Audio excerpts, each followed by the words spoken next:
Chapter 2. Reincarnation through borrowed form. Your Eminence, rest assured, I shall safeguard the ethereal cloud mountain with utmost vigilance.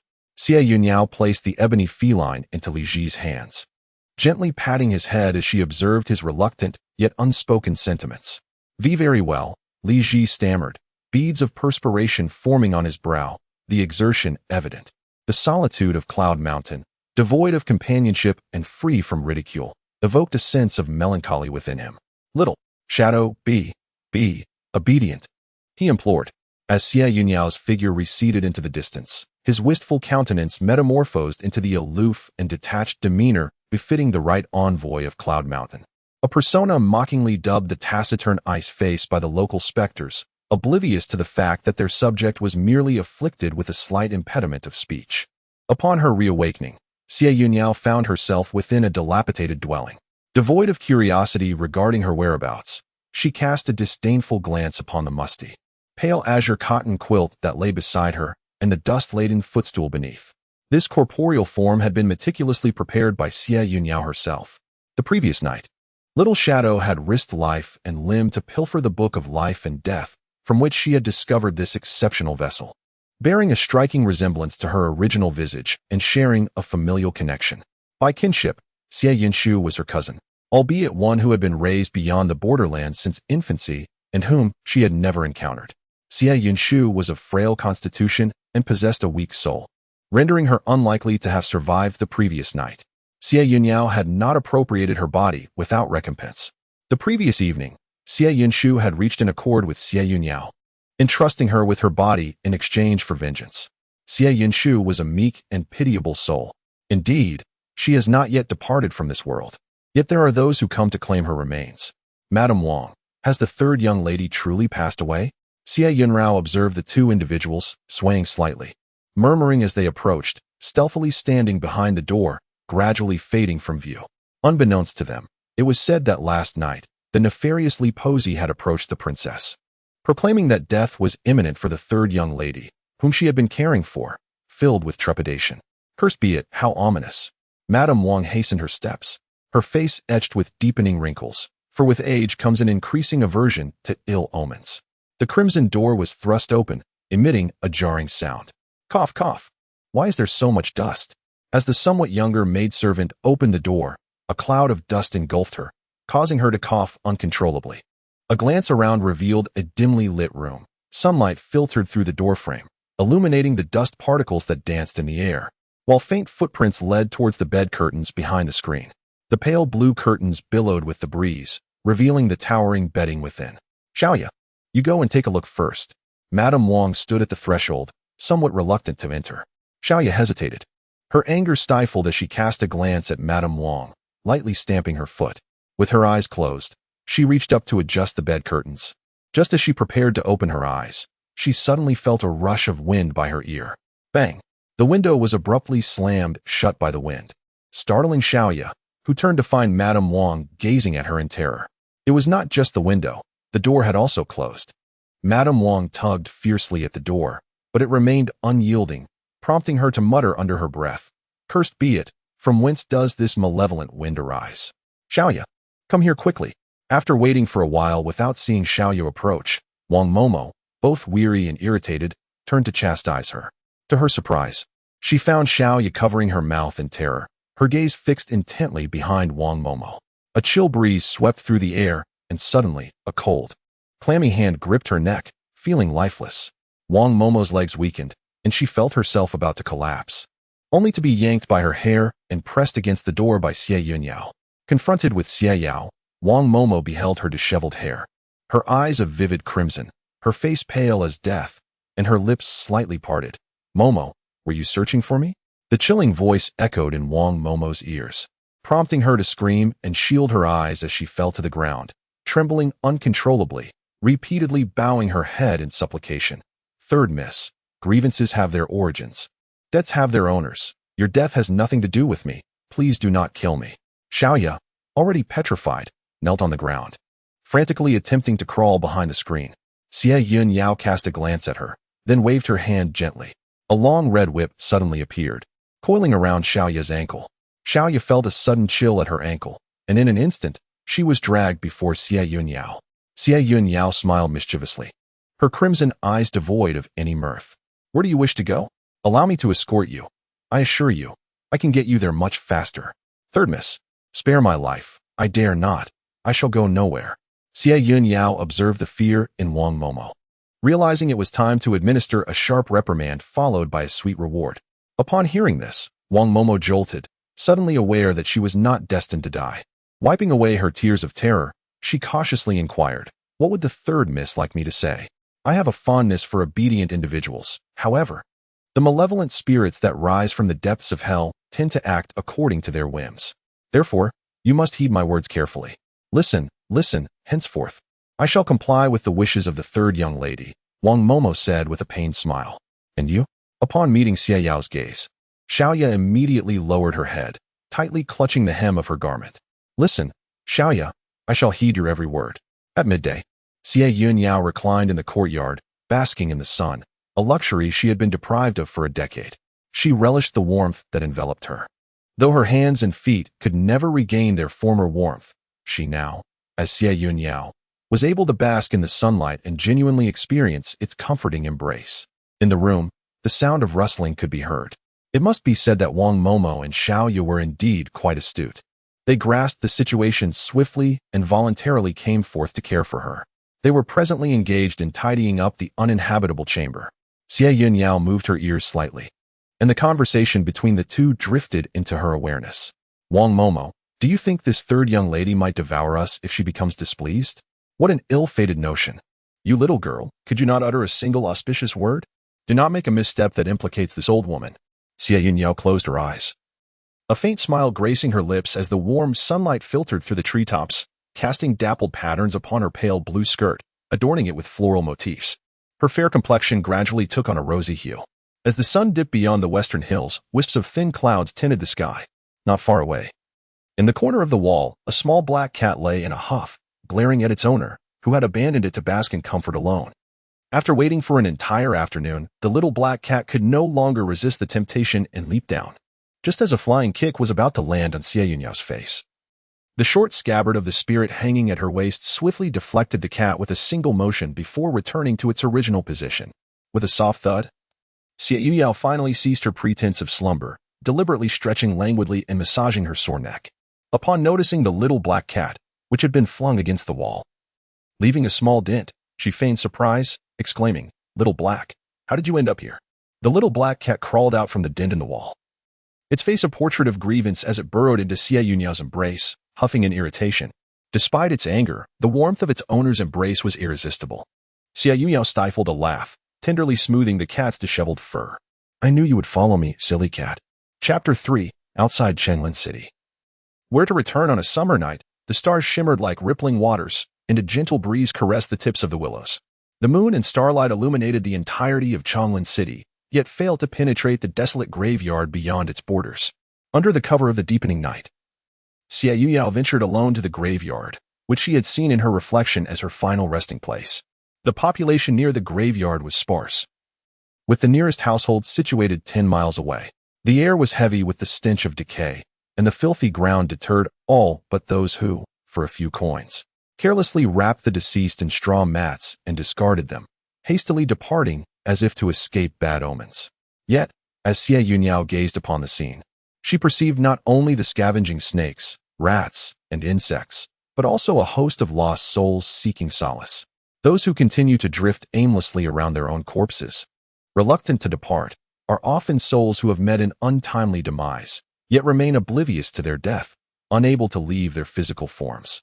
Alternatively, they may be individuals burdened by deep-seated resentment, unable to let go. As Xie Yun Yao approached, she was startled by the sight of a young man, clad in tattered garments, sitting motionless beneath a tree. It is said that a ghost can frighten another ghost to death. After a few seconds of mutual gaze, the young man blinked once, but offered no further response. A long scar marred his face, stretching from the center of his brow, across the bridge of his nose, to his left ear. Xie Yun Yao cast a hurried glance, refraining from a thorough inspection that might be deemed disrespectful. She had intended to engage him in conversation about the local circumstances, but then a rustling sound emerged from the distance, prompting her to fall silent. Damn it, We are tasked with all the dirty work. This young Master Zhao is truly inhumane. A fine young lady has been tortured to death. Indeed, I heard this girl was merely a commoner, abducted for no reason, and ultimately met her end in mockery. Two figures slowly dragged a straw mat closer, and Xie Yun Yao concealed her presence beside the young man. He raised his gaze to her with deliberate slowness, remaining silent, his eyes fixated on the horizon without blinking. Xie Yun Yao noted that the tattered clothing he wore was, in fact, shattered armor, evidently slashed by swords. It appeared he had once been a soldier, though the color and condition of his armor did not resemble that of the southern Liang military. Rather, it bore a resemblance to the attire of soldiers from a previous dynasty. Thus, it could be deduced that this young man had been wandering here for many years. Had he truly not realized his death all this time? Or was he waiting for someone? Two young servants hastily discarded a person and fled, muttering, "Miss. Grievances have their origins. Debts have their owners. Do not follow us, brothers." Xie Yun Yao scoffed, feigning a stumble, causing the pursuer behind to fall face first onto the ground with a thud. "Brother, someone tripped me." The one addressed as brother changed color repeatedly, ultimately paling to a ghostly white. The two fled, howling like banshees, into the distance. Amidst the decayed branches and withered leaves lay a tattered straw mat, on which a bloodied and mangled body faintly emerged, a girl in the bloom of youth. Her spirit coalesced above the mat, gazing dully at Xie Yun Yao, clearly unaware of her own demise. The cerulean outer garment and pale yellow skirt were soaked in blood. Her face bore deep, visible whip marks, bruised and battered. Yet, upon seeing Xie Yun Yao, she unexpectedly broke into a radiant smile, vibrant and beautiful like a sunflower. Over the years, Xie Yun Yao had witnessed many tragic deaths, and this girl scarcely ranked among them. However, her smile stirred something unusual within him. She was a malevolent spirit risen from the underworld, seemingly devoid of compassion. Yet in that fleeting moment, a flicker of hesitation surfaced. The girl in the azure garment took an incredulous step back, and after a pause, she recalled the events preceding her death, accepting her fate and weeping inconsolably. Xie Yun Yao discreetly waved his sleeve, and before him appeared a faint golden scroll visible only to her. This was the book of life and death, pilfered by the little thief, Xiao He. Yet, the ultimate fate of right and wrong still lay firmly in one's own hands. As the scroll was tucked away, the maiden who had been before him had vanished. Most of the wandering spirits, startled from their stupor, gradually dissipated, while Xie Yun Yao could not help but sigh, pondering the absurdity of the situation. Even malevolent spirits had taken to performing the duties of the underworld. Only the young man beneath the ancient tree remained, eyes closed, steadfast and unmoving. The sound of withered branches and decaying leaves crunching underfoot echoed softly, yet he did not lift his gaze. "Aren't you leaving?" With all the wandering souls now gone, after a moment, the young man opened his eyes. The scar on his face marred what was once a fairly handsome visage, imparting a sense of jagged fragmentation. In a low, gravelly tone, he uttered, "Are you here to take me away? I cannot depart just yet." "Why? I am waiting for someone. She said she would meet me outside Chongling City on the 7th day of the 7th month this year. Alas, I have not lived to see her." Xie Yun Yao observed as the murkiness in his eyes suddenly brightened with a glimmer of hope. Though the young man appeared relatively youthful, the depth of his gaze betrayed untold weariness.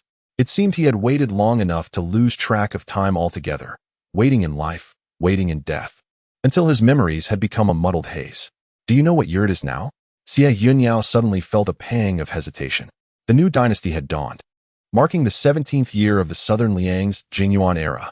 He glanced down at his attire, then at the sturdy old locust tree behind him, and a bittersweet smile crept across his face. "So many years have passed, I had not realized it had been so long. I wonder how this tree has grown so magnificent overnight."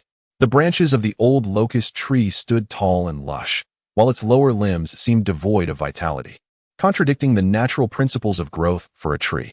As the individual before him struggled to rise, Xie Yun Yao suddenly perceived a sword embedded in his abdomen, pinning both the man and the trunk of the locust tree together.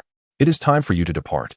After waiting for so many years without resolution, perhaps the person you seek has also been waiting for you by the banks of the river of forgetfulness for countless years. If you linger any longer, you may find your soul scattered, never to be reunited." Gazing upon the increasingly translucent essence of the man, Xie Yun Yao understood that he had awakened. "Wait a moment. Esteemed elder, have we met before? Which one are you referring to? The soul within my body. I should have been clad in red garments back then. More precisely, it was another fragment of Xie Yun Yao's soul, perhaps lost in this place. The red attire, I. Just as the young man was about to shake his head, a sudden realization struck him, leaving behind a cryptic remark before vanishing into thin air. He uttered, "It seems a monk with a red birthmark between his brows once took away a woman in red." Chapter 4.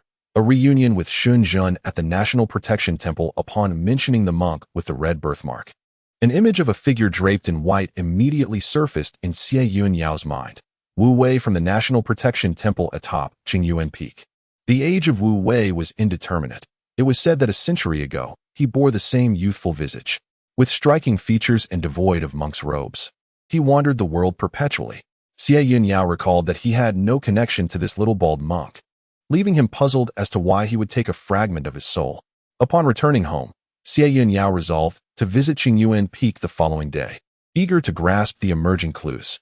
The next day, as fate would have it, Xie Yun Yao was poised to stealthily slip out through the window when a soft knock sounded at the door. "Miss?" Madame Wang entered with a rather gloomy expression, her gaze lowered and avoiding any indiscreet glances, likely still haunted by the fright she experienced from Xie Yun Yao's previous attire. "The third young lady, General Shen of the Shen residence, invites you to worship at the Gua Temple." "Who is General Shen?" Xie Yun Yao pondered, having never heard of a general by the surname Shen in the southern Liang. Madame Wang, taken aback, lifted her gaze to Xie Yun Yao, and upon encountering her deep, dark eyes, a flicker of doubt crossed her face. Immediately, she averted her eyes, her heart racing as if scalded by boiling water, eager to distance herself from the individual before her. This person could not possibly be the third young lady. She resembled a malevolent spirit from the depths of hell. General Shen refers to Shen Jun, the second son of the Shen family. The general.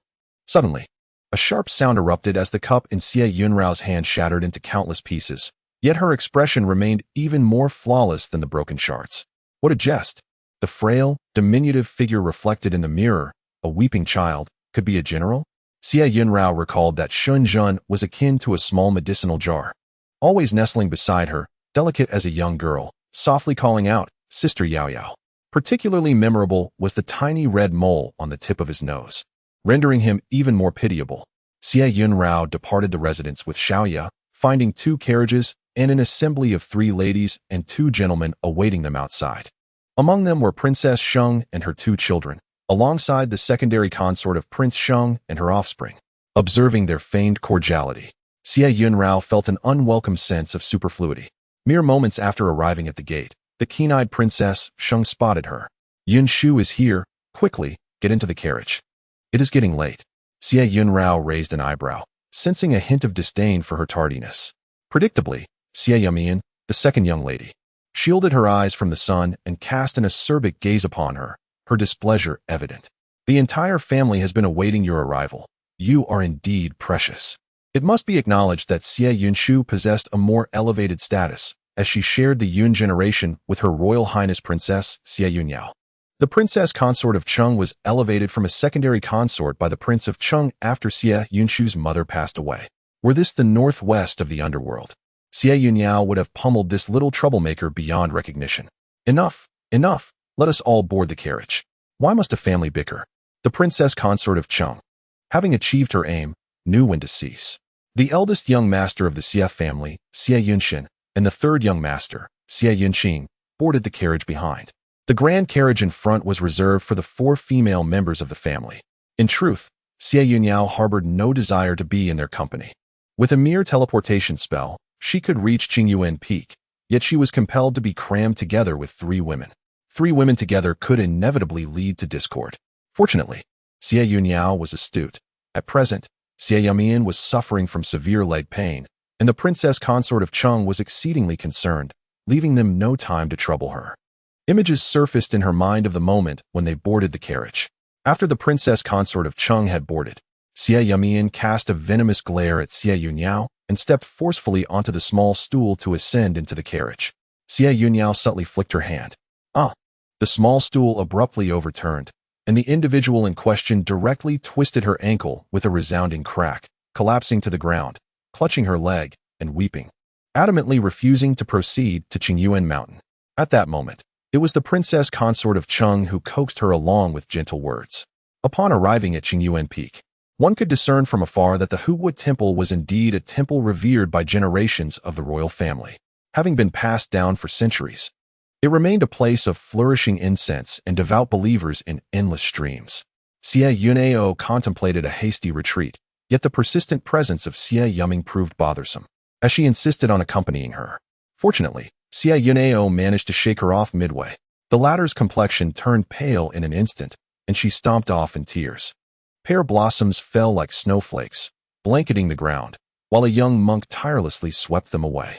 Xie Yun Yao traversed the pear blossom grove and arrived at the rear's end courtyard, where a multitude of devotees bustled about, while the back courtyard remained eerily quiet. Suddenly, a woman appeared in the courtyard, startling Wu Xing, who hurried over. Xie Yun Yao clasped her hands together, her demeanor respectful. "Little master, may I inquire if Master Wu Wei is present? I have matters to discuss." Meanwhile, Xiaohe had already stealthily darted into the courtyard. Upon hearing the inquiry about Master Wu Wei, Wu Xing felt a wave of relief. Master Wu Wei possessed profound Buddhist wisdom and a remarkable appearance, winning the favor of many female patrons. Each day, countless audacious individuals attempted to scale the walls to seek his audience, and this particular patroness seemed relatively courteous. On her way back to the Buddha Hall, Xie Yun Yao wished to avoid being led by the little master, but after several twists and turns, she inadvertently arrived at the edge of a precipice. There, she encountered a figure standing perilously close to the cliff's edge, with hair as dark as ink and robes as white as snow. Observing his every step, she pondered whether to join the spectacle. The little ghost from the underworld had already caused enough trouble. Adding another would only complicate matters for Xiaoming. Xie Yun Yao coughed twice, remarking, "This place is truly beautiful. Your taste is commendable, sir." Shen turned around, perplexed, and was met with the sight of the third Miss Xie Yun Shu, who had already been betrothed to him, shamelessly initiating conversation. His displeasure intensified. Her crude demeanor was an utter affront to the elegance reminiscent of Xie Yun Yao's visage. Had it not been for the striking resemblance of this face to Xie Yun Yao, and the fact that I was truly left with no choice, I would never consider marrying. How did the third young lady of the Xie family come to be here? Although we are betrothed, it is hardly appropriate for us to meet in private so casually, is it? Has the young lady been raised in the outskirts for so long that she knows not the meaning of modesty? Xie Yun Yao initially intended to be a good person, hoping to save a despondent and disheartened general contemplating suicide, yet inexplicably faced a barrage of humiliation. Now, with the sting of that harsh remark and the undeniable resemblance to his childhood self, Xie Yun Yao was 100% certain that this individual was indeed Shen. It was surprising how the sweet-tongued child, who used to call her sister a Yao every day, had grown up to possess such a sharp temperament. "Young Master Shen, you have gravely misunderstood me. My eyesight is rather poor. From a distance, I mistook you for a young lady standing precariously at the edge of this cliff, seeking to end her life." Shen, slender in stature, had often been teased for resembling a girl prior to his time on the battlefield, a fact that had long irked him. At her words, his expression darkened instantly, and he let out a cold snort. As Xie Yun Yao spoke, she approached the precipice, standing fearlessly at its edge and peering down into the swirling mists, concealing unfathomable depths below. What secrets might lie hidden there? Observing Xie Yun Yao stride confidently towards him, closing the distance of 3 meters in swift strides, Shen instinctively stepped aside, wary of being implicated in something. However, this audacious young lady boldly stood at the very brink of the cliff, glancing down with disdain. From this vantage point, the view is rather mediocre. You may look for yourself. I shall be on my way. Chapter 5. The perilous encounter at Qingyuan Peak. Shen was anything but endearing, and Xie Yun Yao saw no necessity to engage with him any further. Initially intent on turning away, a sudden gust of wind swept through, stirring a cascade of fallen leaves that danced gracefully through the thin mist. As the wind subsided and the leaves settled, Xie Yun Yao raised an eyebrow. A band of cloaked figures descended from the heavens, obstructing their path and severing their escape route. Xie Yun Yao pondered silently, wondering if she claimed unfamiliarity with Shen. Would they allow her to depart unscathed? Yet, before she could voice her thoughts, the menacing black-clad assailants, disregarding any potential camaraderie, lunged at her with blades drawn. A flicker of resolve crossed Xie Yun Yao's eyes as the crimson dagger materialized swiftly from her sleeve. 3 meters away and yet to act. She observed as another group descended from the gnarled trees at the precipice, engaging the black-clad assailants in fierce combat. The clash of steel and the swirling dust created a chaotic symphony. Xie Yun Yao discreetly concealed her dagger and took a seat upon the stone at the cliff's edge, reluctantly sharing the spectacle of this duel with Shen. The scene ignited a fervor within her, reminiscent of her years spent conquering realms in the northwest of the underworld, where one punch felled one, and a single kick dispatched 3, leaving her hands tingling with the thrill of battle. Following a fierce struggle, the last of the desperate black-clad fighters succumbed beneath the blade, the sword quenching its thirst for blood, and the winds of conflict stilled. Xie Yun Yao exhaled in relief. At last, the ordeal was over, and she could make her escape. However, a glance at Shen revealed an alarming sight. His complexion was ashen, as if he might faint at any moment. What could this mean? Was he feigning weakness to evade responsibility? Just as she gathered her resolve to flee, she was abruptly halted, tackled to the ground by an unseen force. Xie Yun Yao fell to the ground. Her face darkened as she pushed away Shen, who had fallen on top of her. You were clever, having found someone to take the blame. Raising her head, she saw nothing but pools of blood and lifeless bodies. The perpetrator had long since vanished, and in the distance, figures approached, drawn by the commotion. Xie Yun Yao had a sudden urge to strike Shen's face a couple of times to see if he would continue his act, but fearing the imprints would be too evident, she mischievously pinched his waist hard twice. Shen nearly ground his silver teeth in pain. The heart of a woman can be the most venomous. Xie Yun Yao scooped a handful of blood from the ground, carelessly smearing it on her own face and Shen's, unable to suppress a smirk at his disheveled appearance. Feigning sleep, are we? Let us all partake. When the Princess of Sheng and General Shen's attendants arrived at the cliff's edge, they were horrified by the scene before them. Qingyuan Peak, high and perilous, was further shrouded in darkness as thick fog began to gather. Xie Yun Yao and Shen lay together in a pool of blood, their hair in disarray, faces pallid and smeared with blood. The Princess of Sheng gasped in shock. Yin Shu, what has happened to you? How could you, at such a young age, end up like this? How shall I explain this to the prince? Listening to her exaggerated performance, Xie Yun Yao nearly lost her composure. I am not dead yet. The attendants of General Shen hurriedly approached to check, ultimately awkwardly reporting to the princess, Madam, both the general and the young lady are still alive. In the silence of death. Not dead yet. They must act swiftly to save them. The group, in a flurry of confusion, transported the two to a resting place at the temple, seeking the expertise of a doctor from the mountain. Upon examination, both quickly discerned the gravity of the situation. The Princess of Sheng stood awkwardly to the side, nearly overcome by the gravity of it all. Listening to the doctor admonish the 3 young ladies regarding their physical conditions. It was truly disheartening to hear that the esteemed young lady of the Sheng Wangfu was suffering from insufficient vitality and pronounced weakness, in other words, malnourishment. Yin Shu, who typically feared gaining weight, was reluctant to increase her food intake, demonstrating the youthful obsession with beauty that many young women possess. The onlookers exchanged knowing glances, yet outwardly nodded in agreement. Had Xie Yun Yao not been lying in bed feigning death, she would have leapt up to engage in a lively conversation with her. Xie Yun Shu was so emaciated that she seemed to be little more than skin and bones, left to wither in the backyard, already presumed dead. Now, she had stripped herself of all semblance of vitality. When the doctor examined General Shen, the elderly physician was taken aback. General Shen's body was severely depleted, and without proper care, it was feared that, upon hearing this, the accompanying men of the Shen household, all burly figures, wept more loudly than the Princess of Shangwang, especially the leading attendant, whose towering stature belied the tears streaming down his face. In his heart, Shen San mused, General, this is all the help I can offer you. Xie Yun Yao, who had initially been stifling laughter at Xie Yun Shu with a handkerchief, was startled enough to drop it. It would not be long before everyone learned of General Shen's years of battle and the toll it had taken on his health. Those lurking in the shadows would soon realize that any plans to target Shen would need to be reconsidered. As night fell and everyone retired for the evening, Xie Yun Yao turned to glance at Shen, gently nudging him, but receiving no response. Then sleep well, she thought, as a swift blow landed on Shen's nape. Sleep well, you dog of a man. Leaping out of the window, Xie Yun Yao concealed her form and made her way swiftly to the rear Zen courtyard, where the elusive Wu Wei might be hidden. However, after searching several houses, no one was found, and Little Black seemed to have disappeared to frolic elsewhere. Suddenly, a peculiar sensation stirred beside her, causing Xie Yun Yao's expression to tighten. She swiftly transported herself to the cliff at the back mountain. "What are you doing following me? Show yourself." At that moment, an ethereal light of a pale azure hue flickered, and 3 figures materialized before her. 2 young emissaries clad in the official garb of the underworld were awkwardly dragging along an unconscious individual. No, it was more accurate to say the spirit of an unconscious person. "Respectable master of Xie Yun Mountain, look at this person. What should we do?"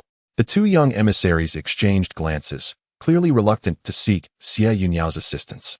Given that they typically avoided her like the plague, Xie Yun Yao immediately grasped the situation. These 2 fledgling spirits had evidently misappropriated a soul, as this individual was unmistakably still living.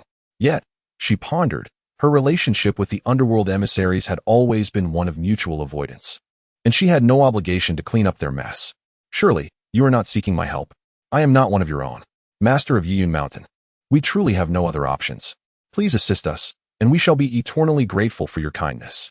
Xie Yun Yao, stepping lightly in the moonlight, approached the trio and nonchalantly lifted the chin of the unfortunate soul. The texture was surprisingly pleasant. It was not the stubble of an unkempt man, but rather quite smooth. Upon closer inspection, her right eye twitched, not due to the striking features of the individual, but because this was the very man she had recently tried to distance herself from, and would have gladly delivered a few kicks to. It was none other than Shen, that dog of a man. However, the delicate appearance of Shen is truly astonishing, possessing a unique beauty. The small brown mole at the tip of his nose resembles a drop of ink on a sheet of white paper, adding a touch of elegance to his serene demeanor. Xie Yun Yao, aware of the grace he exudes upon opening his eyes, knows that he would never be mistaken for a woman. With this thought, Xie Yun Yao let out a cold laugh, causing the 2 ghostly attendants to shiver involuntarily. "This woman is utterly formidable. You may leave, I can handle the rest." Confronted with the uneasy gazes of the 2 ghostly attendants, Xie Yun Yao stifled her smile, her expression turning displeased, scaring them away. A sharp snap of her fingers roused Shen, who obediently sat cross-legged on the ground. Xie Yun Yao perched atop a stone, looking down at him with an air of authority. Shen, with his enchanting eyes wide open, gazed up at her with a look of bewilderment. "Whose person are you, Shen?" If he were a loyal minister to Xie Jingyuan, Xie Yun Yao would spare him today, but would surely seek him out with a blade in the future, discreetly resolving the matter to avoid nurturing a potential threat. To her surprise, Shen remained transfixed, and upon hearing her question, suddenly rushed forward. Xie Yun Yao, caught off guard, felt him tightly embrace her legs, resting his head on her knees as he murmured in a deep voice, "A Zhen belongs to Sister Yao, always has, and always will." The hands that had been pushing him away faltered, leaving Xie Yun Yao momentarily stunned, as if recalling someone who had always rested by her side, calling out, "Sister Yao." Chapter 6. Thick mist and lingering clouds of endless day. The night deepened, and a thick fog gradually enveloped the cliff's edge, obscuring all vision. In the midst of the fog, Xie Yun Yao gently stroked Shen's hair. In the serene embrace of the night, a gentle breeze meanders through the mountains, as wisps of hair entwine around delicate fingers, only to be meticulously brushed aside. A sigh escapes the lips of a solitary soul. "If you truly hold me in your thoughts, let us hope that we do not become adversaries in the future." She would devise a means to annul the engagement, striving to keep Shen at arm's length, considering it a gesture of gratitude for the years during which someone still remembers her. However, the 2 figures above are barely suppressing their breaths, as if they have stumbled upon an astonishing secret. In the dead of night, they witness the fiancée of their general stealthily entering his chamber, her movements utterly unrestrained, while their typically vigilant master lies still on the bed, appearing exceedingly frail and vulnerable, as if inviting the world to pluck him at will. Who would believe this is mere pretense? The 2 can only widen their eyes, observing the scene unfold below. Did they not declare their disdain for the 3rd Monsieur? It appears the general's words betray his true feelings. Fortunately, the 3rd Monsieur merely lingers by the head of the general's bed for a brief moment before departing. Otherwise, they would face a most grave dilemma. Should they intervene if their master is violated, or should they remain passive? The following day, Xie Yun Yao arrived early at the palace, only to discover that others had outpaced her. Yin Shu, hurry over. General Shen is waiting for you. The princess consort of Chen called out with a smile, beckoning her while she linked arms with Xie Yun Yao. There sat General Shen, quietly meditating on a mat. Eyes closed and unresponsive, as if he had transcended the earthly realm, impervious to external disturbances. Such a demeanor hardly suggested he was awaiting someone. Was he merely eager to witness her embarrassment? The devotees who came to pay homage to the deities were all either affluent or noble. And while it was inappropriate to openly mock, each one was keenly attuned to the whispers of the wind, lest they miss any amusing spectacle. After all, General Shen Zhen has consistently proclaimed his frail health since his return from the battlefield, secluding himself within the protective confines of the Gui Temple for recuperation. Those who sought to court his favor found themselves thwarted, unable even to secure a meeting with him. Since his arrival in the capital last winter, the most significant event occurred this spring when the emperor unexpectedly arranged a marriage for him, the bride being the long-neglected third daughter of the Shengwang residents. Left outside the borders, one might speculate that the emperor, wary of Shenzhen, chose to bestow upon him this uncherished lady as a means to suppress him. However, this third daughter is, after all, of noble blood, possessing the potential for advantageous alliances through marriage. Indeed, the machinations of the emperor's mind are elusive. The mention of the Shengwang Fei, Yin Shu, successfully diverted all attention to Xie Yun Yao. Instantly, Xie Yun Yao felt transformed into a small, radiant orb of light, drawing the gaze of all present, becoming the focal point of admiration. With a graceful stride, she approached. No longer the timid girl who had endured hardship on the outskirts for years. In life, she was draped in silks and riches, and in death, she remained surrounded by spirits of esteem. Even clad in simple attire, her innate nobility could not be concealed, and her previously unremarkable beauty became strikingly luminous. Whispers circulated among the crowd. Is that not the third daughter of the Shengwang residents? Indeed, she exudes far more grace than the fourth daughter. Xie Yun shot a glare at Xie Yun Yao, muttering, that wretched girl, utterly unappealing. The Shengwang Fei. General Shen is currently paying his respects and offering prayers for our dynasty. Please do not disturb him. Perhaps Yin Shu should accompany you to interpret the oracle? Princess Zhao Xinlan's expression shifted rapidly, her grip tightening around the fortune slip she had just drawn. Xie Yumi's face darkened, her eyes widening in indignation, reminiscent of a feisty little kitten ready to fight, as she opened her mouth to unleash a torrent of insults at Xie Yun Yao, only to be abruptly tugged by Zhao Xinlan's sleeve. Yet, the latter wore a serene expression, gently remarking, it seems I have been remiss in my considerations, allowing my joy over your impending union to cloud my judgment. Mother Yumi, Zhao Xinlan admonished sternly, disregarding her daughter's sulking pout. She extended her delicate, well-maintained hand, beckoning Xie Yun Yao.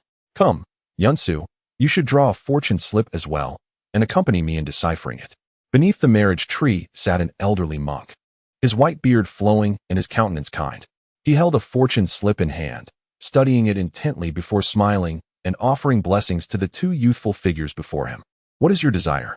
The young man in a short shirt, ordinary in appearance yet with a wholesome demeanor, blushed as he glanced at the slightly clever young woman in blue beside him. Upon meeting his gaze, her cheeks flushed a delicate hue.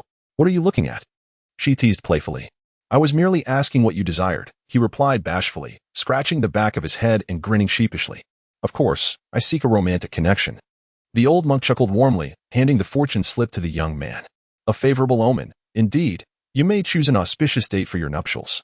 The young woman perked up her ears, and upon hearing this, her face grew crimson as she hastily fled, the young man hurriedly following in her wake. Xie Yun Yao found the elderly monk quite amusing. He bore a cheerful demeanor, defying her usual impressions of austere, dogmatic figures detached from the worldly realm. After standing in line for a while, it was soon the turn of Xie Yun Yao and her companions. Zhao Xianlan first handed over the slip of paper in her hand, her palms pressed together in reverence as she bowed slightly. Master Wukong, I am grateful for your efforts. As a humble woman, I only seek the tranquility of my household. The words tranquility carried significant weight, hinting at the underlying turmoil that may have disturbed her peace. When Zhao Xianlan received the slip, it fell to the ground, prompting Xie Yun Yao to bend down and retrieve it. Amidst the heavy mountains and flowing waters, when all seems lost, a glimmer of hope appears. A few small characters caught her eye. Your Highness, I have secured the slip. Xie Yun Yao smiled, her bright demeanor igniting a sense of discontent among several individuals. Finally, she presented her own slip. After the old monk examined it closely, he expressed surprise at proclaiming it to be a top-tier fortune. Could it be that this old monk was merely deceiving her? How could she and Shen possibly have drawn the best fortune? However, after uttering these words, the old monk shook his head, lost in contemplation, murmuring, "As the evening approaches and snow begins to fall, can one enjoy a cup?" Chapter 7. In puzzlement despite the slip displaying nothing but what resembled a scribbled design, Master Wukong began to mutter to himself. "Master Wukong, you have yet to inquire about my desire," Xie Yun Yao said, unable to restrain her urge to prompt the contemplative monk. Others had come forth to ask about their wishes, yet he had not posed such a question to her. Master Wukong adjusted the sleeves of his robe, setting the slip down, his gaze settling calmly upon her. For reasons unknown, Xie Yun Yao felt as though Master Wukong could see through her very being. Perceiving her true self, Xie Yun Yao smiled at him fearlessly, even hinting at a touch of provocation. This monk was far from her match. Yet, her audacity was met with the old monk's gaze, which held a hint of regret. The girl was presented with a marriage fate, and although the old monk deemed it an excellent omen, a moment's carelessness could lead to disastrous consequences. Matters of affection require utmost caution. A sense of frustration welled up within Xie Yun Yao. The old monk was rather unkind. "Thank you, master, but I have never placed much faith in such things. Each person's destiny lies firmly in their own hands. Is it not said that man can conquer nature? Not quite, not quite. Yes, but also not." A few sparse words could hardly convey the profound intricacies. Ultimately, she had no opportunity to inquire further, as the impatient crowd behind her hurriedly shoved her aside. As she settled into the carriage and lifted the curtain, Xie Yun Yao caught sight of Shen standing by a smoking incense burner. His expression one of concern as he gazed at her. Beside Shen stood a young man whose stature mirrored that of the figure she had seen in the mirror the previous night. Despite the distance, Xie Yun Yao was certain that the attendant had embellished the tale of last night's events to Shen. Shen was indeed wronged, though he did not exaggerate. He had simply used his keen observational skills and vivid imagination to lean closer to Shen and solicit his master's approval. "General, was I clever last night?" Shen furrowed his brow in confusion, regarding Shen eager expression with impatience as he pushed away the man encroaching upon him. "What is the matter with you?" Shen's eyes widened in disbelief. How could the general not acknowledge his brilliance? After locking eyes with the peculiar gaze of Xie Yun Yao from amidst the crowd, Shen could not help but question what had transpired after her fainting spell the night before. Why did everyone regard her with such enigmatic smiles? Xiaoya recounted the events she had overheard within the manor, revealing that it was not General Shen who had invited her to the Guagua temple. So, who was it that orchestrated their meeting? It could not have been the princess consort of Shang, who had seemingly taken it upon herself to feign an announcement. For she was indeed unaware of the encounter at the temple. In recent days, Xie Yun Yao often found herself languishing in a rocking chair beneath the lush, verdant foliage of a tree, basking in the dappled sunlight while indulging in the grapes that the princess consort had reluctantly sent her way. She relished the gentle breeze created by Xiaoya, who diligently fanned her to ward off the heat. Yesterday, as she basked in the sun's warmth, a droplet of water fell onto the back of her hand just as she reached for a delicacy on her plate. Startled, she raised her gaze only to discover that Xiaoya was already drenched in perspiration. Embarrassed, Xie Yun Yao blinked in realization of their differing body temperatures. Mere mortals could hardly endure the sweltering summer heat, prompting her to wave her hand dismissively. Thus, today, she ventured out alone to soak in the sun, wielding a delicate fan to create a gentle breeze. Xiaoya, perplexed by the third young lady's peculiar behavior, harbored a sense of dissatisfaction as she wondered why her mistress insisted on spending consecutive days under the sun during the sweltering summer. Seizing the opportunity while Xie Yun Yao rested with her eyes closed, she voiced her grievances to Wang Mama while tidying the room, questioning whether the young lady had lost her senses. Other young ladies, when faced with the sultry midsummer heat, would remain sequestered within their chambers, fearful of darkening their complexions. Yet here was her mistress, transformed into a restless spirit, demanding to be outdoors, clamoring for sunlight. Xiaoya gazed at her sun-kissed visage, a few shades darker than before, and felt a surge of unshed tears. She pondered, perhaps the three young ladies harbored resentment and were intent on tormenting her. She resolved not to fall into their trap. One ill-tempered whim could lead to her being unjustly blamed. All their whispered conversations were devoid of secrecy around Xie Yun Yao, who overheard everything with clarity. Yet, her mind was preoccupied with devising a means to unveil the culprit behind Xie Yunshu's demise, showing little interest in their antics. Xie Yun Yao had always been a person of her word. After all, Xie Yunshu's death was no mere consequence of starvation. It was a case of poisoning. Xie Yunshu's mother was a common woman, embodying the quintessential tragic narrative beloved in dramas. A powerful noble prince, while journeying westward, had fallen for a peasant girl who had inadvertently saved his life. He overcame all obstacles to marry her as his princess, yet ultimately, he remained indifferent to the circumstances surrounding her untimely death, refusing to investigate further. He was, after all, a man of little sentiment, weary of a woman devoid of power and influence. Thus, her life came to a premature conclusion, for human lives are often deemed lighter than paper. This too presented a point of suspicion. What necessity was there to hastily send away a mere girl when the Shang Wangfu could easily afford to keep her? Xie Yun Yao, relying on her fragmented memories, found herself at a loss. She summoned the Prince Shang for a private audience, and upon hearing the news, Xie Chen Shang felt an ominous cloud descend upon him. He recalled that the emperor had mentioned a daughter living beyond the frontier, and he had inadvertently overheard people discussing her yesterday. Given her age, she should soon be ready for marriage. He wondered if the emperor had given this matter due consideration. The prince could only feign a smile, feeling increasingly awkward. Not only had he forgotten about this daughter, but he also wondered if the emperor's sudden mention of her was a veiled hint of some sort. There is indeed a young lady, aged 17, residing in the care of her uncle, yet she remains unwed. One wonders if the royal uncle holds any affection for General Shen. What could Prince Qing possibly say? Naturally, he is exceedingly fond of her, despite her being merely an overlooked daughter. Thus, the subsequent events unfolded. Had Xie Yun Yao met her demise within the walls of the Cheng residence, she, as the steward's wife, would undoubtedly face severe repercussions. However, besides the Princess of Cheng, there are two others. One is a secondary consort, outwardly displaying a gentle demeanor, blessed with both sons and daughters. The other is merely a minor concubine, childless and known for her aloof nature, rarely venturing out. On the surface, they seem devoid of motive to harm her. Yet, whether within the confines of the royal residence or concerning the unwilling to marry General Shen, even that figure in the palace could potentially be the perpetrator. How increasingly intriguing this becomes. It seems that this earthly sojourn has proven to be quite worthwhile. Chapter 8. The sudden betrothal gift. Xie Yun Yao's blissful days came to an abrupt end today, for General Shen Zhen arrived to propose. Xie Yun Yao could scarcely fathom such swiftness from Shen Zhen, who had previously expressed reluctance. Was there truly no time to delay? Yet, this was not the source of her greatest ire. What truly vexed her was that the proposal was not delivered by Shen Zhen himself, but rather by one of his attendants. Although the betrothal gifts were relatively splendid, Prince Cheng Xie Chunsheng maintained a solemn countenance throughout the proceedings. In the main hall, Xie Chunsheng and Zhao Xinlan occupied the esteemed seats, not even summoning a servant to serve tea to the guests, as they gazed at the young man standing respectfully before them, who had come to deliver the proposal. How could it be that my daughter is deemed unworthy of General Shen's personal visit to propose? With a face twisted in anger, Xie Chunsheng fixed his gaze intensely upon the newcomer.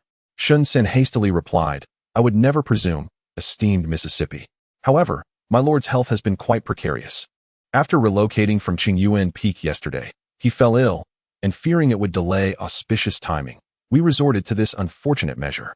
While Shen San maintained a calm facade, internally he lamented his fate. Ever since he had informed his master about Miss Shen San's clandestine observations of him at night, instead of receiving praise, he was now relegated to arduous tasks each day. The general's illness had indeed struck unexpectedly. Although he was not bedridden, he was exceedingly frail. Xie Yun Yao concealed her presence, cradling the small black cat in her arms as she casually leaned against a chair. This was not her first encounter with Xie Chunsheng. She had glimpsed him in the mirror 10 years prior. Back then, he had been in the prime of youth, brimming with vitality at 30, boldly rebuking Xie Yun Yao for meddling in state affairs. Now, however, the youthful fervor had dissipated, replaced by a more shrewd demeanor. Had she not met her untimely demise, she too would have reached that pivotal age, perhaps even aged inadvertently. With a resounding clap, Xie Chunsheng struck the table, the sound echoing through the room. Zhao Xian Lan, still in the process of bringing a cup of tea to her lips, felt the tremor of the table and nearly spilled the contents. Dare not. What could Shunjin possibly fear? He was unwilling to marry, and she had no desire to wed her daughter to him either. If he harbored grievances, he ought to confront the emperor directly. Ultimately, the concern lay in public perception. Should the first daughter of the Shang royal household endure such indignities, the entire household would become a subject of ridicule. Absently, she tugged at the black cat's whiskers, provoking its displeased meows. A captivating spectacle awaits.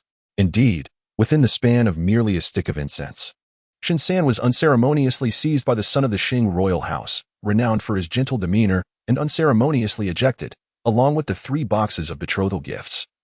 Cast far away, poor Shen San, once a formidable dark guard, now rendered a mere light guard, could only submit meekly, refraining from retaliating as he was hurled out. Xie Yun Yao, too, was taken aback. She had anticipated that this seemingly mild-mannered elder brother would merely express his impatience by shattering a cup, but instead, he exhibited such commanding authority by outright throwing someone out. One must not judge by appearances. From his lofty position, Xie Yun Shun regarded Shen San with disdain. Take your betrothal gifts and leave. Tell Shenzhen to come in person. After disposing of Shen San, the young master strode purposefully toward the rear courtyard.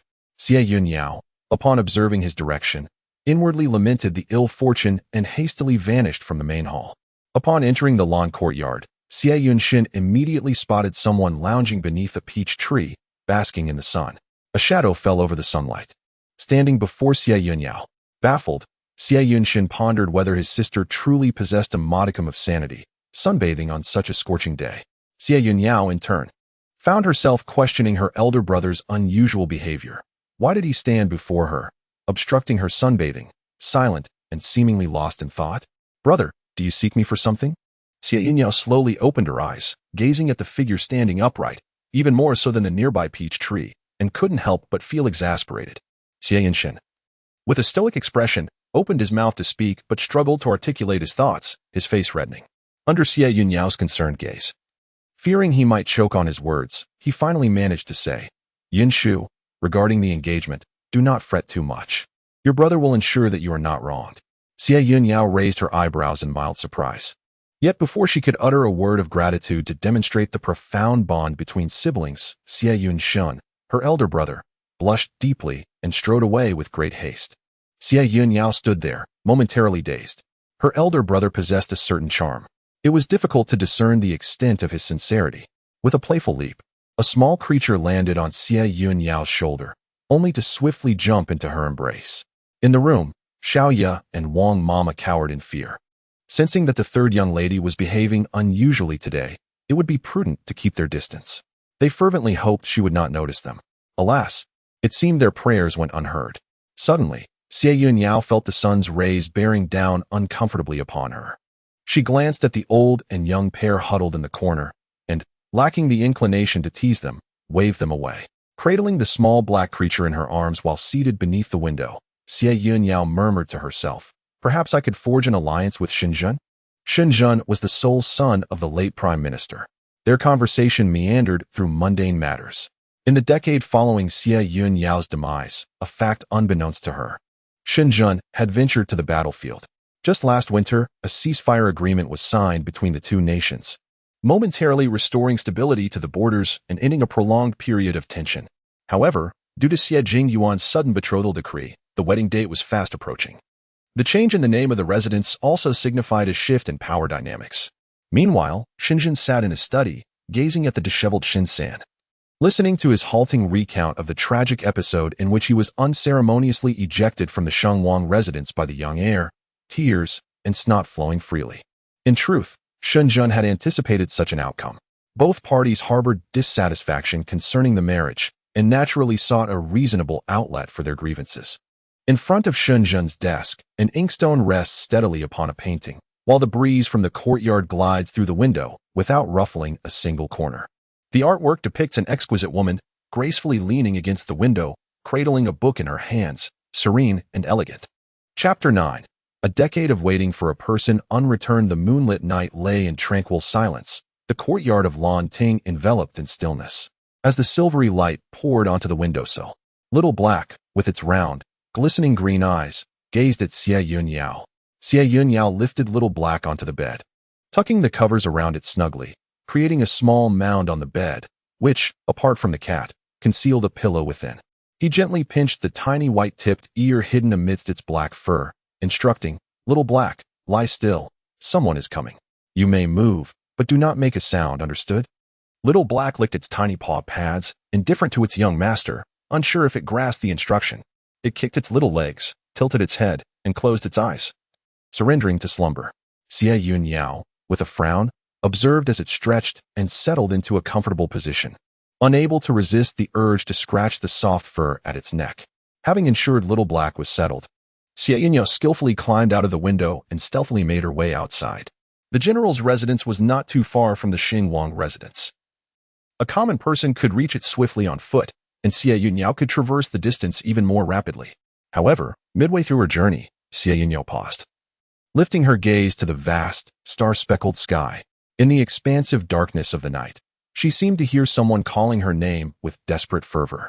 The voice, though not audible at her ear, resonated within her heart, tightening it with an inexplicable restlessness that burgeoned within. Following the sound, Xie Yun Yao sprinted through the night, leaving behind a fleeting shadow, her pale blue attire slicing through the pitch-black darkness. At the stroke of midnight, the town crier wandered the streets, tirelessly striking the gong and proclaiming familiar phrases. The air was dry, a caution against fire. The night was profound, and the once bustling alleys lay desolate, only the weary footsteps of the crier echoing along the path. Reviving his spirits, the crier adjusted his garments, yearning for the night's end. He raised his head and moved forward, but in that moment, it seemed he caught sight of a pale blue silhouette moving at an almost imperceptible speed, drawing ever closer. The crier quickly rubbed his eyes, seeing nothing, dismissing it as mere illusion, and resumed holding the oil lamp that hung nearby. Yet, as he took a step, a gust of wind swept by, extinguishing the lamp in an instant, plunging the surroundings into darkness, making it impossible to discern even a shadow. The crier's expression shifted with fear, his heart racing, and he hastily secured the gong at his waist, frantically fleeing ahead. Xie Yun Yao, unexpectedly, found herself standing outside the towering walls of the palace. Could that voice be within the palace? In this grave that devours the living, was there still someone who remembered her, perhaps fearing her demise was not complete? Standing for a long while beyond the wall, she yearned to enter openly, rather than sneaking in like a thief into the palace she had inhabited for 2 decades. Xie Yun Yao concealed her form and leapt gracefully over the high wall. Standing atop the wall, one gazes out upon a vast expanse. The palace walls rise high, willows sway gently, and the flickering lights cast a spell, mingling with the distant strains of a people within. Beyond her reach, tumult brews unseen. Deep within the palace, in a forsaken hall, flickers of crimson and gold dance in the shadows. "Your Highness, the time has come. Please, follow by you," implored the young maid, anxiously pacing outside the door. The palace, heavily guarded, sees the patrols of the imperial army pass by intermittently. The seemingly frail and ailing woman remains oblivious, stubbornly squatting on the ground, burning the last remnant of paper. The crimson flames illuminate her pale, gaunt visage, her pupils reflecting the flickering fire. Not a single tear graces her eyes, her expression as indifferent as ever, yet it seems she could break into tears at any moment. "Princess, after today marks the beginning of the 10th year. I yearn for you so dearly." A hoarse voice broke through the silence, akin to a bird ensnared in branches, tearing its own throat in anguish. The cold and desolate chamber, devoid of life, felt overwhelmingly barren. The thin crimson silk draped from the eaves was steeped in sorrow. As the night breeze stirred, it produced a mournful wail. Suddenly, a synchronized sound of footsteps echoed from outside the palace, and Bai Yu's eyes widened in terror before she could alert her mistress. Xie Jingyuan raised a hand to silence her. A group of guards encircled a tall figure clad in dark crimson, standing before the hall. In the shadows, Xie Jingyuan's expression was grim as he observed the flickering light reflecting from the window, his heart increasingly burdened, hidden beneath his wide sleeves. His hands clenched the fabric tightly. 10 years had passed, yet the affection he bestowed paled in comparison to the slightest kindness his elder sister had once offered her. At the entrance, Bai Yu trembled, kneeling on the ground. Li Yin heard the commotion outside the hall, but did not respond in the slightest.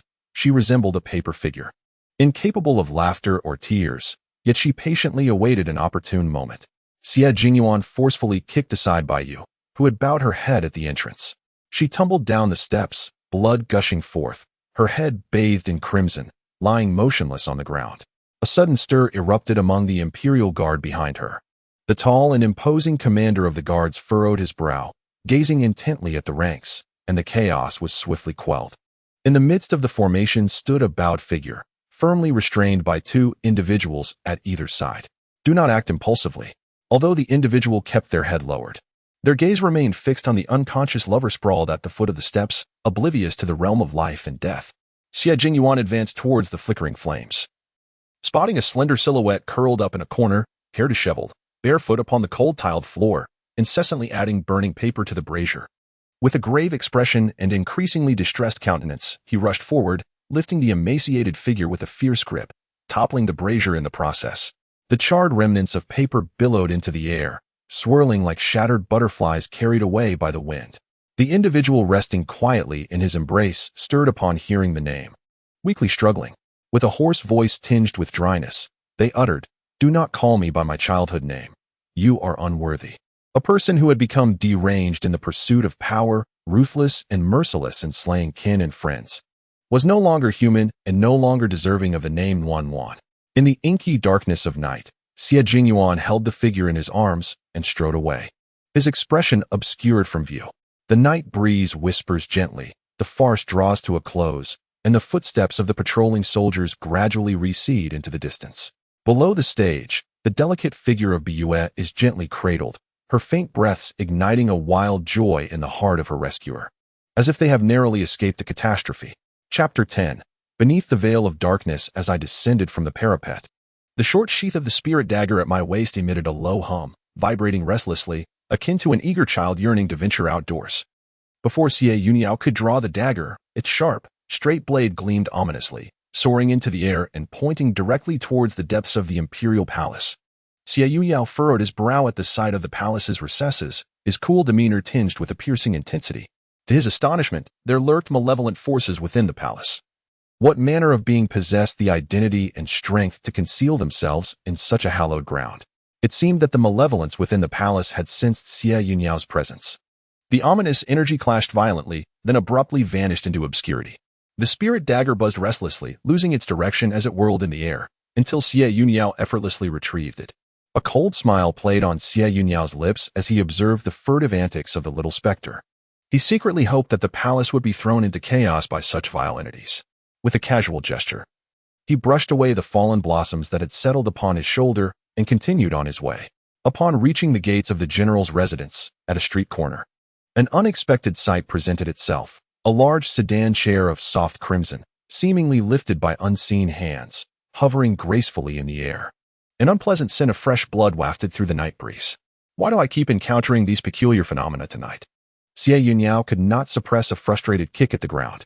The eerie red sedan, upon spotting him, showed no sign of retreat. Rather, it surged forward with an unsettling fervor. Xie Yun Yao scoffed. Such audacity is truly unwise. Xie Yun gazed into the desolate streets, pondering the nature of the fiend daring to wreak havoc beneath her very eyes. Her flowing azure and white gown billowed in the air as she swiftly pursued, drawing forth her crimson whip, which sliced through the night like a tongue of flame, aimed at the mysterious figure within the sedan chair. Sensing imminent danger, the shadowy figure inside transformed into a swirling cloud of darkness and fled with remarkable speed. A faint smile graced the corners of Xie Yun's lips. The creature displayed commendable agility, yet it was still insufficiently swift.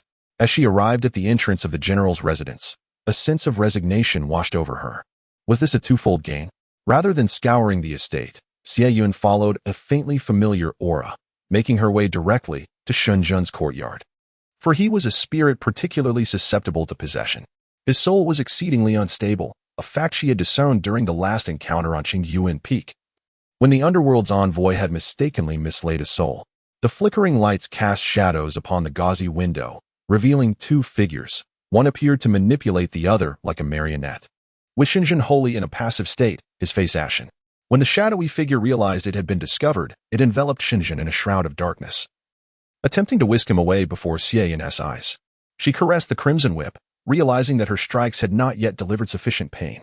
However, she found herself perplexed, contemplating how Shen Yun had managed to survive unscathed all these years. As the dark figure attempted to slip through the door, Xie Yun delivered a decisive kick that sent the specter reeling. Shen Yun plummeted from midair with a thud. Ouch, that hurt. Xie Yun, having navigated the treacherous terrains of Yuyun Mountain for years, was certainly not to be easily deceived by a mere specter.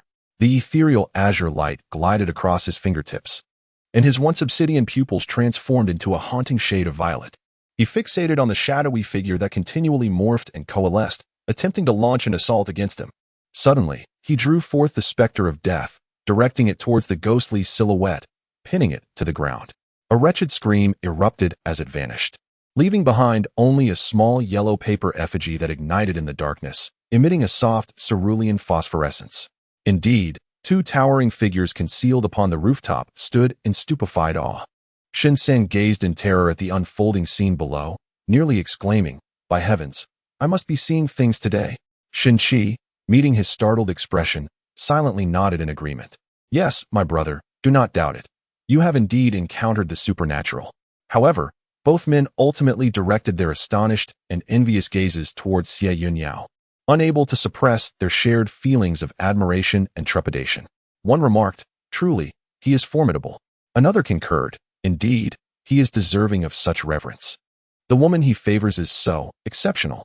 Shen Yun, having been discarded beneath the bed by the earlier shadow, wore a sullen expression as he gingerly touched his bruised forehead.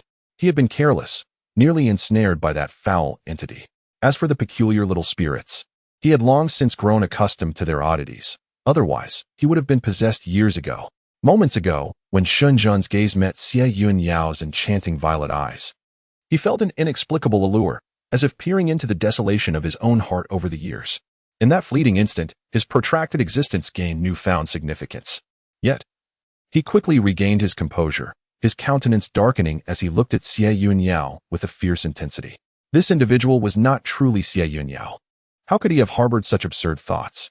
Shen San and Shen Qi were discreetly gestured to leave by him. Xie Yun Yao stood at the door, blocking their exit. "Rest assured, they have been by my side for many years. They know all that they need to know, and there is no necessity to obstruct them." In the room, only Xie Yun Yao and Shen Zhen remained. Shen Zhen rose from the bed, donned his outer robe, approached the table, lit a candle, and poured himself a cup of tea that had long cooled, taking a sip. Xie Yun Yao found himself perplexed by Shen Zhen's calm demeanor, attributing it to an effort to alleviate anxiety. "Shen Zhen, after residing beyond the pass for so many years, have you truly only mastered the art of petty thievery?" Shen Zhen appeared frail and delicate, charming in his youth, yet now his tongue was sharp and his words could infuriate without consequence. Were it not for the negotiations, Xie Yun Yao might have harbored different sentiments towards him. A swift execution would suffice. Why bother with marriage when one could simply eliminate the problem? Had he not encountered me today, he might have been directly usurped by that little creature, blissfully heading toward reincarnation. Shen Zhen lowered his head, toying with the pristine teacup in his hand, remaining silent. Humph, how pretentious, Xie Yun Yao thought bitterly. At a critical moment, he was unexpectedly caught securely. What? Feeling remorse for burning bridges? Xie Yun Yao swiftly placed the nearly dropped cup back on the table. Silence enveloped the room. Chapter 11. Late-night discussions to reach consensus. The candlelight flickered, now bright, now dim, as Shen Zhen trimmed the wick and covered the flame with a shade. Who said that? Xie Yun Zhen could not be so simple-minded, deliberately shifting blame onto her. However, upon further contemplation, Xie Yun Yao swiftly dismissed this possibility. It seems that Xie Jingyuan deliberately spread this information to provoke annoyance. His soon-to-be bride is a conspicuous pawn placed by His Majesty at his side. A clear warning to Shen Zhen. Regardless of what you believe, I am not under Xie Jingyuan's command. He lacks the qualifications to issue orders to me. One day, I shall stand before him and question whether he truly feels secure upon a throne established on a foundation of bloodshed. Xie Yunrao lifted Shen Zhen's chin, lost in thought as he gazed at the small mole on the tip of his nose, admiring the boy's appearance. Do not divert the subject. I am here to propose an alliance, to foster a friendship. How about I help you rid yourself of these pesky little creatures that constantly seek your company, and together we shall annul the marriage? Shen Zhen's chestnut-colored eyes brimmed with disdain as he darkly slapped away Xie Yunrao's hand. This individual, much like the Princess of Chang, exhibited an utter lack of propriety between the sexes, freely teasing others. No, they were not comparable. She was merely a wild child raised beyond the borders. As long as Shen Yun remained at Qingyuan Peak's Guogua Temple for a day, he was powerless against Shen Yun. Now that he had finally found an excuse, he awaited Shen Yun's withdrawal from the engagement, eager to impose his will. Shen Yun had no reason to invite such misfortune upon himself.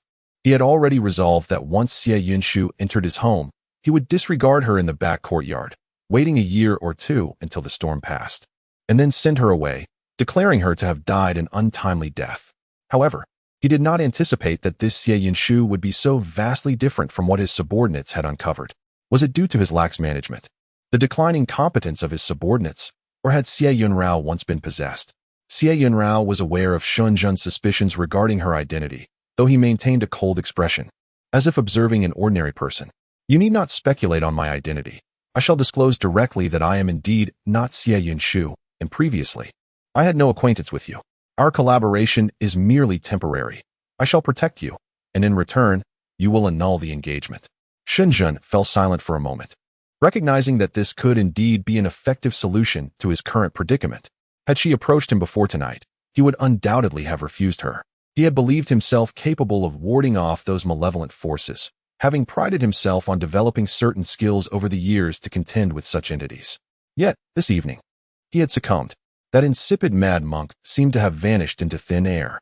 Reflecting on this, Shen Yun rubbed the red relic on his wrist and nodded.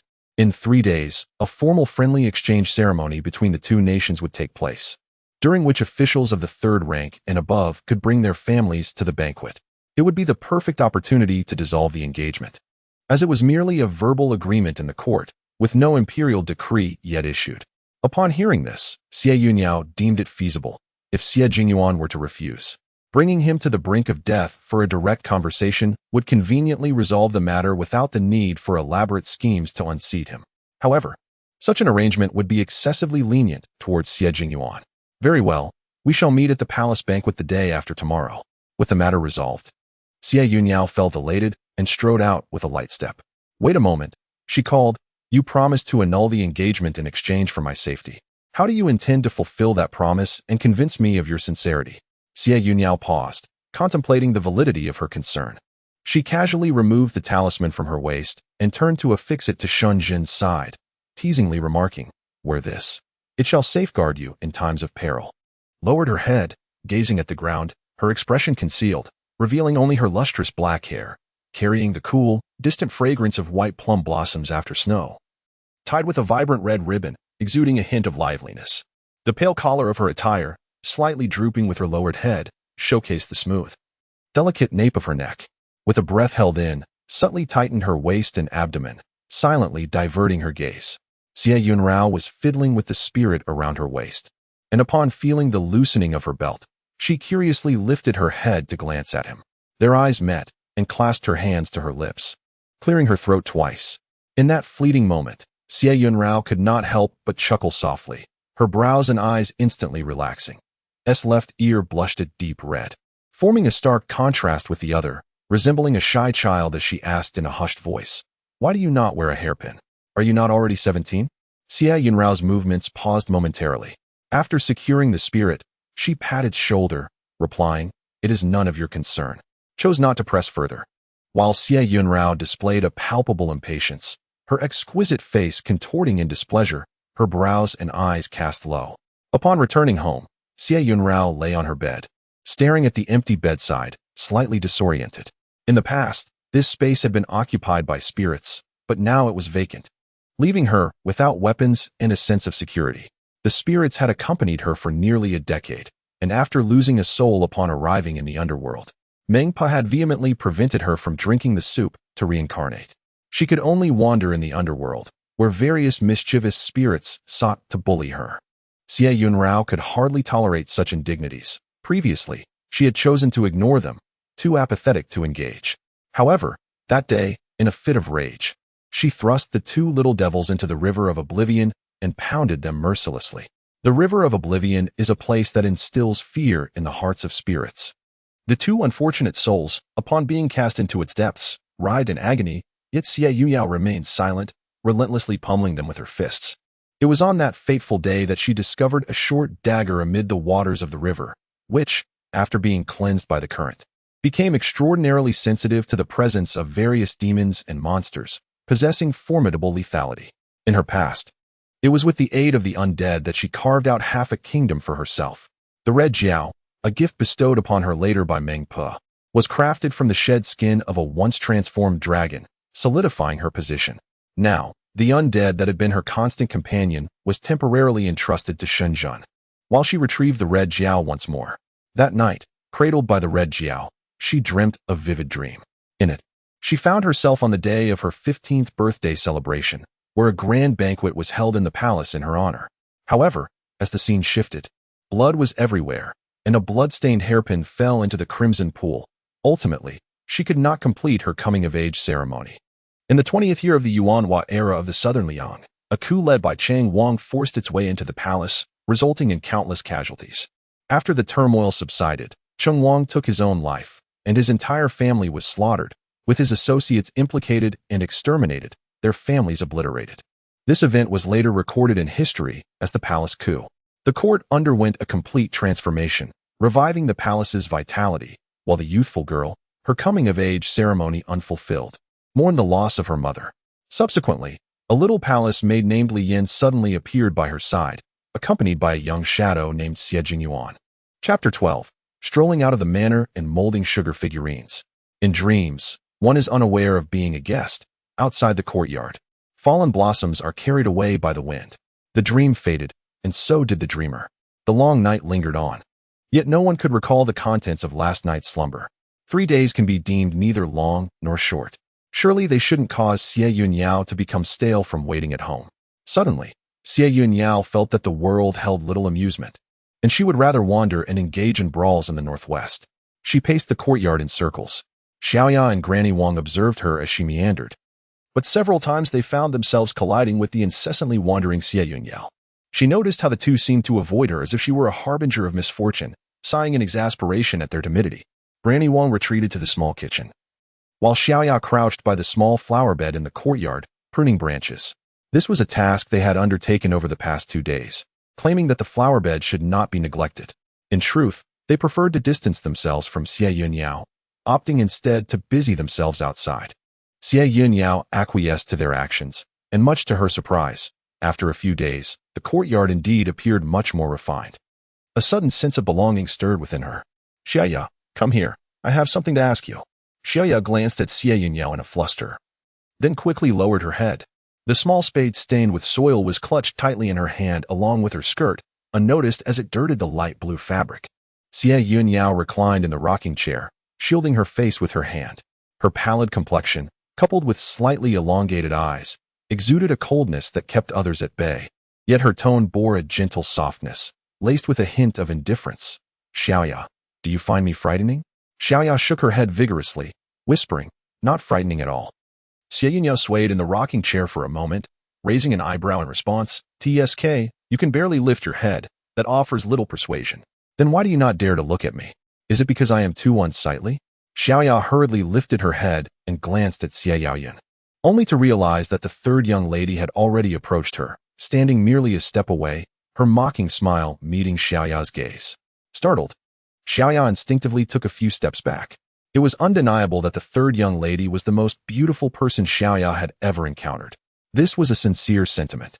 Having grown up in the royal residence without venturing outside, Xiaoya genuinely believed that within the entire palace, the third young lady was unparalleled in beauty. "You certainly have a way with words. If you all behave, I will not treat you unfairly. The treachery of human hearts surpasses that of any demon or monster. Do you understand?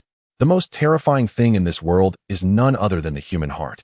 Demons and monsters can be vanquished, but the insatiable desires of the heart are difficult to quell, and the human heart is hard to fathom." After speaking, Xie Yaoyan closed her eyes and ceased to utter another word. After gathering her thoughts several times, Xiaoya finally spoke softly. "Third young lady, do you find it rather dull?" Xie Yaoyan swayed gently in her rocking chair, remaining silent, prompting Xiaoya to continue. "I have heard that the markets outside are quite lively these days. My lady's maid, Xiaoyan, went out with the fourth young lady a couple of days ago and brought back many delightful trinkets I have never seen before. Truly, The outside world is bustling with excitement. Although Xie Yun maintained a composed demeanor, she couldn't help but acknowledge the truth in Xie Yao's words. In her youth, she rarely had the opportunity to venture outside the palace. Her only excursions were to her uncle's residence, accompanied by her mother. Even then, each outing was conducted with great caution, surrounded by numerous attendants for protection. Now, witnessing the vibrant streets and the throngs of people, she realized that this was the very essence of ordinary life. Observing the maiden, Xie Yao was struck by the realization that, at this moment, there was little to distinguish the girl from herself. She was merely a young woman, whereas previously an atmosphere of constraint had seemed to envelop her. Now, though poised, she radiated an aura of liberation, akin to a spirited colt frolicking unrestrained in the wind. Perhaps Xie Yun Yao's unworldly demeanor amused the onlookers, as vendors and merchants along the street speculated as to which sheltered young lady had absconded for a clandestine escapade, idly handling an assortment of quaint trinkets. They eagerly sought her patronage. "Fair lady, behold the artistry of my spun-sugar figurines. I can fashion one in your very likeness." Xie Yun Yao approached to observe. Indeed impressed by the spectacle, with practiced dexterity, the viscous malt syrup was deftly molded into a likeness bearing a resemblance to her, then meticulously filled in layer upon layer with hues of vibrant color. Xie Yun Yao's eyes widened as she watched, her brow, typically bearing a slight downturn that lent an air of authority, now lifted in youthful exuberance. "Truly exquisite. Could you perhaps fashion two more for me? Are they intended as gifts, perchance? One shall grace my dear companion beside me, and the other." Xie Yun Yao demurred, a mischievous smile playing upon her lips. Xie Yao, taken aback by the gesture, regarded the maiden with a mixture of delight and apprehension, shuffling her feet as she murmured, "I have no need of one, my lady." Xie Yun Yao offered no rejoinder, save for a tender caress of her hair. A matronly purveyor of kerchiefs, seated beneath the awning of her stall, leisurely surveyed the scene, her countenance brightening with amusement upon overhearing the exchange. Her round countenance possessed a benignity akin to that of Mithreya, yet she jested, "Pray tell, maiden, is this intended as a gift for your beloved?" Xie Yun Yao, who had been on the cusp of requesting the artisan to fashion a likeness of Shen, found the words caught in her throat. Could it be that some custom dictated that sugar figurines were tokens for one's affections? The artisan, proffering the completed figurine, presumed the young lady to be bashful and said with a helpless smile, "Madame Xie is ever the joker. No offense intended, young lady. Tell me, what else would you like fashioned? Kin and friends alike are welcome."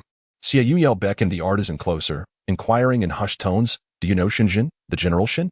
Could you fashion one of him for me?"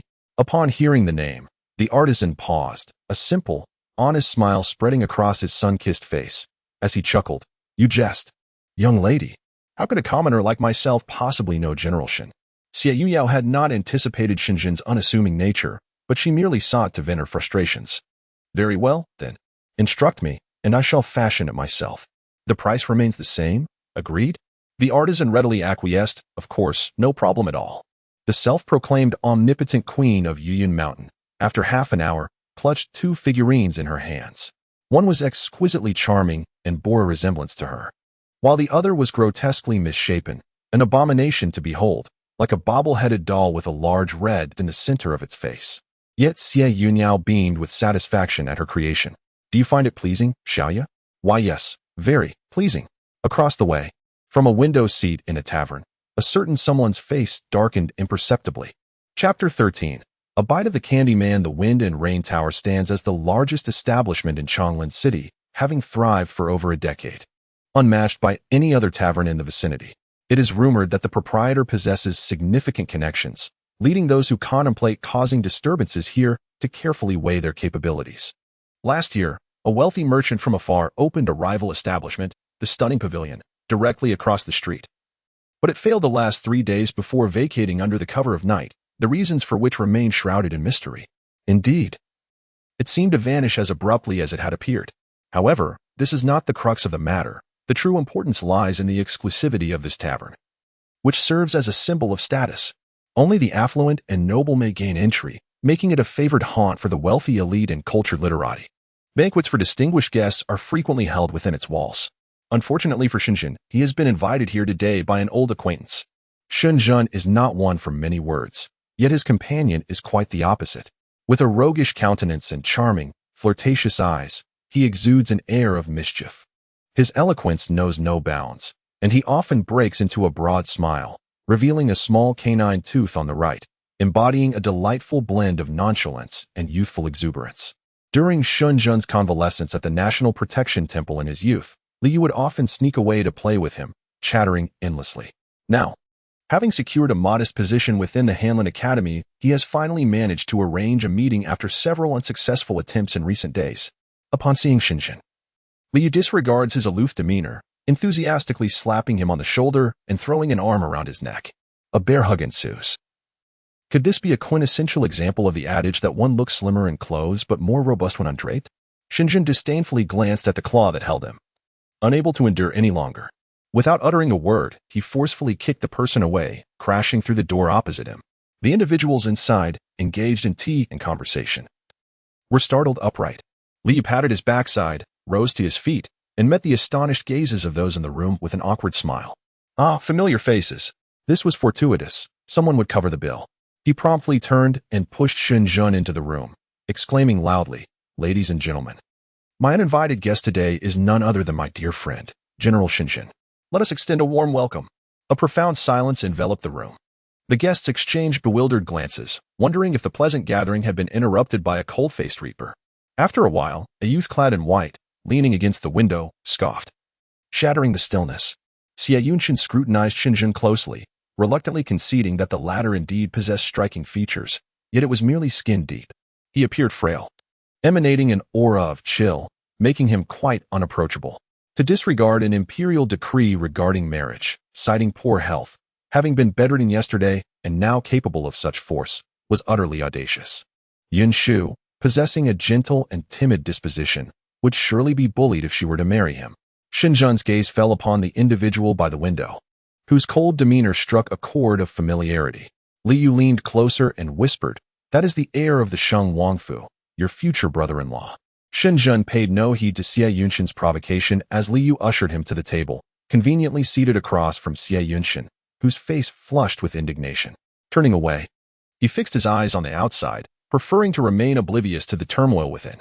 As I gazed, I was suddenly struck by the resemblance between the girl squatting on the ground, crafting sugar figurines, and my sister, Yin Shu. Xie Yun Yao looked quizzically at Shen Zhen, who held a teacup in hand, yet his gaze was drawn to the scene outside the window. Indeed, Shen Zhen was also observing the girl beyond. "What captures your attention, Brother Shen?" he asked.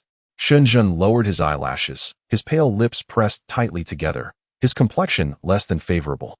Rising to his feet, he caught sight of two particularly striking young ladies amidst the crowd. One of them held two large sugar figurines, her face adorned with a satisfied smile, her pale lavender cloud-like gown billowing gracefully with each step, reminiscent of blossoming lotuses. Xie Yun Yao, observing the awkwardly cheerful Shen Zhen, couldn't help but chuckle, a hint of dimples appearing beneath her bright eyes. Liu gazed in astonishment at the woman below and hastily tucked away his fan, feigning elegance. "Whose daughter is this? So stunningly beautiful? Why have I never encountered her before?" With a sudden exclamation, Liu's companions, unable to contain their excitement, rushed over to catch a glimpse. They leaned against the grand window, eager to identify the enchanting maiden, all the while adjusting their attire to maintain their composure. Among them, the second son of a minister, already wed, found himself unceremoniously ejected from the gathering. "Indeed, young brother, go and play." Xie trailed behind Xie Yun Yao, sugar figurines in hand. Growing increasingly fond of her, her trepidation towards Xie Yun Yao diminishing. However, the sugar figurine was indeed hideous, and she felt reluctant to discourage the girl. Xie Yun Yao initially contemplated biting off Shen Zhen's head outright, but suddenly, she sensed a peculiar aura enveloping her. A faint scent of medicine lingered in the air, a fragrance she had only ever detected from Shen Zhen. Was he nearby? Xie Yun Yao glanced around before raising her head once more. Across from her, in a tavern, sat a figure clad in a dark blue long robe, which accentuated his refined features. His forehead was devoid of stray hairs, and his gaze always bore a hint of latent hostility. Positioned at the lower left corner of the window, Xie Yun Yao found herself locking eyes with Shen Zhen. The mere sight of him conjured thoughts of the departed, and she sensed the stirrings of the spirit at her waist, yearning for her attention. Xie Yun Yao lingered in the periphery of Xie Yun Yao's vision. She could only discern a cluster of unfamiliar individuals surrounding Shen Zhen, presumably his acquaintances. It was surprising that this frail figure managed to gather friends. Encircled by strangers in such a cramped space, Shen Yun's spirit emitted a faint resonance, amplifying his growing agitation. He slammed his teacup onto the table, producing a dull thud. The others, having caught only a fleeting glimpse of Xie Yun Yao, were soon frightened away by Shen Yun's demeanor. Xie Yun Yao regarded him from afar, waving her unsightly sugar figurine at him with a playful flourish, silently mouthing a word. Xie Yun Shun exchanged a glance with Shen Yun, then looked at Xie Yun Yao, perplexed by their interaction. However, Shen Yun's expression grew increasingly grim, causing the others at the table to believe that their previous exuberance had been too much, leaving them speechless and obediently seated. They exchanged furtive glances, silently inquiring with Li Yu about when they might escort this frosty figure away. In front of Shen Yun, Xie Yun Yao audaciously bit off the sugar figurine's head, raising an eyebrow in defiance before ultimately departing with Xiaoya. Chapter 14. The gathering feast. On the eve of entering the palace, the afternoon sun blazed fiercely, casting a dizzying light, leaving the streets nearly deserted.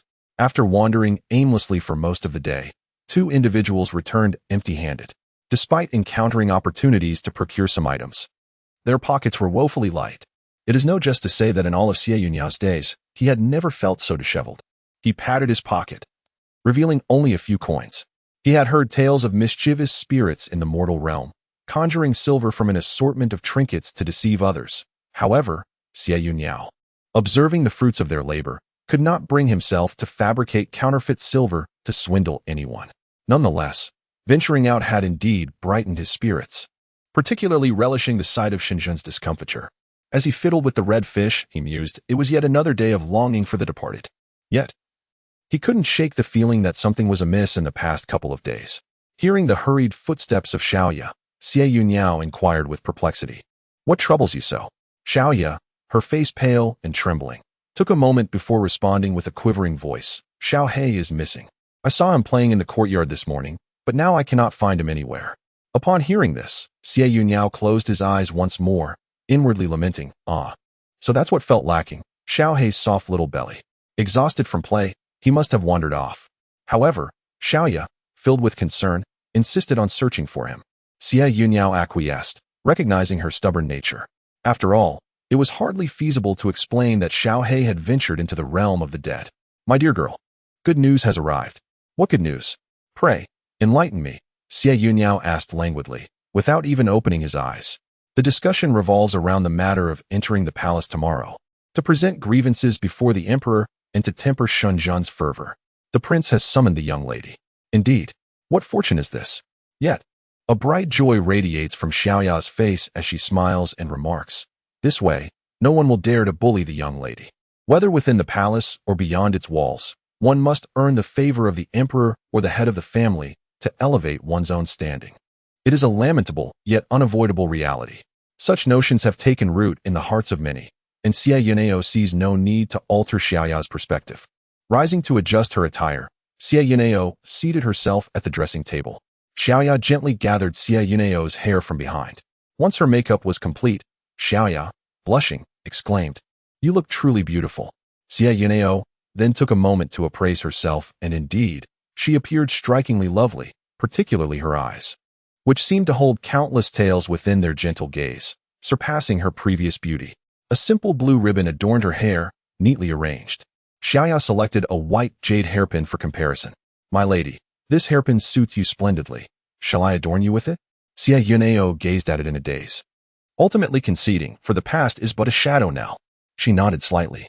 Together with Xiaoya, Xie Yun Yao traversed the courtyard to the main hall. This marked her inaugural experience dining with so many in the prince's residence. Typically, she would prepare simple meals alone in the small kitchen. The dining table was filled to capacity, with lively conversations echoing in the air, making Xie Yun Yao's arrival seem tardy. The esteemed Prince Shen, seated at the head of the table, cast a dark look upon the latecomer, remaining silent. Naturally, none dared to speak at such a moment. Xie Yun Yao remained silent, standing beneath the corridor opposite Prince Shang, where the moonlight bathed the ground, casting her delicate silhouette. It was uncertain whether they had shared meals together in the past, or if today was simply a special occasion that warranted gathering everyone. The atmosphere grew increasingly tense until the prince's consort, with a warm smile, broke the silence. As if she had only just noticed Xie Yun Yao, she gently beckoned. Yinshu has arrived. Please take a seat. It has been far too long since our family has dined together, and you were the missing piece. Who considers you family? Was it 800 years ago?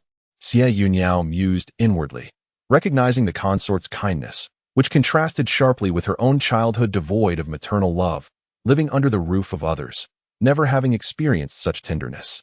With reddened eyes, she rushed forward to embrace Zhao Xinlan. The latter stiffened, a wave of nausea washing over her, feeling as though an invisible force pinned her in place.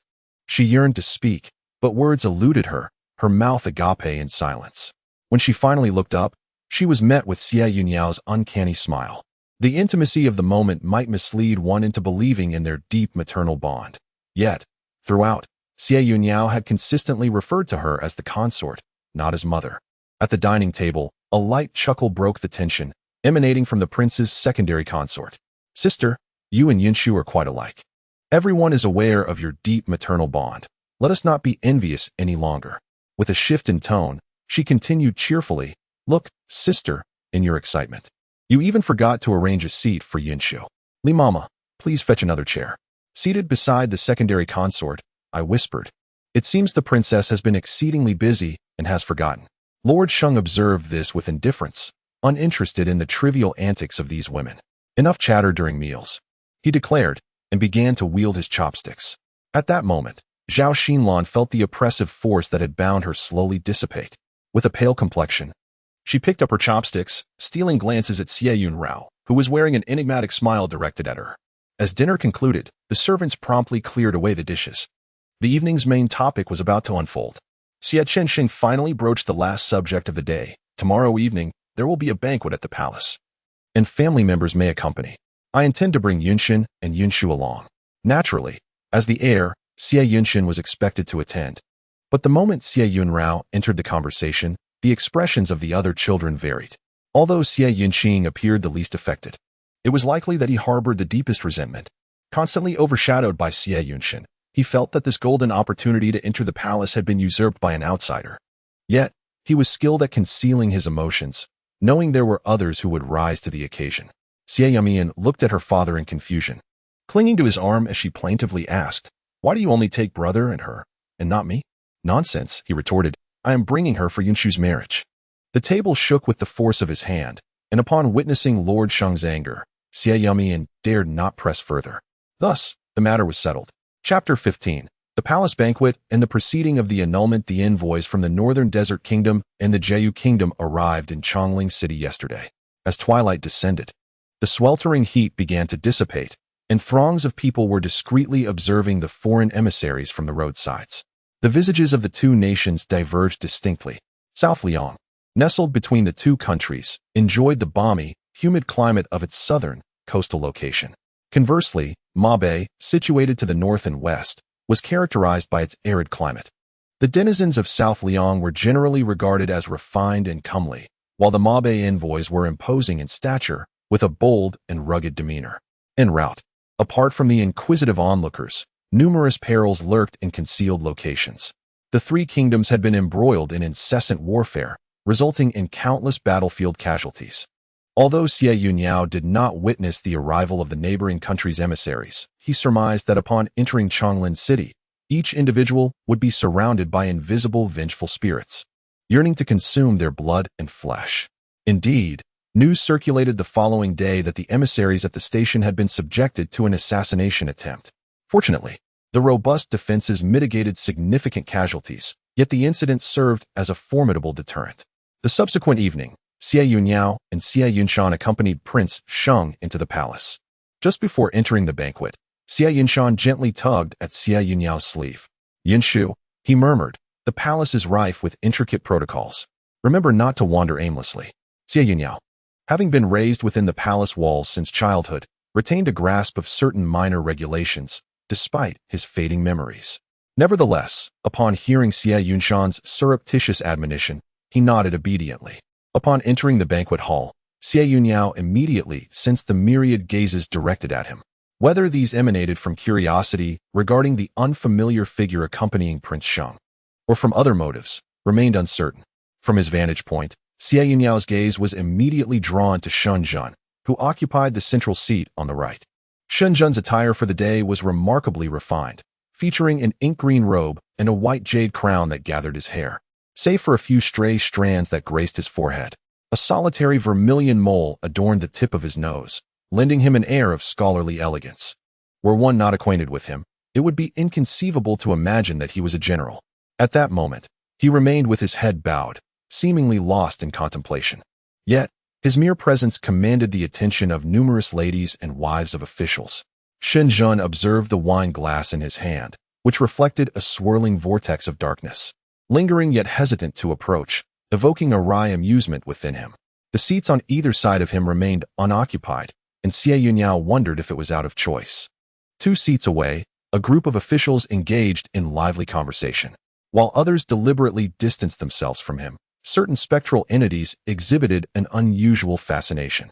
In Shen's vicinity, a shadowy presence, invisible to mortal eyes, mirrored the entity she had dispersed in Shen's residence on that day. Xie Yun Yao sighed inwardly, acknowledging its audacity. With the specter still clinging to Shen, these insignificant fragments could only observe from the periphery. As the banquet was about to commence, Xie Jingyuan, clad in casual attire, entered, escorting a beautiful woman. Xie Yun Yao finally beheld Xie Jingyuan once more, marking their first face-to-face encounter in a decade. These 10 years had held little significance for Xie Yun Yao, as the perpetual night of the underworld had dulled her sensitivity to the passage of time. Now inhabiting the body of the youthful Xie Yushu, she was once again a verdant girl. However, upon seeing Xie Jingyuan, Xie Yun Yao was struck by the ravages of time and the burdens of high office. Despite sharing an age akin to Shen, he bore a countenance weathered by time. Perhaps it was the unreserved gaze of Xie Yun Yao that alerted Xie Jingyuan. After extending greetings to the emissaries, Xie Jingyuan's eyes chanced upon her figure. And upon meeting her gaze, an expression of astonishment crossed his face. How could this person bear such a striking resemblance to her? Not only Xie Jingyuan, but all who had laid eyes upon Xie Yun Yao couldn't help but marvel at the existence of such a likeness. Yet, everyone knew that Xie Yun Yao had passed away many years ago. Xie Yun Shun, noticing his sister's unwavering stare at the emperor, was startled and hastily tugged at her sleeve. Xie Yun Yao silently lowered her eyelashes, ceasing to look at him, and in doing so, missed the reddened eyes of the noble consort beside Xie Jingyuan. Qin Liyan wiped away the tears that threatened to spill from her eyes, unwilling to reveal her emotions to those around her. The look in her eyes and her actions could not be mistaken. Following the reception of the emissaries, after a series of mutual flattering remarks, they exchanged local specialties and precious gifts. During their conversations, they inevitably mentioned the general who caused them considerable headaches, Shen. The emissary from the northern desert state raised his glass to toast Shen. And although he harbored resentment in his heart for his country's defeat at the hands of such a seemingly frail general, he could only subtly gain a verbal advantage on foreign soil. With an air of condescension, he smugly remarked, "Your esteemed general appears so delicate. I wonder if he has taken a wife?" The maidens of the northern desert only admire tall and mighty men. Shen remained silent, raising his glass as he stood, towering an inch over the man before him. "Does the emissary find me insufficiently tall? Or perhaps we did not strike you hard enough in battle?" A moment of silence was abruptly shattered as someone could no longer contain their laughter. What a self-inflicted humiliation. They deserved it. The envoy from the northern desert, with his rare black and yellow complexion, was noticeably flushed, resembling a freshly unearthed red sweet potato. The envoy, perceiving the southern Liang emperor's concession, seized the opportunity to proceed. "May I have the honor of meeting the young lady?" It was indeed the bloodline of our royal family, the third young lady of the Sheng family, Yin Shu, who had been raised beyond the borders. This banquet provided the perfect occasion for introductions. Xie Yun Yao paused momentarily while savoring a lychee. These lychees had traveled thousands of miles, preserved in ice and hastily delivered. Ordinary folk could hardly partake in such delicacies. She had always relished lychees. And just as she enjoyed one, her name was called. Rising now would render any retreat from the marriage prospects nearly impossible. Was this envoy from the northern desert lacking in wit, meddling in others' affairs? Xie Yunshin subtly urged Xie Yun Shu to stand, as all eyes turned toward them. With no choice left, Xie Yun Yao stood, slightly bending at the waist to perform a curtsy. "Presenting myself before your majesty, I am the humble daughter of Xie Yun Shu." It was inconceivable for her to perform a full bow to Xie Yun. Such a modest gesture was inherently lacking in respect, yet Xie Yun, upon observing the striking resemblance between her and Xie Yun Yao, momentarily lost focus, perhaps lost in thought, and refrained from reprimanding her. He merely remarked, "This is indeed the daughter of my royal uncle. She possesses unparalleled beauty, a perfect match for General Shen." The envoy wore an awkward expression, taken aback by the unexpected beauty of General Shen's betrothed. The two envoys from Jeju Kingdom exchanged glances, concealing their amusement. As the clam and the snipe contend, the fisherman benefits. Shen Zhen and Xie Yun Yao exchanged glances, each aware of the underlying tension. No one wishes to utter the words of cancellation at this moment. The collective intent to jointly petition for the annulment has been disrupted by this envoy from the northern wilderness. "Your Majesty, I must speak," the young lady declared. "General Shen and I are incompatible. Marriage seems unfeasible." The countenance of those present shifted dramatically, particularly that of Prince Sheng and Xie Yun, whose expressions darkened ominously. To refuse in the presence of a foreign envoy was tantamount to publicly slapping the emperor's face, an act fraught with peril. Indeed, she was a wild girl from beyond the borders, unafraid of the consequences. Chapter 16. The annulment is impossible. Xie Yunrao's unexpected rejection left the assembly in stunned silence. Xie Yundan stared at her in disbelief. How could she utter such words in public? Her mind raced, calculating how to safeguard her own life amidst this turmoil.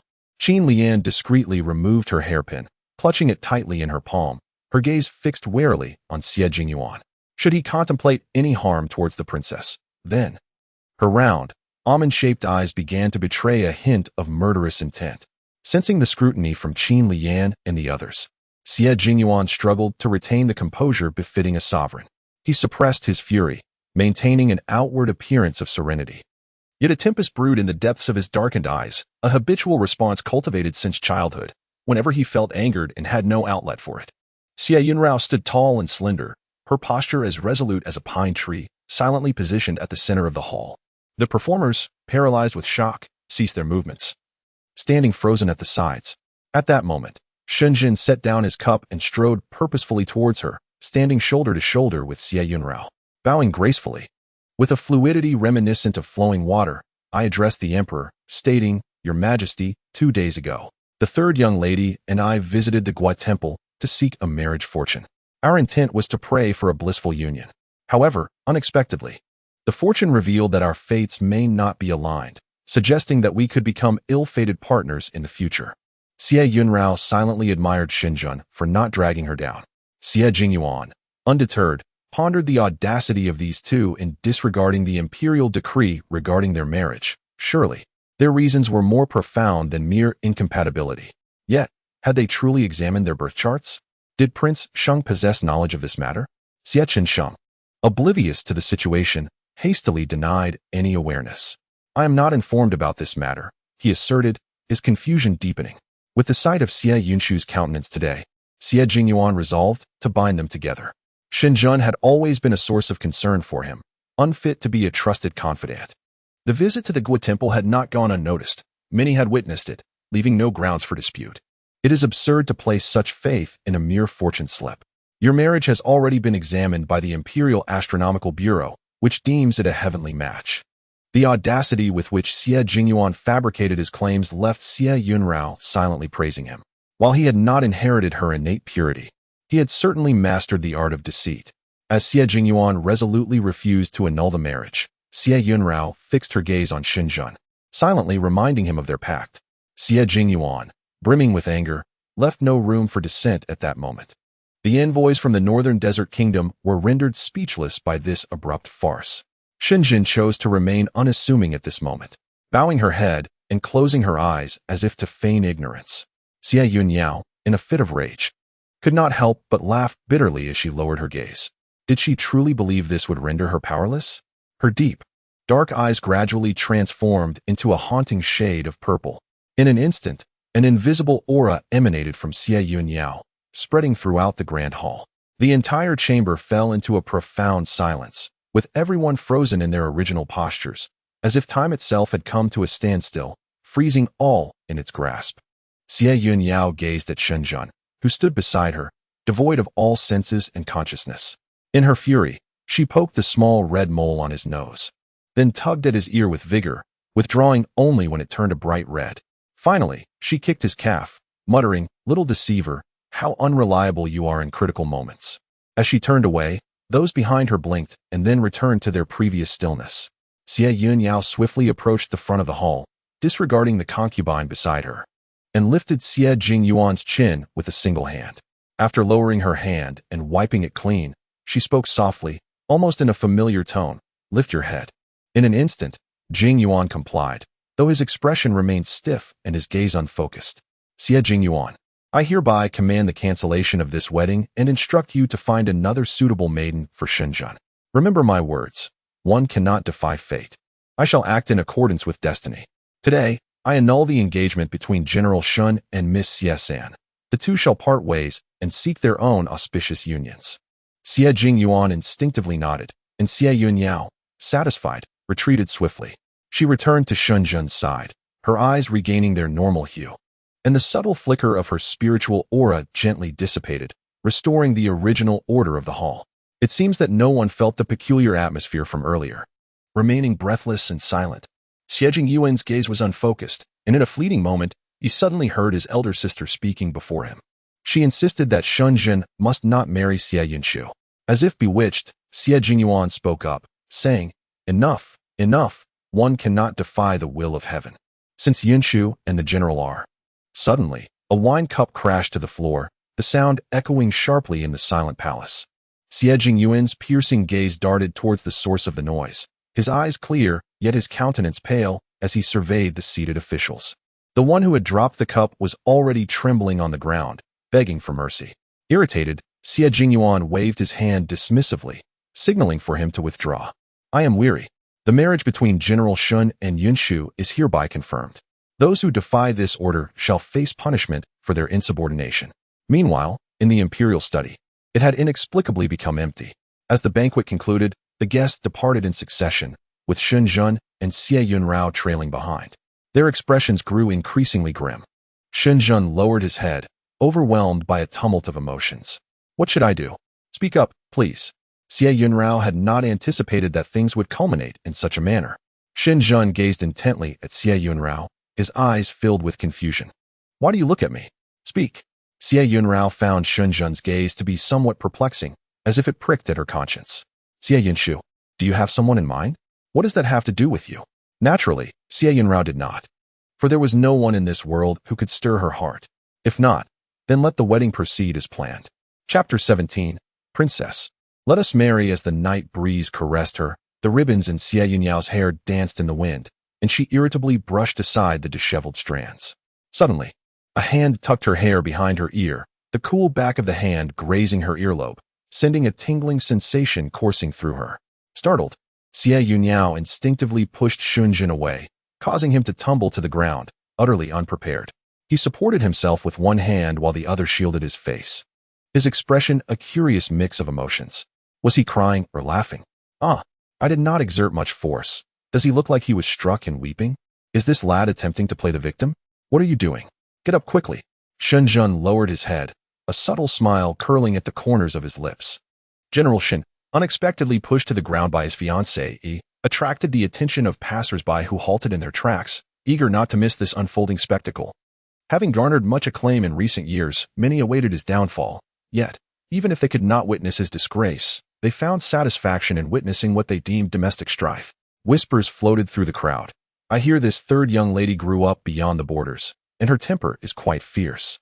Good heavens! General Shen has been struck by her. Look, he cannot even rise. How unfortunate for such a gentle man to endure a life filled with turmoil." Elder officials, disinterested in the commotion, shook their heads in disapproval as they walked away. It is a case of nature's balance. Possessing such a wife, Shenzhen can expect no tranquil days ahead. Xie Yun Yao stood amidst the wind, her thoughts in disarray, feeling as though she might bleed from her heart. This was a seasoned general, yet there were those who perceived him as fragile. The pain in her legs was almost unbearable. Shenzhen raised his head, his expression devoid of emotion, and uttered words that nearly made Xie Yun Yao retch her previous meal. Was this a case of a split personality, or had he just been possessed? "Shenzhen, Have you suddenly succumbed to madness? Or has a recent blow rendered you foolish? Yun Yun? Whom do you refer to as Yun Yun? Why not call her Shu Shu instead? Because you are not Xie Yun Shu, after all. Shinjun, will you not rise? If you remain down, I shall take my leave. Xie Yun Yao issued her final ultimatum. Shinjun extended his hand toward her. A slender wrist adorned with a crimson relic. Help me to my feet. Faced with Shinjun's posture of stubborn refusal to rise unless assisted, Xie Yun Yao suppressed the urge to kick him, deftly lifted her skirt, and turned to depart. Yet, she found herself unable to move. Shinjun, General Shen, do you still possess any semblance of shame? In broad daylight, you are tugging at my skirt. Do you not care for your reputation? Xie Yun Yao, Shinjun murmured. His head bowed. What did you say? Xie Yun Yao tugged at her skirt, distancing herself, unable to hear clearly. Xie Yun Shu, let us wed. Your Highness, let us unite in marriage. Henceforth, may we never part again. In the winter, I shall warm wine for your return. In the summer nights, I shall pour wine until dawn. What nonsense are you speaking? Do not presume I am unaware of your intentions.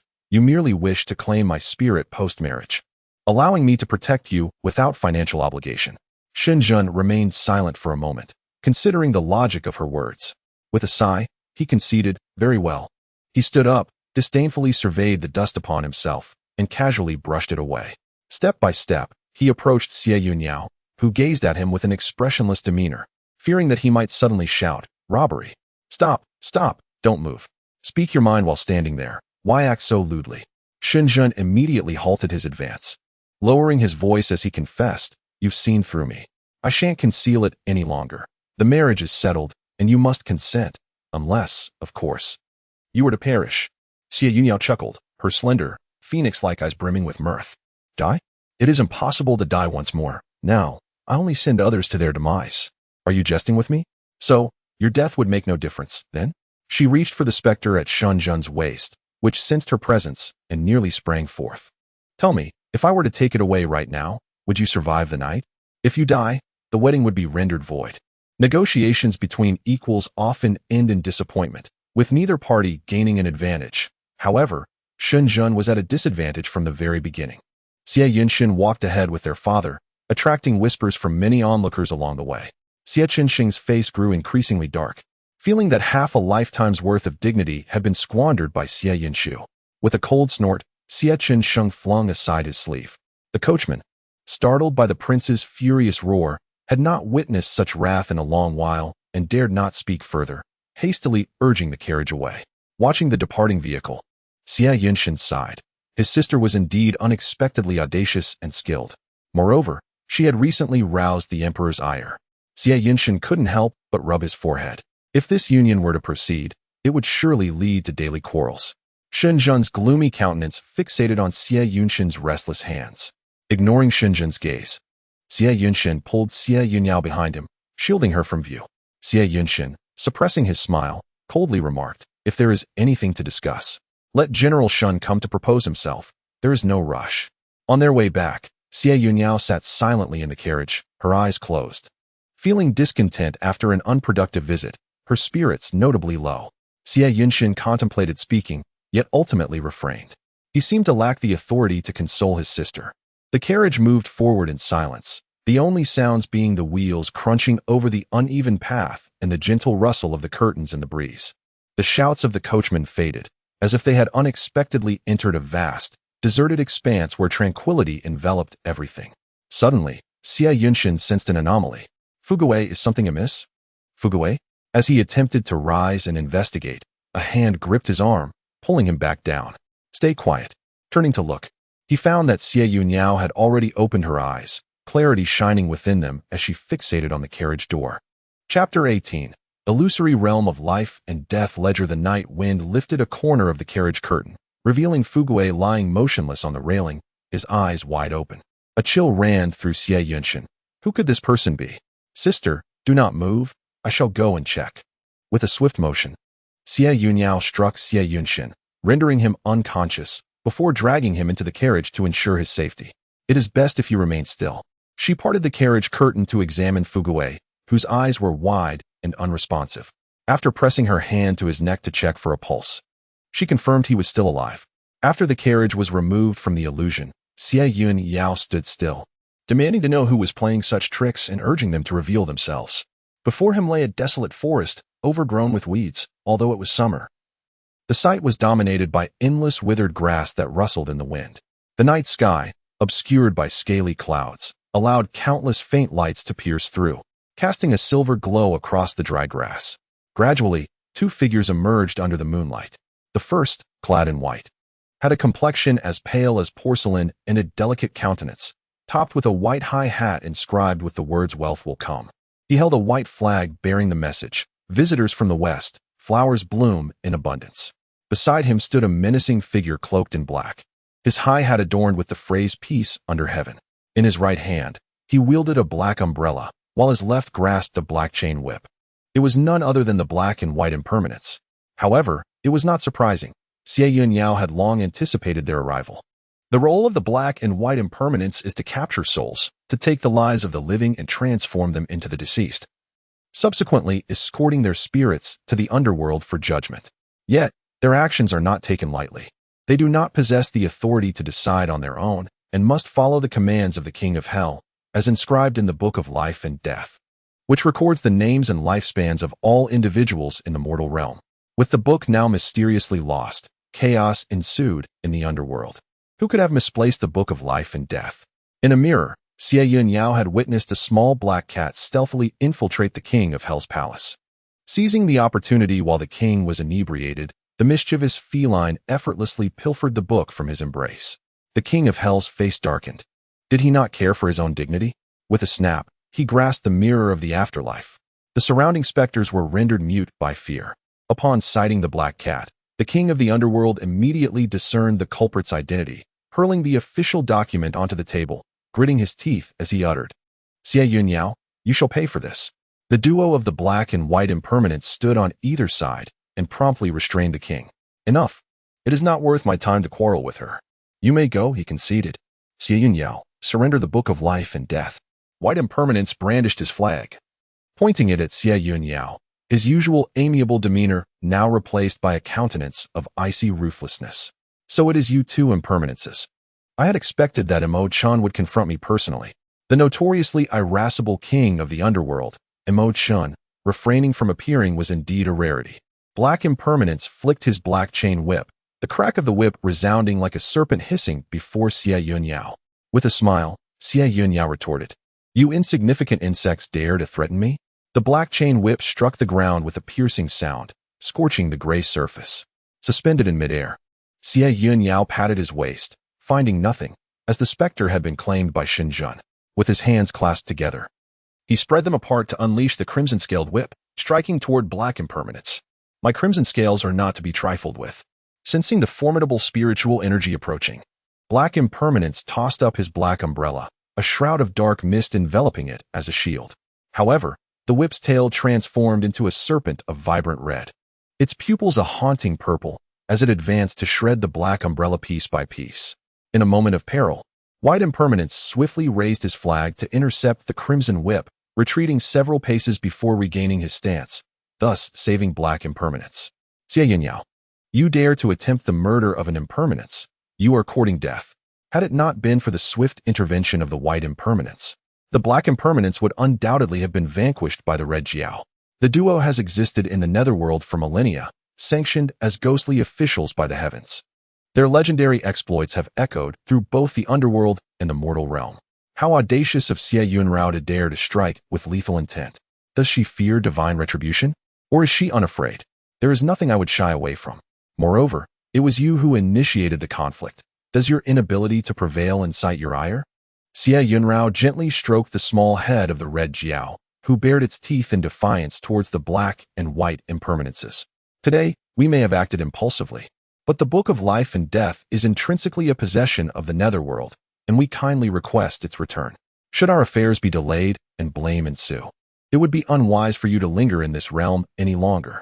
The white impermanence, supporting the injured black impermanence, endeavored to negotiate with Xie Yun Yao in a calm demeanor. "Are you threatening me? Or instructing me on my duties?" What began as a placid tone gradually descended into a somber timbre. Xie Yun Yao's deep violet eyes darkened, her gaze reflecting the disdain for an insignificant insect struggling futilely at her side. If you seek the book of life and death, present your sincerity, otherwise, cease your threats against me. Exchanging glances, the black and white impermanences resignedly stated, you shall return the book of life and death to us, and we, in turn, shall refrain from meddling in your affairs in the mortal realm. However, you must not engage in actions that contravene the laws of the living world. What constitutes a violation of these laws? Are you the arbiter?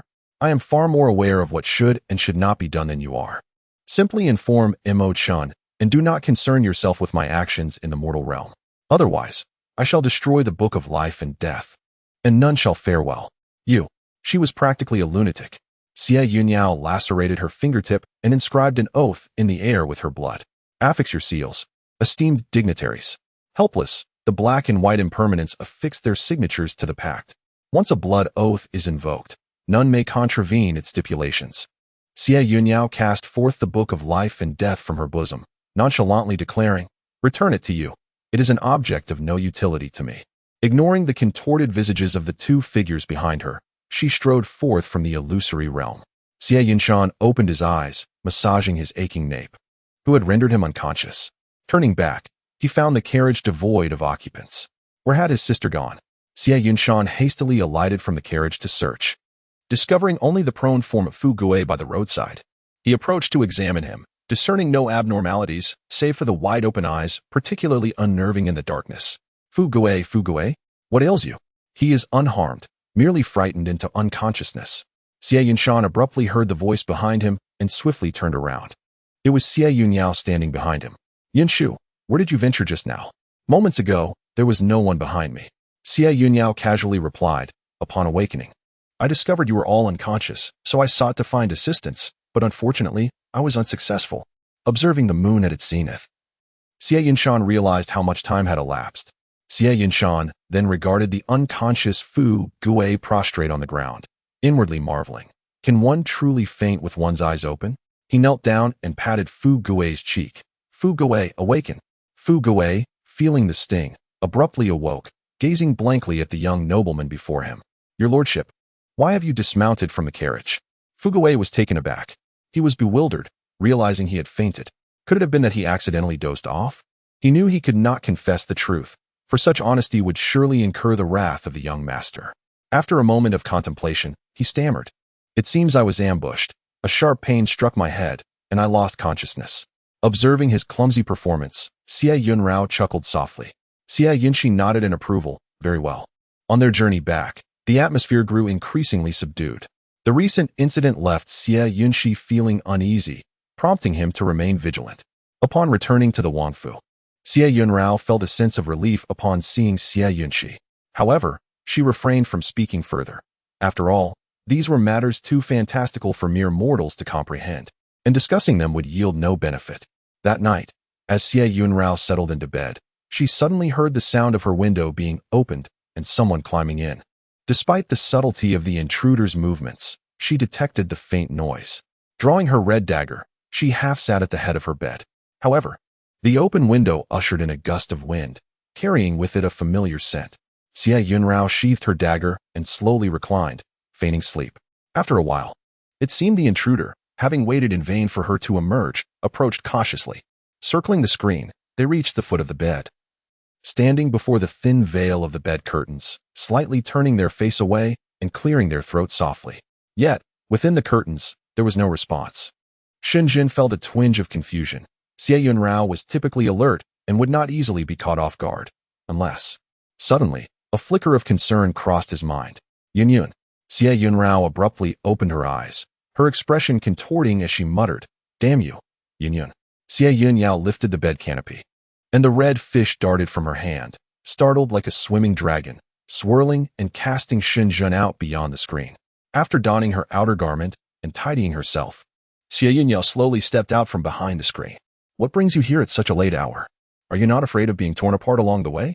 Shen silently sat on the pear-blossom stool opposite her. Third miss, considering the state of our marriage, I wish to discuss it earnestly with you. Xie Yun Yao gently caressed the red fish in her hand, a mocking smile gracing her lips.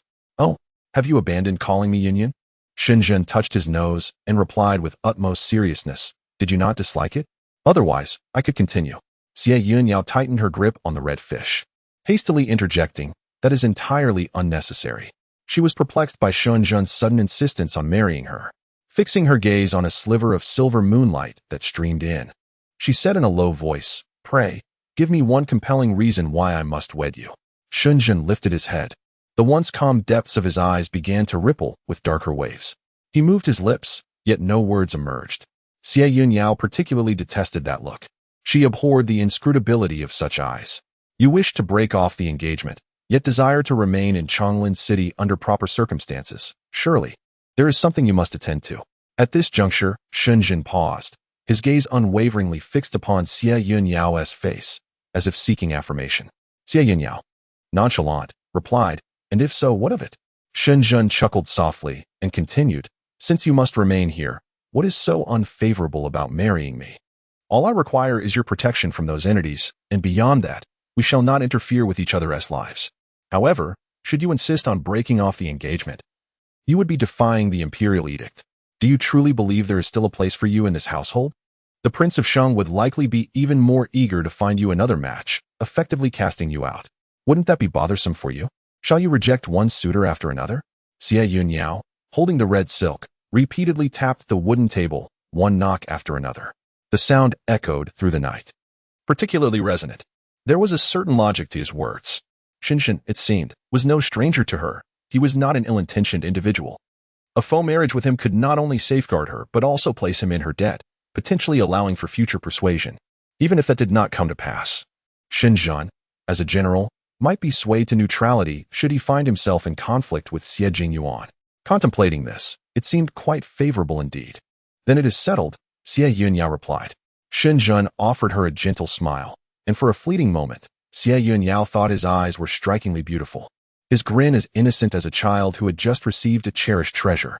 Meanwhile, Shen Zhen mused that he had taken the first step toward success, standing at the forefront of opportunity.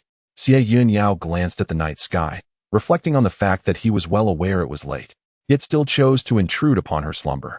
Though she could manage without sleep, she recognized that Xie Yun Shu, being human, required rest. Otherwise, he would awaken the next day lethargic, and his complexion would surely suffer. Who does not cherish beauty? Enough of this, she thought. Wait a moment. Shen Zhen was crouching by the window, preparing to leap out, when he happened to hear Xie Yun Yao's voice.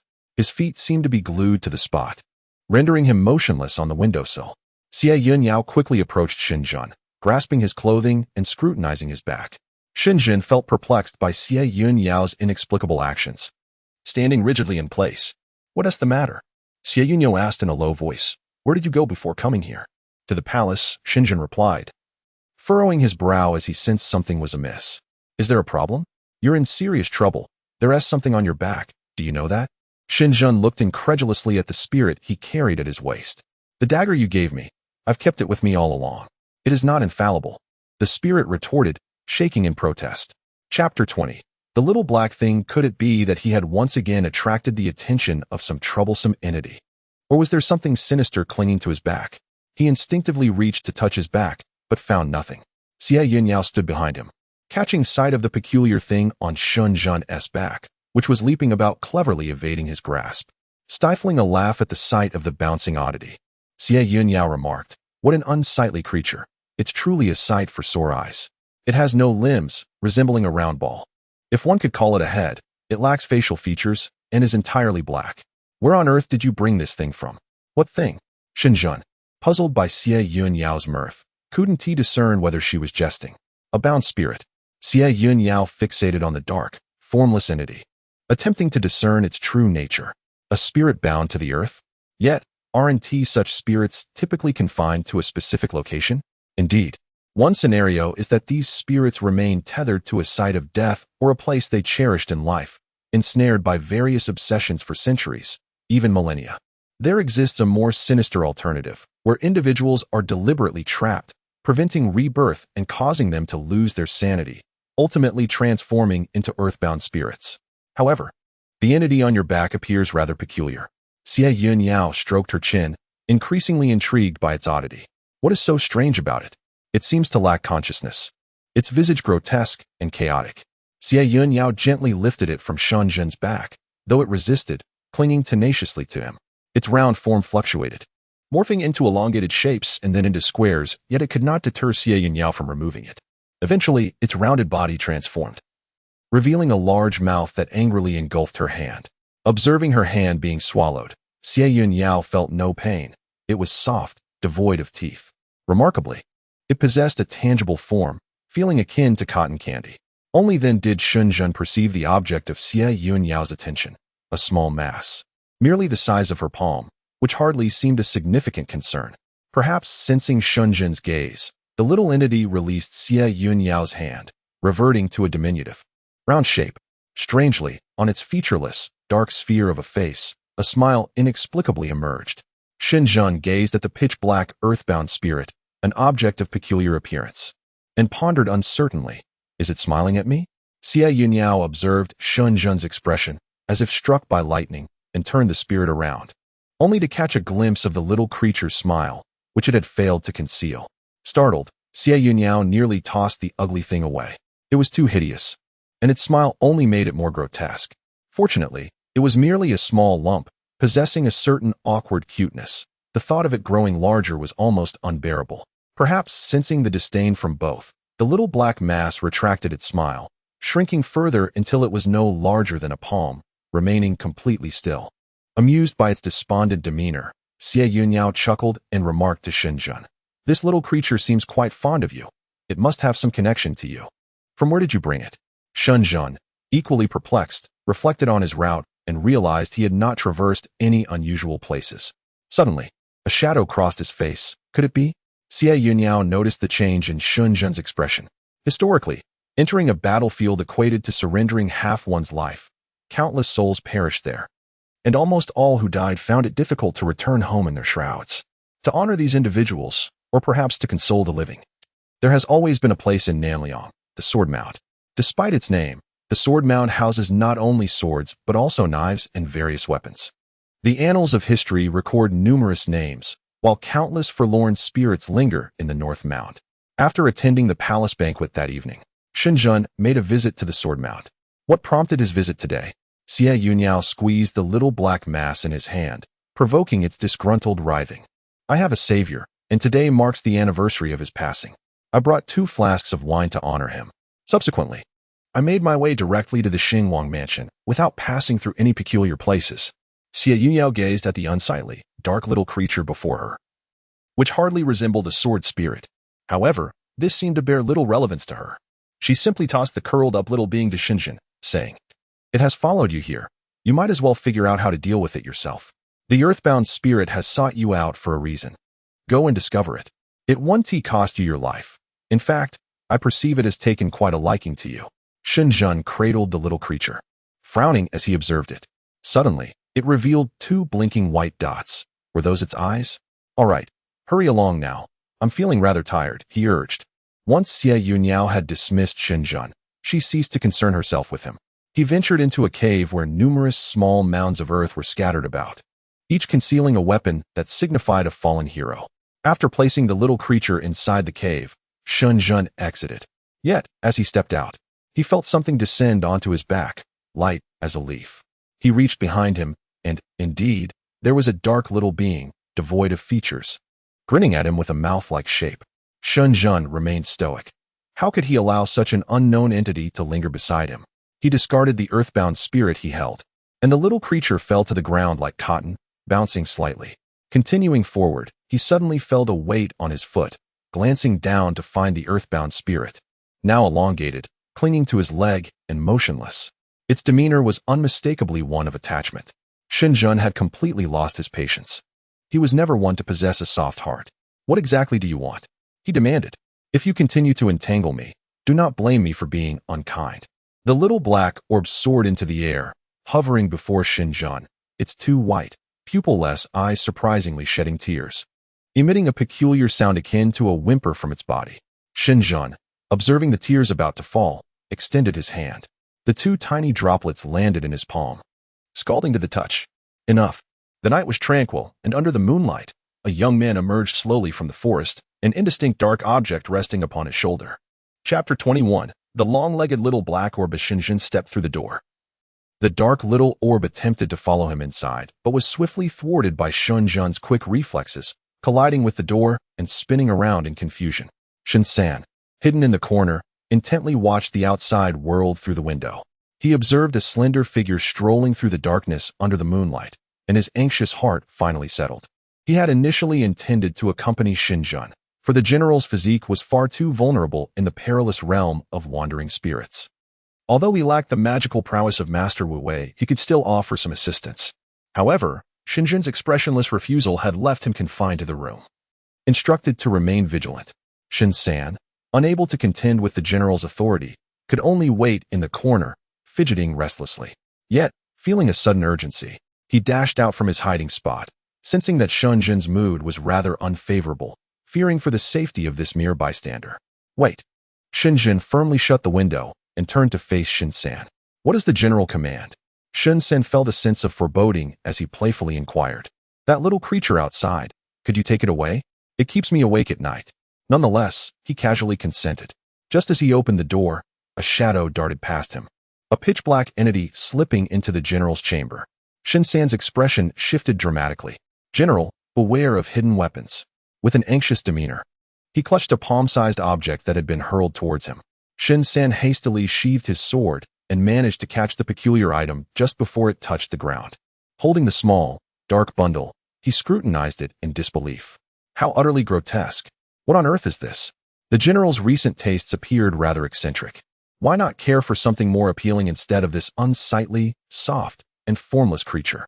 What purpose could it possibly serve? Should he merely toy with it in his hands? Before he could ponder further, Shen Zhen's voice interrupted. Shen San, quickly dispose of this creature. I cannot have it entering my room at night. Very well. Shen San suppressed his curiosity and departed with the small bundle in hand. He chose to overlook its attempts to bite and kick, attributing its antics to a penchant for shape-shifting, and ultimately exited Shen Zhen's quarters.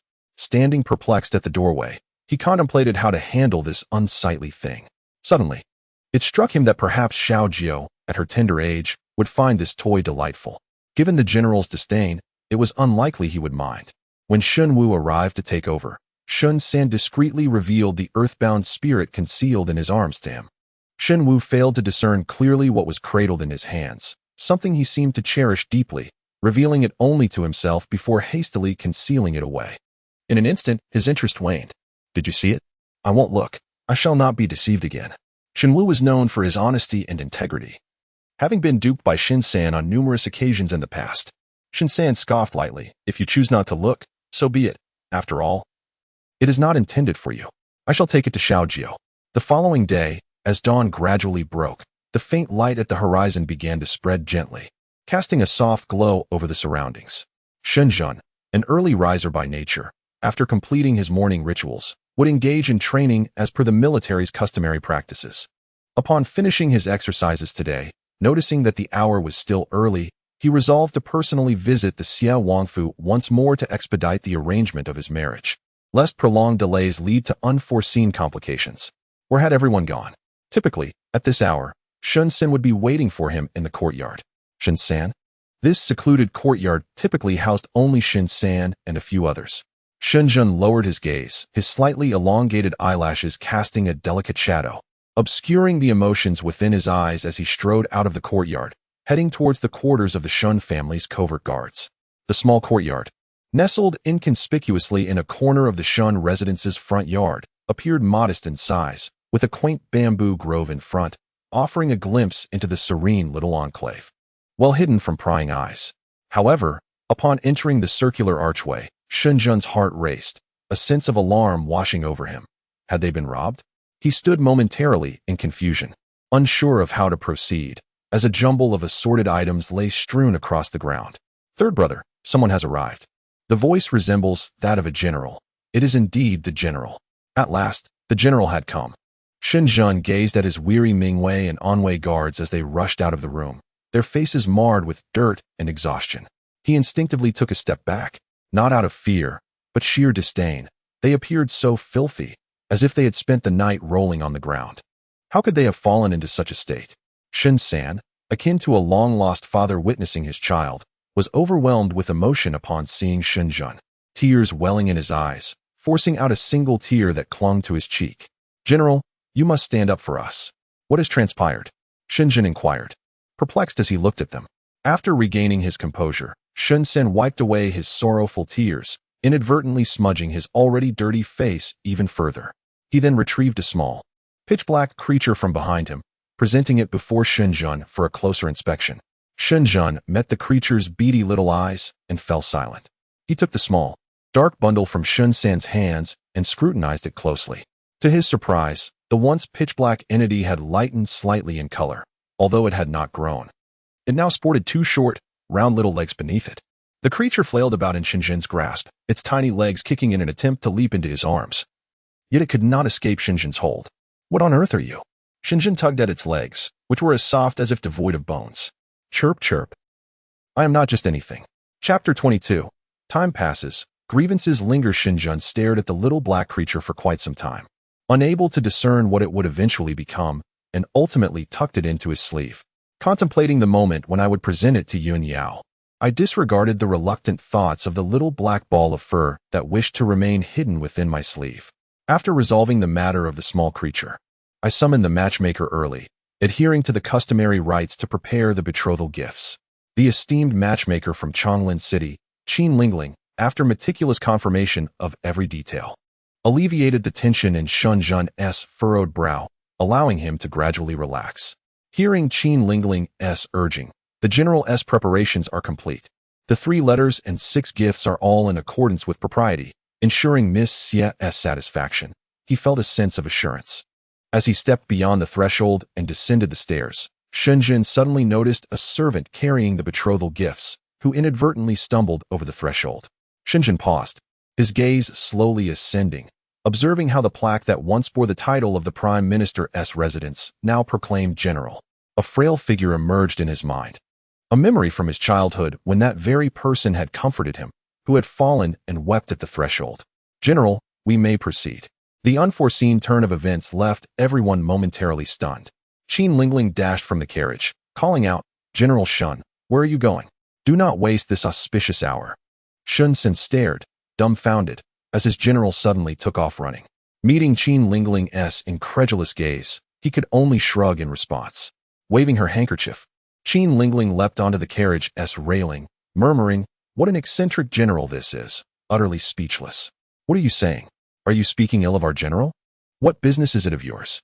Qin Lingling rolled her eyes, turning her head away, uninterested in engaging with him.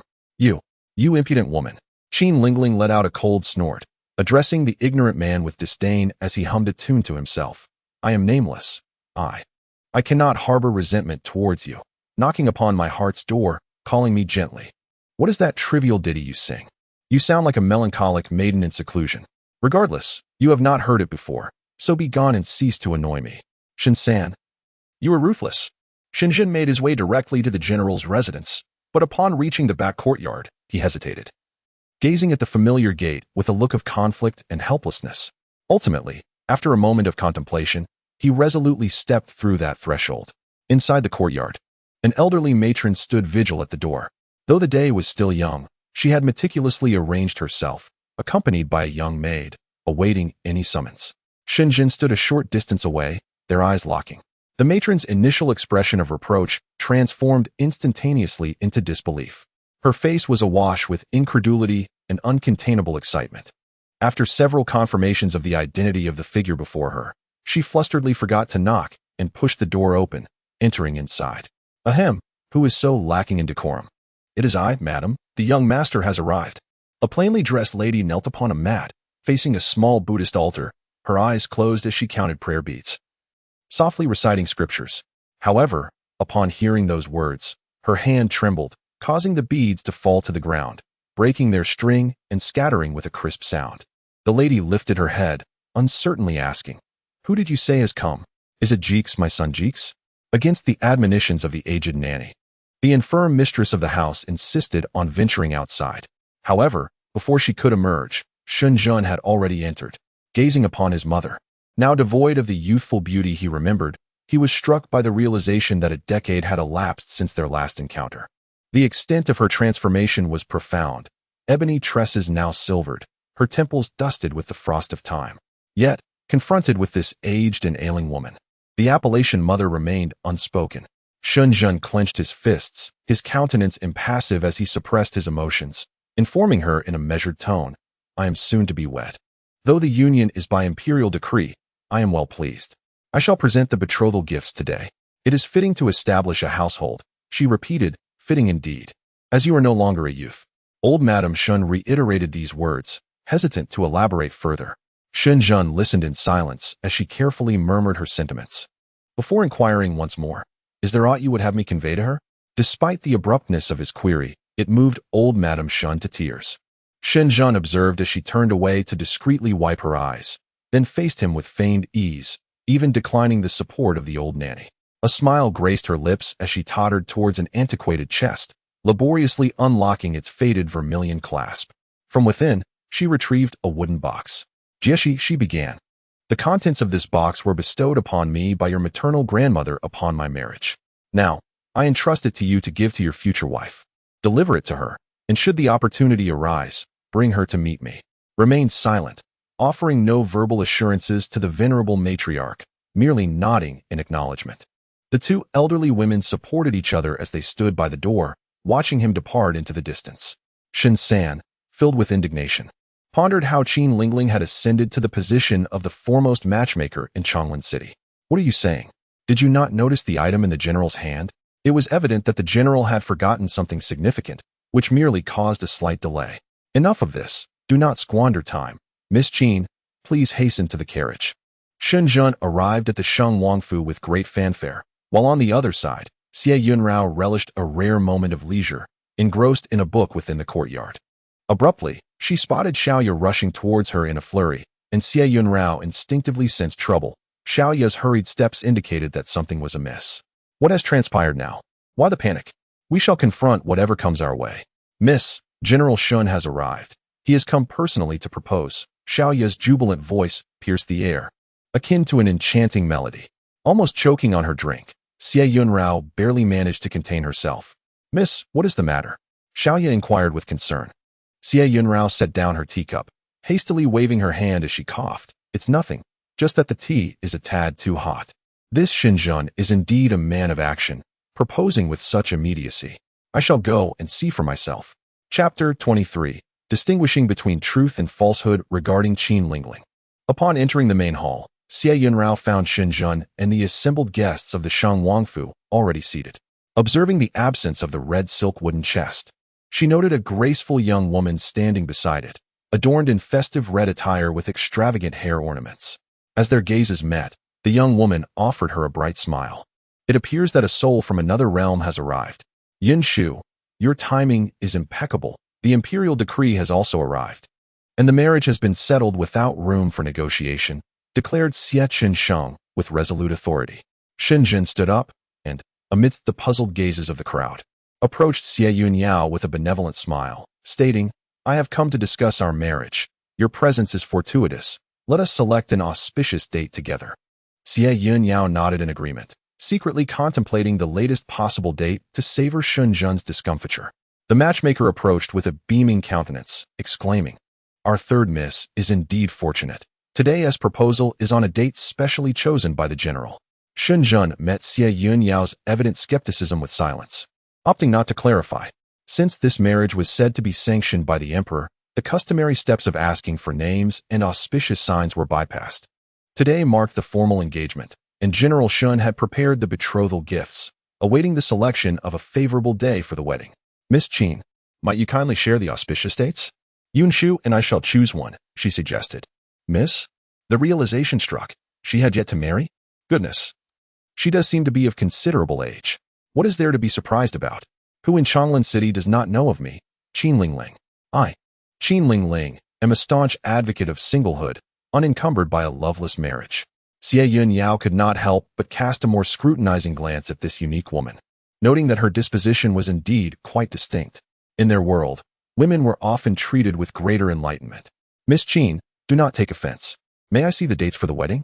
Qin Lingling, disinterested in the indulgent daughters of nobility, offered a smile to Xie Yun Yao before turning to retrieve the red wedding invitations. The carefully selected dates, along with the corresponding auspicious times, were placed on the table beside Xie Yun Yao. After finalizing the dates, Qin Lingling and Shen departed, satisfied. Who exactly is Qin Lingling?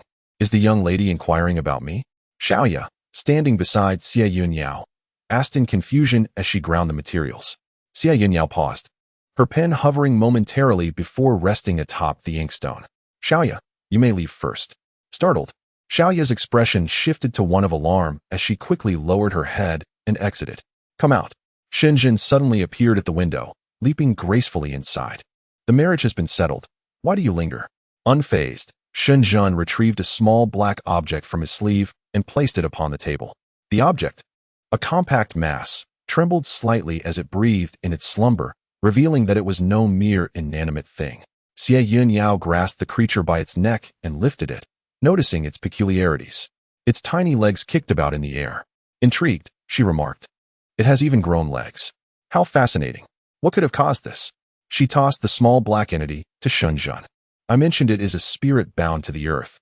However, its form is too chaotic. It seems to be mimicking human characteristics as it develops, perhaps in the future.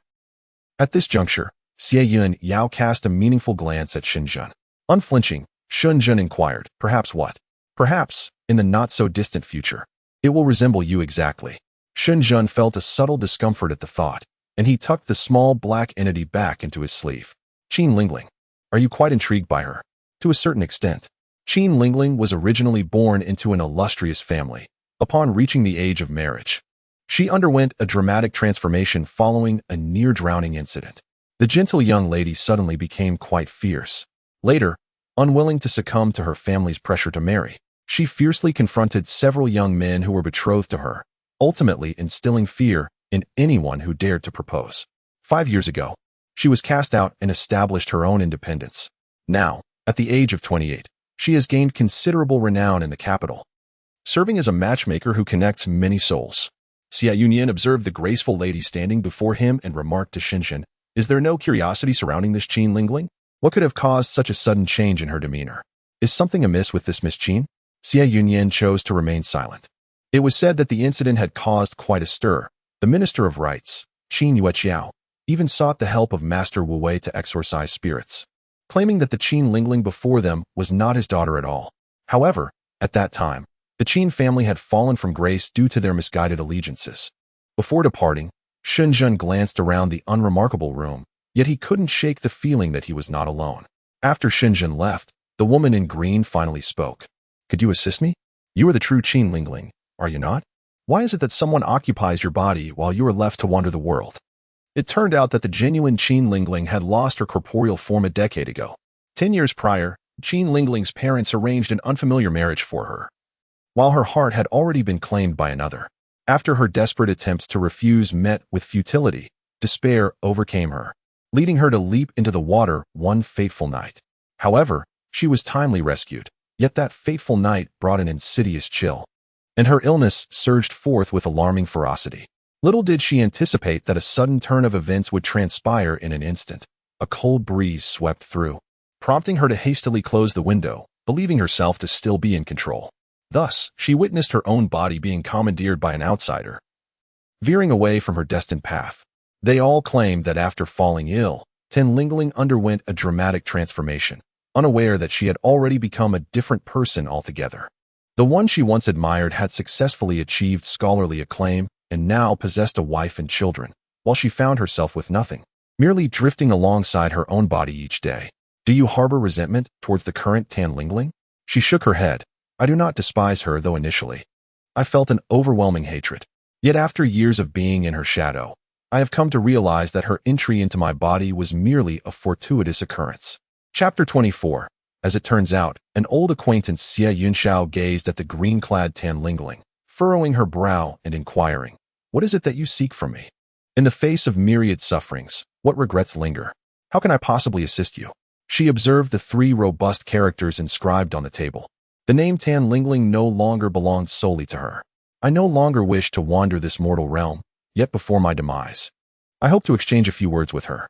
The green-clad Qin Lingling looked at Xie Yun Yao with a beseeching expression, her round almond-shaped eyes tinged with a subtle sorrow. Xie Yun Yao had seen those eyes brimming with confidence and vivacity, yet they were not one and the same. Are you content to have your body occupied for a decade, witnessing others revel in the life you once led, while you can only watch helplessly from the sidelines? Originally, there was reluctance, but now I no longer wish to tarry. The verdant-clad Qin Lingling shook her head. Perhaps I perished a decade ago. I harbor no further desire to continue existing. I sense my imminent demise. Xie Yun Yao was uncertain whether to deride this girl's naivety, harboring compassion for a girl who had pilfered her life. Why do you presume I would assist you? The verdant-clad Qin Lingling smiled, her eye corners curving gently, small dimples rendering her exceptionally endearing. Her words, too, were guileless. She said, because you smiled at me. For nearly a decade, she had been a shadow behind Qin Lingling. That was the sole instance when someone had perceived her at a glance, without exhibiting any peculiar expression, and had even bestowed upon her a faint smile. I see. Surreptitiously squatting on the ground, craning her neck to peer over. Xie Yun Yao found it exceedingly amusing at the time. A specter, unmasked, would remain unseen by all. Yet, unbeknownst to her, this was Qin Lingling's original spirit. Unintentionally, she had been mistaken for a warm-hearted individual. A smile does not necessarily denote a benevolent person. What cannot be feigned, let alone an unintentional smile? Her dark brown pupils reflected the pure eyes before her, her smile gradually becoming unrestrained, her pupils gradually transforming into a misty violet, and crimson veins originating from her brow, traversing her left cheek, meandering down to her chin, resembling a wildly growing flower, etched upon her face. Exquisitely beautiful yet eerie, exuding an air of wickedness. Do you find it pleasing to the eye? Do you still deem me a benevolent person? In her green attire, Qin Lingling carefully scrutinized Xie Yun Yao's face. To Xie Yun Yao's surprise, she discerned no trace of fear in her expression, only a hint of astonishment. Had anyone ever remarked that the young lady bore a striking resemblance to someone? A sudden jolt surged through Xie Yun Yao. Could this be yet another individual who recognized her? Releasing Qin Lingling's chin, Xie Yun Yao composed herself once more. A departed soul, indeed, she had been gone for nearly a decade. Yet there were moments when Xie Yun Yao fancied that she might exist in some hidden corner of the world. After all, such a remarkable person ought not to have simply perished. Unbeknownst to her, she had inadvertently set aside a paperweight, and a gust of wind swept away the writing that Qin Lingling had just composed, sending it fluttering out the window. Qin Lingling instinctively reached out to retrieve it, but Xie Yun Yao swiftly grasped her arm. Do not bother. I shall accompany you, she offered, considering your acquaintance with me. It was worth noting that Qin Lingling, at 28, was of a similar age to Xie Yun Yao. Perhaps they had indeed crossed paths before. They had both met their untimely ends a decade prior. Qin Lingling gazed at Xie Yun Yao with wide, incredulous eyes. Is it true? I cannot thank you enough. Are you certain it is all right for you to venture out like this? Qin Lingling shook her head and dashed ahead. Xie Yun Yao observed as her form became translucent and pale upon her departure, yet she did not intervene. There was no need to shatter the facade of strength that others had so carefully constructed. As Qin Lingling walked beneath the sun, pain coursed through her. Yet it was a discomfort she could now endure. Following the young woman in green, Qin Lingling entered the very residence that she herself had built. The number of people in the mansion was considerable. Xie Yun Yao and Qin Lingling walked along the path, occasionally encountering some servants. However, the individuals they encountered were predominantly maids and female relatives, with no sight of any men.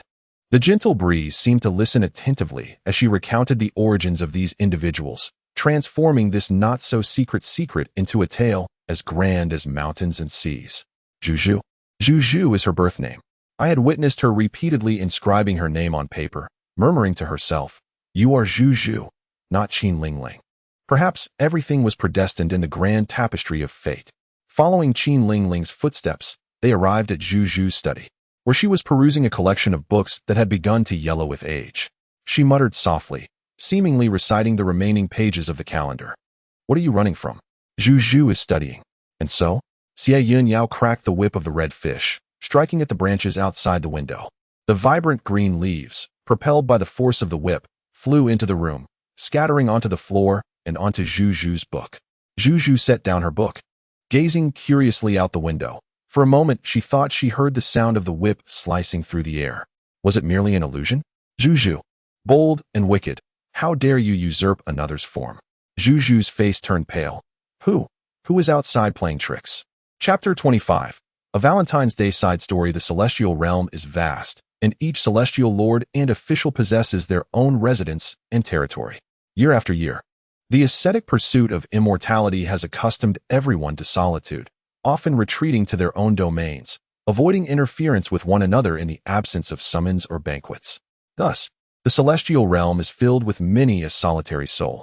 The thread of fate woven by the deity of marriage can easily be severed by these enchanting fairies and charming mortals. Each day, the deity finds himself in a state of tranquility, as the affairs of marriage in the celestial realm require little of his attention.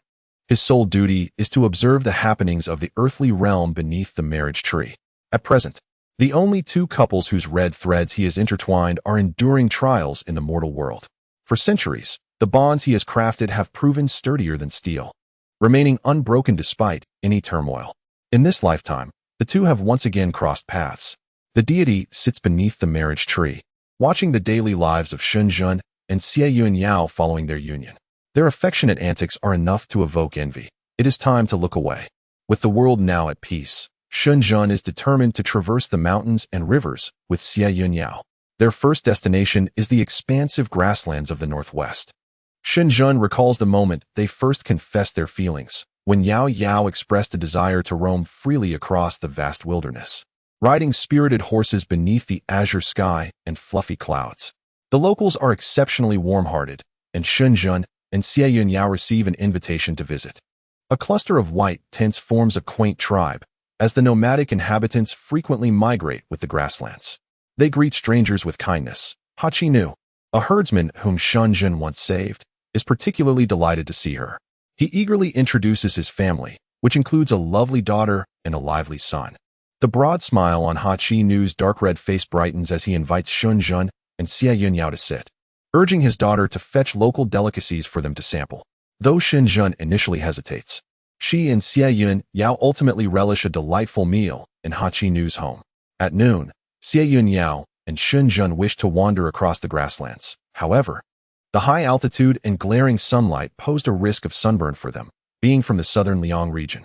Hachi Nu urged them to wait until the sun began its descent, when the mountain breeze would arise, creating the perfect moment for appreciation. In the evening, they politely declined the offer of Hachi Nu's daughter, Mo Sang, to guide them. Xie Yun Yao, leading a chestnut horse, walked side by side with Shen As Mo Sang gazed at their retreating figures, her previously flushed face was now clouded with disappointment. Hachi Nu, perceiving his daughter's sentiments, gently stroked her hair and remarked, "General Shen is not of our kind. It is best not to dwell on those who are not meant to be." With her head bowed, Xie Yun Yao quickened her pace, leaving Shen behind.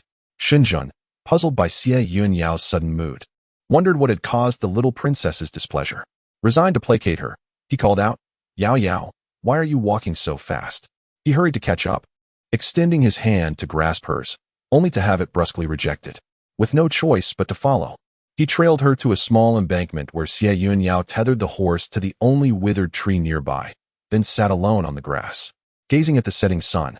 The white clouds were suffused with a golden hue, while faint purple strokes painted the horizon and delicate pink outlines defined the sun's realm. Shen, bemused, settled beside Xie Yun Yao, gradually inching closer until his arm encircled her slender waist. A gentle breeze stirred the cluster of bright yellow wildflowers atop the slope, sending a shiver through the air. "What's wrong? Were we not here to watch the sunset? Are you particularly pleased?"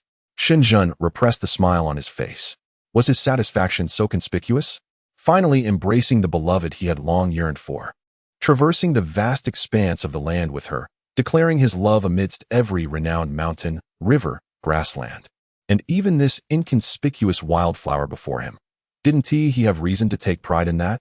Indeed, he felt a tinge of pride. Xie Yun Yao tightened her grip on the hem of her skirt, observing the genuine smile on Shen's face, feeling increasingly vexed. "You should leave. Go find your sister Mo Sang, and don't obstruct my view of the sunset."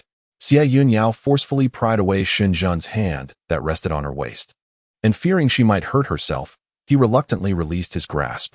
Yet, upon hearing her words, his smile only broadened. Shen drew Xie Yun Yao closer, allowing her to rest her head on his shoulder. Unable to contain his laughter, his chest vibrated with mirth, causing his shoulders to shake. Xie Yun Yao felt a flicker of anger, a blush creeping onto her fair, slender face. You still laugh? Do you think it's amusing that someone might see you blushing? And you feel triumphant? You've changed. You weren't like this before. Shen tucked a strand of her hair behind her ear and gently caressed her locks. Oh, my dear Madam Shen, are you feeling jealous? What an immense honor that is. We, who resemble celestial beings, endowed with formidable powers, I am already enamored. How could I possibly cast a glance at another? Shen gazed at the person leaning on his shoulder, slightly bowing his head to place a soft kiss on Xie Yun Yao's forehead. Sometimes, I fear that if I were to look away even for a moment, you might vanish. Shen has reached the age of 30, and strands of white are beginning to grace his temples. At times, he finds himself fretting over his appearance, akin to a woman concerned about the ravages of time and the prospect of aging into unattractiveness. This worry is juxtaposed against his wife, who remains eternally youthful and beautiful. Fear not. I shall accompany you until our twilight years. Even in death, I will continue to seek you. When Mo Song arrived, Xie Yun Yao and Shen were seated side by side, gazing at the sunset. General Shen, Madam Shen, Miss Sang has arrived. Is there something you require? Thank you. Miss Sang, Xie Yun Yao responded. Mo Song hastily gestured for them to refrain from expressing gratitude.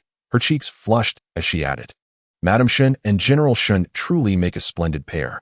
The dreams of youth withered before they could blossom, snuffed out by the encroaching night. What a splendid scene it was, with dozens of young men and women gathered around a makeshift fire pit atop a high platform. The vast plateau, characterized by its stark temperature fluctuations between day and night, was illuminated by the bright flames that offered warmth and light.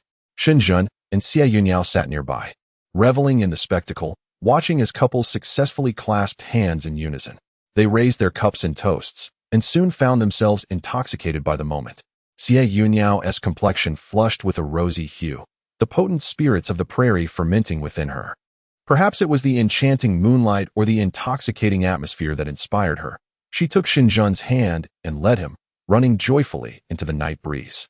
In that perfect moment, with love blooming and worldly constraints cast aside, nothing could separate them.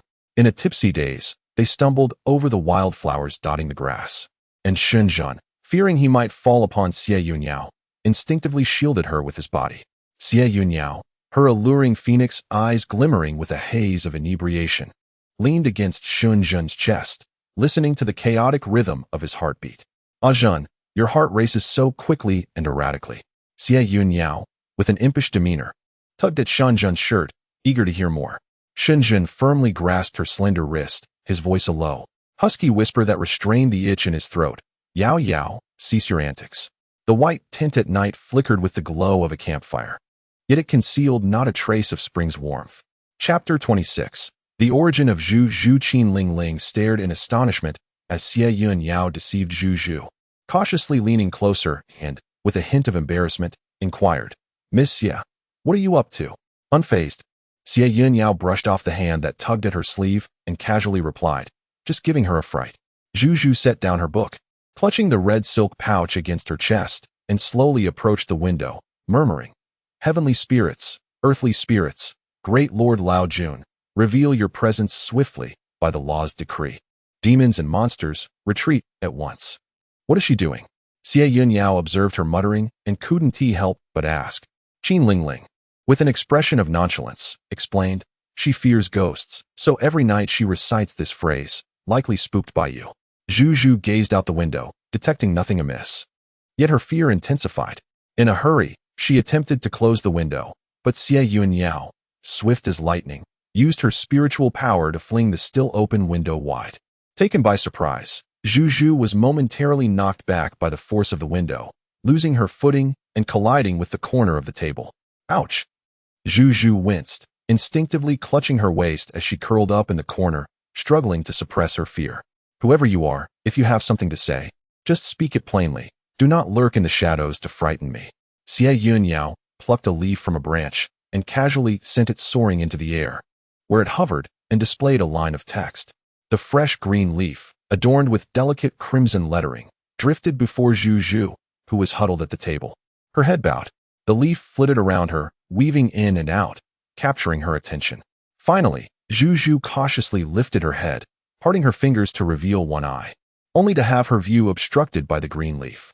Frustrated, she attempted to swat it away, but upon grasping it, she suddenly noticed the faint red words, as if the new leaf had been steeped in blood. Instantly, Zhu Zhu's face turned pale, and cold sweat streamed down her brow uncontrollably. The green-clad Qin Lingling glanced at Xie Yun Yao, smiling gently, signaling that she would handle the remainder. Xie Yun Yao, having no intention of further involvement, approached Zhu Zhu, illuminating her vision, and then swiftly vanished from the scene. Zhu Zhu felt a sharp pain in her eyes, instinctively closing them. When she reopened them, she was astonished to find a girl in green squatting beside her. The girl's visage was strikingly identical to her own. Terrified, she fell to the ground, exclaiming, "Qin Lingling, is that you? I mean you no harm. I did not intend to usurp your body." Qin Lingling, with her bright, expressive eyes, smiled sweetly and replied, "I understand. I hold no grudge against you. Please do not be afraid. My time is limited. Let us have a proper conversation." Xie Yun Yao reclined leisurely atop a beam, observing the two. Zhu Zhu gradually rose, retreating to the back of the table. Panting heavily once she was over a meter away from Qin Lingling. "Listen to me. I truly have no desire to linger in this world, occupying your body. I too have been ensnared by others. What does Miss Zhu wish to convey?" Zhu Zhu is quite intrigued by how Qin Lingling came to know her name, as it seems she has never disclosed it to anyone. The sensation of having one's name uttered by another is delightful. In that moment, a sense of belonging enveloped her. Thus, despite her trepidation, she pressed on. "I shall tell you shortly, but what piques my curiosity at present is how you came to know my name."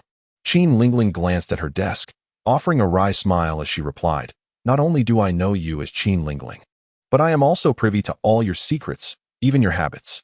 For I have been by your side for a decade, drawing closer to understanding every facet of you." Zhu Zhu, it seems, has a penchant for hugging her books by the bedside as she sleeps, often dreaming, and it is not uncommon to hear her mumbling in her slumber. At night, she enjoys memorizing passages from her readings, while in the afternoon, she prefers to mutter softly to herself.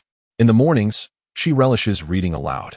Typically, Zhu Zhu presents herself as lively and graceful. However, when angered, she resorts to muttering profanities in solitude. Though Qin Lingling refrained from elaborating, Zhu Zhu appeared as if struck by a jolt of electricity, momentarily dazed.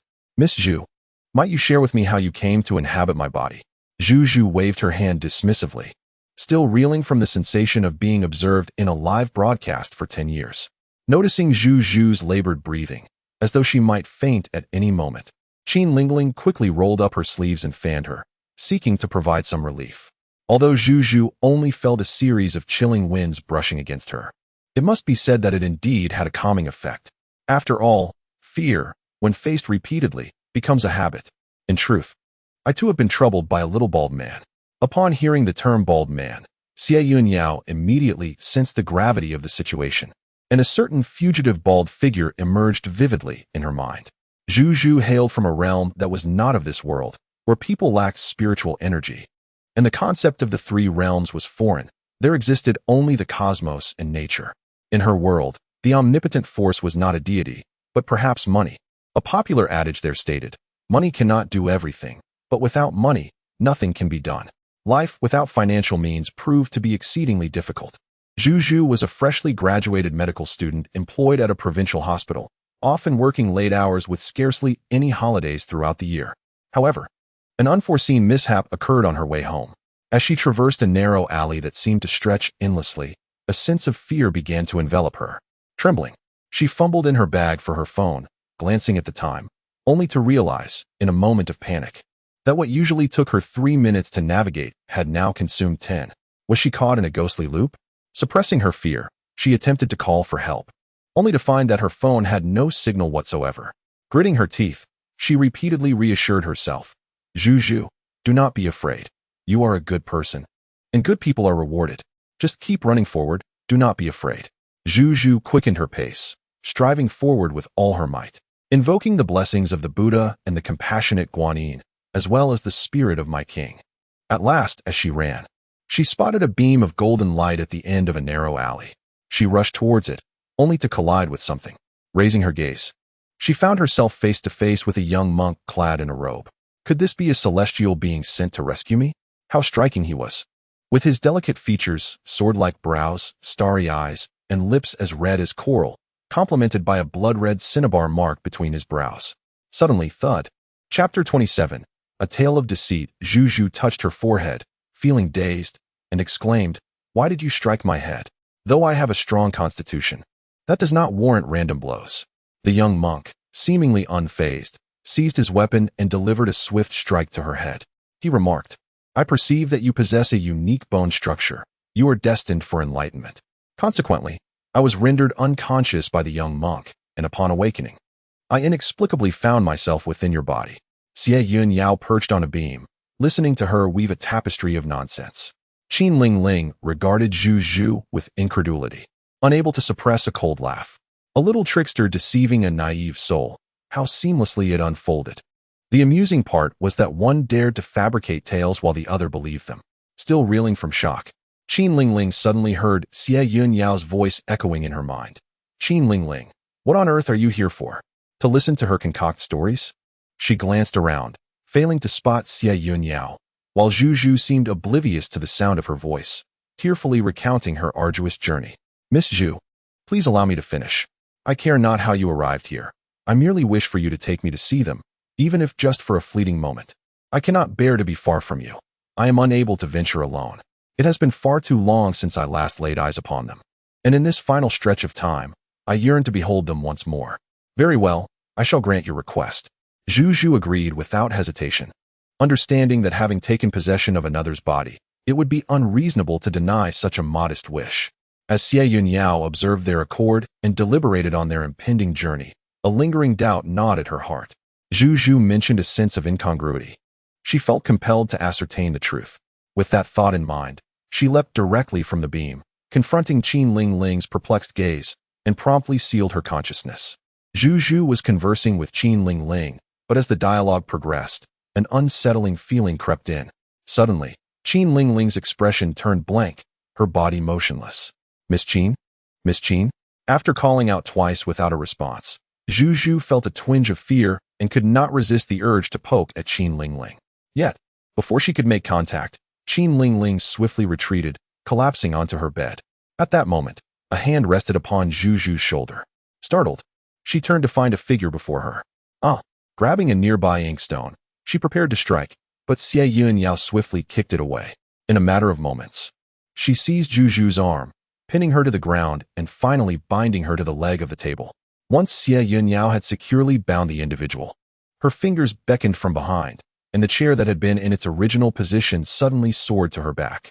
Without even glancing over her shoulder, Xie Yun Yao sat calmly upon the chair, crossing one leg over the other, her lips curving into a smile as she regarded Xu Zhu. She observed the transformation of Xu Zhu from panic to sheer astonishment. "Miss Xie-san, how could you be here?" "Miss Xu Zhu, I trust you have been well." Xu Zhu strained to twist her wrists in an attempt to free herself, yet her efforts were in vain. "Miss Xie-san, what do you intend?" Xie Yun Yao, opting for candor over subterfuge, replied directly, "I harbor no interest in your affairs with Qin Ling Ling. What I wish to uncover is the truth behind your story and that monk of yours. What is his name, and why did Wei Shi bring you to this place?" The entire mansion seemed to envelop itself in a profound silence, the only movement being the anxious glimmer of Xu Zhu's eyes, darting about restlessly. Xie Yun Yao grasped Xu Zhu's chin, compelling her to lift her gaze, and spoke from her elevated position. "Miss Xu Zhu, do not attempt to deceive me. I am not Qin Ling Ling. She is kind-hearted and may fall for your deceitful words. Do you think I would believe you?" Though Xu Zhu may not harbor malicious intent, her thoughts were undoubtedly convoluted and intricate. Xie Yun Yao sensed an undeniable connection between Xu Zhu and that insipid figure. "Qin Ling Ling is merely a soul I have encountered today. Do you truly believe I would spare your life for her sake?" A blatant threat lay concealed beneath her gentle smile, as Xie Yun Yao meticulously severed Xu Zhu's avenues of escape. She placed her hand gently atop Xu Zhu's head, caressing her hair softly. "I perceive you to be quite intelligent. I thought so from the very first glance. However, it seems you lack discernment." As the pressure on her head intensified, Xu Zhu felt a bone-deep pain radiating from the crown. Yet she clenched her teeth, refusing to utter a word or cry out in agony. While Xie Yun Yao admired her unwavering resolve, she was equally adept at shattering such determination. With a scoff, she remarked, "Do you believe your silence will shield you from this revelation?" What monumental secret is so precious that you would guard it with your life? Gradually, her grip eased, transitioning from the top of Zhu Zhu's head to the center of her forehead. My dear Zhu Zhu, are you familiar with a spell known as dream induction? A mere touch to your forehead could delve into the depths of your mind and unveil your secrets. Although it comes at a cost, an excruciating pain that could render you a fool. At this juncture, Xie Yun Yao paused before affirming, you will undoubtedly become a fool. Are you insane? Zhu Zhu glared at Xie Yun Yao, her teeth clenched in indignation. She could hardly fathom that the stunning woman she had deemed beyond the reach of General Shen was, in fact, a devil. I am certainly no madwoman. I am merely a devil. I harbor no desire to harm you. All I require is the identity of the monk you encountered. Is that truly so arduous? Xie Yun Yao released Zhu Zhu's chin, rising to her feet and stepping back, granting her a moment to ponder. After a brief interval, she heard Zhu Zhuping's steady voice. Have you not already guessed who that monk is? The most formidable monk in the entire southern Liang is none other than Master Wu Wei. Xie Yun Yao did not turn around. Instead, she gazed out at the falling leaves.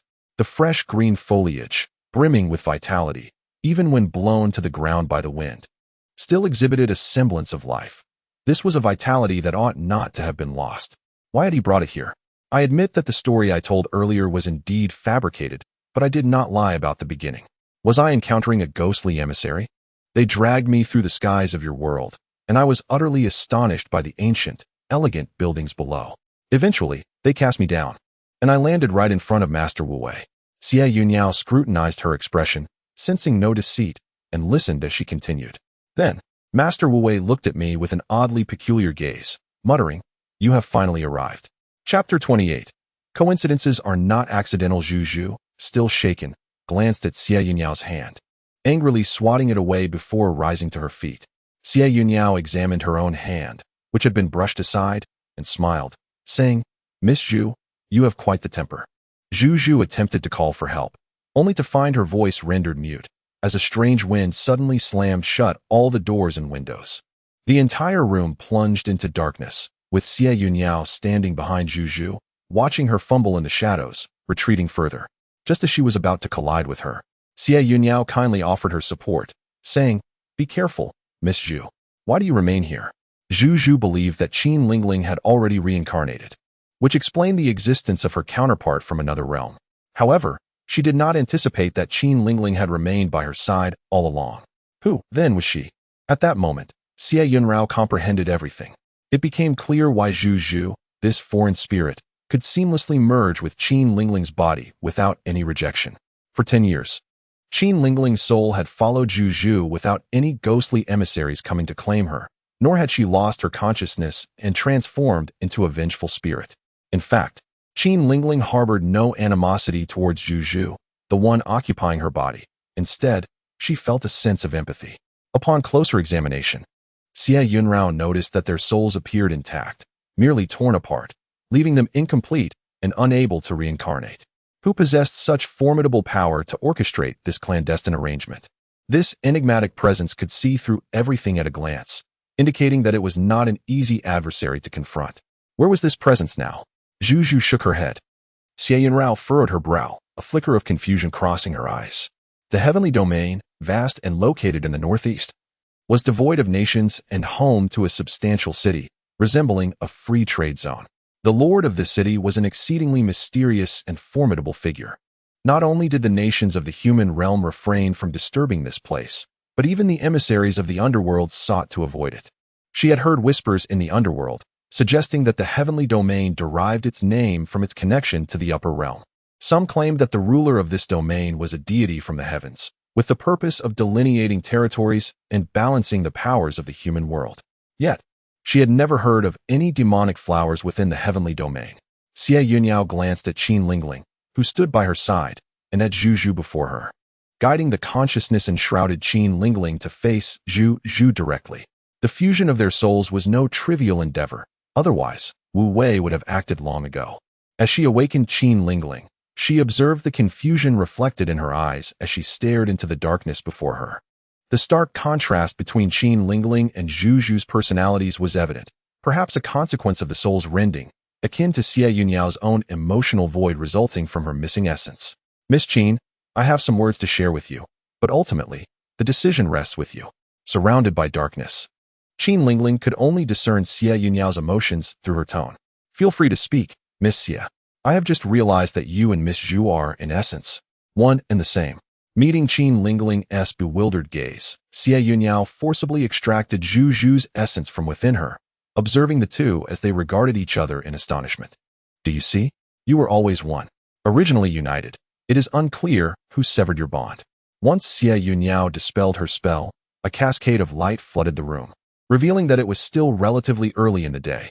Zhu Zhu, overwhelmed with shame, lowered her head, unable to meet their gaze. She had been terrified upon first encountering Qin Lingling, believing herself to be her reincarnation, only to discover that Qin Lingling still existed in this world. Zhu Zhu feared she had been deceived by Wu Wei. She was not Qin Lingling's reincarnation at all. Terrified of being expelled from her body by Xie Yun Yao, she refrained from speaking the truth. An opportunity now presents itself, the chance to reunite the fragmented souls. Yet, there is no assurance as to who Qin Lingling will be after this amalgamation. Xie Yun Yao discerned the turmoil within Qin Lingling. Miss Qin, I must convey this to you. In your current state, you cannot reincarnate even in the underworld. You must wait until Zhu Zhu's demise before you can both seek rebirth. The underworld is shrouded in darkness, perpetually devoid of light, rife with torment and cruelty. You must ponder this carefully, moreover. There exists no notion of victory or defeat between you, nor any concept of one replacing the other. Xie Yun Yao then turned his gaze towards Zhu Zhu. Am I correct, Miss Zhu? Though unaware of Zhu Zhu's origins, she exuded a potent aura of self-interest. Rising, Xie Yun Yao glanced at the horizon, where the sun had fully descended, and casually bent to grasp a unique green leaf, a singular specimen, where the base was joined, yet began to diverge at the center, ultimately branching into two. In this, they shared a symbiotic existence. One flourishes, they both flourish. One suffers, they both suffer. Very well, he declared. I shall take my leave. Miss Qin, the matters you entrusted to me are resolved, and I have posed all my inquiries. Reflect upon this yourselves. However, I cannot afford to linger and wait. He pondered whether Xiaohe had considered his own existence, having not sought him out in many days, perhaps embroiled in some mischief, resulting in confinement.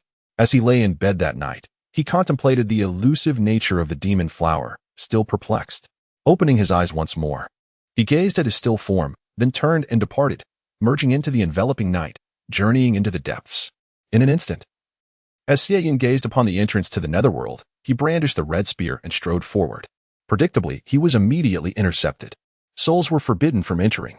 With a swift flick of his wrist, Xie Yun cast aside the red spear, creating a gust of wind that sent the two ghostly enforcers sprawling to the ground. Dare to obstruct my path? Do inquire as to my identity. Chapter 29.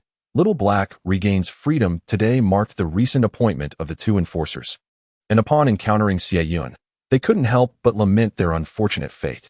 To think they would confront him so brazenly. Was that not courting death? Had they allowed him passage without a hindrance, the Lord of the Underworld would undoubtedly have held them accountable. Casting a glance at the two ghostly officials feigning death on the ground, Xie Yun showed no mercy, stepping over them and proceeding into the depths of the netherworld. He made his way directly to the Yama Hall, unimpeded by the minor spirits who chose to turn a blind eye to his presence. Fortunately, he did not encounter the judge he so detested, allowing for a smooth journey. Inside the Yama Hall, Imo Chun held a cage forged from dark iron, within which a small black cat resided.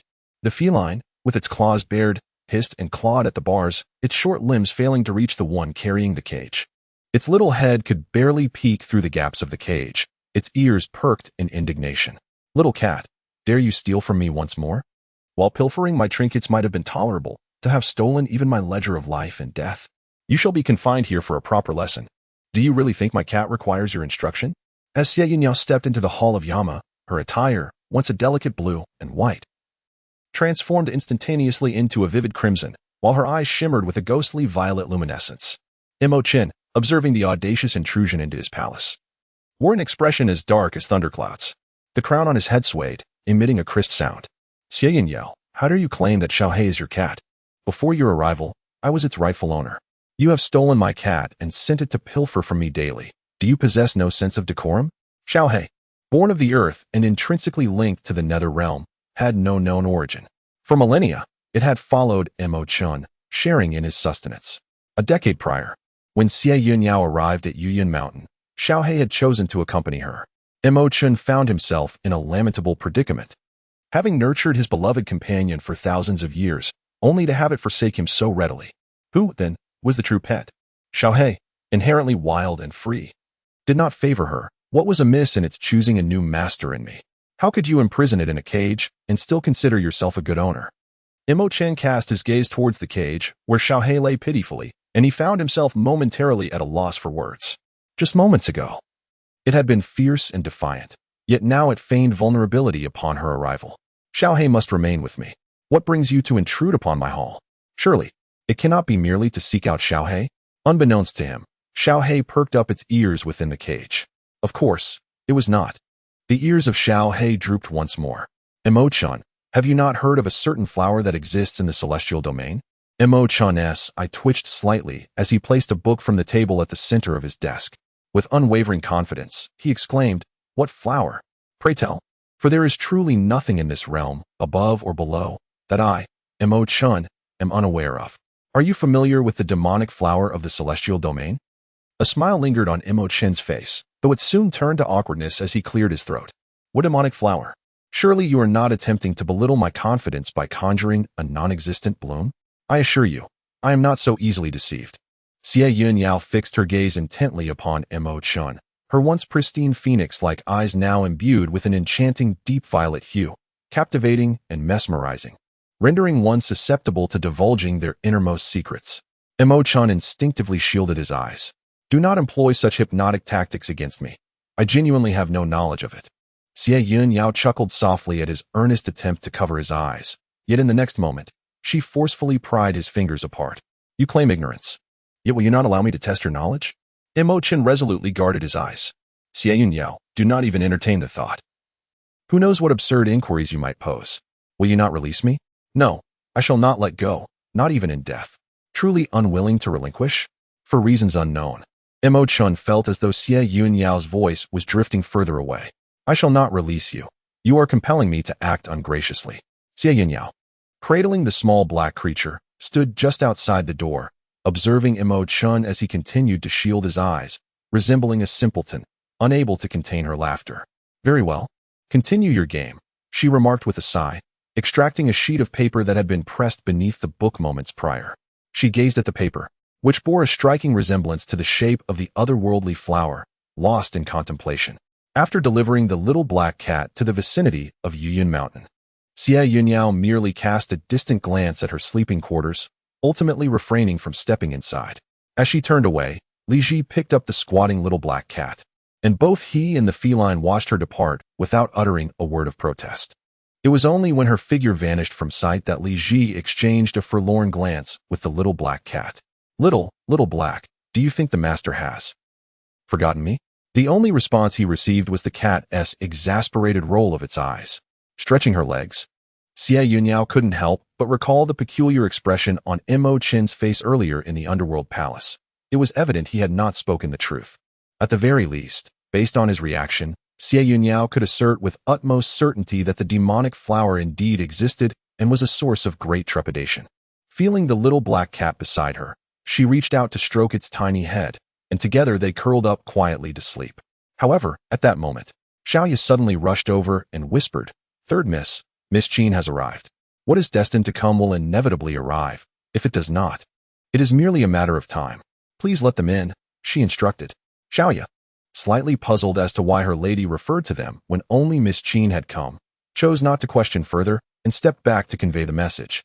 She consoled herself with the thought that perhaps her lady believed Miss Qin was accompanied by others. Indeed, that must be it. Chapter 30. How to overcome pre-wedding anxiety. Zhu and Qin Lingling arrived in the courtyard, where Xie Yun Yao sat in a hollowed-out rocking chair made of pear wood, cradling the little black cat and resting her eyes. The bright, clear sunlight poured over the small courtyard, enveloping it in a serene tranquility. Xiaoya stood at the foot of the steps. "Third Miss Qin has arrived." Zhu nodded gently to Xiaoya, who smiled and slowly retreated. At the very moment she stepped out of the courtyard, she heard Miss Qin exclaim, "Third Miss, we are here. We are here. We? Here." The pace beneath her skirt quickened. "We are willing to merge our souls. After all, We are but one. It is unjust to decide who shall live and who shall die. Xie Yun Yao lifted the little black cat. Then let us seek the tasteless one together. Far away in the celestial realm, a monk with a cinnabar mark between his brows, his eyes laced with an air of danger, suddenly shivered and sneezed. Who is speaking ill of me? It must be that disrespectful little rascal, Shen. Zhu Zhu's already pale complexion grew even more as she lowered her gaze, her long eyelashes fluttering restlessly. What did you say? I have no idea where Master Wu Wei is. The little black cat leapt from Xie Yun Yao's arms into a rocking chair, where a cat lay comfortably, relishing its leisure. Xie Yun Yao approached Zhu Zhu and softly whispered in her ear, Miss Zhu, how do you think I knew she was your past life? Zhu Zhu's eyes widened in astonishment, frozen in place, while Xie Yun Yao merely smiled gently. Qin Lingling stood not far from Zhu Zhu beneath the verdant trees. Sunlight dappled upon her, her green attire harmonizing with the foliage, the yellow spots adding a fresh touch. She was unaware of the intimate exchange between Xie Yun Yao and Zhu Zhu, only catching a glimpse of Xie Yun Yao lifting his head, a hint of a smile adorning his usually aloof face as he gazed at her. With a cheerful smile directed at Xie Yun Yao, she revealed 2 adorable dimples. All right, I promise you. How should we merge? According to legend, there existed a celestial goddess in the upper realm who, during her descent to undergo tribulations, fell in love with a mortal man destined to remain unacquainted with the path of immortality. From that moment on, her heart was irrevocably entwined with his, to the extent that she contemplated relinquishing her divine status to live as a mortal by his side. However, the heavenly realm had its regulations, forbidding gods from falling in love with mortals. Little did they know, the Mengpa soup that the goddess consumed was a mere illusion. She and Mengpa were old acquaintances who had conspired together, offering her a counterfeit potion. When the upper realm was oblivious to her actions, the goddess secretly tore apart her own half-soul and placed it into the mortal world to remain with the one she adored for a lifetime. In one of her incarnations, her half-soul became an adept cultivator, practicing the path of emotional detachment, and thus forgot the beloved whom she had fervently pursued in previous lives. She ascended the great path and soared back to the upper realm. At that moment, the celestial lords waiting at the immortal ascension platform were taken aback. This individual was none other than the celestial maiden of the upper realm.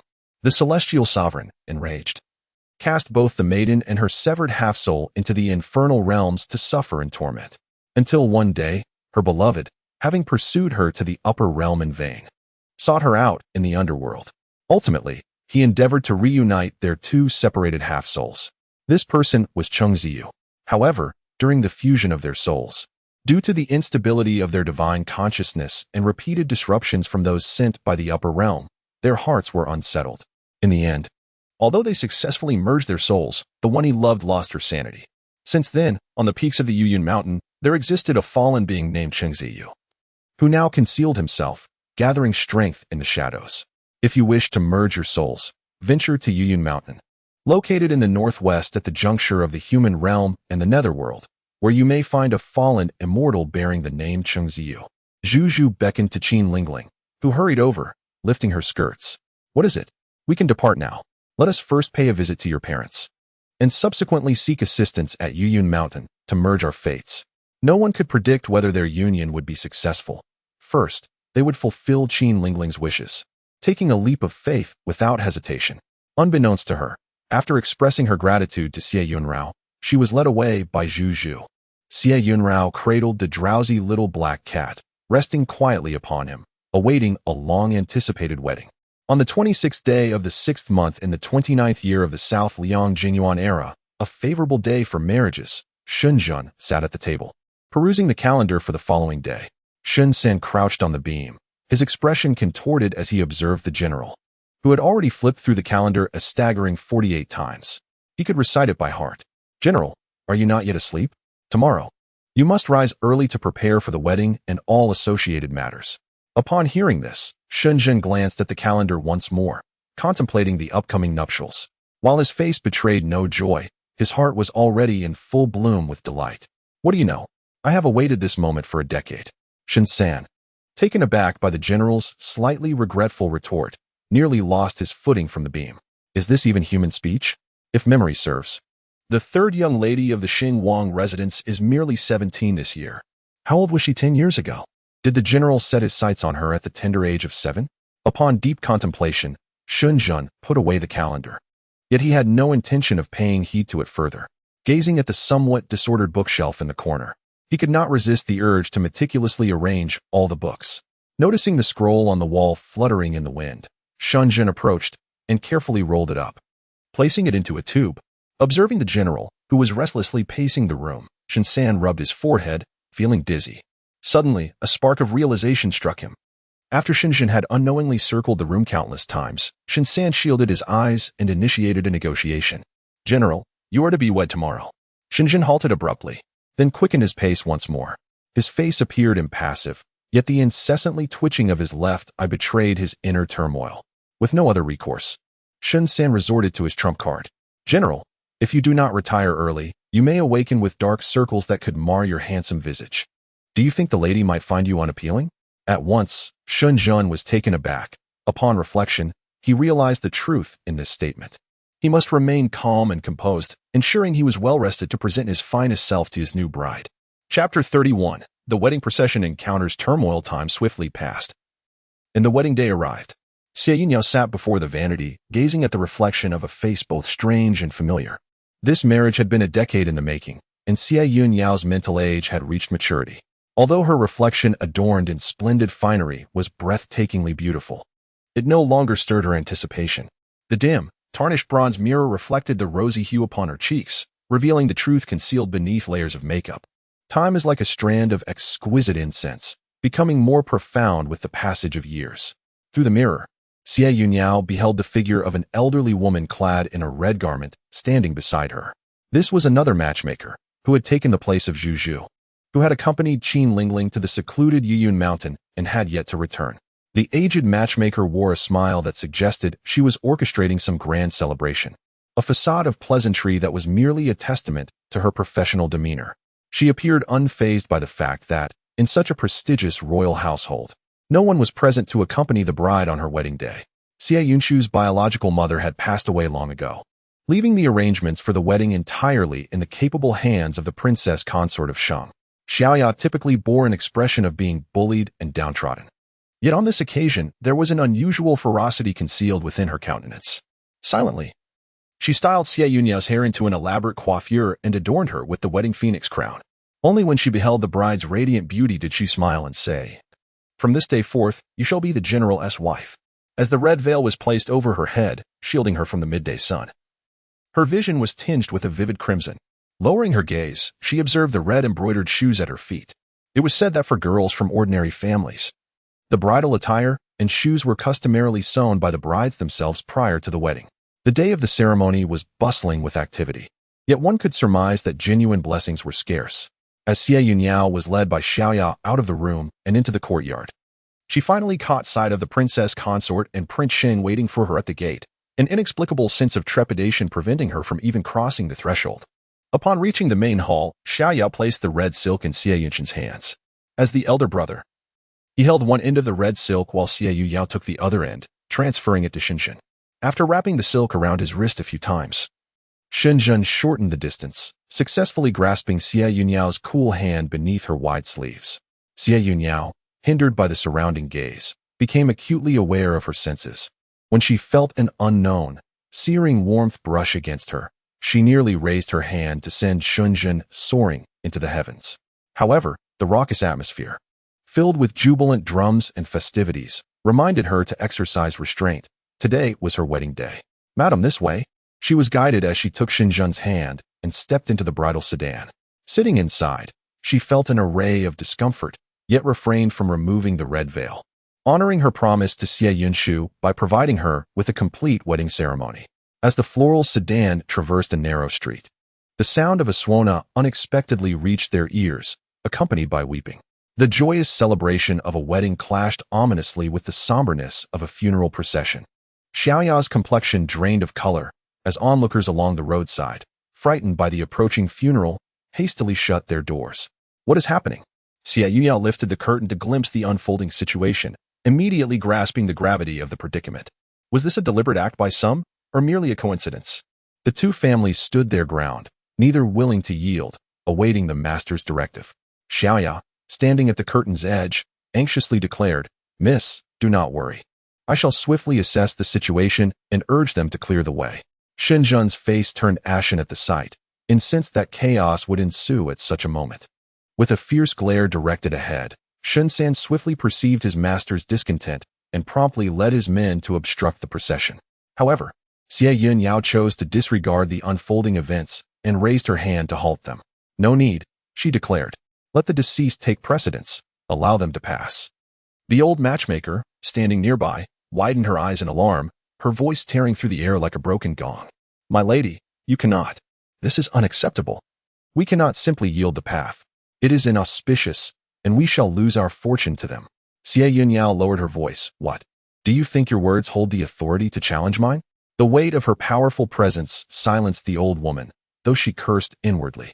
Upon hearing her, Shen San halted his men, turning to look at Shen Zhen, awaiting his command. Shen Zhen dismounted and approached the flower palanquin where Xie Yun Yao sat. He softly inquired, "Yun Yun, are you truly certain we should let them go first?" Xie Yun Yao nodded, but then recalled that she remained concealed within the palanquin, and no one could witness her gesture. Thus, she firmly instructed Shen Zhen, "Let them pass." Thus, the wedding procession of the general's residence found itself cornered by the funeral cortege. They strode boldly through the streets, as fluttering paper offerings fell like snow upon the vibrant red surroundings. The brief intersection of the coffin and the flower palanquin was marked by a poignant dissonance. In that fleeting moment of contact, Xie Yun Yao sensed an unsettling aura emanating from within. Through the semi-opaque red veil, she glimpsed a peculiar symbol behind the departing coffin, a strange memory flashing momentarily in her mind before it vanished into the ether. She lifted the curtain of the carriage and glanced at the young lady Xia, who was inquiring about the identity of the funeral procession standing at the end of the line. To her surprise, upon lifting the curtain, she was met with the magnified visage of Shen Zhen, his face appearing thrice its normal size. Not just his face, but even the red mole on the tip of his nose seemed to have grown significantly larger.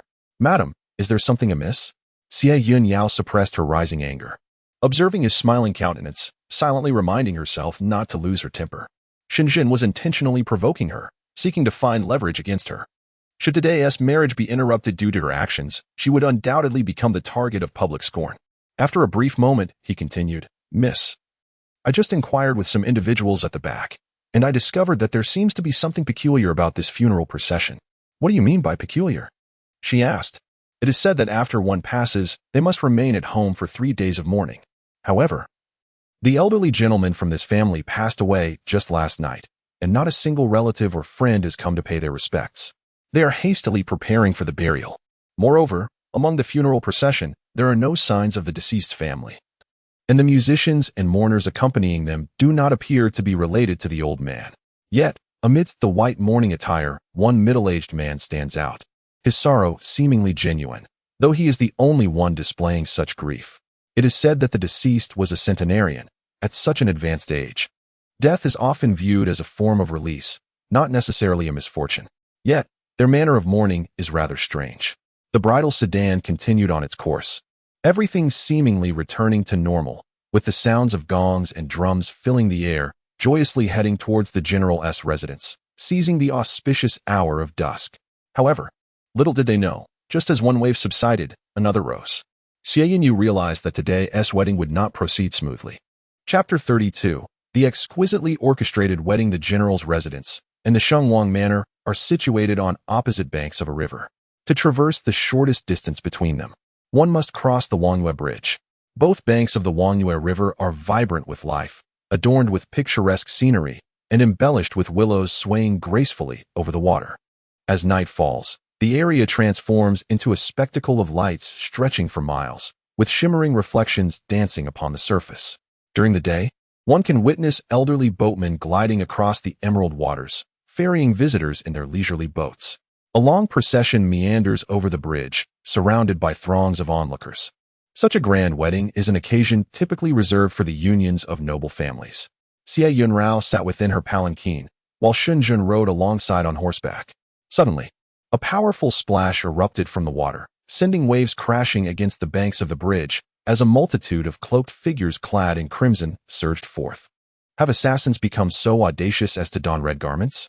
The bearers of the bridal palanquin stumbled in shock, leaving the ornate carriage stranded in the middle of Wangyue Bridge, resembling a resplendent red lotus blooming upon the azure waves. "Miss, please, step down from the palanquin and seek refuge with me," urged Shen Yun. "It is illogical to remain seated in such peril. Xiaoya, find a safe place to hide." "I wish to discern their intentions," Xie Yun Yao replied, displaying an unsettling calm, seemingly oblivious to the imminent danger. However, Xiaoya hesitated, wanting to take Xie Yun Yao with her.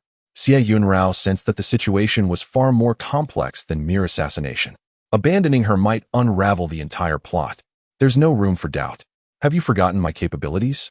Upon hearing Xie Yun Yao's icy tone, Xiaoya fell silent, contemplating her next move. It seems she has forgotten that the third young lady is no longer the frail figure she once was. Moreover, it is unclear when her fear transformed into genuine allegiance. Finally, she stammered, "Then, my lady, please take good care of yourself." Without Xiaoya by her side, Xie Yun Yao no longer feared any unforeseen disturbances outside the sedan chair. She sat serenely within, awaiting the unfolding of events. Although she was alone, a glance at both ends of the bridge revealed numerous onlookers concealed within their homes. Eyes gleamed from windows, door cracks, and even from the verdant trees, all eager to witness the spectacle.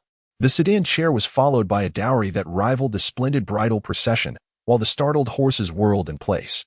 From behind the curtain of rain, a group swiftly emerged, dispatching the few attendants brought by Shen Yun, and Ling Feng dashed towards the sedan chair. They lifted it high, soaring into the veil of rain. Xie Yun Yao clutched the red fish, her eyes tightly shut, her ears attuned to the sounds around her, ever ready to burst forth from the chair. Suddenly, the mist and rain parted. From either side of the bridge, towering taverns released dozens of dark red silks that connected the two ends, adorned with wind chimes. Strangers clad in red, utilizing their extraordinary agility, confidently stepped onto the crimson ribbons, lifting the sedan chair with a crisp sound that harmonized into a jubilant melody. Meanwhile, on the opposite side of the bridge, the curtain of rain gradually dissipated. Shen Yun soared forth from the downpour, landing on another red silk, his crimson attire billowing in the air. Initially believing they were encountering an assassination plot, the common folk soon realized that what they faced was not an attack, but rather the prelude to a grand wedding. The once spacious street had become congested, as onlookers gathered to witness this extraordinary wedding. The figure clad in crimson lifted the bridal sedan, stepping gracefully upon the red silk as they approached Shen Yun. They paused at the edges of the bridge. As the bridal curtain was lifted, Xie Yun Yao sat regally within, her view obscured by the crimson veil, yet she could faintly discern Shen Yun standing upon the final stretch of red silk. Shen Yun raised his hand, his gaze locking onto Xie Yun Yao's eyes, a smile blossoming upon his lips reminiscent of a child presenting a surprise to an elder. Perhaps sensing Xie Yun Yao's scrutiny, a flurry of peach blossoms descended from the heavens. As Shen Yun's sleeve slipped, a cascade of red silk fell away, revealing gilded characters that read, "Congratulations to the lady." Observing his triumphant smile, a thought flickered through Xie Yun Yao's mind. It seemed he must have indulged to the point of idleness, seeking to expend his energy in such frivolous antics. Yet the crowd around them marveled with envy. "How I wish to marry General Shen," someone exclaimed. Xie Yun Yao felt a vain pulse on her forehead. Who would wish to sit in that bridal sedan? Dream on, she thought, as someone poured a bucket of cold water over the fervor, questioning, is it not possible to merely speak of it? Even to think of it is absurd. Ultimately, the bearers of the bridal sedan and those tasked with delivering the dowry were so frightened that they fled, leaving the earlier revelers in crimson to serve as laborers, boldly carrying the bridal sedan through the throng towards the general's residence. The scene was awash in red, yet the bearers donned only lightly hued garments, while Shen, astride his steed, was clad in a deep crimson. Meanwhile, the general's residence was already filled with esteemed guests, and as the auspicious hour approached, the newlyweds had yet to arrive, leaving all in anticipation of their timely appearance. However, no one paid him any heed. He awkwardly lowered his head and glanced at the young boy squatting beside him. Will the general be in danger? Did you not hear? Shinjio raised his head in confusion, cradling a gray, fluffy creature in his arms. Are you speaking to me? Shinchi said through gritted teeth. Am I to converse with this little black ball of fluff instead? No, it has now transformed into a little gray ball.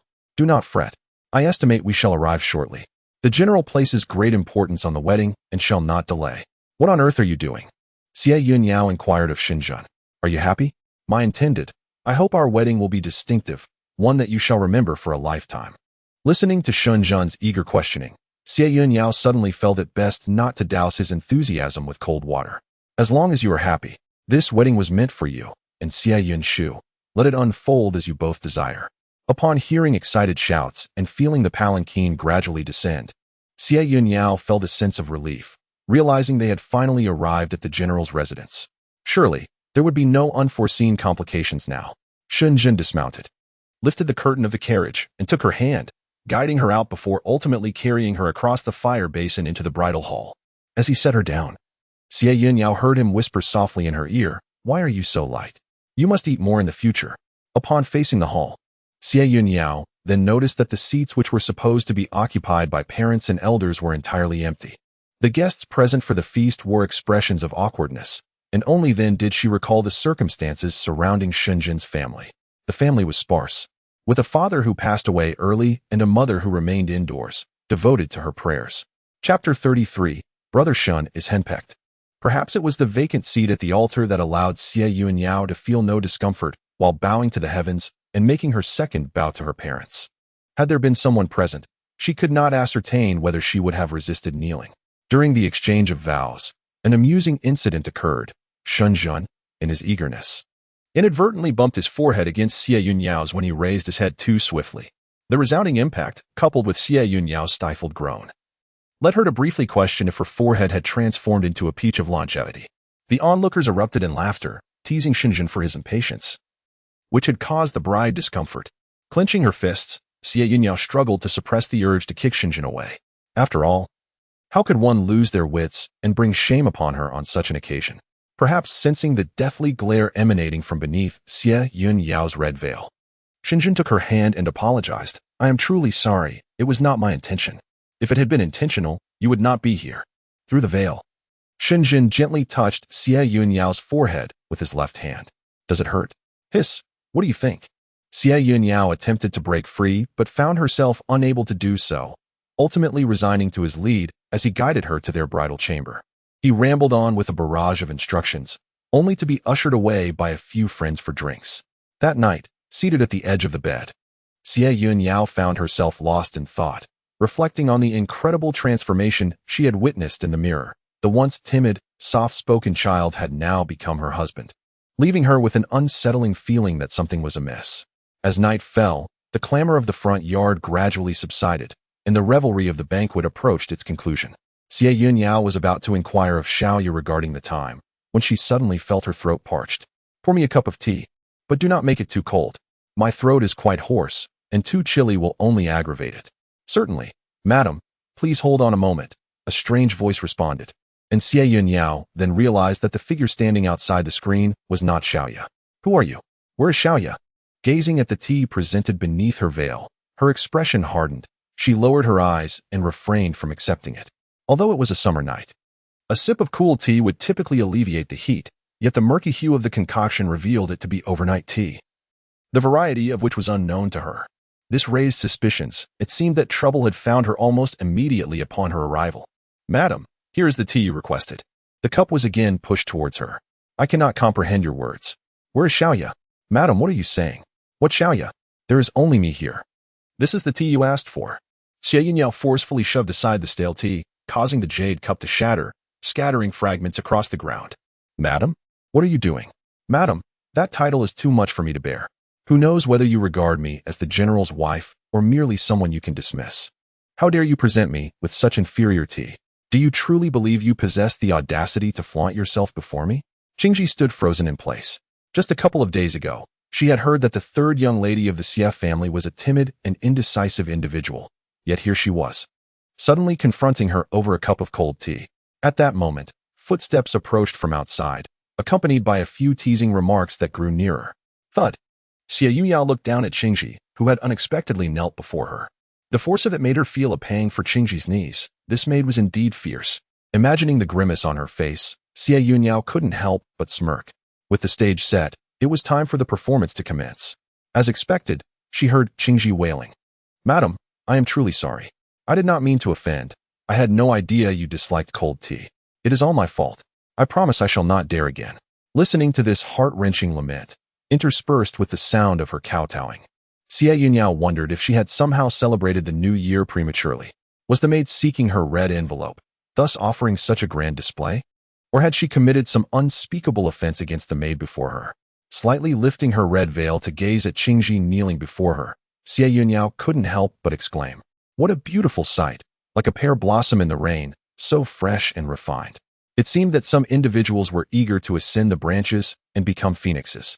The door was pushed open with a hint of violence, and 3 or 4 individuals stumbled in, supporting Xinjun as he entered unsteadily. Upon entering the room, they were taken aback by the scene before them.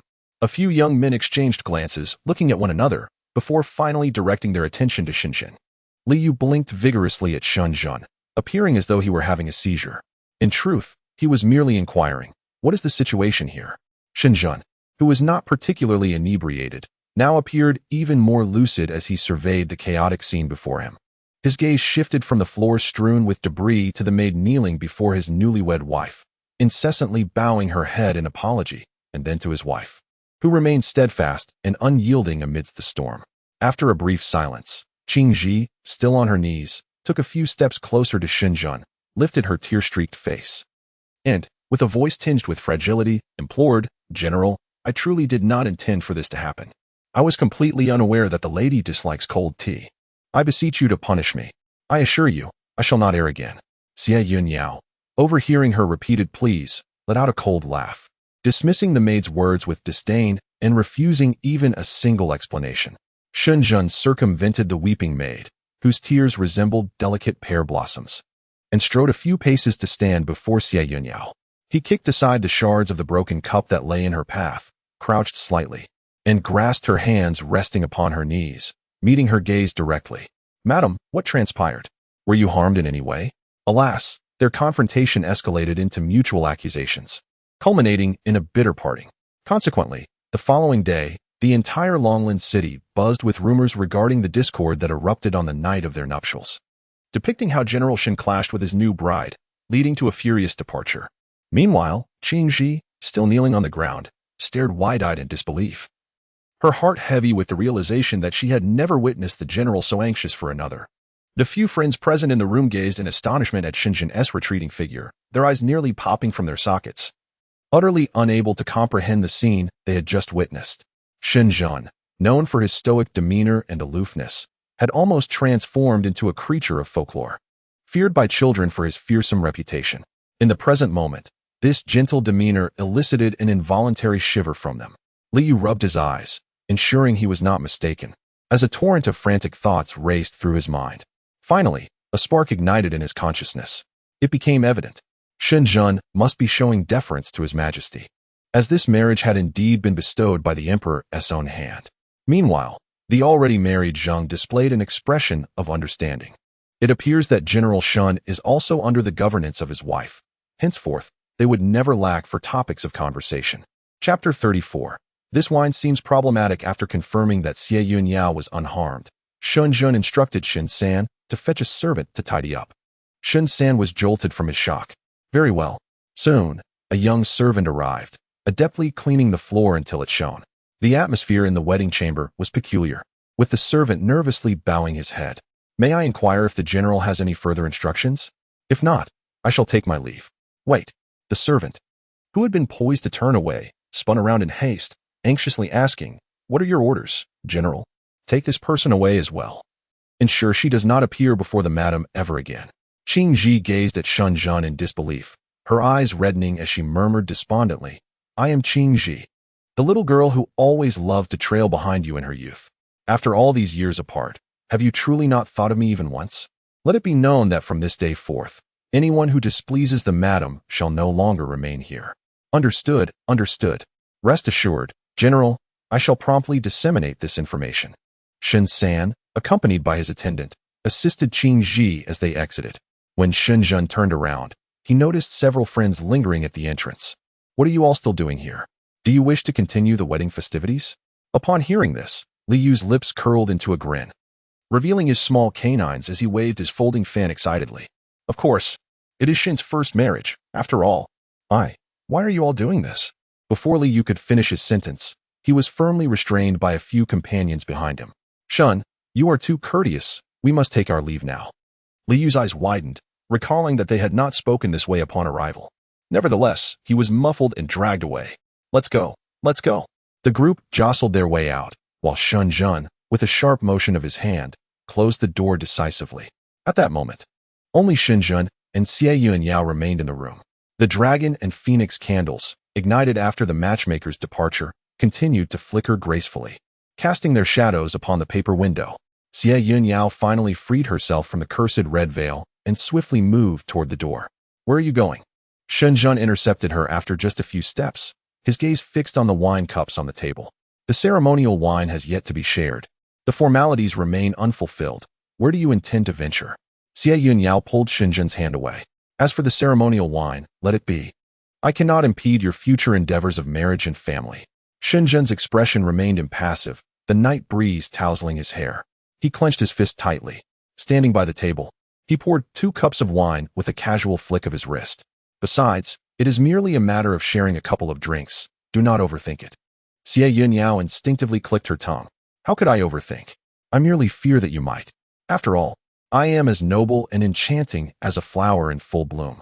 Xie Yun Yao directly lifted 2 glasses of wine, offering one to Shen Zhen, casually attempting to clink glasses, only to be met with Shen Zhen stepping back, missing the gesture entirely. Am I your brother? Why do you drink with me like this? If you were my brother, I would simply hold you down and make you down a glass. Spare me the frills, finish your drink quickly. I have matters to attend to. Do you still intend to leave here tonight? What do you mean? Is there a place I cannot escape from? Shen Zhen leaned in closer, his wine glass nearly touching Xie Yun Yao's ear as he whispered, every move we make is under surveillance. Where do you think you can go? Xie Yun Yao twitched her left ear, casually surveying the room. Grabbing Shen Zhen's collar, she declared, there are 3 on the roof. One in the tree to the north, another on the southeast wall, and one by the bamboo grove in the southwest. Do you believe I could eliminate you at any moment? Shen Zhen glanced at the aged wine in his glass, contemplating that sometimes a formidable wife may not be such a blessing. How many cups of wine could intoxicate a person? Thus, provide me with a compelling reason for you to leave tonight. I need to find my maid. Unbeknownst to the trio on the roof, who were naively discussing when their general would be thrown out by his wife, Shen Zhen could hardly fathom that the reason his newlywed wife felt compelled to leave on their wedding night was to search for a mere maid. In her eyes, he was evidently inferior to even a servant girl. Where's the justice in this? What sort of maid is worthy of your personal search? A rather intriguing young girl accompanied me, and since our parting at Wanhua Bridge, I have not laid eyes upon her again. This delicate child, utterly defenseless, would be in grave danger during the night. I must venture out to search for her. Shen Zhen clenched his small fists tightly, fearing that a moment's lapse in control might shatter the wine glass in his other hand. First, let me finish this drink, and I shall promptly send someone to search. There is no need for you to go out in the dead of night. Xie Yun Yao had initially intended to insist further, but upon witnessing Shen Zhen's barely contained fury, she reflected internally on whether she had committed some wrongdoing. The crisp fragrance of the wine in her hand mingled with the faint scent of herbs nearby, and she felt a slight dizziness envelop her. A subtle warmth stirred within her, difficult to dispel.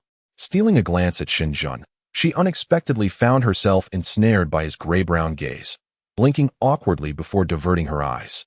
As she drank from her glass, she caught Shen Zhen's intense gaze fixed upon her, causing her heart to skip a beat. Subsequently, she slammed her hand on the table with force. Bang! The intoxicating atmosphere brewed by the warm, fragrant wine dissipated into nothingness. Indeed, it was the wine that was the issue. Otherwise, it seemed both she and Shen Zhen were somewhat tipsy. Particularly, the way Shen Zhen looked at her reminded her of a malevolent spirit who had once attempted to usurp her throne when she first ascended as the ghost king of Yuyun Mountain, casting a similar sinister gaze upon her. Chapter 35. Xiaoyao has mysteriously disappeared. The deafening noise in his ears shattered the enchanting atmosphere, causing Shen Zhen to instinctively close his eyes. In the pursuit of one's journey, the path may be obstructed and long. Maintaining a tranquil heart and mind is essential to achieve great endeavors. Xie Yun Yao, grasping a wine jug, poured its contents out of the window, finding solace in the act. The pleasures of wine and meat may tantalize the senses, yet one must not linger in their allure. However, upon turning, she noticed Shen Zhen. who had remained motionless in his wooden chair, and an unsettling feeling washed over her. "Shen, what is the matter?" As Xie Yun Yao touched his shoulder, she felt him tremble violently. Swiftly, she supported him, her gaze falling upon his pallid complexion, a stark contrast to the furrowed brow from which beads of sweat cascaded, tracing the path of a red mole upon his nose, falling silently. To suffer so greatly without uttering a sound. "Do you consider yourself made of iron?" Xie Yun Yao draped Shen's arm over her shoulder, with her other hand encircling his waist, gently guiding him to the edge of the bed. She fixed her gaze intently upon his face, and as he stubbornly refused to meet her eyes, she lowered her hand, which had hung suspended in the air. "Why won't you allow me to take your pulse?" "It's of no consequence, merely some old injuries," he replied. Xie Yun Yao's enchanting phoenix eyes narrowed slightly, and she nonchalantly averted her gaze. Yet, in a fleeting moment, she grasped his wrist firmly, pinpointing the source of his ailment. "Shen, have you been poisoned?" "No." "What on earth is wrong with your body?" "Xie Yun Shu, that is unimportant. I shall handle it myself." Shen turned away, pulling the covers higher, remaining silent and exhibiting resistance. If he chose not to speak, so be it. His affairs had never been her concern. Xie Yun Yao poured herself a glass of water and gulped it down, the inferior tea almost causing her to retch. However, since it was her own concoction, she had no choice but to swallow it regardless of its taste. "Where are you going?" Shen immediately turned his head upon hearing Xie Yun Yao's footsteps towards the door. Xie Yun Yao remained silent, just as she was about to push the door open. A muffled groan reached her ears from behind. Turning around, she discovered that Shen had fallen from the bed, his complexion ashen, clutching his chest with a pained expression, the veins at his temples visibly throbbing, yet he still questioned her destination. "What are you moving about for? Do you wish for your own demise?" Shen shook off Xie Yun Yao's hand, stubbornly turning away from her. Observing his woeful expression, she couldn't help but feel exasperated. How could someone who usually appeared so indifferent and cold behave like a petulant child when unwell, requiring coaxing? "Here, let me help you up," she thought, bemused at how he sat on the floor like a child. Once back on the bed, Shen turned his back to Xie Yun Yao, remaining utterly still. She sighed, realizing that rather than seeking a partner, she was merely acquiring a child. Xie Yun Yao tiptoed out, gently closing the door behind her. The moment the door clicked shut, Shen opened his eyes, his gaze as tranquil as a still pond. "Go on, I shall wait here for you," he murmured. Time slipped away, and soon there was a rustling by the door again. Xie Yun Yao reappeared, carrying a basin of water. She wrung out a handkerchief and presented it to Shen. "Wipe yourself down. You reek of sweat, and I have no desire to share a room with you in such a state." Gazing intently at the hand clutching the white handkerchief before him, Shen mused on its delicate appearance, yet recalled the immense strength it once held in his heart, guiding him out of the encircling throng. Suddenly, the handkerchief was flung at Shen's face. Removing the fabric, he watched as Xie Yun Yao emerged from behind the screen, settling languidly onto a stool. She lifted her wine cup, gently touching it to a beam of moonlight that streamed in, toasting the luminous orb in a solitary revelry. As rustling sounds emanated from within the screen, Xie Yun Yao set down her cup, trapping a sliver of moonlight within. "Are you ready? May I come in?" she inquired. "Enter," came the reply. Upon stepping behind the screen, Xie Yun Yao found Shen adjusting his attire. His inner garment, perhaps due to trembling hands, was fastened askew, draped loosely over his form, revealing a lean, fair chest. Xie Yun Yao averted her gaze after a fleeting glance, yet not before noticing the collection of old scars adorning his body. Once he had composed himself, Xie Yun Yao retrieved a brocade quilt from the nuptial bed, intending to rest for the night on the adjacent daybed. Were it not for discerning Shen's evident ailment that evening, the comfortable bed would undoubtedly have been hers.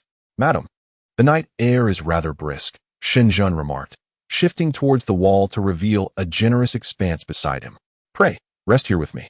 Xie Yun Yao surveyed the space, assured that she could roll about without constraint, and decided there was no need to subject herself to the rigid wooden frame of the daybed.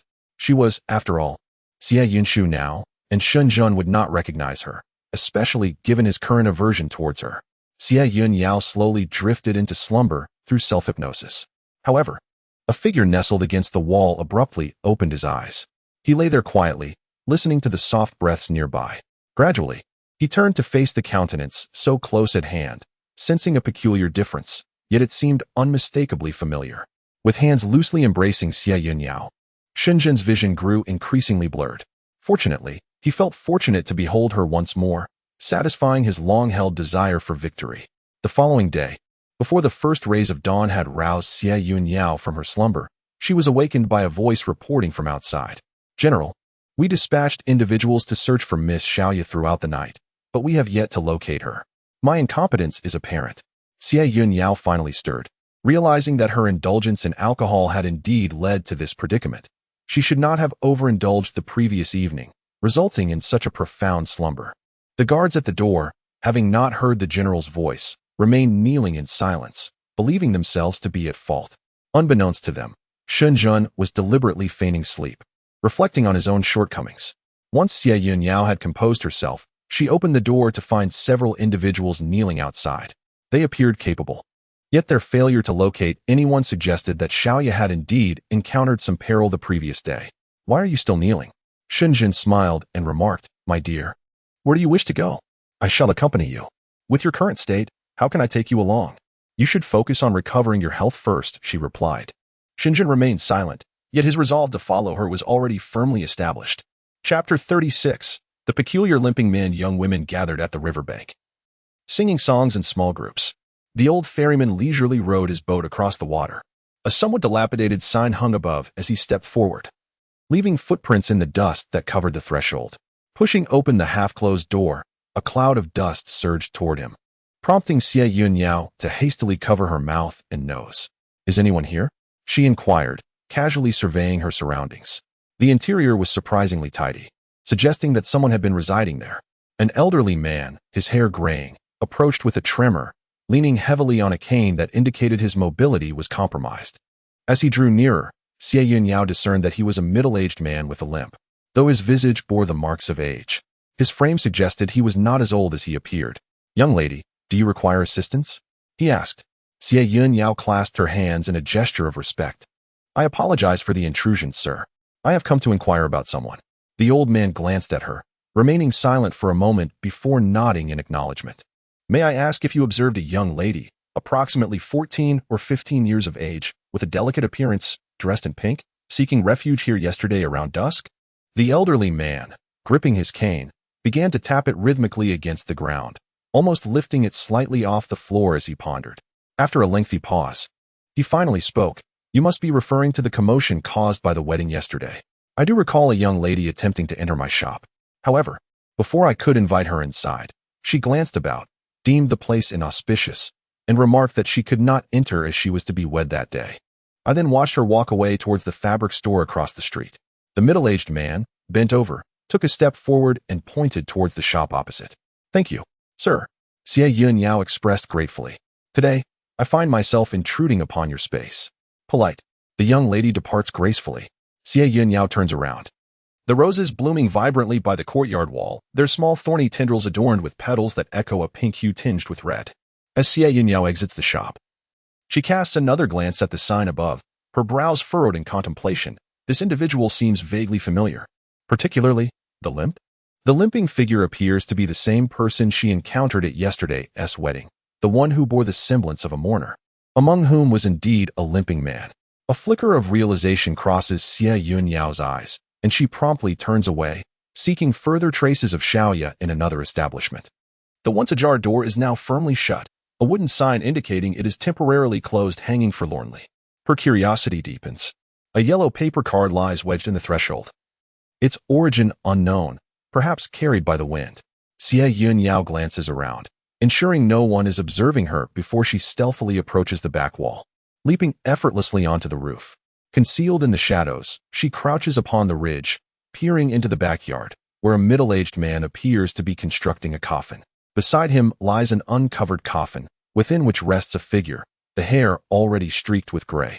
The body is in a state of decay, devoid of any vitality. It is a corpse. It seems to be that of a very elderly man. Why, after his death, has the body remained here instead of being interred? Bored, Xie Yun Yao reclines on the eaves, intent on discerning the purpose of this middle-aged man. Why does he retain the corpse of an old man and abduct Xiaoya? Her gaze lingers a moment longer on the pink roses in the corner of the courtyard.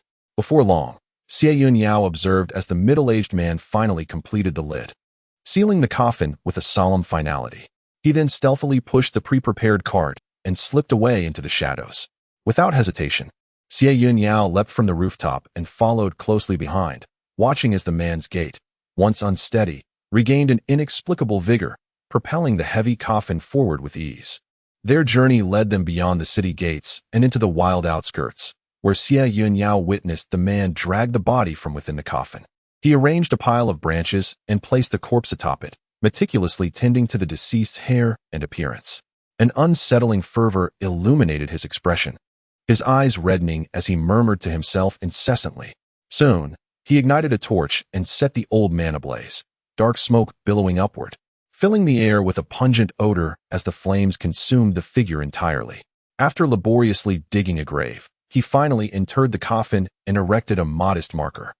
Having completed this solemn task, Xie Yun Yao heard him softly utter, "Youth is a blessing. One can run, leap, and fulfill unaccomplished desires." After the burial, Xie Yun Yao continued to trail him as they ascended the mountain, where jagged rocks and dense thickets thrived, hinting at the presence of wild beasts such as wolves, jackals, and tigers, territory that would deter most. Upon encountering a fractured, sturdy rock formation, she noticed a narrow crevice along its edge. Her intuition assured her that Xiaoya must be hidden within. The middle-aged man glanced around, confirming the absence of others before swiftly entering the fissure. Xie Yun Yao followed him into the depths, and upon entering the cavern, she was astonished to discover it was, in fact, a tomb for swords. Is this the legendary sword tomb that Shun Jun led the little black orb to? How does this middle-aged man know about it? Suddenly, a muffled groan captured Xie Yun Yao's attention. The mountain was already densely forested, and the light was dim. Furthermore, the cave was deep and obscured, making it difficult to see clearly. One could only vaguely discern a figure seated against the wall. The middle-aged man's gaze was fixated on the black sword, bound in iron chains at the center. After nearly a century, I can finally reclaim it. No one shall prevent me from taking it. He dragged Xiaoya from the corner, his eyes filled with an obsession as he stared at the sword in the middle. Xiaoya, in a state of panic, attempted to flee, but bound hand and foot, she was helpless against the grip of the middle-aged man. "Who are you, and why have you captured me?" she exclaimed, never having encountered such a deranged individual, her heart pounding with terror, unaware that no one had yet realized her absence. Would anyone come to rescue her? "I apologize, little girl, but your rare birth on a day of ominous significance means that I must use your blood to awaken the eternal sword." The eternal sword. Xie Yun Yao gazed at the sword surrounded by numerous others, emanating a sinister black aura. This was no eternal sword. It appeared to be an evil blade, entirely at odds with the legends. Chapter 37. The Escape of the Cloud Pearl. The middle-aged man glared at Xiaoya with a malicious intent, ignoring her struggles as he dragged her closer to the eternal sword. As Xie Yun Yao watched him raise his weapon, it was clear that this was not merely an act of drawing blood. He clearly intended to take her life. The crimson whip sliced through the darkness with a chilling precision, ensnaring the hilt of the blade and flinging the middle-aged man, along with his weapon, into the abyss. With her eyes tightly shut, Xiaoya awaited the inevitable embrace of death, yet the anticipated pain of the blade never came. Instead, she heard the muffled grunt of the man. Slowly, she opened her eyes in a daze, only to behold a woman in red standing before her. "Miss," she gasped in disbelief at the figure before her. Zhong Shiqing, gripping his sword, rose cautiously, eyeing Xie Yun Yao with wariness. The force of the earlier impact had rendered him hesitant to approach carelessly. "Who are you? Why do you disrupt my affairs?" Xie Yun Yao flicked the crimson whip, striking it against the rubble with a resonant hum. "You have taken my captive and still dare to act defiantly before me. What gives you the audacity?" Zhong Shiqing wished to avoid entanglement with her, yet he did not dare act rashly, seeking a resolution through negotiation. "She appears to be merely a young girl. If you are willing to hand her over to me, I promise that once my task is complete, I shall ensure your longevity alongside me." Zhong Shiqing regarded Xie Yun Yao as nothing more than an inexperienced girl, underestimating her with his perfunctory offer. Longevity? A jest. Throughout history, how many have sought immortality in mortal form and found a favorable outcome? Xie Yun Yao scrutinized his greedy, murky eyes. Such a pursuit of immortality would surely lead to calamity. "Since you refuse my generous offer, do not blame me for what follows. One life taken is no different from two." With temptation failing, Zhang Shiqing's fury ignited, and he brandished his blade towards Xie Yun Yao, transforming what appeared to be an unwieldy weapon into one of deft agility in his grasp. As Xie Yun Yao witnessed the large blade slicing towards her, she swiftly bent down, allowing the back of the knife to graze past her, stirring up a gust of wind that lifted a few strands of her hair. In a graceful leap, she somersaulted in front of Zhong Shiqing, stamping down on the weapon in his grasp, and with a single hand, she seized his throat, slamming him to the ground. A spurt of fresh blood escaped his lips, and Xie Yun Yao had no time to evade, the vivid crimson splattering onto her collar. Suppressing her nausea, she tightened her grip, observing his complexion shift from a furious red to a deep purple as he appeared on the verge of suffocation. Wait, if I die, she shall not live either, Zhong Shiqing rasped, his voice hoarse, struggling to articulate each word. What have you done? Release me, or I will not divulge anything. Xie Yun Yao gradually loosened her hold, watching as he writhed on the ground, coughing violently, her foot pressing against his back. Speak. The cloud escape pearl. How could he possess such a thing? When Xie Yun Yao reopened her eyes, she found that Zhong Shiqing had vanished without a trace. You managed to flee swiftly. What is wrong with you? Xiaoya felt as though her entire being was engulfed in flames, an excruciating pain coursing through her, as if her very organs were about to ignite. It hurts. Am I to perish? Do not concern yourself with me. Just leave. Without uttering a word, Xie Yun Yao grasped Xiaoya's wrist, taking her pulse, and her brow furrowed instantly. As for the sword, Xie Yun Yao observed it for a moment before channeling her spiritual energy into a powerful strike, yet it remained unscathed, indicating that it was not easily destroyed. Conversely, the surrounding swords resonated with the surge of spiritual energy, emitting a series of low hums. Xie Yun Yao had no choice but to take Xiaoya out first. Upon returning to the general's residence, Shen was seated at the table, awaiting her arrival. Xie Yun Yao carefully settled the unconscious Xiaoya and assessed her physical condition. There was no immediate danger to her life, but the pain would be arduous to endure, necessitating a prompt solution. Unable to contain her curiosity, Xie Yun Yao finally inquired, "Have you been sitting here the whole time?" "Of course not," Shen mused internally. A man of such discipline as the general would remain steadfast even after being abandoned by his bride on the second day of their wedding, dutifully practicing his skills for a while. Frustrated, he had consumed 2 large bowls of rice that morning and still felt somewhat bloated. Thus he could only sit at the table and take his time. Shen lowered his head and let out a soft hum. Xie Yun Yao felt a headache coming on. "Have you had breakfast? Do I look like I can eat?" Shen stood aside, his eyes darting around, his expression unchanged despite the blatant falsehood. Indeed, experience proves to be a sharp blade. Xie Yun Yao remained silent. Shen was the first to break the awkward silence. "I have waited for you all morning. Come with me to meet someone." Xie Yun Yao, gripping the cup in her hand, asked in confusion, "Who?" Shen's expression stiffened momentarily. Despite his efforts to soften his tone, it still came across as somewhat abrupt. "Old Madame Shen." "Who is old Madame Shen? Is she Shen's mother?" It was indeed customary to pay respects to elders with tea on the second day following the wedding. Only after partaking in the tea could one be considered formally accepted. Madame Shen has remained silent for many years. Once a renowned beauty in Chonglen, she has not been seen at any of the gatherings since the passing of Prime Minister Shen.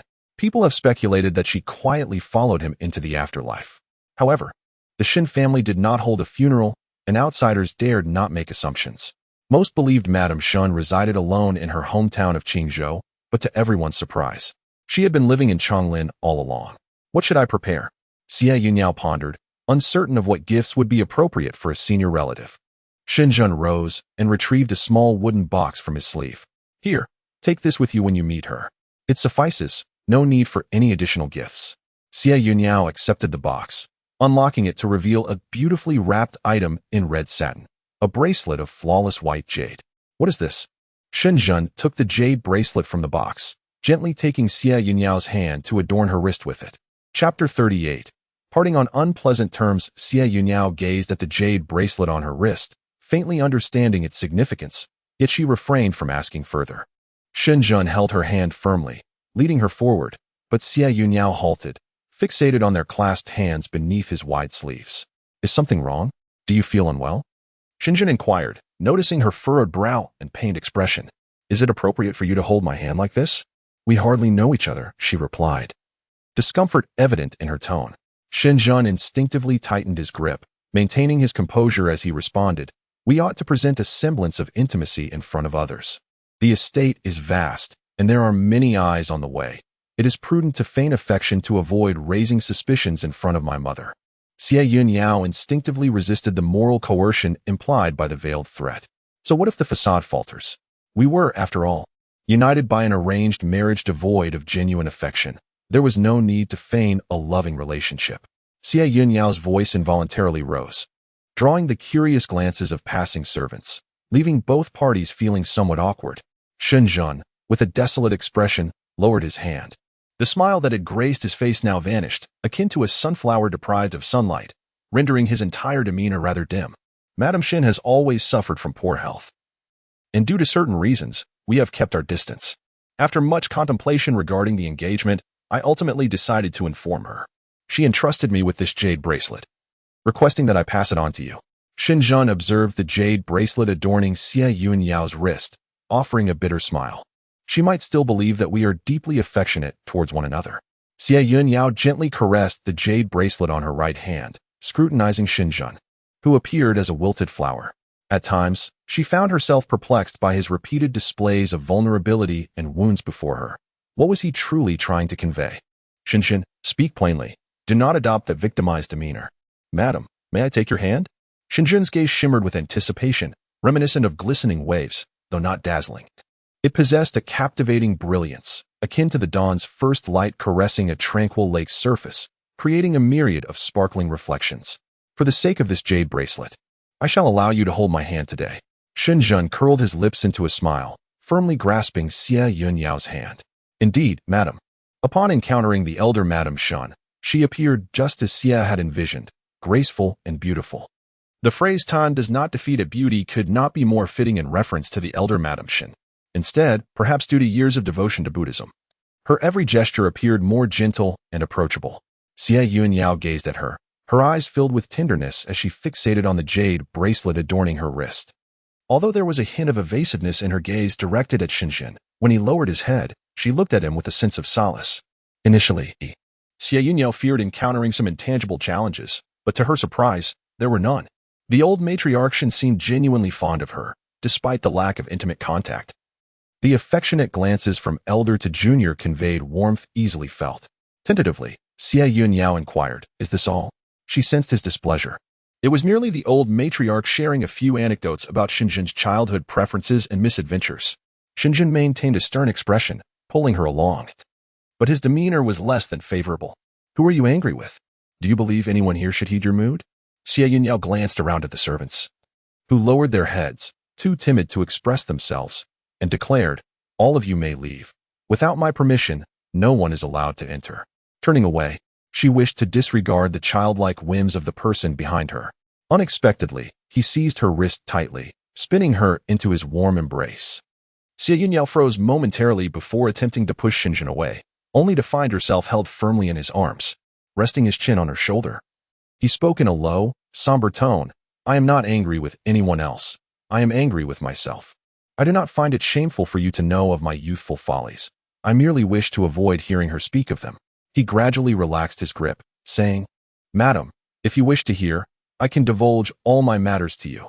However, I do not wish for you to listen to her. She is unworthy to speak of the events of that year."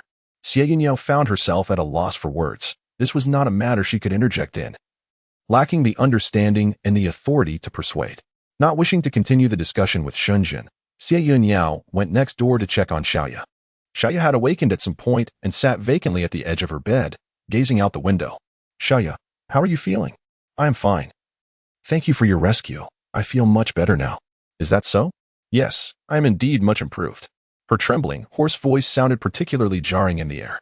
Xie Yun Yao did not miss the pallor of Xiaoya's face and her flustered demeanor, especially as their eyes met. She felt even more reluctant to lift her gaze. Remaining silent, Xie Yun Yao approached the window and casually surveyed the scene. On the usually pristine windowsill lay a crushed leaf and some faint dust. Looking down, she saw the uneven patches of grass stretching into the distance. As she noticed a dark figure vanish behind the courtyard wall, Xie Yun Yao raised an eyebrow and smiled slightly. "You should rest well. Do not worry about the poison in your body. I will certainly find a way to seek that person to help you alleviate it. Take care and do not overthink." After closing the door, Xie Yun Yao dashed out in the direction where the shadow had disappeared. General, the lady has just stealthily climbed over the wall. Shall we follow her? Shen Zhen gazed at the distant figure of Xie Yun, his expression shifting through a myriad of emotions. In the end, he closed his eyes and uttered slowly, "Let it be. She shall go her own way." He understood that Xie Yun was exceptionally capable, and under ordinary circumstances, she would not encounter peril. Moreover, she was born to be free. Should he press her too hard, it might yield the opposite effect, inciting her disdain and proving counterproductive. Unbeknownst to Xie Yun, this individual had slipped away with remarkable swiftness. She had merely lagged a moment, and already he had vanished from her sight. Following a thread of ominous intuition, Xie Yun made her way back to the original funeral parlor. It remained unchanged from her previous visit, its doors firmly shut, devoid of any patrons. The common folk typically shunned such places, considering them inauspicious, seldom venturing near. As Xie Yun lingered at the entrance, a figure emerged from the opposite establishment. This young lady appeared to be in search of the proprietor of the parlor. Chapter 39. An expected turn of events. The two shops were separated by a wide street, bustling with vendors and idle townsfolk who frequented the roadside to purchase trinkets. This area, being in close proximity to the official district, boasted a pleasant environment, with most shops being backed by officials' interests, thus providing a solid foundation of wealth and influence. As Xie Yun heard footsteps approaching from behind, she turned to see a young gentleman striding towards her. Clad in a blue and white collared robe, he exuded an air of distinction. A charming yet somewhat youthful smile adorned his face, and a pair of small canine teeth lent him a playful allure, softening his otherwise roguish demeanor. "My lady, are you in search of the owner of this establishment?" he inquired. The unfamiliar man repeated his question, prompting Xie Yun Yao to regard him with a longer gaze. He bore a faint resemblance to someone she might know, and his demeanor was rather too familiar. "Do you know the owner of the shop?" Xie Yun Yao stepped back, eyeing the overly enthusiastic stranger with caution. Li Yu, feigning nonchalance, flicked his folding fan and replied with a composed smile, "I do not know him. However, I am well informed. The owner has passed away, the shop has long been shuttered, and it is likely that someone will soon take over and establish a different business. How could news of his death only arrive yesterday, when he has been gone for many days, and why the hurried burial?" "Thank you, kind sir." Xie Yun Yao expressed her gratitude with a cupped fist, wishing to end the conversation. Yet, Li Yu, who had taken a particular interest in her, was unwilling to let the opportunity slip away so easily. He swiftly extended a hand to block her path, though there was no physical contact. His actions were already exceedingly impudent. "Where are you in such a hurry to go, my lady? The evening is upon us. Allow me to treat you to a meal. Surely, no one can resist a delicious feast. With a cup of fine wine, beauty, and delectable dishes, it would be nothing short of a dream. Eat your words." Xie Yun Yao replied, her thoughts racing towards ways to rid herself of this insistent nuisance. Just as she contemplated knocking him out and discarding him, a familiar voice rang out from behind her. "Li Yu, why are you obstructing my wife's path?" Shen Zhen's face was ashen, his cheeks taut, with fury simmering in his eyes. For a moment, I was torn between feeling grateful that my wife had not killed her friend and being infuriated by Li Yu's audacity in teasing her. I hastened forward and forcefully swatted away Li Yu's restless hand that obstructed Xie Yun Yao. "Oh, your wife? She is indeed your newlywed wife?" Shen Zhen's grip was far from gentle, causing Li Yu to clutch his arm and nearly leap in surprise, spinning in place while blowing on his reddened hand, lamenting loudly. "How cruel! Even if she is a lady, one ought not treat him so. A fellow who values romance over friendship. My lady, I hope I'm not too late." Shen Zhen flashed a radiant smile, the small mole on his nose adding a hint of vivacity as he endeavored to conceal his clandestine following of Xie Yun Yao. If danger lurked, it was prudent to have someone to rely on. "You've been following me all along?" Xie Yun Yao inquired, scrutinizing Shen Zhen's blinking eyes. Shen Zhen innocently blinked, his thick eyelashes fluttering, suppressing the guilt in his gaze. Then, averting his eyes to his shoe tips, he casually replied, "Of course not. I merely stepped out for a stroll to get some fresh air. Upon reaching the corner, I happened to see you and Li Yu here, so I came to see what was happening." What a flimsy excuse. Xie Yun Yao couldn't be bothered to expose it. However, she chose not to press the matter further. "Then do continue your stroll. I shall take my leave." With that, Xie Yun Yao disregarded the two beside her and swiftly made her way to the uninhabited courtyard wall on the western side of the shop, nimbly climbing over. This time, The courtyard remained unchanged, still appearing desolate and dilapidated. The only noticeable difference was the absence of a coffin within its confines. The coffin, containing the remains of an elderly man, was pushed out by a limping man. Everything here appeared rather ordinary, resembling a typical funeral parlor, while the backyard seemed to belong to an average carpenter's life. Saws, timber, oil brushes, and an array of specialized tools unknown to Xie Yun Yao were scattered about. Wood shavings danced through the air like willow catkins in the summer, drifting freely with the gentle breeze. Kicking open the solitary door of the courtyard, Xie Yun Yao peered into the dimly lit interior, only to realize that the structure of the house was rather peculiar. The windows were snug against the roof, measuring merely a quarter of the size of a standard window, and the overhanging eaves nearly obscured all light. Such a dwelling, from a lighting perspective, seemed utterly unsuitable for the living. Its design bore more resemblance to a mortuary. Observing the signs of age on the building, it was evident that it had stood for at least 20 years. Who would choose to reside in such an inhospitable place for 2 decades? With a sense of curiosity, Xie Yun Yao cautiously entered the room, grateful for the abundant summer sunlight that streamed in from outside. After taking just a couple of steps forward, he felt something sticky underfoot. Frowning, he glanced down to discover a dark red line drawn on the floor. Crouching down, he reached out to touch it, only to be overwhelmed by a pungent, metallic odor flooding his senses. It was blood. On the ground, a strange star-like shape had been rendered in fresh blood, with what appeared to be an ancient incantation inscribed at its center. Before the design stood a small altar, encircled by a ring of red string. The incense burner at the front of the altar still held the remnants of completely burnt incense, indicating that someone had indeed visited this place within the past hour. Xie Yun Yao fixated on the incantation inscribed in the center, an unsettling familiarity tugging at her memory. Where had she encountered this spell before?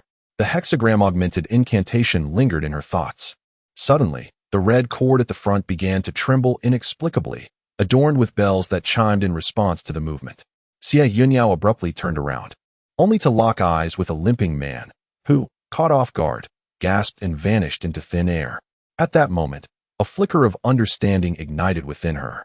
The eternal sword, the centenarian, an array of suspicions loomed over her, leaving her to ponder the veracity of her conjectures. Chapter 40. The so-called art of longevity throughout history. The concept of true longevity has been a mere myth. Rather, it is the obsession with immortality that has led many to their own demise.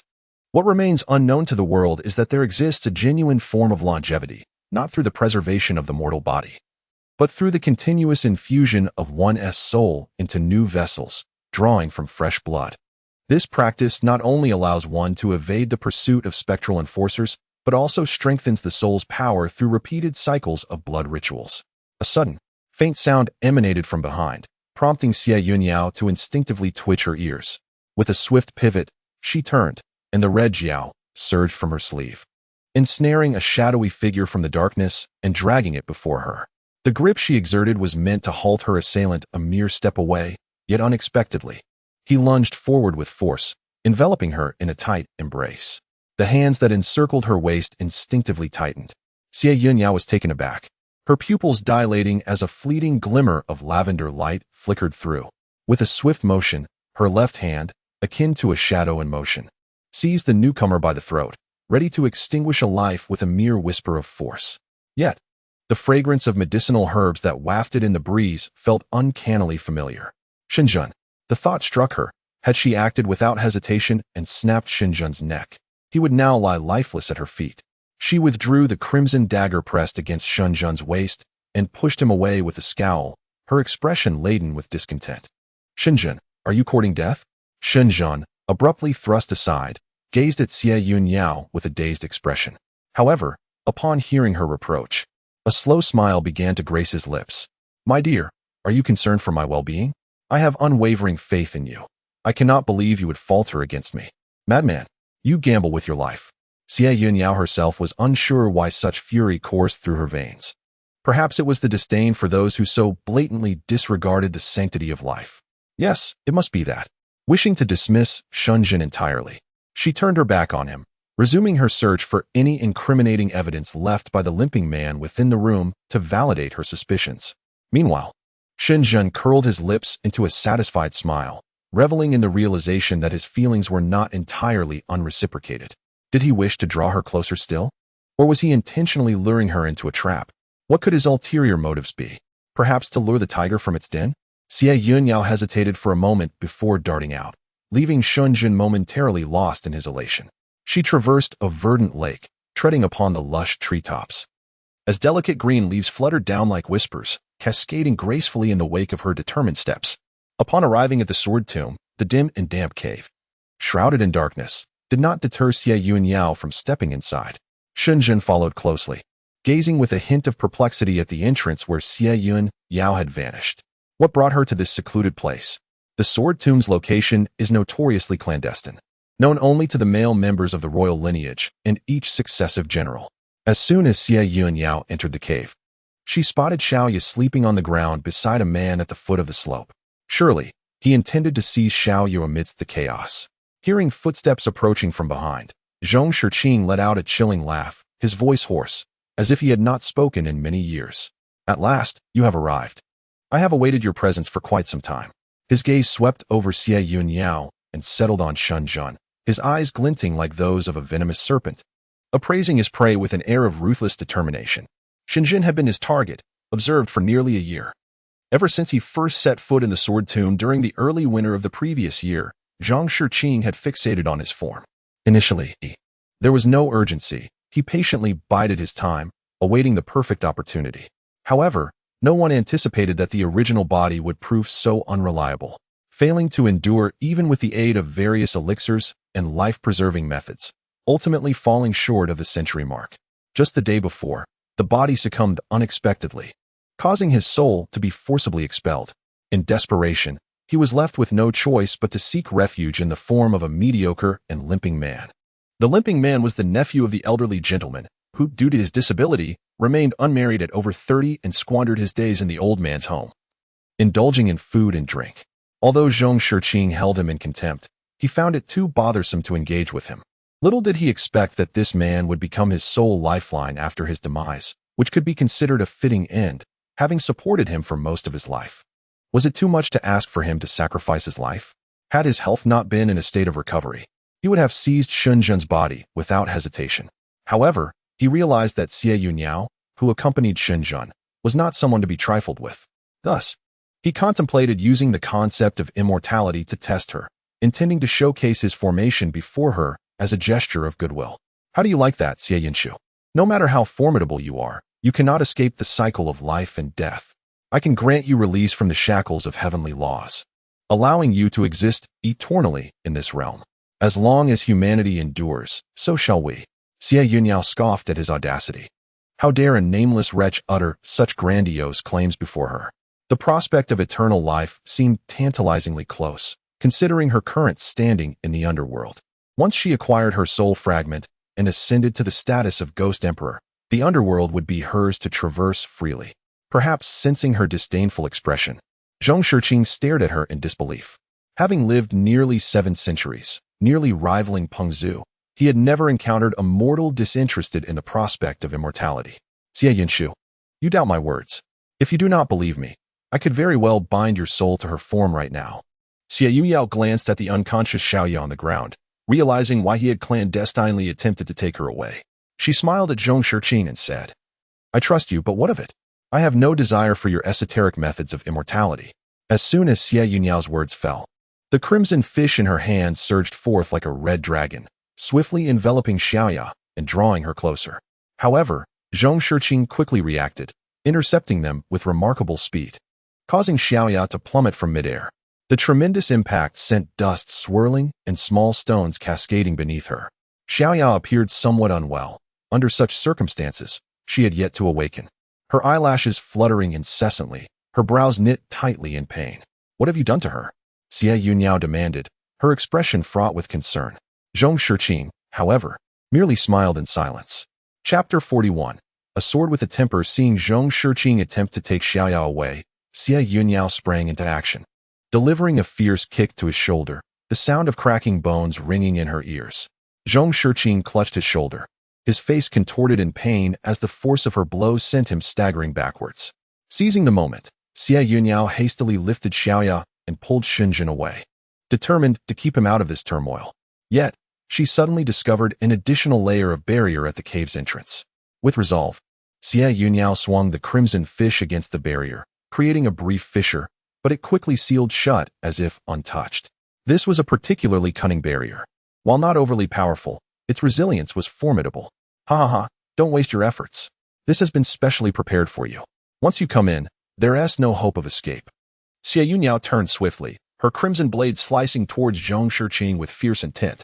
The gust of wind whipped her hair about, leaving Zhong Shiqing no time to evade. A deep gash suddenly marred his shoulder. Escape?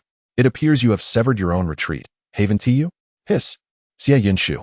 As Zhong Shiqing gazed at Xie Yun Yao, a chilling resolve to condemn himself to ruin coursed through him, igniting a sense of alarm. It was clear that there was no hope of persuading her to yield. Since partnership was unattainable, he resolved to eliminate any future threat. He had not anticipated the extent of Xie Yun Yao's strength, nor that she would wrest that girl from his grasp. Reluctantly, he reached for the eternal life sword. With the sword in his possession, he dismissed any fear of a nameless girl with golden hair. With this thought, he ceased his entanglement with Xie Yun Yao and dashed towards the heart of the sword tomb, intent on seizing the eternal life sword amidst the chaos. Everyone knows the perils of forcibly drawing a sword, yet for those whose desires swell, no cost is too great. What are you planning? Xie Yun Yao observed as Zhong Shiqing leaped into the center of the sword tomb, slicing his palm with the blade. Blood surged forth as he grasped the eternal life sword, droplets of crimson mingling with the weapon. In an instant, the sword resonated with a deep hum, and dark mist began to seep from the earth, an ominous aura pervading the cavern, causing other weapons to tremble in response. Zhong Shiqing's face turned pale, his blood steadily flowing into the soil along the sword's blade, each pulse of power threatening to wrench the sword from his grip. Suddenly, a fierce wind erupted from beneath the sword, swirling in dark mist to form an enclosing circle that surged upwards, spinning rapidly from top to bottom, enveloping the individuals within. Xie Yun Yao and Shen stepped back, the tempest billowing their garments, their hair disheveled by the gusts. Xie Yun Yao set Xiaoyu aside. The specter, sharp and menacing, possessed a ferocity more suited to combat such a troublesome barrier than the Crimson Fiend. With great effort, a gash was cleaved open, the specter relentlessly widening the breach within the barrier until it gradually expanded to a size sufficient for a person to pass through. Shen, assist Xiaoyu in crossing, Xie Yun Yao instructed. At that moment, she remained immobile, needing to maintain the opening, otherwise it would swiftly seal shut again. Shen, without further hesitation, supported Xiaoyu and guided her out of the barrier, yet he remained within the confines of the cave, unwilling to depart. Xie Yun Yao glanced at him, puzzled, and inquired, "Why do you linger?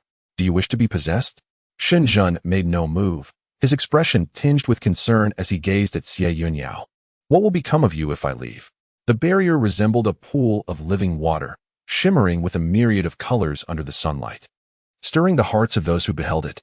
Xie Yun Yao's heart trembled, yet she spoke firmly, "Your presence here is the greatest burden. You must exit swiftly so that I may follow. If we delay any longer, neither of us will escape." With no other choice, Shen acquiesced, stepping outside to avoid hindering Xie Yun Yao. Yet, as he crossed the threshold of the barrier, the breach sealed immediately behind him, rendering the interior shrouded in obscurity. Xie Yun Yao did not leave. She had to remain here to eliminate Zhong Shiqing. Otherwise, once he obtained the eternal life sword, he would inevitably become a source of calamity. As long as he remained unchallenged, tranquility would elude her. Xie Yun Yao watched as Shen frantically searched outside the barrier, relentlessly pounding against the soft yet impenetrable boundary, calling out her name with fervor. "Xie Yunshu, come out. Where are you? Hurry up." Gently placing her hand against the spot where Shen had just struck, Xie Yun Yao murmured, "What a fool." A soft lavender light of spiritual energy coalesced in her hand, gradually shaping into a long sword within the realm of the deceased. Grasping the hilt, she charged toward the black circular formation, only to find herself thwarted at the entrance, locked in a tense standoff with the dark mist. Time seemed to stretch indefinitely until, abruptly, the black encirclement began to transform into transparency, and the swirling winds gradually subsided. Xie Yun Yao gazed in disbelief at the scene within. Zhong Shiqing lay lifeless inside. His body crumpled to the ground, as if all strength had been siphoned from him. Not a single part of him was unscathed. He was riddled with wounds, each gash deep enough to expose bone, grotesquely drenched in blood. Xie Yun Yao could not suppress a frown. Those who commit wrongful deeds inevitably meet their demise. She observed Zhong Shiqing's soul slowly extricating itself from his lifeless form. Upon catching sight of Xie Yun Yao, he instantly attempted to flee. But a mere gesture from her hand froze him in place. What have you done to me? How can you see me? Xie Yun Yao could not help but smile. Before attempting to recruit me, did you ever ascertain who I truly am? How dare you speak so boldly here? For many years, I, Xie Yun Yao, have navigated the underworld, and yet you remain oblivious to my presence? Await the arrival of the emissary of the dead to claim you. To shatter your soul would not be an impossibility, yet it may be too lenient a fate. It is far more fitting to uncover the evidence of your transgressions and consign you to the depths of hell to endure ceaseless torment. That would be the true punishment. At last, a stillness enveloped the scene as the black mist dissipated entirely, leaving behind a sword, once shrouded in darkness, now emanating a sense of vitality. Xie Yun Yao gazed upon the Chongqing sword, astonished to discover that it was not an evil blade, but rather one cloaked in dust, radiating a divine light akin to that of the Buddha. Under the avaricious and grotesque expression of Zhong Shiqing, Xie Yun Yao approached the Chongqing sword step by step. Just as she intended to grasp it for a closer inspection, the sword's tip suddenly pivoted, aimed directly at her, poised to strike. Yet, Xie Yun Yao would not be so easily intimidated. It appeared the sword possessed a temperament of its own, endearing it further to her. Before she could seize it, the Chongqing sword soared into the air, darting towards the boundary. Chapter 42, Betrayed and on the brink of death. The Chongqing sword, like a bolt of lightning, glimmered with silver light as it missed its target, Xie Yun Yao, and lunged toward the boundary, erupting in a dazzling blaze. In an instant, it shattered the barrier and soared forth. In Xie Yun Yao's horrified gaze, it charged directly towards Shen. Shen, quickly, get out of the way, madam. Shen had only just spotted Xie Yun Yao, who stood not far off, her eyes filled with concern for him. In the next moment, a long sword appeared, hurtling toward his vital point. At the moment the long sword pierced his chest, Shen heard Xie Yun Yao rushing towards him like a leaf caught in a tempest. Ultimately, he found himself cradled in her embrace rather than collapsing into the mire. Shen Jieshu, will you not evade it? Are you not a general, unable to dodge a mere broken sword? It was not that he could not avoid it. It was simply that all he could see was you. My lady, please do not weep. Xie Yun Yao felt her vision blur, and in anger, she declared, I shall not cry. Your death would be preferable. I could go wherever I please. Death would grant her the freedom to venture into the celestial realm, to seek the essence of her soul, to swiftly comprehend all that had transpired. Blood continued to pour from his mouth, and despite Xie Yun Yao's incessant attempts to wipe it away, she could not stem the tide. Perhaps blood was the most striking symbol, a poignant reminder of life's relentless ebb, manifested in a resolute stance. Do not speak. Xie Yun Yao summoned her spiritual energy, determined to protect Shen Zhen's heart vein, believing she could preserve his life. As her energy penetrated the blood, it temporarily halted, and she silently recited an incantation, calling upon the ghostly emissaries to deal with Zhong Shiqing.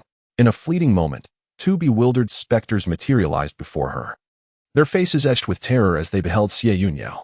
What does she want with us? The two exchanged glances, their legs trembling. What are you looking at? Look inside. You fail to notice a solitary spirit that has been wandering for centuries, merely idling about. The two ghostly emissaries nearly wept in indignation. They had only been in their roles for less than a century and were unaware of the solitary spirit that had roamed freely for centuries. Zhong Shiqing never anticipated that, after centuries of cunning, he would fall victim to a mere girl. Yet now, under the spell of Xie Yun Yao, he found himself utterly immobilized, dragged away by two specters. As they passed Xie Yun Yao, his mischievous nature resurfaced as he remarked, Why do you only apprehend me? Look at the one in her arms. He is equally lifeless. Take him as well. Xie Yun Yao, fiercely holding onto Shen Zhen's hand, shot a menacing glare at Zhong Shiqing. Mind your own affairs. Take him away. After Zhong Shiqing was taken, Xie Yun Yao glanced at the Chongqing sword and softly spoke to the unconscious Shen Zhen. Endure this.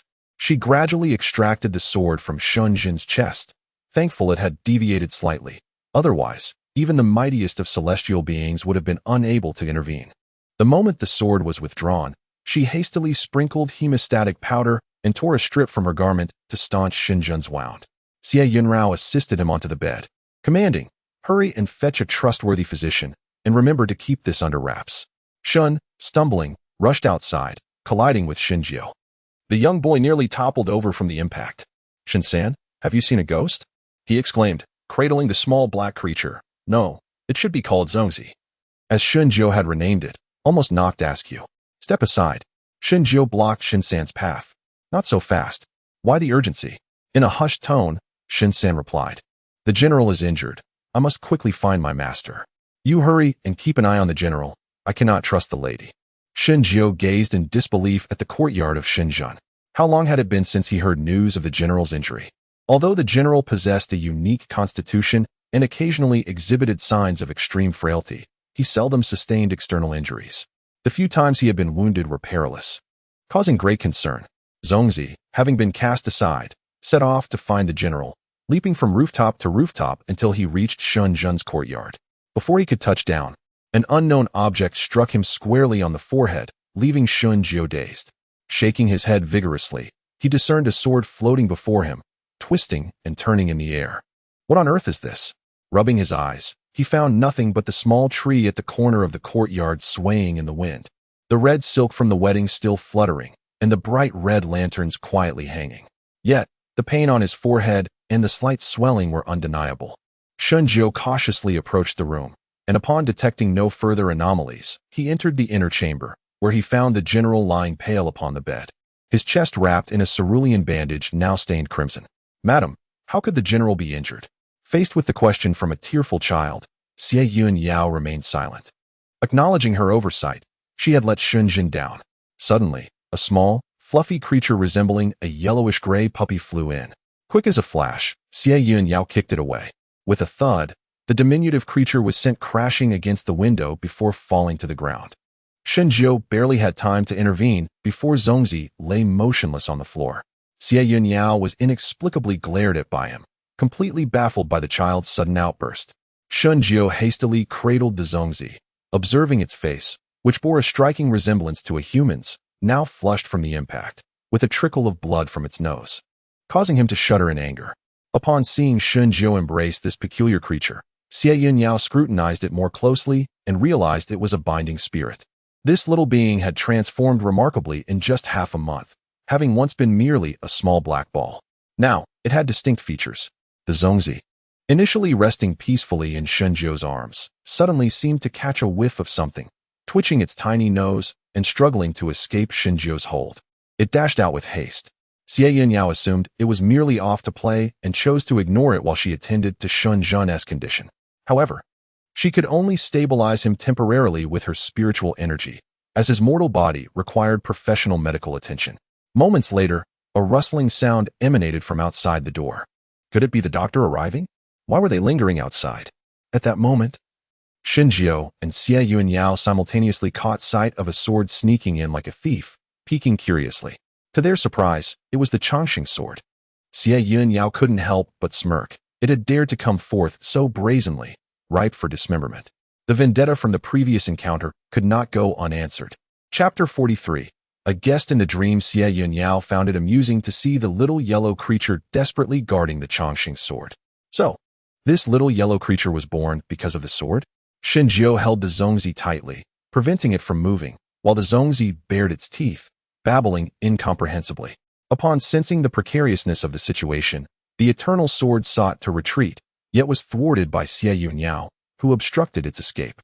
"Where do you think you can go? Having wounded someone, do you still dare to flee?" With a forceful stomp, the eternal sword scraped against the ground, emitting a low hum. Its futile resistance beneath Xie Yun Yao's foot rendered insignificant. Even Shinjun, who lay in a deep slumber upon the bed, furrowed his brow at the disturbance from the outside world. He was ensnared in a dream, one that he recognized as a mere illusion, filled with events he could never encounter in this lifetime. In a mystical realm shrouded in mist, the clouds on the horizon wove themselves into a tapestry of colors, spreading across the vast sky, all enveloped in a soft lavender hue. He transformed into a bird, known to all as the azure bird. Before its rebirth, the azure bird possessed no gender. It was the precursor to the phoenix, resplendent in color and graceful in form, an auspicious being imbued with divinity, serving as a messenger from the celestial realm, revered by future generations as a harbinger of blissful tidings. Its entire being shimmered in emerald translucence, glistening like the finest jade. Adorned with a delicate crimson feather atop its head, while its wings bore azure plumage interspersed with streaks of vermilion. In the ethereal expanse of the nine heavens, it lived a life of leisure, yet within its heart stirred a sense of unrest. This pang of anxiety and trepidation, Shen Yun mused, might be a consequence of his own influence, occasionally traversing the mundane world from its celestial abode, delivering messages. It would encounter beautiful celestial beings who would feed it during the long and monotonous days. Curiously, these beings often assumed a masculine identity, frequently jesting. You must strive to grow, for you shall undoubtedly become the most handsome celestial being in the nine heavens.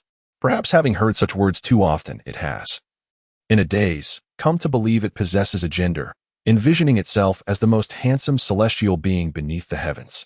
Until one fateful day, it suddenly found itself injured. The majestic divine bird wounded by a mere mortal's arrow. A powerful bow's arrow pierced through the base of its wing, the rush of air carrying the scent of blood, spreading throughout the sky as it fell to the ground. In its ignorance of self-preservation, it clumsily struggled through the underbrush, inadvertently revealing its location entirely. The piercing pain and the overwhelming sense of shame were so vivid for Shen Yun, it felt utterly embarrassing.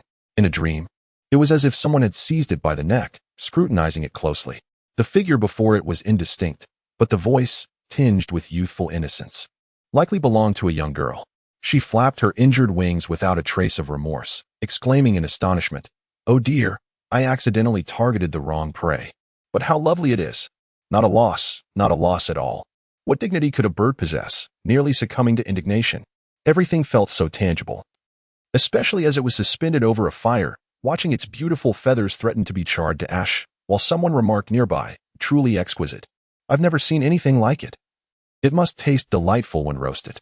However, fortune smiled upon it in the end, as the indistinct girl in the dream was caught by her master, who, upon discovering her attempting to roast something in the backyard, chased her around in a fit of rage. Fortunately, her master, well versed in the ways of the world, recognized the azure bird and was appalled by her apprentice's near-fatal mistake of almost preparing it for a meal. From that day forth, he was cared for by another, who never again spoke of roasting him for a meal. Instead, she would often tug at his exquisite tail feathers, exclaiming, "Little one, you are truly beautiful. It would be a pity to eat you."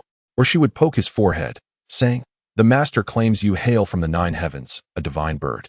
Yet you seem nothing more than a foolish bird. Could it be that the heavenly realm is filled with such simple-minded creatures? You are indeed a proud little one.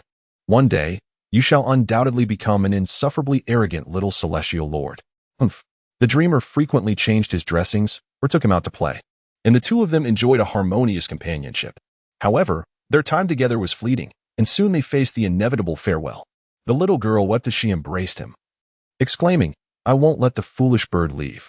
To which the foolish bird retorted, "I shall depart shortly. It is infuriating." The azure bird did not lie. He often visited the little girl. Time held no meaning for him, yet he gradually perceived the transformation of her once innocent voice, awakening to the realization that human time passes with astonishing swiftness. Tragically, the young girl was slain during another sect competition, having only reached the tender age of 20, a true loss. From that moment on, the azure bird felt no longing for the mortal realm. The cacophony around him jolted Shen Yun from his slumber, as whispers filled his ears, blurring the lines between dreams and reality. As if the girl from his dreams were still speaking to him. What was happening to him? This wound was perilous. Even the slightest deviation could render him beyond salvation today. Perhaps they should venture into the underworld to seek his soul. In the present day, physicians seem to favor entering a room to berate the injured, leaving them bloodied and bruised, before leisurely taking their pulse. Is this an instance of combating poison with poison? It could drive a person to despair, rendering any efforts to save them futile. Yun Mozi checked Shen Yun's pulse and discovered that despite her severe injuries, her heart meridian was safeguarded by a form of ethereal energy, and her internal breath remained remarkably steady. It appeared that someone skilled in the arcane arts had offered her some form of treatment. At this thought, Xie Yun Yao felt the old doctor's intense gaze upon her, scrutinizing her with skepticism. Well, it was that careless broken sword that inadvertently struck Shen Yun. It has nothing to do with me. Xie Yun Yao deflected all blame onto the Longxing sword, which was trapped in the corner, as it had a penchant for recklessly flying about and injuring others. Upon observing the sword in the corner, Yun Mozi recognized it as anything but an ordinary weapon, his eyes widening in astonishment as he examined it closely. This Could it truly be the Longxing sword? In Chapter 44, Those Years of Needles, Yun Mozi expelled everyone under the pretext of restricting commoners from entering. Before leaving, Xie Yun Yao placed the spirit beside Shenjin's pillow. She paid no heed to whether Shenjin could hear her, whispering softly in her ear, "Should you perish, the general's residence shall fall into my hands henceforth." Fuming, Yun Mozi slammed the door with such force that it echoed throughout the room after expelling everyone. Shen San and Shun Jiu waited quietly outside, while Xie Yun Yao prepared to leave just as Yun Mozi shut the door behind him. "Where are you going?" As Xie Yun Yao attempted to pass by, Shun Jiu, filled with ire, blocked her path, his eyes wide with indignation as he stared at her. "I find myself famished, and as the day grows late, I shall seek sustenance. How can you simply depart?" Shun Jiu gazed incredulously at Xie Yun Yao. Was this truly the language of a human being? The general's fate hung in the balance for her, and yet she could still find the appetite to eat. "What do you mean by what? I possess no medical skills, and what if I faint from hunger while standing here? Shall I be carried in to be rescued alongside?" Shen Jiu, a child on the cusp of adolescence, though composed and astute from a young age, felt tears of frustration welling in his clear eyes upon witnessing Xie Yun Yao turn away. He sincerely lamented the injustice faced by his general. His eyes, now reddened like those of a rabbit, clutched the pitiful little yellow-haired creature, embodying a spirit of indignation at the perceived injustice. How could she treat the general in such a manner? It was utterly excessive. As Xie Yun Yao stepped beyond the courtyard gate, the child's loud grievances echoed within, provoking a mixture of amusement and a deep-seated bitterness akin to stale tea spilled across her heart. A pang of sorrow rising in her throat that she could only swallow back. She found herself uncertain whether to feel joy for Shun Jun. Despite the sparse presence of kin and the tenuous bonds of blood, he was surrounded by numerous individuals who regarded him as both brother and subordinate, genuinely concerned for his well-being. Within her heart, a tempest of emotions brewed, akin to a sudden avalanche of snow. And she, for so many years, it seemed she had remained utterly solitary. So be it. The desires of the mundane world were never her pursuit. The curiosity that arose from a fleeting whim was merely a distraction for the foolish. Xie Yun Yao conjured a spell of invisibility, gracefully weaving through the throngs of people, and quietly climbed through the window of the rear courtyard. Perhaps it was due to the earlier opened window that a sheet of paper from the desk had been blown to the floor, and as fate would have it, she stepped upon its edge, hastily retreating a step, bending down to pick it up. He had just placed it on the desk and pressed it down with the inkstone when he was captivated by the drawing on the paper. Xie Yun Yao stood there in a daze, entranced by the lifelike figure depicted in the artwork. The reproachful tone of Yun Mozi echoed in his ears, lamenting the foolishness of the young man. Such a simpleton. That girl is clearly not ordinary. Why must you cling to her and seek attention? It's a close call. I could have come over to collect your body. Shen Jun observed his master's exasperated expression and attempted to rise, only to be halted by Yun Mozi's firm grip. "Do not move. I have just administered the acupuncture. Are you seeking to endanger your life?" Shen Jun's face turned ashen. The familiar pain he had felt in his dream had jolted him into full consciousness. He had always been reserved, unsure of how to express his guilt, much like his childhood self who never knew how to show weakness when bullied, nor would he ever complain. Perhaps all his persistent clinginess and feigned vulnerability had been employed to keep Xie Yun Yao by his side. Yet now, despite their marriage and the intimacy that had developed, Shenjin suddenly realized his own fragility. The spirit lay beside him. An artifact that should have been Xie Yun Yao's safeguard had now become a layer of protection for him. Even in this unexpected crisis, he found himself unable to offer any assistance, becoming a burden instead, due to his own circumstances. Shen San had even gone so far as to summon his master from the valley to rescue him, when his master, at such an advanced age, should have been enjoying a peaceful retirement in seclusion. Yun Mozi, perceptive to the guilt in his young disciple's eyes, could not help but sigh inwardly. This child harbors everything deep within, preferring to shoulder burdens alone, inevitably leading to self-destruction. Yet, as he matures, it becomes impractical to unveil every thought. "What? Are you still enduring those injections?" Yun Mozi feigned anger, raising the elongated silver needle in his hand. Although Shen Jun maintained a stoic expression, his body betrayed him, instinctively recoiling. Despite his outward calm, the terror he experienced in childhood lingers on as an inescapable nightmare in adulthood. Shen Jun grew up on Qingyuan Peak, where everyone believed he resided within the Hugui Temple. However, unbeknownst to them, he frequently frequented the Muyu Valley nestled at the foot of Qingyuan Peak. This valley, located beneath the precipice of the temple's backyard, resembles a basin, home to a renowned healer named Yun Mozu. Thus, Muyu Valley is more widely recognized as the Valley of the Divine Healer. Due to its perilous topography and lower altitude, the valley is perpetually shrouded in mist. With the air below slightly warm and humid, it enjoys a perpetual spring with evergreen trees and picturesque scenery. Yet, hidden within this beauty are numerous dangers. The humid soil nurtures dense, lush vegetation and countless creatures. As a child, Shen Yun could perceive things invisible to others, leading the household to deem him mad. His father, though skeptical of such supernatural tales, could not dismiss the child's apparent sincerity, ultimately deciding to send him temporarily to the Hugua Temple, hoping to alleviate his plight. Nevertheless, the young boy recited scriptures by day, yet remained defenseless against harm by night. On a fateful night, pursued by a menacing specter, I stumbled and fell into the secluded depths of Qingyuan Peak's rear mountains. Upon awakening, I discovered that I had been rescued. As I opened my eyes, a curious child gazed back at me, wide-eyed with wonder. In the days that followed, I often seized the opportunity to sneak down to play while my master was preoccupied at the Hugua Temple, stealthily utilizing the cloud ladder left behind by my master. Though I had never been one to smile readily, the child within me still yearned for play, even if it meant merely watching others indulge in merriment. My interest did not lie in the healing arts. Instead, I took to practicing swordplay under the guidance of my master's wife. However, I was frequently summoned by my master to serve as his human copper pillar, subjected to the needles of acupuncture. Each time he discovered a new technique, he would clandestinely drag me out to practice on me until I was punctured from head to toe. I once dared to inquire, "Master, why do you choose to practice solely on me among so many children in the valley? Is that not rather unfair?" Yet, Yun Mozi's rationale was that the other children were far too boisterous. A single needle would send them into fits of howling that echoed through the valley. In contrast, I remained silent, providing him with companionship and conversation. Little did I know that the child who would not cry would suffer the daily torment of needles. In time, I learned to discern the depth and pressure of the needle, identifying whether it was indeed Yun Mozi who had administered it, leaving an indelible shadow upon my tender heart. Chapter 45. The Moonlit Bridge and Lantern Blessings. Yun Mozi, his smile fading, adopted a grave demeanor as he regarded me with concern. "Though you appear wise beyond your years, I harbor worries for your constitution that rival those for the other raucous children." How well I understood his sentiments. Xie Yun Yao stood quietly by the screen, observing me with a contemplative gaze as I bowed my head, lost in thought. After a considerable time, he lifted his head and smiled. A smile that was both familiar and alien to Xie Yun Yao.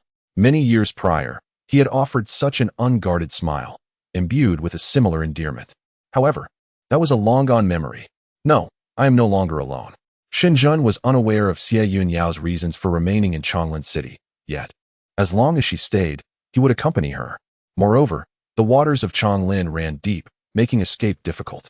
With the military power dissipated, Xie Jingyuan still held him in check, leaving him uncertain of his intentions.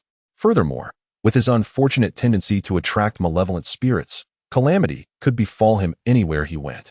Yun Mozi stroked his beard, cleared his throat, and reluctantly said, "If you wish to take that girl with you, I suppose I could acquiesce, but—" Shen Yun interrupted him. "Master, what is it? Does she refuse?" Yun Mozi wore the expression of someone who had anticipated this girl would harbor ill intentions. "Master, I am already married. I have someone I wish to protect. I know what I am doing, and I cannot leave just yet." Shen Yun's refusal was resolute, leaving Yun Mozi at a loss. Since childhood, Shen Yun had always been determined. Once he made a decision, no one could alter it, except for Xie Yun. Alas, that person is gone. "Whatever you do, just lie down." Yun Mozi quickly stopped Shen Yun, who was attempting to rise from the bed. His face contorted with anger upon seeing the wound begin to bleed anew. How could a man of such stature still be so troublesome?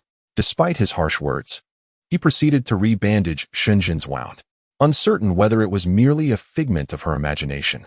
Xie Yun Yao perceived that Shen Yun's gaze lingered upon her for a fleeting moment. Instinctively, she took a step back and quietly retreated. Upon exiting the residence, Xie Yun Yao surveyed her surroundings. The crowd buzzed with life, and countless lights illuminated the night, yet she felt an overwhelming sense of dislocation. It was unclear what auspicious occasion had prompted such festivity, as everywhere was adorned with vibrant decorations, and the 10-mile-long street thrummed with exuberance. Although clad in crimson attire, she did not appear out of place amidst the throng of similarly dressed men and women, a sight that was rather uncommon. Many donned masks of various designs, weaving through the masses. It was rare to find someone as solitary as Xie Yun Yao, as most were accompanied by companions. The lake shimmered, its azure waves reflecting the scarlet glow, while a few individuals knelt by its edge, releasing floating lanterns. Drawn by an inexplicable urge, Xie Yun Yao approached one young woman, who, her cheeks flushed, made a wish upon a lantern before delicately setting it adrift. It resembled the act of releasing a tethered kite, fraught with the fear that letting go would mean its disappearance, yet holding on too tightly might prevent it from soaring far. Xie Yun Yao crouched beside her, idly gazing at the lanterns drifting away, pondering where they might find their final destination. The young woman, though shy, stole glances at Xie Yun Yao, who was not much older than herself. "Would you like to release one together?" she inquired. Despite her own reluctance, the little girl, observing Xie Yun Yao's solitude by the lakeside, felt compelled to share the 2 lanterns she had secretly saved for a month, having purchased them with her meager savings. Noting the girl's wistful expression and modest attire, which suggested a lack of wealth, Xie Yun Yao shook her head gently, signaling that she did not require one. "Thank you, but I do not require it." The young lady, her eyes wide with disbelief, gently inquired, "How could there be none? During the annual Lantern Festival, do you not have any wishes or anyone you wish to bless?"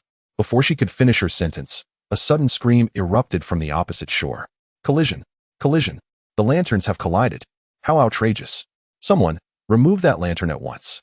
Following the sound, she glimpsed her humble lantern entangled with an exquisitely crafted one. Both lanterns swayed precariously, while the lady on the other side summoned a long bamboo pole, exerting force to push her lantern away. The already unstable lantern teetered on the brink of collapse.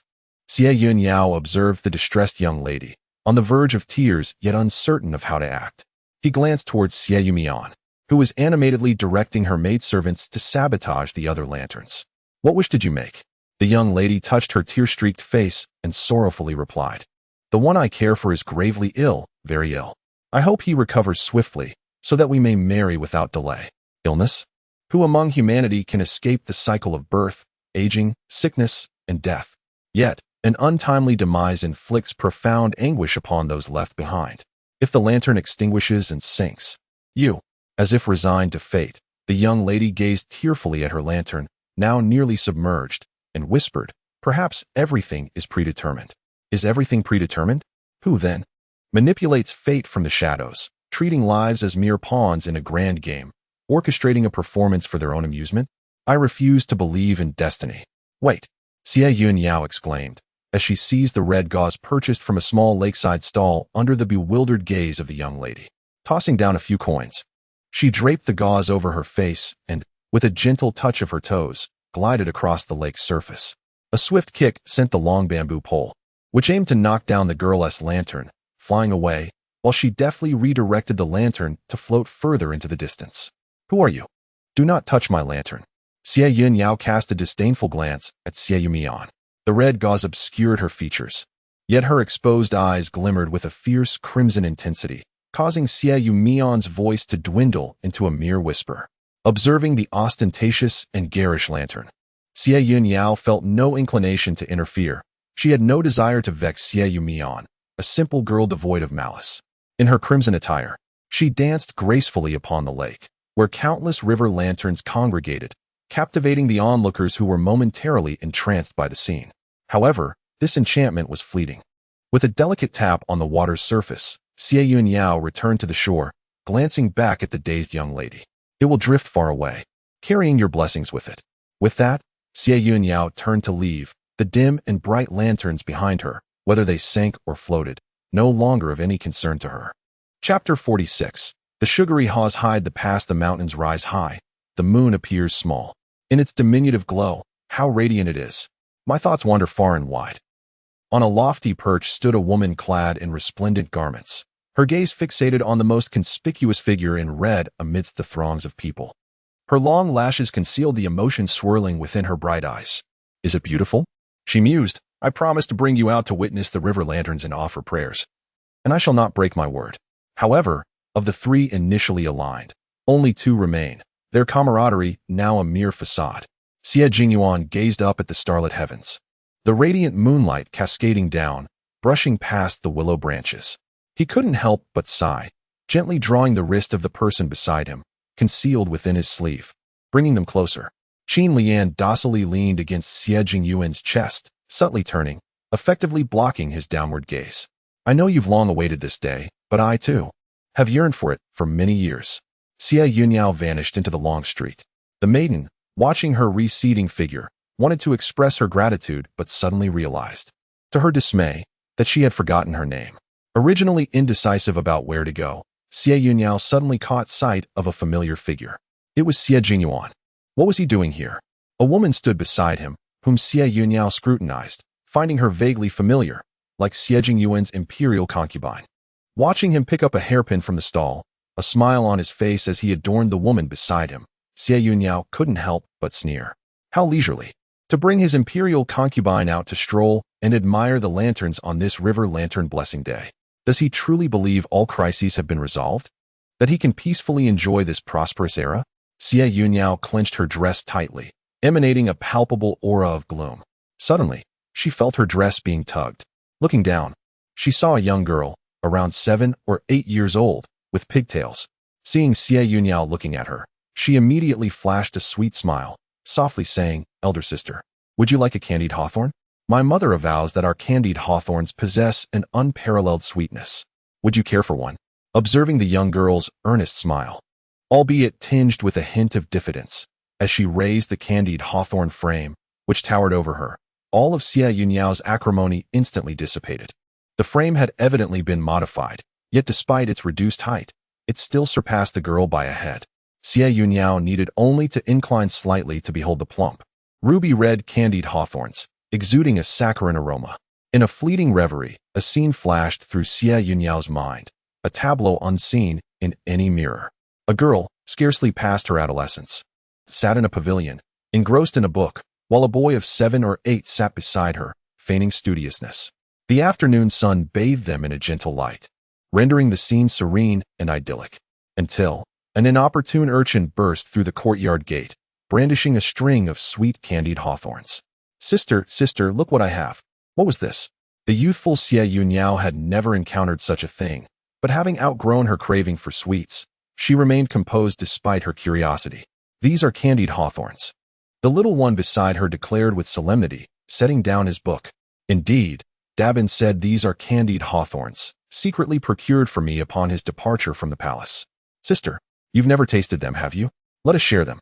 Candied hawthorns were commonplace in the streets, yet Xie Yun Yao, having spent her life within the palace walls, deemed them a rare delicacy. However, upon noticing the little boy beside her gazing longingly at Xie Yuan's candied hawthorns, she pursed her lips. "Have you ever tasted them?" Xiao Xinjin obediently shook his head. His parents had never permitted him to venture out alone. During his 3 years of fostering at Qingyu Peak, he had spent his time in Muyun Valley, only having glimpsed the treats when he was very young, cradled in his father's arms. "Jingyuan, look. There are 6 candied hawthorns in total. I shall have one, and Asian shall have another. The rest will be yours. How does that sound?" Upon hearing this, little Jingyuan pouted unhappily, casting an indignant glare at Shenzhen. "Why should I share with him? I want to split them equally with my sister. I don't want to give him any." Xie Yun Yao gently ruffled little Jingyuan's hair, soothing him with kind words. "How could we not share with Asian? He is your companion in study. You both will learn together and achieve greatness in the future." The two children, reluctantly brought together by Xie Yun Yao, clasped each other's hands, forced smiles exchanged under their sister's hopeful gaze. Ultimately, Xie Yun Yao, persuaded by Jingyuan's relentless insistence, consumed 2 candied hawthorns, while Shenzhen had one, receiving a disdainful glance from Jingyuan in return. That day, the candied hawthorns tasted exceptionally sweet, and though the trio appeared somewhat discordant, they enjoyed a delightful afternoon under the bright sun. "Sister, would you like some candied hawthorns?" The little girl's smile began to fade, her expression growing rigid, and the sparkle in her eyes gradually dimmed. Xie Yun Yao crouched down to meet the girl's gaze, smoothing the fine strands of hair at her forehead, and softly inquired, "Why are you the only one here selling candied hawthorns? Where are your parents?" As the little girl heard the words father and mother, tears began to well up in her eyes, cascading down like large droplets. She said, with a tone of sorrow, "Father, I don't know where you have gone. Mother is ill and cannot move. She needs medicine. However, I have no money. I sell candied hawthorns to earn enough for mother's treatment." Once again, illness loomed over them. With that thought, Xie Yun Yao removed the jade pendant that was tucked into her waist, unfastened the red silk from her hair, and carefully threaded the pendant onto Xiao Shui's neck. She also placed a protective layer over it, tucking it securely into her clothing. After ensuring everything was in order, Xie Yun Yao took 2 sticks of candied hawthorns from the shelf and gently tousled Xiao Shui's hair. Xiao Shui glanced at the remaining candied hawthorns on the shelf and sweetly exclaimed, "Thank you, sister. These candied hawthorns are all for you." Xie Yun Yao was both amused and perplexed. What would she do with so many? Chapter 47. Someone feels awkward yet. Beneath the surface of this seemingly tranquil night lay hidden intricacies. Pairs of watchful eyes lurked, and no matter how well concealed, they could not evade human intuition. What secrets did Shen possess that warranted Xie Jingyuan's surveillance and manipulation? It was uncertain where everyone had gone, leaving a patient exposed to the night air. However, before he could ponder further, Xie Yun Yao had already secured the window, and the nearby candlestick was lit. The warm yellow glow flickered, yet the interior remained devoid of visible figures. Shunjin slowly opened his eyes. He had always been sensitive to light. At the very moment the candle was lit, a deep crimson hue manifested in his still closed eyelids. Before him stood a figure draped in red, devoid of expression. At first glance, the figure appeared ghostly pale, almost lifeless, with eyes that betrayed no emotion. Shenjun harbored doubts that Xie Yun Yao might, without hesitation, strike him down. Yet, Xie Yun Yao merely lowered her gaze, fiddling with 2 candied hawthorns, uncertain of her next course of action. Why, in a moment of whimsy, did they choose to sell such childish treats? Both of them were not in a mindset for children, and yet here they were, with these childish trinkets. Truly, it felt somewhat shameful. Perhaps she should just dispose of them. Yes, discreetly cast them aside. Having resolved her thoughts, she raised her eyes, only to find that Shunjun had, at some point, opened his eyes, wearing a look she could not comprehend. Shunjun's slightly upturned phoenix eyes were now weighted down, obscuring the turmoil behind her long lashes, leaving only a hint of coolness. After a brief moment, Shunjun sighed, struggling to sit up, but Xie Yun Yao was quick to press him back onto the bed. "Don't move." A flash of red to her left did not escape Shunjun's notice. "What do you have in your hand?" "Nothing."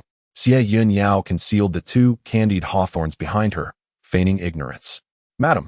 Shunjun lay on the bed, tilting his head slightly, blinking at Xie Yun Yao with a feeble voice. "What is the matter?"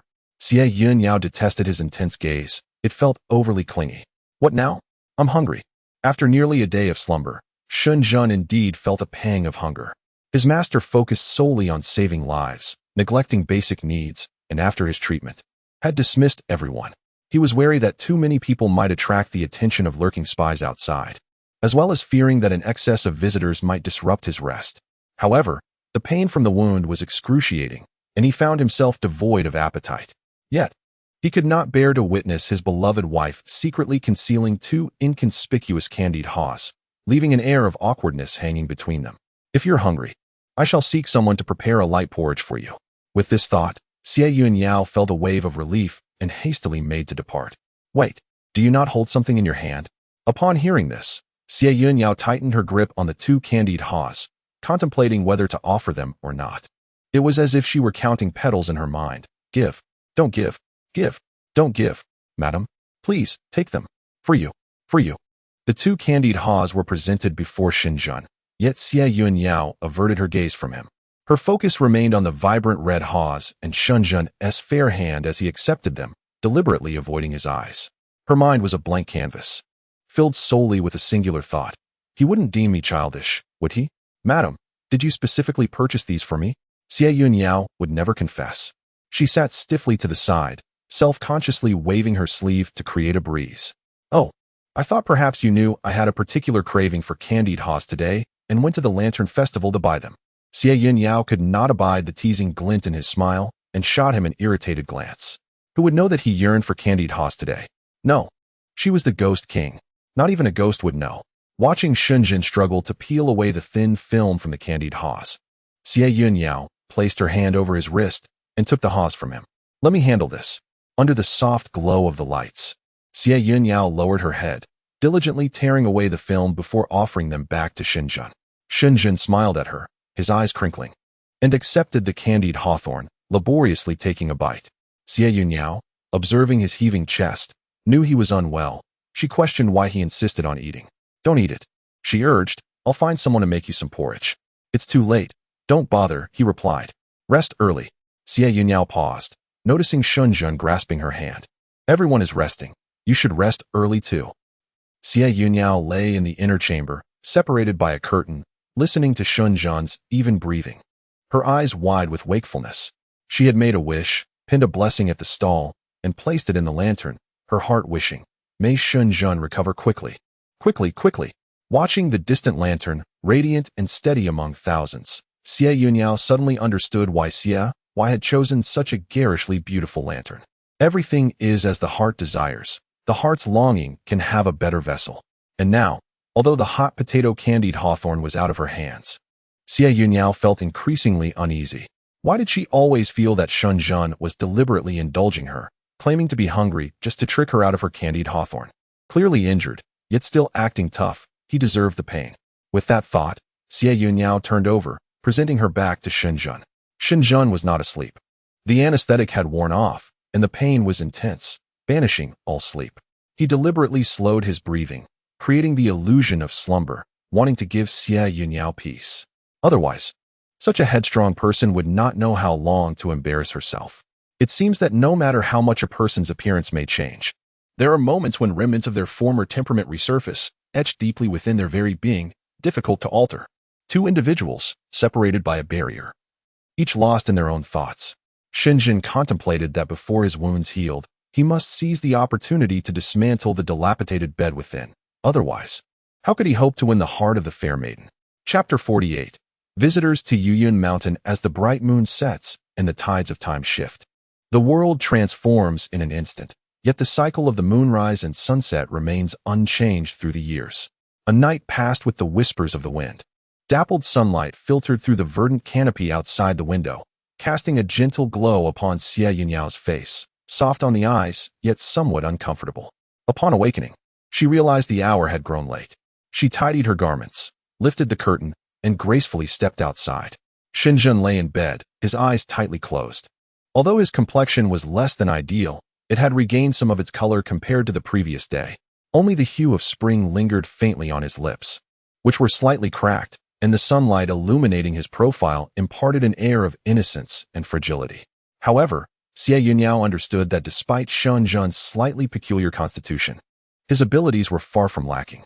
Yet, why was the Chongqing sword pursuing him? At this moment, she had no knowledge of the sword's whereabouts, nor of the little yellow-haired companion.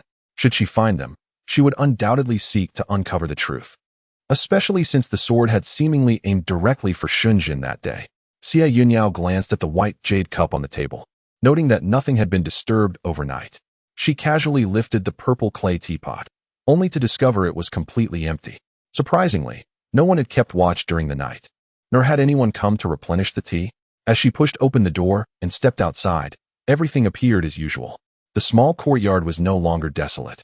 For upon Xie Yun Yao's arrival, Shen Yun had specially commanded the addition of several maids and young attendants.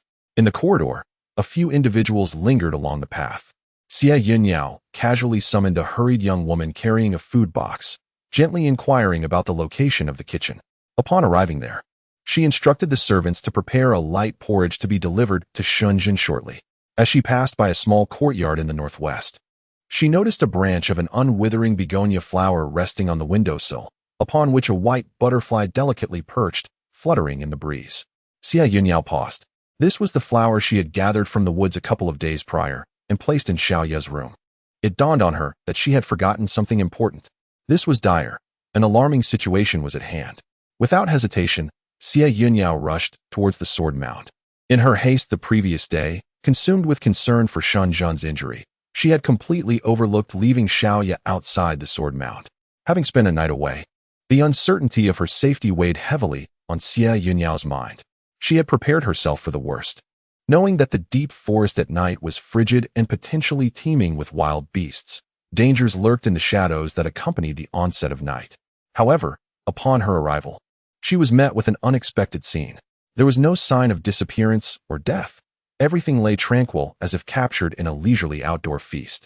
Before her stood only two figures outside the cave, gathered around the still smoldering fire, roasting a small rabbit they had presumably hunted, engaged in light-hearted conversation. Xie Yun Yao immediately recognized Xiao Ye sitting opposite her, while the young woman across from her had her back turned. Fixated on the somewhat familiar silhouette, Xie Yun Yao quietly approached. As she drew nearer, Xiao Ye spotted her and stood up in surprise. "You've come," she exclaimed. "I've been waiting for you for so long." The young woman, who had her back turned to her, stood up silently upon hearing the sound. She adjusted her cloak and slowly turned around. It was then that Xie Yun Yao realized it was actually Qin Lingling. However, she hesitated to make a definitive judgment. It could also be Zhu Zhu. What Xie Yun Yao was certain of was that there stood only one person before her, devoid of either Qin Lingling or Zhu Zhu's ethereal presence. "Who are you now?" Xiao Ye merrily dashed to Xie Yun Yao's side, and upon hearing her slightly perplexed inquiry, leaned in close and whispered in confusion, "Miss, what are you saying? Isn't she just Miss Qin? She visited you not long ago?" Xie Yun Yao glanced at Xiao Ye, whose expression was one of pure bewilderment. "Ah, full of life and energy. There seems to be no issue," she thought, feeling somewhat reassured. Qin Lingling smiled, though her smile bore a hint of bitterness, which led Xie Yun Yao to believe that this expression was not one that Zhu Zhu could have so easily displayed amidst her sorrow. "So, you are indeed Qin Lingling?" Xiao Ye nodded with relief, grateful that the young lady still recognized Qin. Otherwise, she would have been at a loss for how to remind her. Suddenly, she burst into laughter, as if she had just heard an amusing tale. "Not quite. We have yet to fully merge. I can still hear her murmuring in my ear." As Xie Yun Yao observed her laughter, she speculated that Zhu Zhu had likely not spoken highly of her, else Qin Lingling would not have smiled with such embarrassment. "So, have you not found Qing Ziyu? This matter still requires the lady's assistance. We have not only located him, but he is also willing to help us. However, the situation ultimately proved less than ideal, considering we have been apart for so many years." Xie Yun Yao gazed in confusion at Qin Lingling's enigmatic smile. After much contemplation, she wondered if she had brought Li Ji along. The thought of Li Ji's eager gaze whenever she left, akin to a child confined at home by adults, filled her with a sense of empathy. Qin Lingling, intent on maintaining her air of mystery, was reluctant to disclose anything. Xie Yun Yao, seated beside her, adjusted her attire and picked up the succulent little rabbit roasting on the rack, its delectable aroma wafting through the air. As she continued to turn it over, observing Qin Lingling's adept movements, she felt a sense of assurance in entrusting the task to her. Meanwhile, she resumed her conversation with Xiao Ye. But soon an acrid smell assailed their senses. Qin Lingling turned her head in alarm, for the once crimson rabbit had now transformed into a charred, blackened figure. "Air! Xie Yun Yao, what have you done?" Xie Yun Yao stared at the little blackened lump in her hands, as if struck by lightning. Her mind racing with the thought, "What exactly did I do? You can't be serious. You were roasting it?" Xie Yun Yao was taken aback, believing that roasting a rabbit was simply a matter of having hands. Was there a need to learn? Yet, she could not entirely blame herself, having been pampered since childhood. She had never had to prepare food in the mortal realm after her demise. Fortunately, there was no time to dwell on it, as footsteps echoed from the depths of the sword tomb, drawing nearer. Listening intently, Xie Yun Yao realized that the sound did not resemble Li Ji's footsteps. Leaving her to ponder who could be approaching, Xie Yun Yao gazed intently at the cave entrance until a man clad in black, wearing a hat, emerged. To her astonishment, it was Cheng Ziyu. He had actually come out. Xie Yun Yao recalled Cheng Ziyu's fervent declaration that as long as the celestial realm remained undisturbed, he would not step forth. Chapter 49. The Undying Malevolence. Despite his striking appearance, the chaotic malevolence emanating from Cheng Ziyu left Xie Yun Yao feeling repulsed.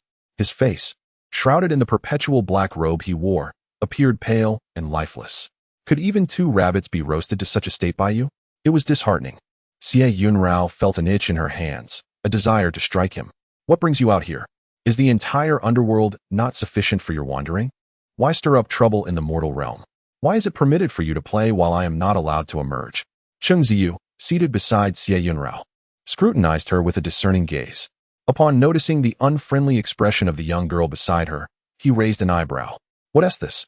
Little girl, do you harbor grievances against me? Xie Yun, frightened by his fierce gaze, instinctively edged closer to Xie Yun Yao. Why frighten my little girl? What madness is this? Xie Yun Yao shielded the girl behind her, shooting an irritated glare at Xie Yu. Xie Yu curled his lips into a wicked smile. I believe it is she who bears grievances against me, daring to glare at me. It has been quite some time since I encountered someone so audacious. No sooner had he spoken than the flickering flame, which had been on the verge of extinguishing, suddenly surged to life, the fire rapidly escalating. Xiaoya gasped in alarm, hastily tugging at Xie Yun Yao to retreat. Yet Xie Yun Yao firmly held her back. It's all right, do not be afraid. The flames, though initially brazen, swiftly displayed signs of retreat, as if an invisible barrier had emerged before Xie Yun Yao, warding off the voracious tongues of fire. In an instant, the once aggressive blaze diminished, its flickering embers curling inwards. Xie Yun Yao disdainfully waved her sleeve, causing the burning ashes to vanish in an instant. Xiaoya, crouching behind her, found herself once again awed by her mistress's formidable prowess. She harbored a distaste for the peculiar masked figure, particularly the sinister gaze he directed at her mistress, which suggested ill intentions and a lack of decorum as he brazenly scrutinized her. He had trailed her at a respectful distance, a mere convenience given the mountain's limited paths. Xie Yun Yao led Xiaoya to a restaurant by the street, securing a table by the window, and instructed the attendant to bring forth some signature dishes. Let us dine together, she urged. Xiaoya stood by, eyeing the bountiful spread before her, and instinctively pressed her hand to her stomach. Xie Yun Yao, noticing her subtle gesture, immediately recalled the 2 rabbits she had inadvertently charred earlier that day. Xiaoya hastily shook her head, retreating a couple of steps, her round face adorned with an expression of timidity. Come here, you haven't eaten all day, have you? Xie Yun Yao beckoned. Xiaoya took her seat opposite Xie Yun Yao, who, perched by the window, gazed at the small tavern's awning outside, fiddling with a wine jug and peanuts, while the shadowy figure of Xie Yu lingered. Mistress, why does he continue to follow us, and why did Miss Jean accompany him? The lingering presence of that shadowy figure undoubtedly signified ulterior motives. Do not concern yourself with them. Focus on your meal. Xie Yun Yao was not particularly hungry. She casually nibbled on a few morsels before setting down her chopsticks. Observing the 2 individuals downstairs, who were leisurely enjoying each other's company and toasting to their camaraderie, she marveled at how such merriment could arise between 2 people of such starkly contrasting temperaments. How delightful! As she gazed at the rapidly shifting sky, she approached the railing, contemplating the ominous clouds gathering on the horizon. The day was drawing to a close, with the sun sinking behind the pavilion, and the mountain rain was on the verge of arriving, filling the air with wind. What was transpiring in the celestial realm? When deities clash, it is the mortals who suffer. How utterly absurd. The sky grew increasingly overcast, prompting those on the streets to hasten homeward or seek shelter from the impending downpour. Xie Yun Yao and Xiaoya remained, leisurely awaiting the rain's arrival. Soon, the heavens opened, unleashing a torrential downpour, the curtain of rain obscuring Xie Yun Yao's view. Having finished their meal, it was time for their departure. If they lingered any longer, those 2 would surely pursue them. Before she could voice her thoughts, the door to the room swung open. Xie Yun Yao, I saved you, yet you offer no words of gratitude and wish to leave without a word? Xie Yu and Qin Ling Ling stepped into the room, closing the door behind them. Did he truly save you? Xie Yun Yao held no belief in Xie Yu's words. How could he possibly be a savior? Xiaoya quickly shook her head, recounting to Xie Yun Yao the events she had encountered. Last night, awakening in the dead of night, Xiaoya gingerly touched her throbbing forehead and surveyed her surroundings, only to find herself enveloped in darkness, filled with dread. Miss, where am I? She distinctly remembered recovering at the estate, having received a bouquet of begonia from the young lady that morning. She had intended to place the begonia in the vase on the windowsill, but a sudden, sharp pain had overtaken her, plunging her into unconsciousness. In the depths of night, the wind howled through the forest, carrying with it strange sounds that pierced the air, occasionally punctuated by the growls of wild beasts. She dared not move, clutching her knees tightly, hoping to survive until dawn. However, fate seemed to have other plans. The moonlight danced through the clouds, appearing and disappearing, while the once silent sword mound stirred restlessly, as if sensing some unseen summons, ready to unleash its contents. The darkness evoked a sense of either dread or exhilaration, as various blades and unknown weapons buzzed ominously in the shadows. Flashes of swordlight flickered at the entrance, soon attracting the attention of mysterious creatures. Pairs of glowing green eyes emerged from the underbrush. Xie Yun feared that her end was imminent. She retreated into the sword mound, covering her ears, listening to the hum within and the howls outside. Tears streamed down her face uncontrollably, silent yet filled with despair. Though raised in the royal mansion as a servant, she had never encountered such a spectacle. Time slipped away, and suddenly the sounds of the beasts ceased, replaced by the distant echo of footsteps approaching. Hiding in a corner, she watched as two figures entered the cave. One was clad entirely in black, shrouded and tightly wrapped, yet his height and stance revealed him to be a man. Upon entering, they surveyed their surroundings for a moment. The man in black spoke with a steady tone. "It appears we have arrived too late. The eternal life sword has already been claimed by another. Where shall we search next?" Xie Yun, filled with trepidation, lifted her gaze and locked eyes with Cheng Ziyu's dark, penetrating gaze. Chapter 50. Intentional disdain and neglect upon entering the sword tomb. Cheng Ziyu immediately sensed the presence of a living being. After a fruitless search for the eternal sword, he could only drag the individual lurking in the shadows from the corner. Xie Yun was thus pulled from her concealed position, ensnared by an unseen force that tightly gripped her waist, lifting her into the air above the sword tomb, precariously swaying. Beneath her, hidden in darkness, lay an array of unearthed weapons. A careless fall could easily result in a fate akin to being pierced by 1,000 swords. Xie Yun was engulfed by terror, momentarily believing she would perish at the hands of this individual. How could it be that he would save her? Who could harbor any fondness for someone who seemed intent on her demise from their very first encounter? A villain indeed.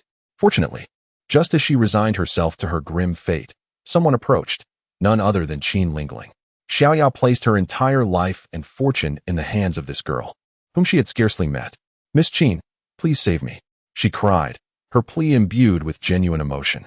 Thankfully, in the end, she was indeed rescued by Qin Lingling.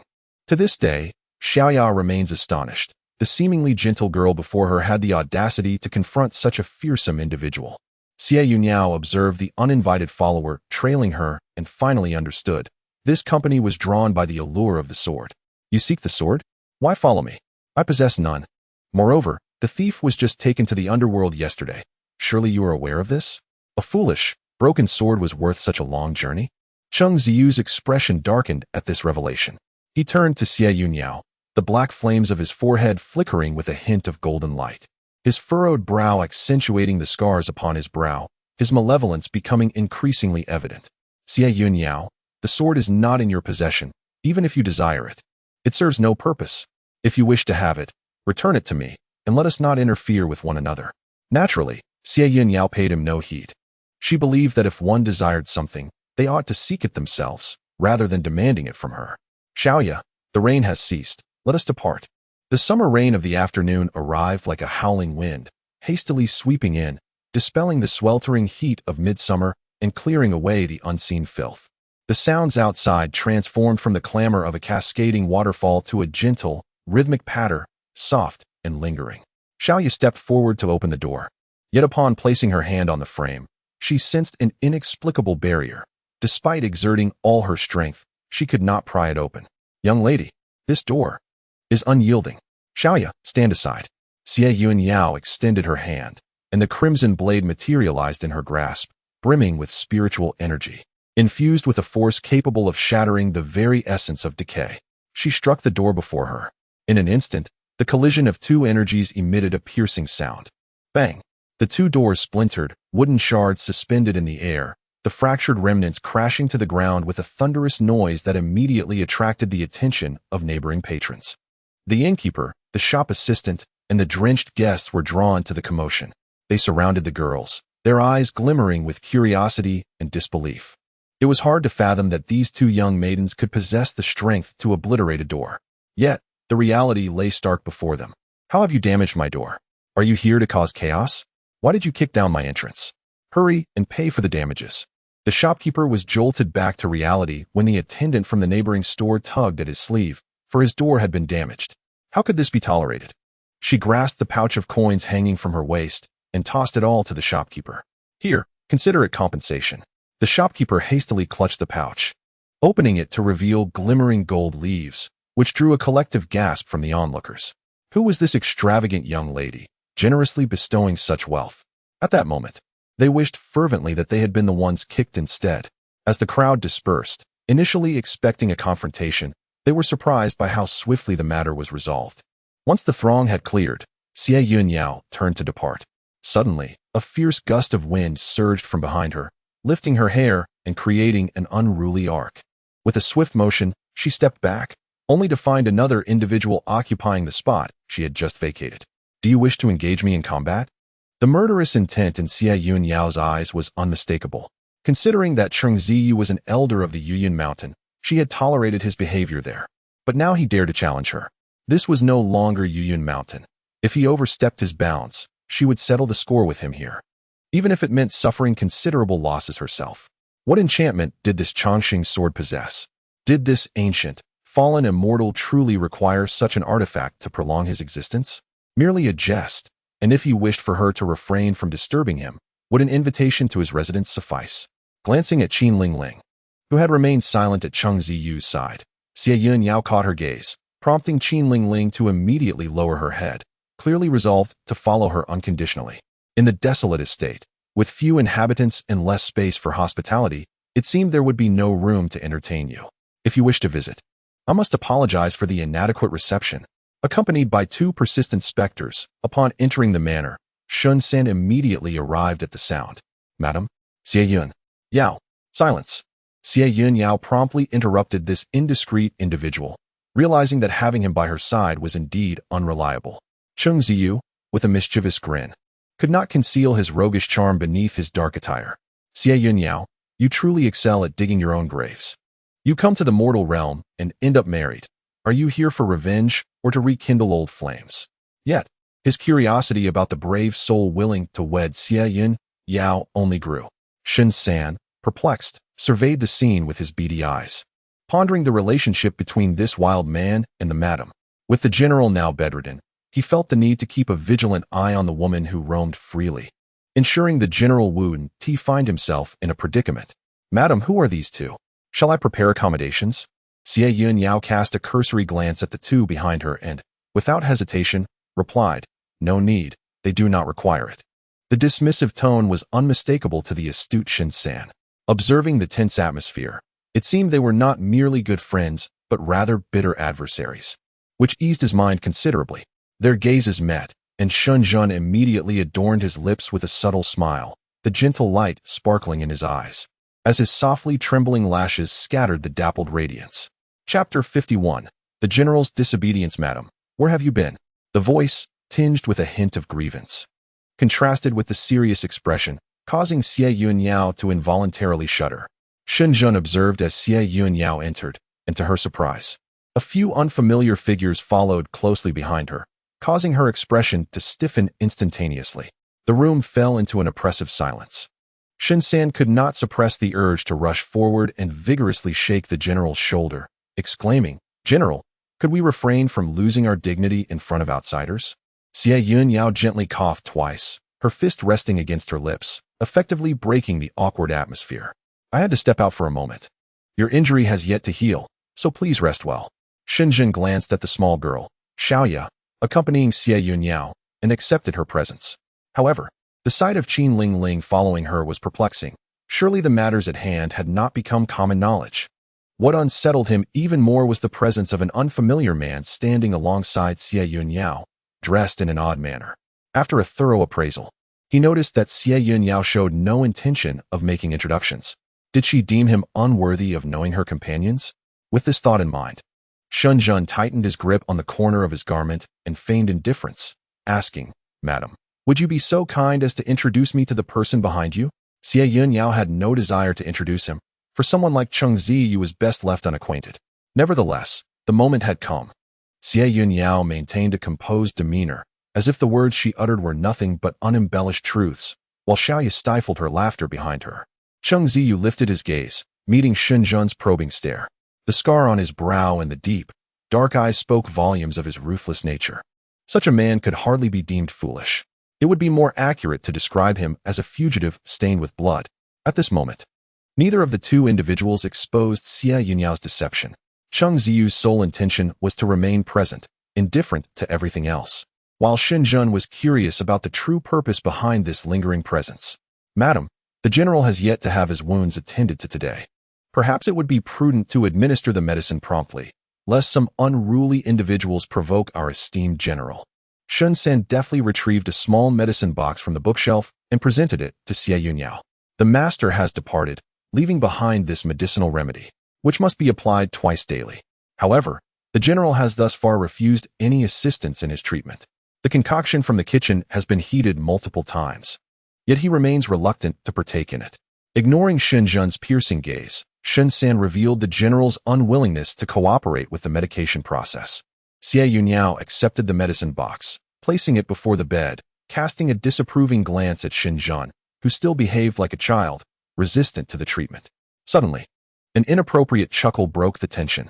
Cheng Ziyu grew increasingly perplexed by Xie Yun Yao's choice of a seemingly frail and ailing man. Xie Yun Yao glared at the erratic Cheng Ziyu. Is your tooth aching? Shen San, escort them out. Ladies, please follow me. Shen San gestured towards the door, making the intention to usher them out unmistakably clear. Qin Lingling glanced at Cheng Ziyu, who donned his hat nonchalantly before turning to leave. Xiaoya followed suit, closing the door behind them, granting the general and her young lady the privacy they required. Xie Yun Yao lifted the quilt tightly gripped by Shen Zhen.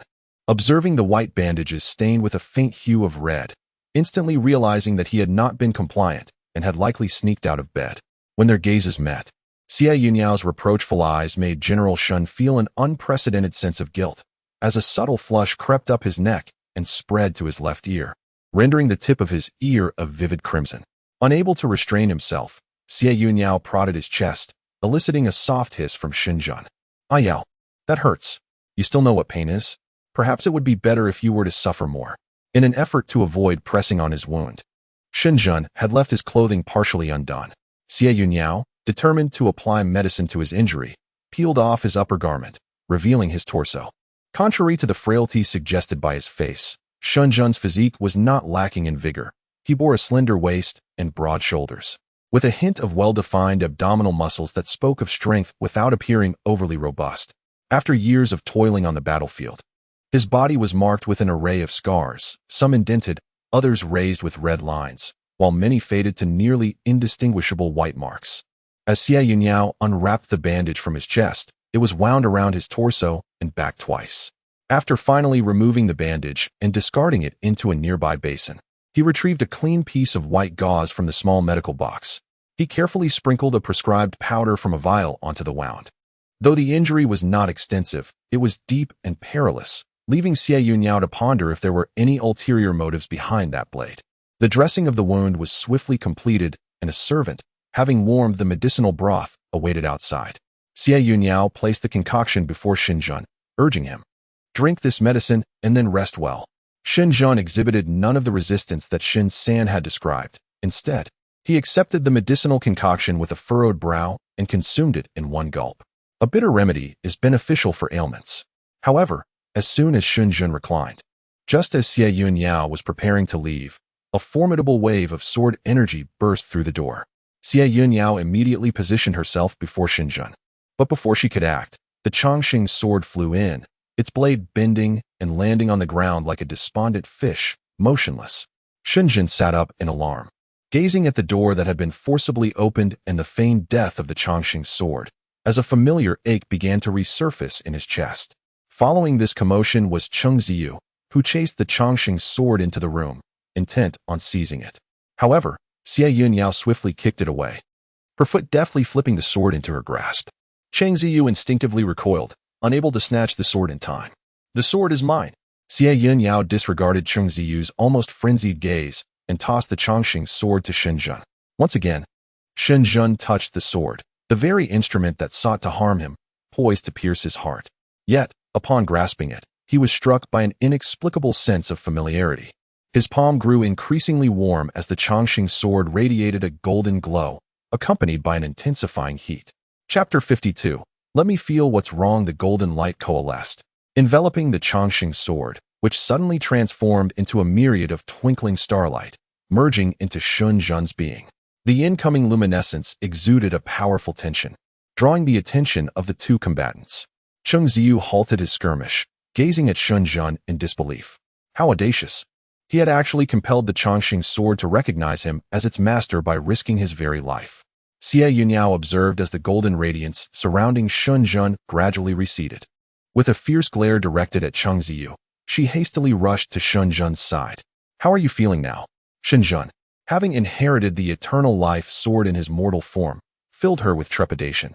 She feared his body might not withstand such immense pressure. Worry clouded her usually sharp phoenix eyes.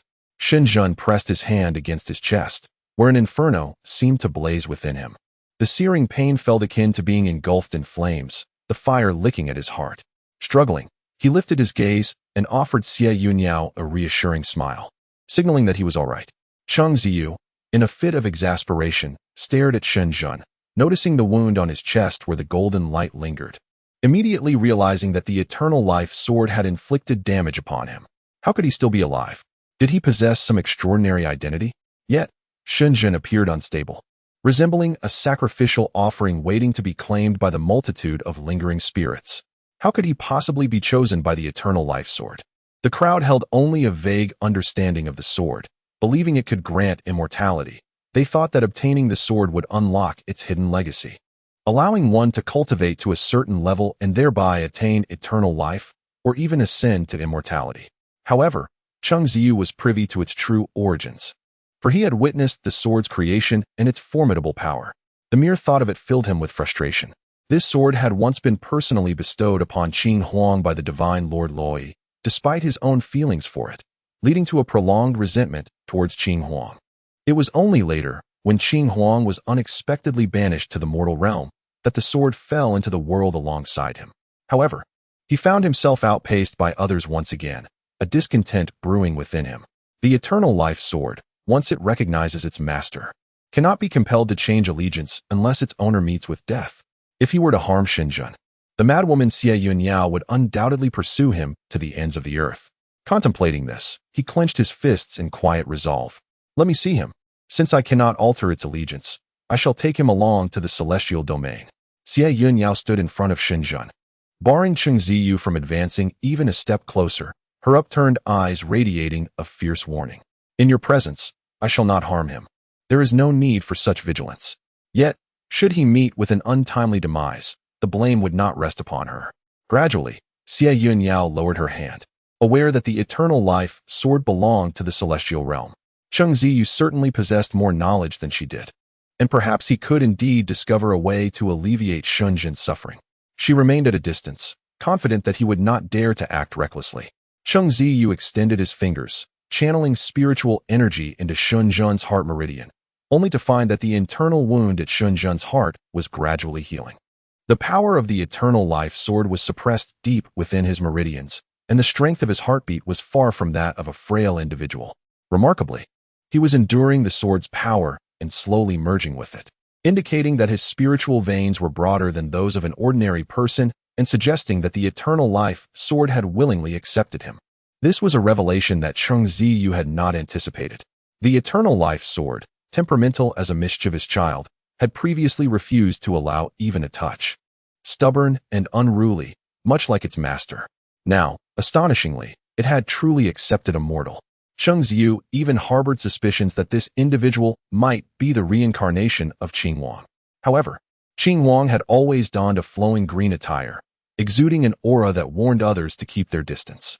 With sword-like brows and starry eyes, he possessed an appearance that incited a desire to strike. In contrast, this young man bore a gentle and delicate demeanor, even capable of acting coy. He was nothing like the former. It was utterly inconceivable that he could be Qing Huang. Shen Zhen felt the warmth in his heart gradually diminishing, accompanied by a corresponding alleviation of pain. Madam, it's nothing. I no longer feel any pain.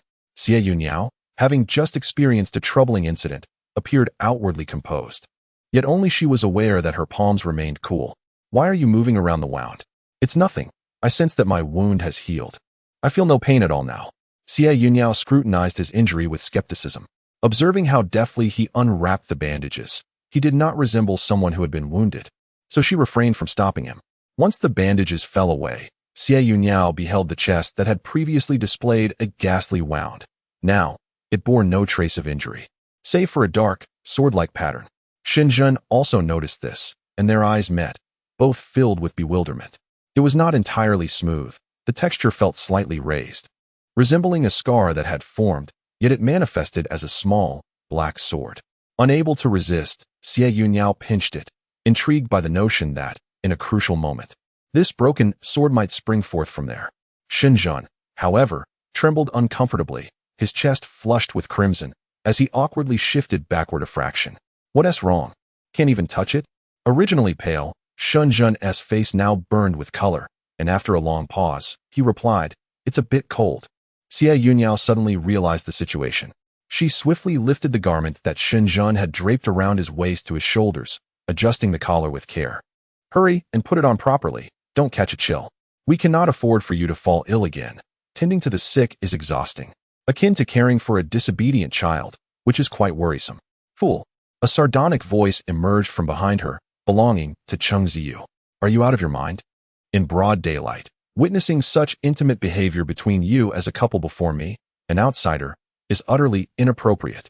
Xie Yun Yao, in a fit of indignation, snatched the spirit from beneath Shen's pillow and hurled it at Xie. "You just called us a couple. Is it not natural for us to be a bit affectionate? Why are you still standing here? You should leave." Following her command, the spirit pursued Xie, brandishing its weapon. Xie, scowling, ultimately retreated. Xie Yun Yao met Shen's deep, dark gaze and rose from beside the bed. She nervously pinched her palm, feeling slightly embarrassed, and said, "Dress warmly, don't catch a chill. I will step out to see if the spirit has caught up with Xie." Chapter 53. Finding a place to bury secretly, Xie Yun Yao dashed out, and although Shen attempted to stop her, she was too swift, disappearing in an instant. Shen sat dazed for a moment, gazing at the small sword on his chest, furrowing his brow before hastily fastening his attire. The pain from his wound had completely subsided. He stepped out of the room. The day was still young, and the sun hung slightly askew in the sky. Shielding his eyes from the bright light with his hand, he felt an inexplicable sense of dislocation, as if he had returned to the courtyard after an eternity, despite having only lain down for 2 days. Shen lifted his foot and had barely taken 2 steps, when suddenly a small creature swiftly darted to his side. He instinctively kicked it away, but the little being nimbly climbed up his leg and leaped onto his shoulder, blinking its large, innocent eyes at him. "Is that a Zongzi?" Shen almost failed to recognize this little creature, now shedding its fur. Its yellow-white coat had thinned, and its skin began to resemble that of a human. Its small face now bore a striking resemblance to that of a tiny, furry monkey, exhibiting a touch of human-like features. As a gentle breeze swept by, the little creature instinctively curled up, and Shen grasped it by the nape of its neck, lifting it from his shoulder to inspect it closely. Though not particularly large, it was roughly the size of a plump adult cat. The Zongzi curled its legs, clutching its small paws tightly to its chest, reminiscent of a mischievous child caught by their parents while being bullied. Ignoring its sparse, wind-blown fur, which was not the focal point, he couldn't shake the feeling that the features on the little creature's furry face seemed strangely familiar. Upon hearing that the general had recovered, Shen hurried over. Upon entering the courtyard, he spotted Shen scrutinizing Qian Sun, the little creature in his hand. Initially, he intended to avoid disturbing Shen, but upon witnessing the look of confusion on his face, he could not suppress a chuckle. The laughter he stifled sounded rather ungraceful, akin to that of a foolish child. Shen cast a disdainful glance at the chuckling Shen-san. "If you wish to laugh, then laugh. Have I ever forbade you from doing so?" Shen-san endeavored to contain his amusement, his small eyes nearly squinting shut. Shen pinched the little creature's face a bit too firmly, provoking a disgruntled squeak from it. "Do you not find it somewhat familiar?" "Huh. General, have you not noticed that it bears an increasing resemblance to you?" As Shen quietly retreated to a safe distance, he audaciously shouted this out loud. Shen tightened his grip on the small creature, which, unashamed, crossed its arms and vigorously kicked its legs in protest. With his other hand, he brushed aside its thick fur to examine its delicate features. Indeed, there was a hint of likeness to himself. This prompted Shen to recall what Yao had said that day, initially thought to be mere jest, yet here it was, daring enough to imitate him. "Who permitted you to resemble me? Have you no regard for your life?" Shen released the creature from his grasp and strode past Shen San with determined strides. Shen San, slightly incredulous but unharmed, followed behind. "General, where are you headed? You wouldn't want to secretly bury the dumpling, would you?" "That cannot be. For Shen Jiao rather likes this little creature. General, how about covering its face? The resemblance is only in its visage." Suddenly, Shinjin halted, casting a solemn glance at Shen San, who immediately fell silent, narrowing his eyes in a conciliatory smile. "Be quiet." Xie Yun Yao pursued the spirit and found Cheng Ziyu, who was sheathing his entirely black extermination sword. "What do you intend to do with that sword?" Cheng Ziyu averted his gaze, remaining silent for a considerable time before changing the subject. "Xie Yun Yao, are you planning to venture into the heavenly domain to seek someone?" Observing his resolute demeanor, Xie Yun Yao realized that few were privy to this matter. "Save for Qin Lingling conveyed this to you?" Cheng Ziyu raised an eyebrow, taking it as an implicit acknowledgement. Though the heavenly domain appeared tranquil, it harbored profound depths. It was not a realm for the faint-hearted. Every inhabitant or visitor had ulterior motives. However, this is of little consequence. What truly matters is that you and I shall embark on this journey together. For having an additional companion to look out for one another is advantageous, is it not? Xie Yun Yao retrieved a handkerchief to wipe the bloodstains from the blade of the soul-reaping sword. She had inadvertently grazed Cheng Ziyu's brow earlier, leaving a trail of crimson that, upon completion of its purpose, transformed into dust in her grasp, cascading and dispersing with the breeze. "Do you wish to accompany me? Or are you merely intent on pursuing Xinjun? What difference does it make? Is it not true that your desire to bring him along is the very reason you wed this insufferable brat?" Xie Yun Yao, listening to his nonsensical ramblings, chose to disregard him. Although her marriage to Xinjun was indeed strategic, it was confined to the realm of Chonglin. She possessed the confidence to eliminate Xie Jingyuan while ensuring his safety. In due course, she would offer him unparalleled power as compensation, rather than dragging him into the heavenly domain to face certain doom. Meanwhile, outside the bamboo grove, Shunjin paused, holding the small object in his grasp. He observed Xie Yun Yao's silence, a pang of anxiety gripping his heart. "Fortunately, it seems I still hold some value. I cannot bring him along. This is my affair. And the heavenly domain is not a place for mortals." Cheng Ziyu scoffed dismissively. "Are you not a mortal yourself at present? Shenzhen must go." "Cheng Ziyu, do not overstep your bounds.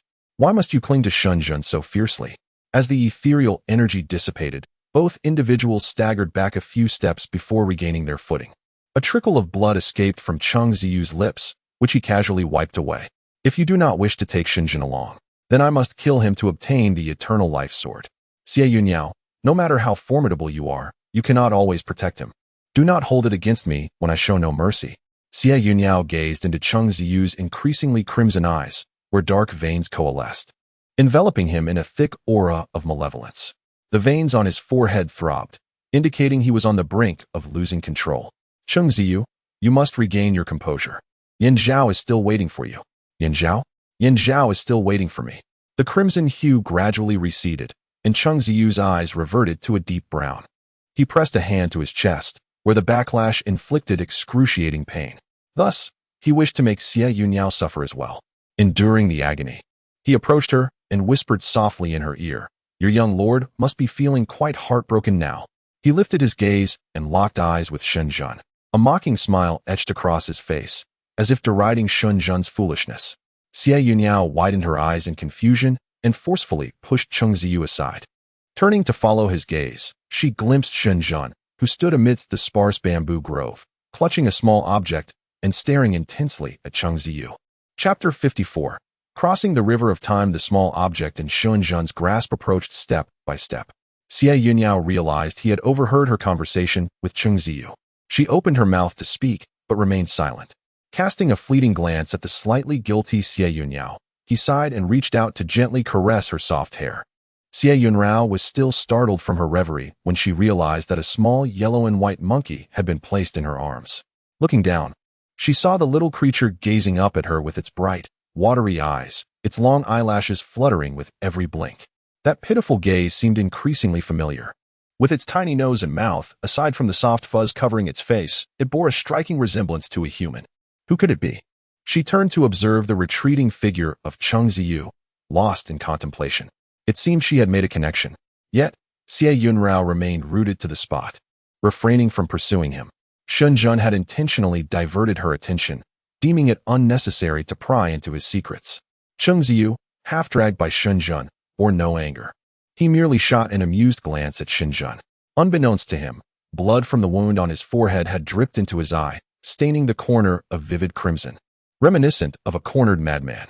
You seem quite fond of her, Shen Yun remarked in silence as he led him out of the bamboo grove before carelessly tossing him to the ground. Unprepared, Cheng Ziyu fell to the earth. Shen Yun's face appeared calm, yet a murderous intent lurked in his eyes. He towered over Cheng Ziyu, his narrowed gaze filled with disdain, causing Cheng Ziyu's previously indifferent expression to change abruptly. Unable to wield his spiritual power at that moment, he found it impossible to suppress the urge to kill. Cheng Ziyu kicked out with his left leg, sending fallen leaves spiraling into the air, aiming for Shen Yun's neck. Yet, Shen Yun, quick-witted and agile, struck down at Cheng Ziyu's knee. The sound of breaking bones resonated amid the rustling leaves, though scarcely noticeable. Nonetheless, Cheng Ziyu's face turned ashen, faltering as he retreated a few steps, ultimately half-kneeling on the ground. I underestimated you. Merely relying on your martial prowess will not procure you any advantage under Shen Yun's command, especially since you appear somewhat weakened at present. Shen Yun brushed away the fallen leaves and the dust stirred up by Cheng Ziyu, standing before him. Who are you truly? Why do you wish to kill me? You are but a fool. You likely do not even comprehend what your newlywed wife truly is. How dare you harbor feelings for her? How do you know I am unaware of her identity? The one I cherish has always been her. And what significance does her identity hold? Shen Yun crouched down to meet his gaze, snatching away his hat. What trickery is this? Who are you really? What did you mean by your words to her? Do you wish to know? He regarded Shen Yun with a bemused smile, utterly astonished that this foolish boy was, in fact, a cunning wolf in sheep's clothing, having uncovered Xie Yun Yao's true identity in such a brief span of time. And that silly girl remains oblivious. Who is the greater fool here? You know she is Xie Yun Yao, yet you dare to marry her? Are you aware that she is a ruthless figure in the underworld, with countless souls perishing at her hands? Do you understand the reason she descended to the mortal realm? Do you grasp why she chose you? His unfinished words faltered upon witnessing Shen Yun's unconcerned demeanor, leaving him momentarily speechless. You truly do not care. You are all mad.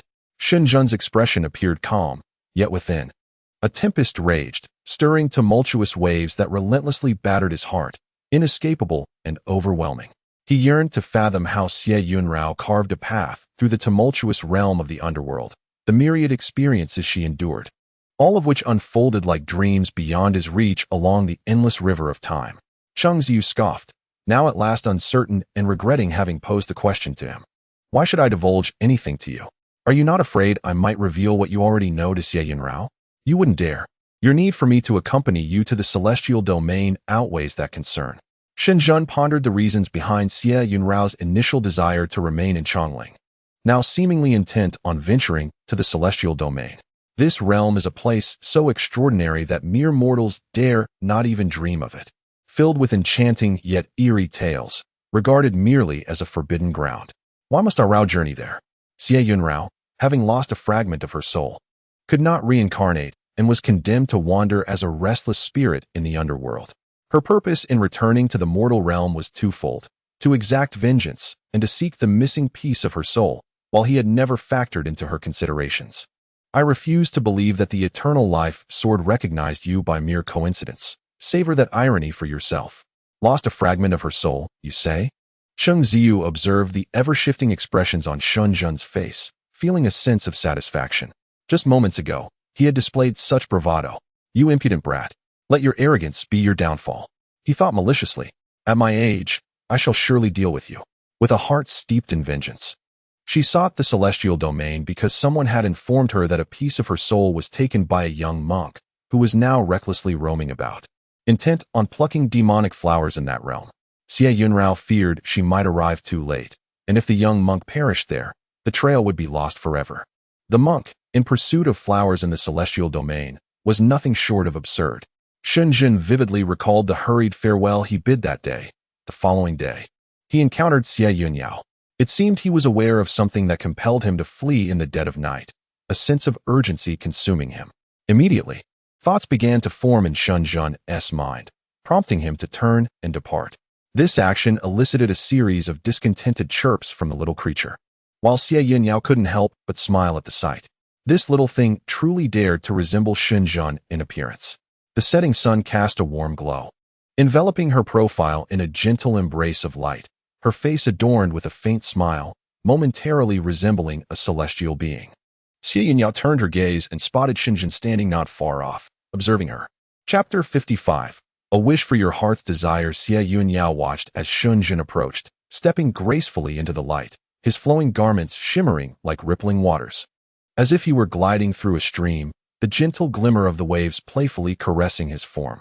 The dumpling in her hands impatiently kicked its feet, as if pleading, "Put me down." Taking matters into her own hands, she lifted the dumpling and presented it to Shen, teasingly remarking, "General Shen, do take a look. Doesn't it bear a striking resemblance to someone? The more I gaze, the more familiar it seems." Shen, with a resigned expression, accepted the dumpling from her hands and placed it on his shoulder, the large and the small at the same height, both tilting their heads and blinking their big eyes in unison at Xie Yun Yao. "Have you thought of who it resembles?" Suddenly, laughter erupted. "It bears an uncanny resemblance." Shen twisted the dumpling's neck, compelling it to face Xie Yun Yao, his tone laced with mock threat. "Do you see? It cannot merely mimic my features. It ought to reflect the beauty that is a fusion of both our appearances. If you dare to imitate me alone, I shall roast you and feast upon you." The sparse little fuzz of the rice dumpling instantly stood on end, wide-eyed, its tiny legs poised to flee. Yet it was restrained by Shen and presented before Xie Yun Yao. "Rice dumpling, quickly, take a good look. Do you remember?" The little creature, under the intense gaze of Xie Yun Yao, was compelled to nod in agreement. In a fit of exasperation, Xie Yun Yao lunged for the dumpling, exclaiming, "Shen Jieshu, it seems you wish to court disaster." Only Shen remained, a playful smile gracing his features as he observed Xie Yun Yao, while time appeared to slow, allowing her to hear its gentle flow. The moment of playful banter, suspended in tranquil time, faded in color, leaving behind only a faint sense of awkwardness. Clearing her throat, Xie Yun Yao awkwardly shifted her gaze. "Has Chung Ziyu said anything inappropriate to you?" Shen fixed his gaze on Xie Yun Yao.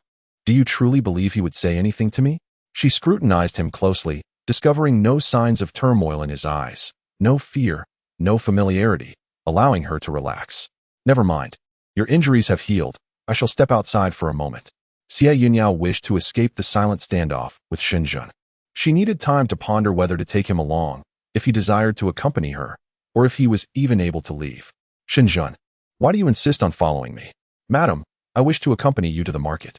Xie Yun Yao gazed at Shen in disbelief, questioning whether the injury had impaired his judgment, his innocence almost endearing. "What is your purpose in following me? If I wished to rid myself of you, it would be a simple task." Shen quickened his pace to walk alongside Xie Yun Yao. Gazing ahead at the cobblestone path, he spoke in a subdued tone. "If you must bring me along, I can accompany you. What do you know? Chung Ziyu wouldn't have revealed his identity, would he?" Before their departure, she had repeatedly cautioned him to keep his lips sealed. "I happened to overhear parts of your conversation. Did that figure in black not say that I possess the Longxing sword and must be taken along?" "I have no objections. I can follow you." Xie Yun Yao did not meet his gaze. Her expression darkened. In truth, she felt an inexplicable certainty that Shen would be willing to accompany her, which is precisely why she did not wish for him to be aware of it. What could possibly motivate Shen to join her? Did he merely believe that he and Xie Yun Yao shared some resemblance? Or did he harbor secrets yet to be unveiled? Any frivolous accusation could lead to his demise. "And once I obtain what I seek, I could simply depart. Have you considered your own fate?" Shen Qingxiang had been a mentor to Xie Jingyuan for several years, and although Xie Jingyuan outwardly expressed respect, Shen remained the sole son of Shen Qingxiang. It was quite reasonable for him to visit Qingzhou with his newlywed wife for a tribute. Xie Yun Yao grasped Shen sleeve, noticing a narrow alley ahead. "Follow me. This is not a place for conversation." Shen fell silent as Xie Yun Yao led him into the alley. The passage was narrow yet seemed to stretch endlessly, with the buildings on either side obscuring the light, and the far end appeared dark and cavernous, as if concealing another realm within.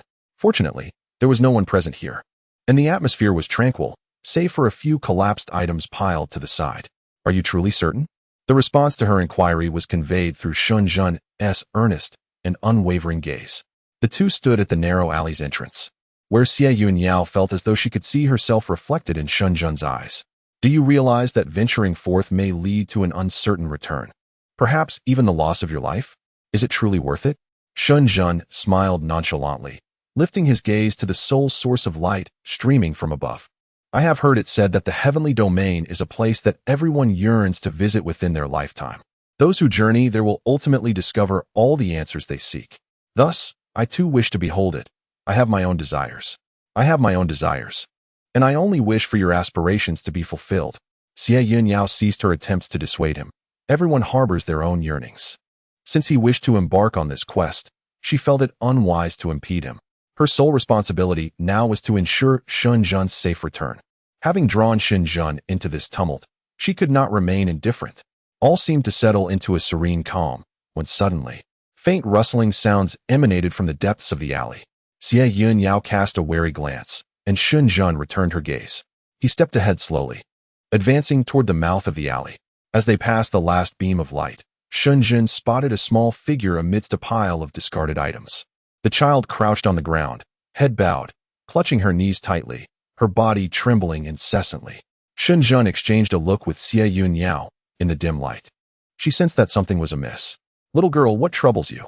Upon hearing Shen Jun's voice, the small figure in the corner trembled even more violently. Shen Jun yearned to reach out, yet was abruptly halted by Xie Yun Yao, who shook her head as she gazed at Shen Jun. This was no longer a person. She had perished. Xie Yun Yao stepped forward and gently inquired, "Little sister, what brings you here?" Upon hearing Xie Yun Yao's voice, the young girl instantly ceased her trembling, becoming rigid as if she had heard a familiar sound, slowly lifting her head. Xie Yun Yao beheld her face, and it felt as if a lifetime had passed. How could one so vibrant fade away in merely a few days? Chapter 56. Seeking the cause of death in Changlin City, the young girl's front was drenched in blood, her face smeared with grime. Though her features were obscured, Xie Yun Yao recognized her at once. Her eyes remained as bright and clear as when they first met, filled with a glimmer of terrified tears. In that moment of recognition, Xie Yun Yao discerned a flicker of hope within those eyes. "Do you remember me?" Xie Yun Yao tenderly produced a pristine white handkerchief, gently wiping the blood from the girl's face, observing her pallid complexion and sighing quietly within. The timid girl cautiously extended a blood-stained candied hawthorn skewer towards Xie Yun Yao, saying, "I remember, sister. Sister likes candied hawthorns. They are sweet." Xie Yun Yao noticed that the jade pendant she had gifted the girl was still intact, indicating that the violence was not driven by greed. But what could compel someone to harm a child? As she grasped the pendant, she was abruptly struck by an odd sensation. Upon closer inspection, she discovered a crack marked its surface. "Xiaoxue, can you tell sister what transpired after I left?" Xiaoxue scratched her head in contemplation, her face gradually revealing a look of terror. Her eyes widened as she shook her head fervently. Xiaoxue remembered nothing, absolutely nothing. Unbeknownst to her, Xie Yunrao gently tapped her finger against Xiaoxue's brow, causing her to freeze momentarily, her eyelids slowly descending while her delicate brows remained tightly knitted. What was wrong with her? Xie Yunrao lifted Xiaoxue into her arms, whispering softly, "It's all right, let her rest. We shall now seek her remains." Observing the state of her spirit, Xie Yunrao surmised that she had not been dead for long. She could still sense the connection between her body and soul. Yet, it was unclear just how terrified this young girl must have been to flee from the very place of her demise. "Allow me," Shen Jun interjected, stepping forward to take Xiaoxue from Xie Yunrao. However, Xie Yunrao slightly turned, evading Shen Jun's grasp. "Your constitution is ill-suited for proximity to the deceased. It would only intensify your negative energy and attract malevolent entities. I shall handle this." Shen Jun immediately lifted her gaze to watch Xie Yunrao carry Xiaoxue away, a faint smile gracing her lips. Following an intense pull from the body to the soul, Xie Yunrao found herself at the corner where she had previously purchased candied haws. The streets bustled with life, no less crowded than the night of lanterns and blessings. Changlin, after all, was an ancient capital with a rich history, flourishing since time immemorial. The picturesque landscape was adorned with willow trees and painted bridges, while the vibrant curtains swayed in the breeze, and the dwellings were as numerous as the stars. On either side of Wangyue Bridge, the buildings rose and fell, surrounded by lush trees that enveloped the lakeside. The market is adorned with a dazzling array of precious jewels and peculiar trinkets, bustling with life, yet no passerby appears to be lurking suspiciously. The inner and outer lakes, along with the layered mountains, present a picturesque beauty. An elderly fisherman joyfully plays the Qin flute amidst the evening glow, while a maiden returns in her boat, laughter illuminating her face. Occasionally, a caravan of horses, flanked by tall banners, approaches slowly, maintaining order in the market with an impressive presence. Xie Yun Yao glanced at the little girl in her arms, noting the furrow in her brow and sensing her growing restlessness, as if she were on the verge of waking. Employing her invisibility technique, she ensured that, aside from Shen Zhen and a few practitioners of the Tao, no one could perceive her. Shen Zhen stood amidst the crowd, slightly turning to shield her from the bustling pedestrians. "Follow me." Xie Yun Yao continued along the street until she reached a fork where two narrow paths diverged. The old buildings in this town were once clustered together, and a single alley often housed numerous families. She led Shen Zhen into one of the paths.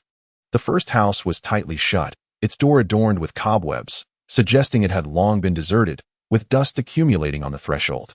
The strong pull she sensed nearby still lingered. Just as she intended to investigate the second house, its door suddenly swung open, revealing a young woman. It seemed this was not the right place either. However, the girl bore a semblance of familiarity. Xie Yun Yao caught a fleeting glimpse of her, though no substantial impression lingered. Observing the way she walked with her head lowered and shoulders hunched, it was evident that she bore some unseen wounds. As the night descended, the last remnants of twilight vanished beyond the horizon, leaving the world shrouded in darkness. The final establishment, unlike the others flanking the alleyway, stood at the end with its grand entrance wide open, yet devoid of vitality. Within, the flickering oil lamps cast a muted glow, silently burning. Just as Xie Yun Yao prepared to cross the threshold, the girl in her arms, Xiao Shui, abruptly opened her eyes, her gaze vacant and wide. Suddenly, she trembled violently. No, I don't want to go in." The girl's desperate screams reverberated in Xie Yun Yao's ears, but the world around them remained oblivious to her fear and helpless cries. Xie Yun Yao reached out, intending to soothe her, only to be bitten fiercely on the wrist. A sharp pain coursed through her as blood trickled from the wound, causing her invisibility to dissipate instantaneously. The crimson droplets splattered upon the stone pavement, and despite the agony, Xie Yun Yao stifled any sound. However, her rigid posture alerted Shen Zhen to the unease. "What's wrong?" "I'm fine." Xie Yun Yao could only release Xiao Shui, hoping to lull her into slumber. Yet, the moment the girl's feet touched the ground, she relinquished her bloody grip and bolted away. Fortunately, Shen Zhen acted swiftly, intercepting her with ease. After restraining her, Xie Yun Yao gently tapped the back of Xiao Shui's head, freezing her in place. Yet tears began to cascade from her opened eyes.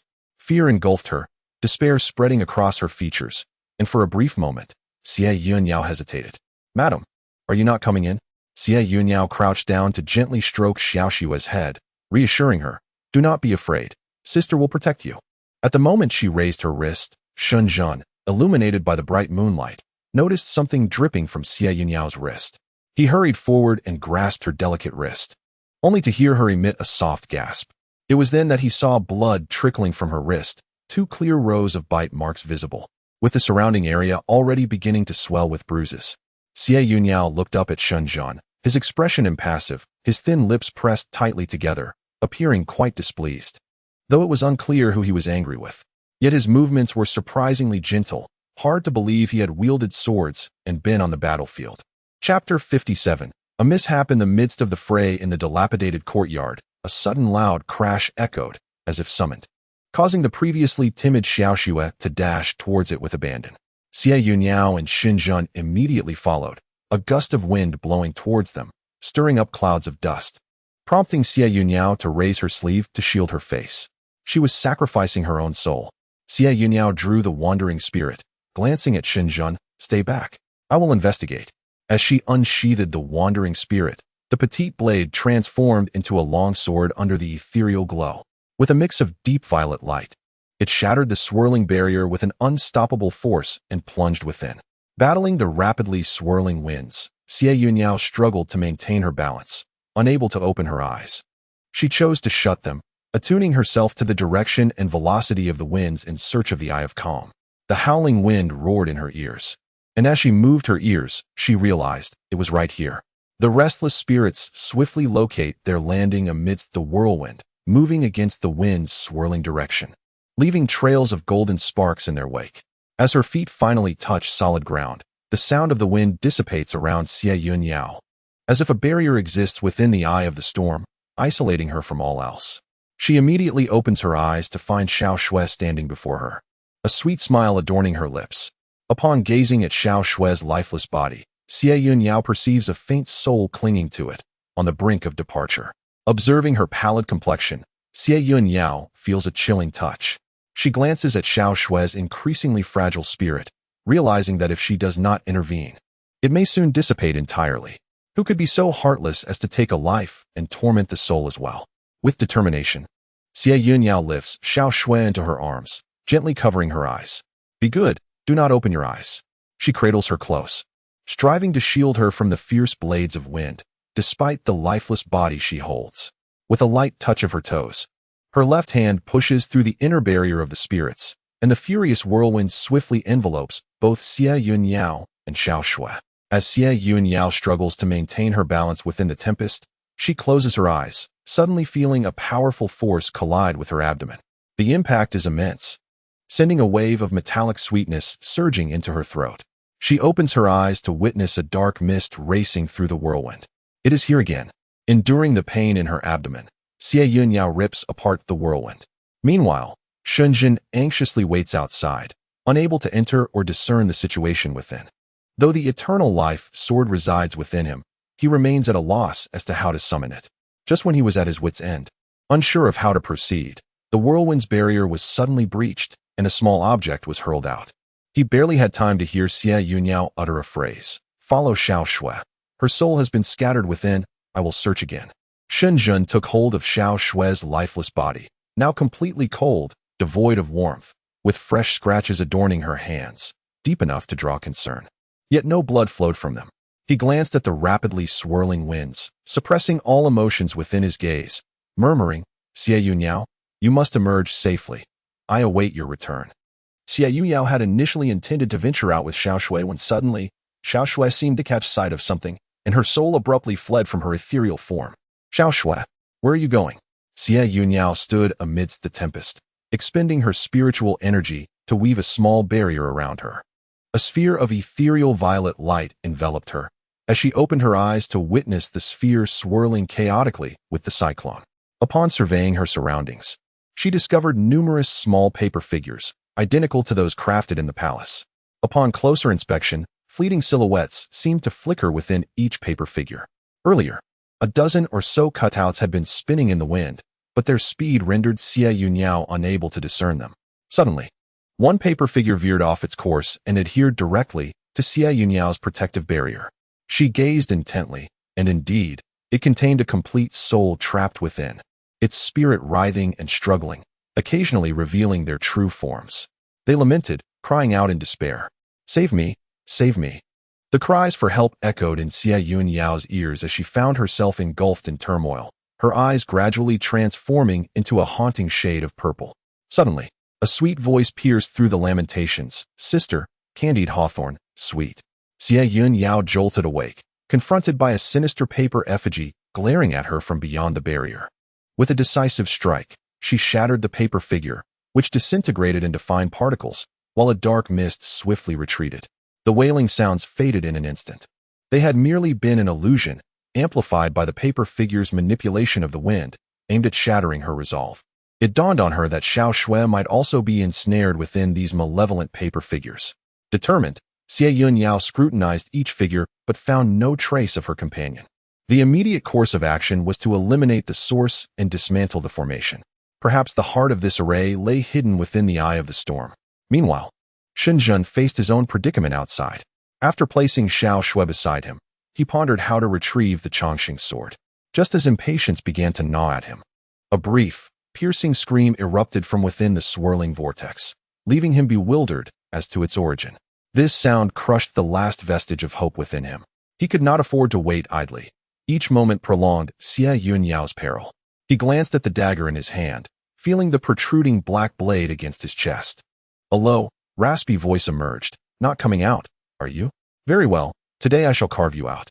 Shen Yun pressed the dagger against his chest, when suddenly he heard footsteps behind him, suggesting that more than one person was approaching. He swiftly straightened his attire, raised the dagger, and turned to face the newcomer, only to be stunned by the sight before him. Chapter 58. He appears less handsome than me. Shen Yun gripped the dagger tightly, staring ahead. These individuals should have perished like Xiao Shui, yet they had seemingly risen from the dead, perhaps summoned by some unseen force. Observing their stiff movements as they advanced toward him step by step, Shen Yun attempted to shift his direction to test whether they were indeed following him. To his astonishment, although their motions appeared rigid, their reactions were remarkably agile, swiftly adjusting their course to pursue him. It became evident that they were indeed coming for him.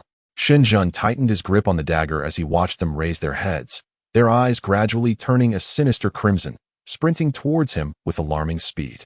Meanwhile, Xie Yun Yao stood at the eye of the storm, having pinpointed the trajectory of the dark mist. A circle of over a dozen paper figures surrounded the mist, which rhythmically leaped among them. 1 second, 2 seconds, 3 seconds.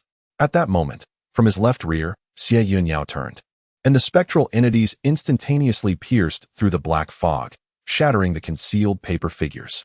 This was not its true form, and Xie Yun Yao grew increasingly curious about the nature of this entity. Amidst the shattered remnants, she glimpsed a gentle middle-aged woman smiling warmly at her before dissipating swiftly, her features vaguely familiar. As the mist vanished, what remained was not a paper figure, but a wooden fish box. Xie Yun Yao picked up the box, sensing something inside, and casually tucked it into her sleeve. The whirlwind gradually dissipated, ultimately transforming into a gentle breeze that caressed Xie Yun Yao's hair as it drifted away. In the courtyard, the echoes of fierce roars filled her ears, and upon turning, she beheld Shen Yun engaged in a fierce struggle against a throng of adversaries. Among them, a diminutive figure appeared increasingly familiar, as if they were recklessly hurling themselves at Shen Yun, who wielded a dagger that seemed insignificant in the face of their frenzy. Shen Yun.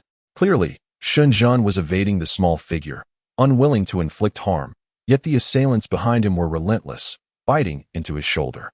Without hesitation, Xie Yun Yao rushed forward to assist, plunging into the crowd, only to realize that these individuals were already deceased, their eyes glazed with madness. She swiftly kicked one aside, but they surged forward once more, undeterred. Shen Yun's dagger severed the arm of one attacker, yet this did nothing to halt their advance. Strangely, they did not bleed. Despite the numerous dismembered limbs strewn about, the corpses bore many wounds yet remained devoid of blood. In a swift maneuver, Shen Yun and Xie Yun Yao united their backs, exchanging a nod that signified their mutual understanding. She had successfully extricated all remaining paper figures, though she remained unaware of which contained Xiao Shui. First, they needed to contend with the present threat. The formation should have been broken, and the controller had presumably fled, leaving no further corpses to rise. Was there yet another orchestrator? Xie Yun Yao intercepted Shen Yun, urging him to retreat as she prepared to bind their foes. The undead were deftly secured at Shen Yun's waist, while the crimson whip appeared in her hand, swirling through the air like a cascade of blood-red rainbows against the backdrop of the night. Xie Yun Yao swiftly gathered all the corpses together, and the crimson fiend elongated, wrapping around them thrice to bind them securely. Once tethered, the creature held them steadfastly. Despite the frenzied shrieks that reverberated in their ears and the wild expressions that filled their eyes, the scene was chaotic, everything lay in ruin. Darkness concealed darkness, subtly beautifying the turmoil, painting a realm with brushes dipped in deep ink. Suddenly, an enigmatic object rolled out from a corner, colliding with Xie Yun Yao's feet, halting its journey. She glanced down and discovered a plump hawthorn, its surface coated in syrup yet marred by dirt. Shen Yun approached her, observing her silence as she fixated on the ground. What's wrong? Is something uncomfortable? She retrieved a small porcelain vial from her bosom and tossed it to Shen Yun. This will cleanse heat and detoxify. Apply it to the wound swiftly. The poison carried by these corpses is formidable. Shen Yun promptly caught it and administered the remedy to herself. Xie Yun Yao scrutinized the surroundings. It appeared that all the residents of this deep alley had perished. Shen Yun, what's the matter? Xie Yun Yao's gaze shifted to the dozen or so individuals ensnared by the Crimson Fiend, a mix of genders and ages. The youngest being little Shui at merely 7 or 8 years old, while the eldest sported a head of gray hair. All the people in this alley are gone. Shen Yun furrowed her brow, astonished that such audacity could manifest at the foot of the imperial city. Before Xinjun could offer words of consolation, Xie Yun Yao abruptly turned to face him. Wait, there is still one person, the woman we encountered on our way here. However, the pressing matter at hand is not the search for her, but rather the resolution of the current predicament. Xie Yun Yao retrieved all the paper figures from her sleeve. Each one bore a distinct appearance, though they seemingly emanated from the same creator. The crimson paper figures hovered in the air, and Xie Yun Yao scrutinized them closely. Among the multitude of figures, one particular small red paper figure stood out prominently. Firstly, it appeared smaller than the others, and when viewed from the side, it resembled a young girl with her hair styled in a topknot, holding a candied hawthorn skewer. So this must be Xiao Shui.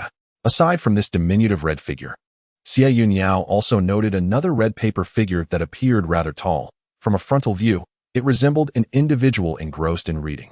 Among the group of paper figures, there indeed was a young man clad in a scholar's robe.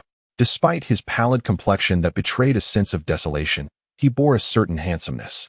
Xie Yun Yao examined him closely. In contrast to the other menacing paper figures, this scholarly figure seemed somewhat subdued. Madam, suddenly, Xie Yun Yao heard Shunjin calling out to her, leading her to believe he had encountered some danger, and she swiftly turned around. However, she found him standing behind her, gazing at her with evident displeasure, seemingly unscathed by any peril. What is it? Shunjin strode over to her side, casting a critical glance at the scholarly figure opposite her, and remarked with dissatisfaction, "Why do you keep staring at him? He does not appear as handsome as I do." Chapter 59. Lotus Stream. On the path of ascendance, a flock of crows flew across the darkened sky, and an inexplicable embarrassment engulfed Xie Yun Yao, leaving her feeling utterly humiliated. Was this person truly foolish, comparing oneself to a corpse in terms of appearance? She glanced at his shoulder, already treated, indicating he had not been poisoned into foolishness. Did he have any issues? The jest that Shunjun had casually thrown out seemed like a mere joke now. Who would find it amusing to stare at a dead body? Xie Yun Yao regarded him more seriously, raising an eyebrow as she teasingly remarked, "So, are you not going to compete with him on who is more handsome and debonair, like a jade tree swaying in the wind?" Shunjun turned away to evade Xie Yun Yao's playful banter, absent-mindedly rubbing his nose. The small red paper figure in his palm radiated heat, reminding her that if they delayed any longer, self-destruction would soon follow. Xie Yun Yao then surveyed the scholar-like figure before her, thinking, "Let us start with you." She affixed the paper figure resembling a scholar to his forehead, and then placed the one that bore the closest resemblance to Xiao Shui on her own forehead. In no time, she had attached a dozen or so paper figures that bore slight similarities to various individuals. Once all the crimson cutouts were affixed, Xie Yun Yao gazed upon the last figure standing before her. It was a woman with a serene countenance, though her expression presently lacked the semblance of normalcy. The other figures that had been adhered to the corpses gradually fell silent, with a few rebellious ones receiving a few admonishing blows from the trailing Xinjun, becoming considerably more docile despite their inability to feel pain. Just moments prior, she had severed the dark mist in the wind, destroying her own little paper figures. Regrettably, Xie Yun Yao could only catch a fleeting glimpse of her, as she disintegrated into ashes, dissipating into the wind. A profound sense of loss enveloped her, akin to spilled ink swiftly diffusing and expanding, permeating her heart. Observing Shunjun's perplexed expression, Xie Yun Yao let out a sigh. Her soul and the paper figure were shattered by my array. "Madam, you have done your utmost. You are not a savior. You cannot rescue the entirety of humanity." Xie Yun Yao suddenly realized that she was not a savior. She was merely a vengeful spirit, a malevolent entity that had crawled forth from the netherworld to claim lives. In this world, her interventions were solely to fulfill a promise made to Xiao Shui that fateful night. Xie Yun Yao owed nothing to anyone. These souls had only recently departed. Affixing the paper figures to their bodies was merely a means to extract the souls trapped within. However, the reason for their madness lay elsewhere. The contact between body and soul could only momentarily induce tranquility. Xie Yun Yao led Xiao Shui out from the throng, observing her tightly shut eyes and furrowed brow. She contemplated forcibly drawing forth her spirit through her own spiritual energy. Suddenly, she sensed a ripple ahead. Raising her gaze, she beheld a young scholar emerging from the crimson paper figure, his expression bewildered as he surveyed his surroundings. Upon turning to see his own corpse, he nearly collapsed in terror. Yet, bound by the constraints of the red silk, he could neither flee nor descend, his gaze transitioning from confusion to clarity, and ultimately to despair. Xie Yun Yao recognized that he had come to realize his own demise. Do not look any further. You are already dead. Xie Yun Yao mercilessly struck again, making him acutely aware of his predicament. However, the scholar paid no heed to Xie Yun Yao's words. With a grave expression, he scrutinized the corpses surrounding him, seemingly in search of something. After a thorough examination, his countenance reflected both sorrow and a glimmer of relief. What are you relieved about? Xie Yun Yao fixated on the intricate emotions playing across his face. The scholar covered his face, letting out a despondent sigh. Fortunately, she is not here. Thankfully, I have not harmed her. If she were. Qingyun. A heart-wrenching cry pierced through the dilapidated courtyard, reaching their ears. At that moment, Shen stepped in front of Xie Yun Yao, blocking her path. Who are you? The young woman was abruptly halted by Shen, her face a mask of panic as she glanced at him, intimidated by his expressionless demeanor, which bore a hint of menace, causing her to take a half-step back. Yet, as she looked ahead, her eyes shone with determination. Qingyun, I implore you, release Qingyun. She suddenly fell to her knees before Shen, grasping his garment tightly, her face pleading. Xie Yun Yao initially intended for Shen to escort the young woman away, but it seemed that the scholar beside her was acquainted with her. What is your relationship with her? A relative? A beloved? Qingyun, with tear-stained eyes, watched as Lianxi knelt before another man, pleading for his release. A pang of anguish striking her heart. Did I not tell you to leave? Why are you so foolish? Young lady, I beseech you, I will do anything you ask. Just help me take Lianxi away, please. Xie Yun Yao gazed at him, fervently tugging at the crimson bindings that restrained him, desperately seeking an escape. Yet, no matter how hard he pulled, he could not break free, and the other corpses began to stir restlessly. Do not move. I am not here to harm you. Noticing his gaze fixated on the woman not far away, Xie Yun Yao reluctantly beckoned to Shen. Bring that young lady over. Shen, his expression stiff, was tugged at the hem of his garment, and with a low voice, he urged, Get up, I will take you there. Lianxi timidly smiled as she followed Shen towards Xie Yun Yao. Xie Yun Yao realized that the young lady was agitated upon seeing Lu Qingyun's corpse. It was only when Lianxi approached that he noticed her gaze was not directed at him, and he understood that she was entirely oblivious to his presence. How splendid! How splendid indeed! Xie Yun Yao scrutinized the young woman who stood before him. Her gait was unmistakably that of the girl they had encountered at the alleyway upon their arrival. Before Xie Yun Yao could inquire as to her presence here, Lianxi was already lost in contemplation of his face. Suddenly, she tentatively asked, My lady, is it you? On the day of the river lantern blessing, you protected my lantern. Do you remember? Xie Yun Yao examined Lianxi closely, realizing it was indeed her.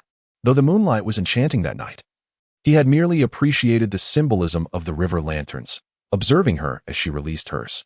His intervention was motivated solely by the audacity of that girl, Xie Yun Yao. He recalled Lianxi mentioning that she had an ailing fiancé and wished to make a wish through the river lantern for his swift recovery.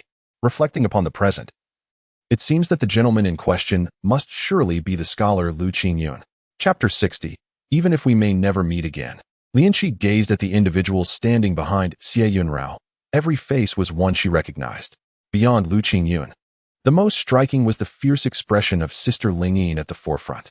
Each time she sought out Qingyun, Sister Lingyin would greet her with a warm smile and offer her 2 candied hawthorns.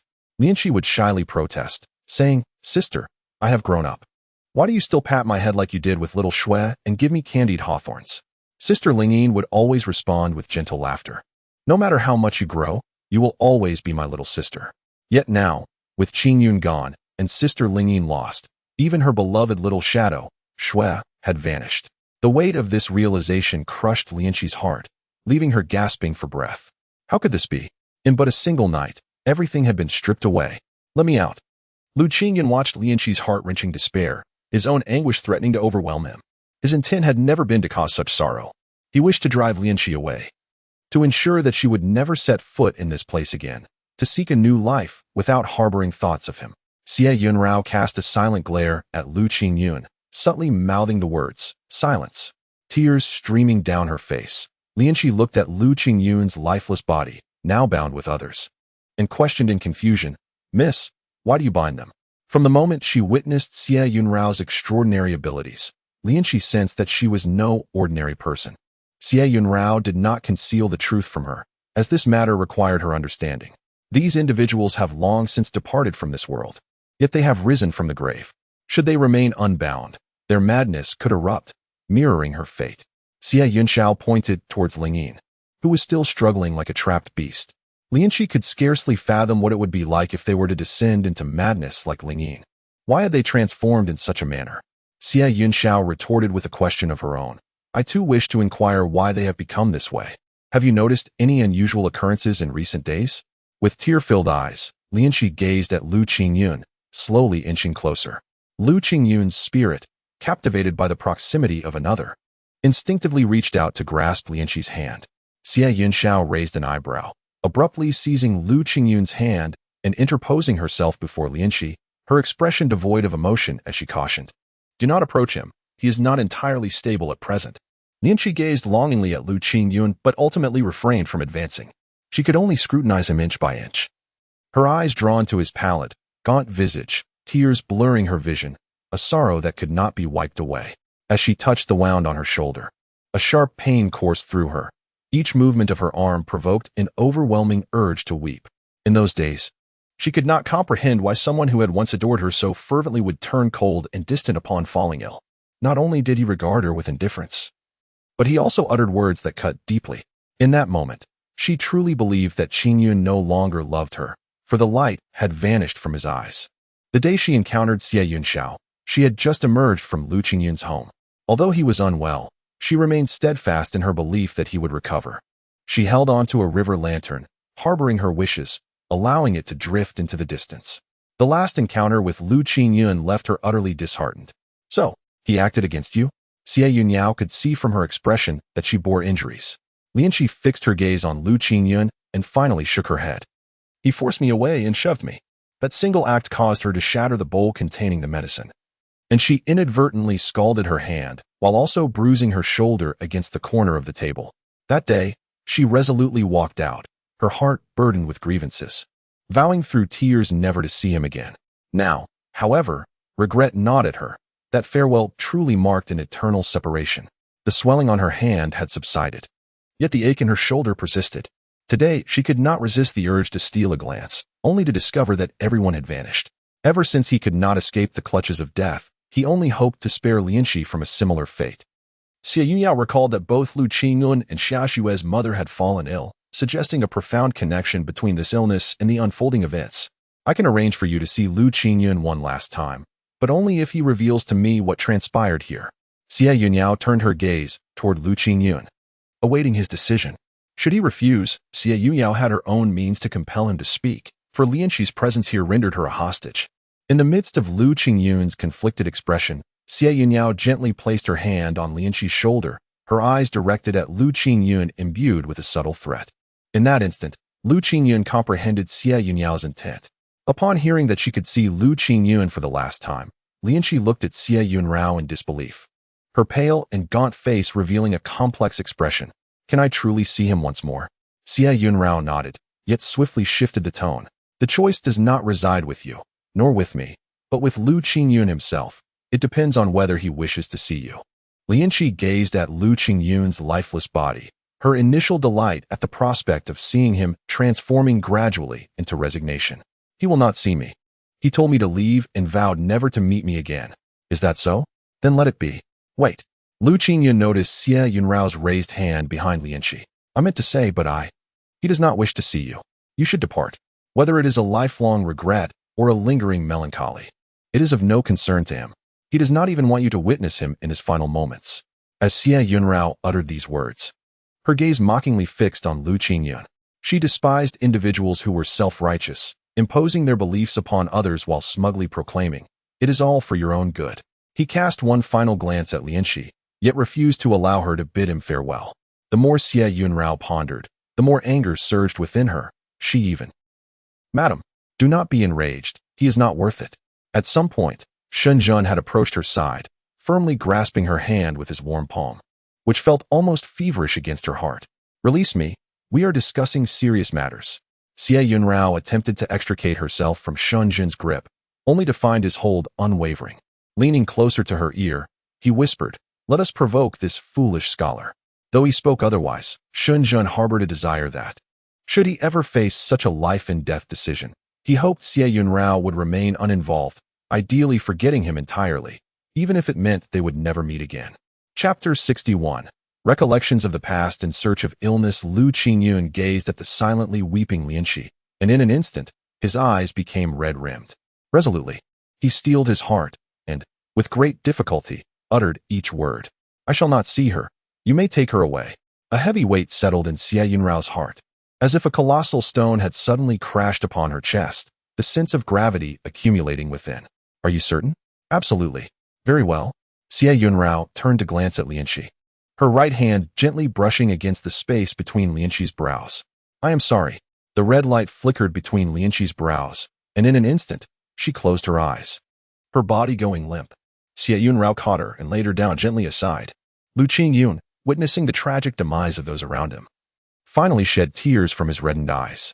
In a hoarse, strained voice, he lamented, "It is all my fault. Everything that has transpired is my fault. I have brought ruin upon us all." Lu Qingyun was an exceptionally intelligent and diligent individual, having devoted himself to rigorous study. At the tender age of 12, he achieved the status of a scholar, gaining a modest reputation in his youth. In this small realm, there was no one who did not praise his boundless potential, nor tarnish his esteemed name. The autumn examination, traditionally held every 3 years, occurs in the years of Zi, Wu, Mao, and Yu, and is also referred to as the local examination due to its timing in the 8th month of autumn, within the city of Changlin. Both the regular candidates and the monitored students are eligible to participate. The examination is presided over by 2 chief examiners, 4 co-examiners, 1 supervisor, and several other officials. At that time, Lu Qingyun was unaware of who the chief examiner was, relying solely on his extensive knowledge and fervent aspirations to achieve fame in one fell swoop. The examination was divided into 3 sessions, conducted on the 9th, 12th, and 15th of August. Those who excelled in the provincial examination were referred to as Jiren, commonly known as Xiaoyan, with the top scorer being designated as Jiyuan. Success in the provincial examination was termed the Yibong, or Yike. And due to the timing of the results coinciding with the fragrant blooming of osmanthus, it was also affectionately known as the Guibang. Following the announcement of results, a celebratory banquet hosted by the provincial governor would take place, during which the poem Looming would be recited, and the Kuaishing dance performed. This was perhaps the first honor that every scholar dreamt of. After the conclusion of his inaugural autumn examination, although Lu Qingyun did not harbor the utmost confidence in his success, his youthful exuberance prevented him from dampening others' spirits. However, the outcome was unsatisfactory, and he found himself among the fallen. Little Lianxi continued to visit his home daily, dragging him out to play and coaxing him into laughter. 3 years later, he once again partook in the provincial examination, only to face the same disheartening fate of failure. Lu Qingyun found himself unable to hold his head high in front of others.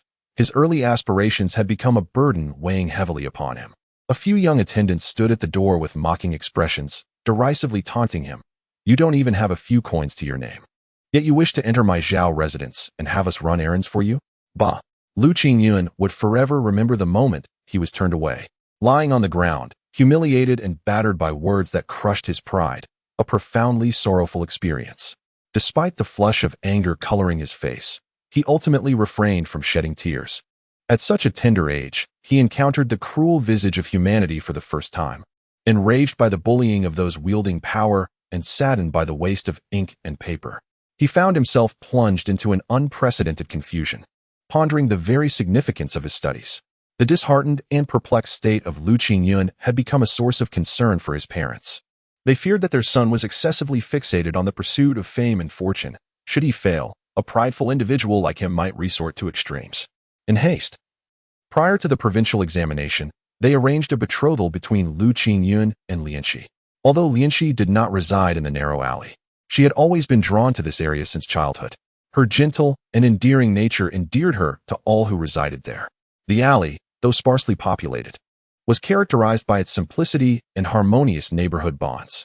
Lu Qingyun and Lianxi, having grown up as childhood sweethearts, were a delightful match in the eyes of the community.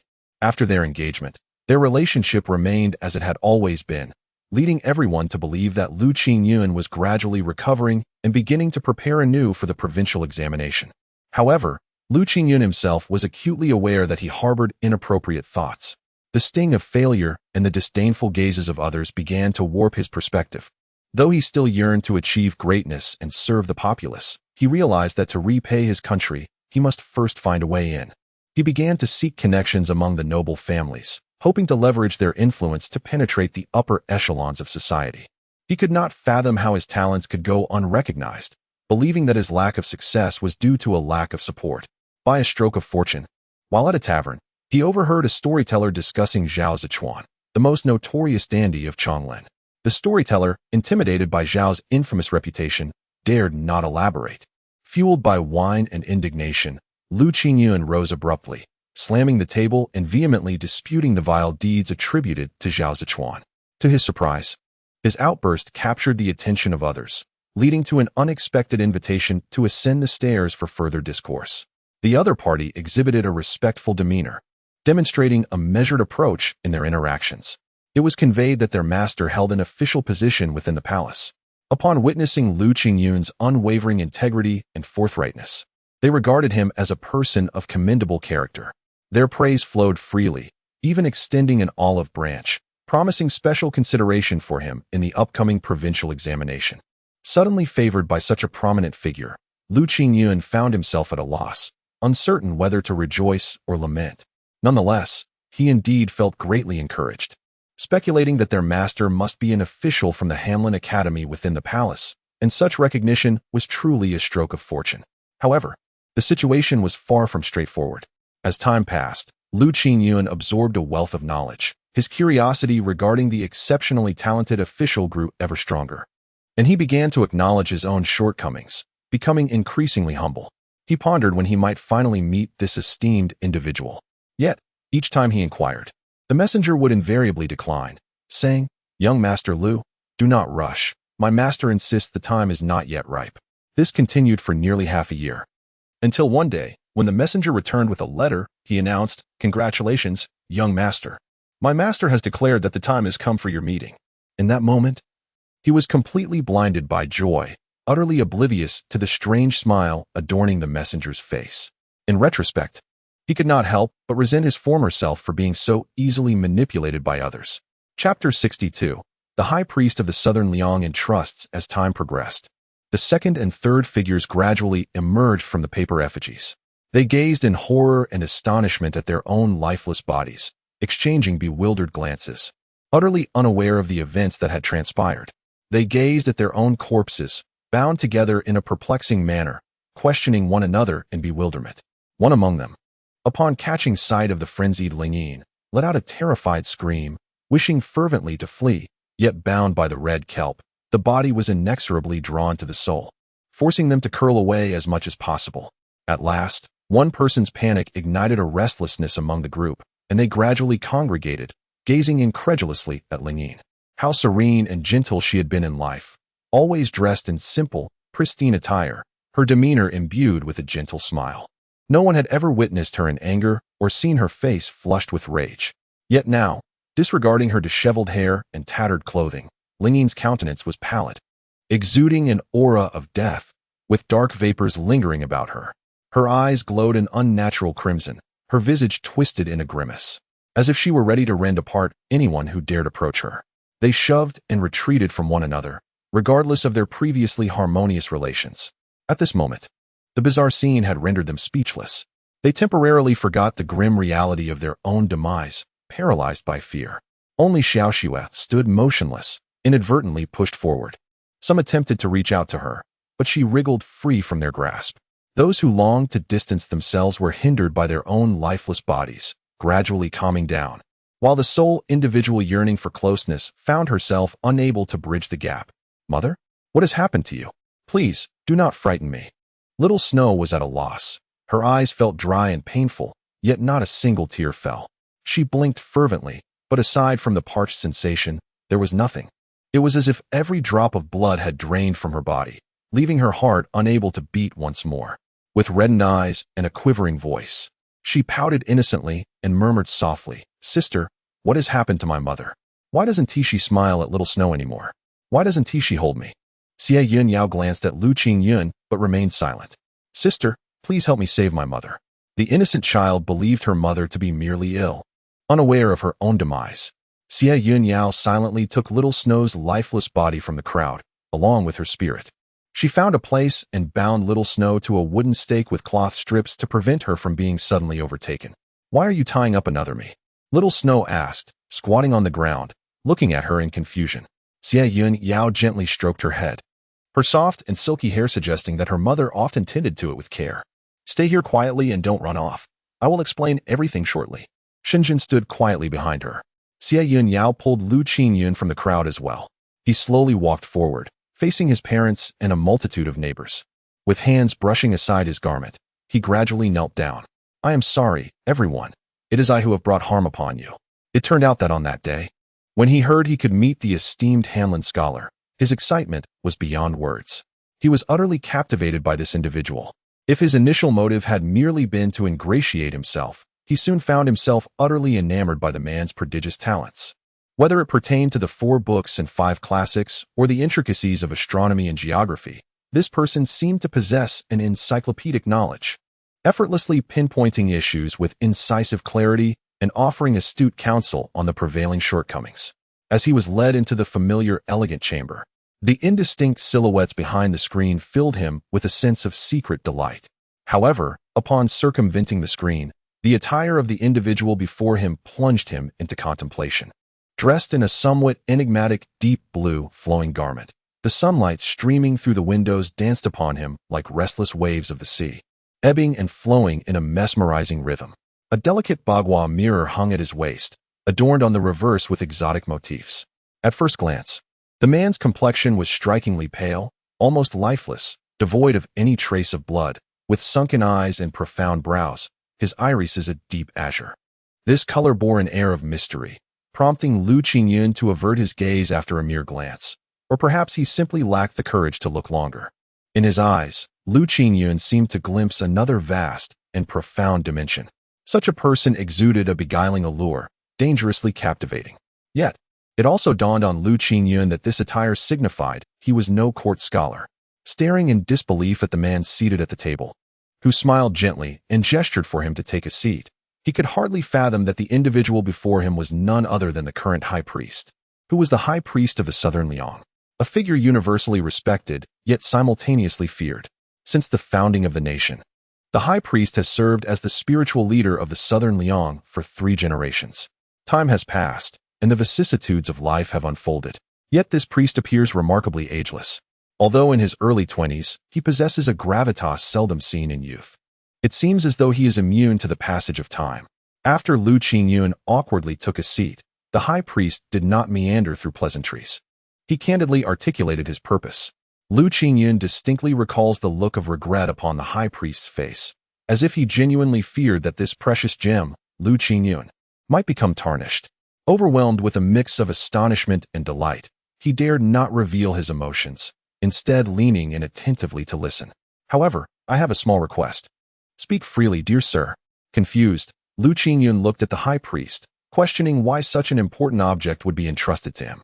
Sensing his thoughts, the high priest offered a gentle smile and said, "This is an exceptionally significant item, yet it cannot remain in my possession nor be entrusted to my subordinates. I have observed you meticulously for half a year and have concluded that you are a person of great merit, worthy of my trust to safeguard this item temporarily." Upon finishing his words, the high priest fixed his gaze intently on Lu Qingyun. Lost in the trust reflected in the high priest's eyes, Lu Qingyun unconsciously nodded. Accepting the pouch. Chapter 63. There is no escape. Once the pouch was in his possession, Lu Qingyun exited the tavern, a sense of unease settling within him. Why would such a mysterious and powerful individual entrust a valuable object to a complete stranger, whom he had only just met? Is it merely trust in this young man? The once translucent window now fails to receive the sun's warm embrace, appearing dark and impenetrable. It seems as though the fervent conversation from moments ago was but a figment of his imagination. Yet the pouch in his hand serves as a reminder that this is no mere illusion. Lu Qingyun clutched the pouch tightly, tucking it into his bosom before turning to depart. As he pivoted, a pair of deep blue eyes emerged from the formerly shadowed crevice, watching him retreat. A faint smile gracing the lips, though devoid of genuine warmth. "What shall we do, priest?" The voice, gentle yet chilling amidst the darkness, instilled a sense of unease. the incessant hissing echoing in his ears. Upon closer inspection, he discerned that the surface of the bagua mirror concealed two small serpents, one black and the other white, coiling in the hollowed space. Soon after, a series of unforeseen events unfolded. Xie Yun remained oblivious to the contents within, hesitant to unveil them, and fearful of being discovered. The pouch remained pressed beneath his pillow. From that day forth, the high priest ceased seeking him out for meetings. Days turned into weeks with no visitors, leading him to abandon hope and devote himself entirely to his studies. Each day, he immersed himself in learning, occasionally retrieving the pouch at night to inspect its contents. Strangely, he felt as if the items within were diminishing with each passing day. Initially plump and full, it now appeared deflated. He pondered whether this was due to his own handling, ultimately placing the pouch into a wooden box and stowing it away in a hidden compartment beside his bed.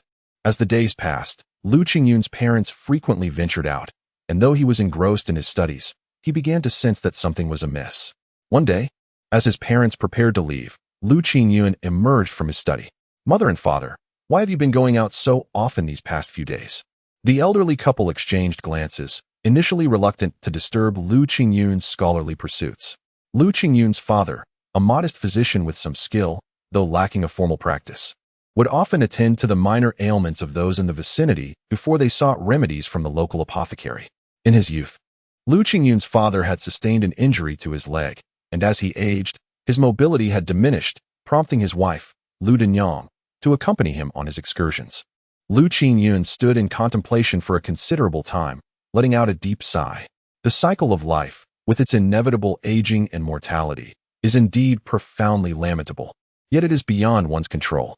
Subsequently, reports emerged of elderly individuals passing away, and it was said that in their final moments, they would descend into madness and become aggressive. Those who were bitten by them would also succumb to illness. Fear spread like wildfire, leading many to report these occurrences to the authorities, suspecting an outbreak of madness. Through his parents, Xie Yun learned of these unsettling events, and a vague sense of unease settled within him. However, as time wore on, Xie Yun became increasingly indifferent to his surroundings. His health deteriorated day by day. Lu Denyang attributed his condition to his excessive dedication to study, believing it had taken a toll on his body. Each evening, she would discreetly take away the oil lamp, urging him to retire early. Though his health showed no significant improvement, he experienced a slight alleviation of his fatigue. Nevertheless, he found himself restless at night, as even the slightest sound would rouse him from sleep. In the depths of his dreams, he would faintly hear the sound of something striking against a wooden box, a noise he had encountered before. Yet, in the past, his exhaustion during the sultry summer nights had made it difficult to open his eyes. In the present moment, slumber eludes him, as an overwhelming consciousness of awakening compels him to open his eyes. Before him unfolds an unforgettable scene. From a small dark compartment beside his bed, a continuous stream of deep blue butterflies, glimmering with silver, flutters past him and escapes into the world. Instantly, all remnants of sleep dissipate from Xie Yun. He gazes in awe at the multitude of silver blue butterflies emerging from their chrysalises. In a flurry of motion, he hastily opens his own compartment, revealing an already unlatched wooden box, within which lies a silk pouch, now distressingly empty. Empty, devoid of anything. A sleepless night drags on until dawn breaks, casting a gray light outside, accompanied by the rustling sound of leaves stirred by the wind. As anticipated, a swarm of silver-blue butterflies emits an even deeper radiance as they glide through the narrow gap of the window, gradually infiltrating the wooden box. This time, their numbers appear to have diminished slightly compared to their earlier departure. When the sounds abruptly cease, Xie Yun remains motionless, biding his time until daybreak. As a beam of light filters through the window, spilling onto the bedside, Xie Yun stands neatly attired to one side, retrieving the wooden box from the compartment. Inside, the silk pouch lies quietly, a small, compact mass. Who could have imagined, without witnessing it firsthand, that such a peculiar secret harbored living creatures within? He eagerly grasps the silk pouch and rushes to the wind and rain pavilion, yet this time he refrains from entering. For the private room once reserved by the priest has now been relinquished. Inside the pouch, he discovers only black spherical pellets, each one nestled against the others. And as he gazes upon them, it seems as though he is witnessing each individual blue butterfly breaking free from its cocoon. He, trembling with fear, hurled the object in his hand far away. In that fleeting moment, a bold conjecture took root in his mind. Could the strange occurrences in the alley these days be related to his talisman? Once this thought blossomed within him, it began to proliferate, taking hold and spreading, filling his heart to the brim. Throw it far, far away, as if to erase the memory of everything that had transpired. A voice, laced with doubt, queried, could it be that this talisman has nothing to do with it? After all, the high priest is the guardian spirit of Nanliang. What reason would he have to harm us? Another voice, steeped in indignation, retorted, yet ever since donning this talisman, calamities have befallen us. How do we explain that? Could it be that the blue butterfly has come to save us? Let us wait a moment longer. In that instant, he felt as if he could hear another voice beside him, mocking him with laughter. You cannot escape. Chapter 64. Vanished overnight in the main hall. His parents were preoccupied with preparing lunch. Aunt Lu turned to see her son standing at the doorway, looking haggard and lost. She wiped her hands, damp with water, and approached him, worry etched across her face. What has happened to Xie Yun? Did he encounter some misfortune outside? Aunt Lu was not particularly thin. Her round face bore a kind and benevolent expression, and when she smiled, she radiated simple goodness. Yet now, her features were clouded with concern as she gazed at her son, uncertain of the troubles that had left him so profoundly shaken. Xie Yun glanced at his mother, whose hair had turned gray, and his father, who moved with difficulty. Time had etched deep lines upon their faces, and in a moment of disorientation, he realized how aged they had become. Mother, I fear I may have erred gravely. The following day, Xie Yun, exhausted and overwhelmed, fell ill. Upon hearing of his ailment, Aunt Lu and her companions hastily departed to attend to him, yet they were unprepared for the abrupt shift in Xie Yun's demeanor. Previously, he had greeted her with unrestrained joy, but now he recoiled at the sight of her, even going so far as to dismiss her. No one could fathom the turmoil that raged within Xie Yun. He clutched the silk pouch in his hand, repeatedly contemplating casting it into the fire to obliterate it completely.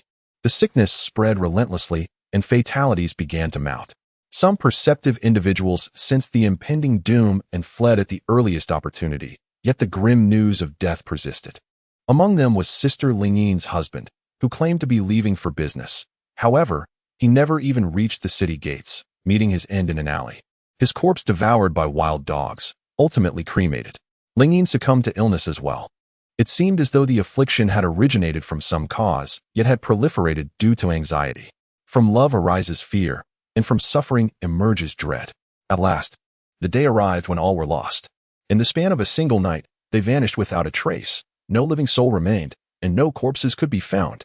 In that moment, he felt a grim relief at having sent away Lianxi, hoping to spare her from the ensuing calamity.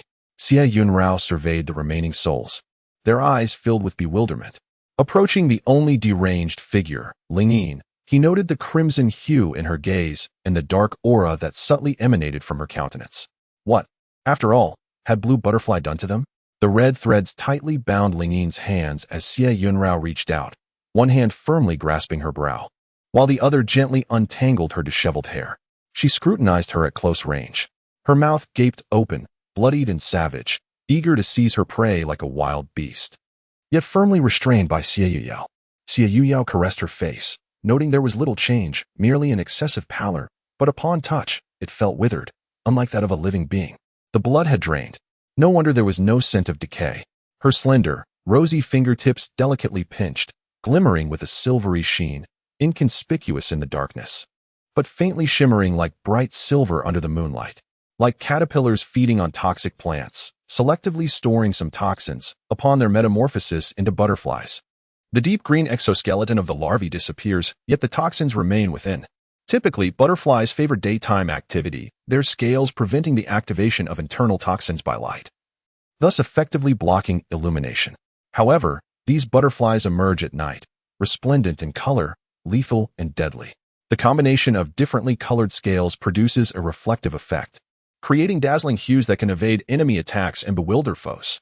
Despite residing in the palace for so many years, the figure of the high priest had never graced the reflections of Xie Yun Yao's memories, underscoring the enigma surrounding this individual. Shenzhen observed Xie Yun, yet remained acutely aware of the situation surrounding Xie Yun Yao, particularly as she found herself near the perilous Lingyin. Upon hearing the mention of the high priest, he suddenly sensed that matters were becoming increasingly intricate. This individual had once accompanied the founding emperor of the southern Liang, expanding territories and crafting an indomitable myth. The world was originally divided into two realms, Tianchu and Xingqiu. The founding emperor of the southern Liang carved out a domain amidst the two. The capitals of two nations have been conquered, occupying a central position. To the northwest of Tianchu, the defeated general of the Chu army retreated, ultimately transforming into the northern desert, while to the southeast of Xingqiu, a prince of Xingqiu maintained his stronghold, which eventually evolved into Xie Yun. The southern Liang has become nothing short of a legend. Throughout history, some have ventured northward while others have journeyed southward. It is only in the most secure rear areas that one dares to advance with military force. Never has anyone risen from the ranks of soldiers, mustering strength from a central position to expand outward. The encirclement by the two nations would undoubtedly lead to despair. No one knows how the southern Liang managed to secure its place and carve out its own territory. Perhaps only the emperor of that time and the sole surviving high priest possess such knowledge. This high priest vanished immediately after the establishment of the southern Liang, with few claiming that he secluded himself within the inner palace. However, the majority believe that such a legendary figure must have discreetly departed, concealing his accomplishments and name. How could someone of such stature remain confined to the palace? When Shen Yun was but a child, he encountered him within the palace. At that time, he was merely a companion to Xie Yun Yao, who playfully led him into a game of hide-and-seek, only to find himself lost deep within the palace. Though vast, the palace seemed exceptionally expansive that day. Despite walking for what felt like an eternity, he remained in the same place. Though he feigned bravery, he was still a child, and as time dragged on, a sense of panic began to take root in his heart. It was not until someone passed by that his anxiety peaked. Clenching his small fists and loosening his tightly pressed lips, he hurriedly approached the person, pleading to be taken outside as dusk was approaching, fearing that the palace gates would close and that his parents would grow anxious at home. However, the individual cast a glance at him with his deep blue eyes, displaying an air of indifference, tightly pursing his lips before shaking off his sleeve and walking past him. Unaware of his identity, Xiao Shenzhen felt he did not resemble a palace guard, yet he also seemed unlikely to be of royal descent. Summoning his courage, he invoked the name of his father. I am the son of the current prime minister. You may take me outside, and I shall ensure my father expresses his gratitude. Indeed, the man paused, turning to regard Xiao Shenzhen with a mocking gaze, casually inquiring, Is your father, perhaps, Shinzhouyi? Why do you address him by his name? Do you know him? The deep blue attire accentuated his pallid complexion, yet his lips were a vivid red, and his similarly colored eyes sparkled with a hint of interest. Are you upset? On the day of your birth, you greeted me with laughter. Shenzhen recalled those eyes, perceiving in them a familiarity akin to that shared among kin, along with the enigmatic words he had yet to comprehend. Perhaps it is because I made your acquaintance before your birth. Chapter 65. The chubby little bug Shenzhen vividly remembered the strikingly handsome man with deep blue eyes, as well as the silver blue butterfly that had emerged from him that day. Foolish child, follow them outside. His voice seemed imbued with an irresistible charm. The moonlight, akin to frost blanketing the desolate courtyard, enveloped Shenzhen as he unwittingly danced alongside the silver blue butterflies. Ultimately, he encountered the palace guard who had come in search of him. However, upon witnessing his father's countenance shift dramatically upon hearing the news, he quietly fell silent. In the subsequent days, the father confined him within the confines of their home, while the outside world whispered of the delicate scion of the illustrious Shen family, claiming he had fallen ill once more. Yet, he languished in boredom at his writing desk, pen in hand, aimlessly transcribing the text before him. Perplexed by the prohibition against venturing outside, the more exquisite the allure, the more perilous it becomes. One must not be beguiled, nor should one pursue it. It could cost you your very life. Later, Shenzhen inadvertently overheard his parents' hushed conversation, revealing that the silvery blue butterfly was a type of goo worm indigenous to the Miao region. It transforms through a bloody metamorphosis, nourished by blood.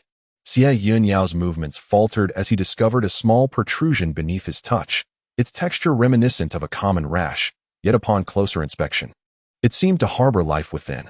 A goo worm. Xie Yun Yao retrieved a black short sheath, the gleam of silver interwoven within its leathery surface, and shortly thereafter, unearthed a bloodied, plump goo worm, its form sustained solely by the remnants of its host's lifeblood. The creature collapsed onto the ground, rolling in an utterly repulsive manner.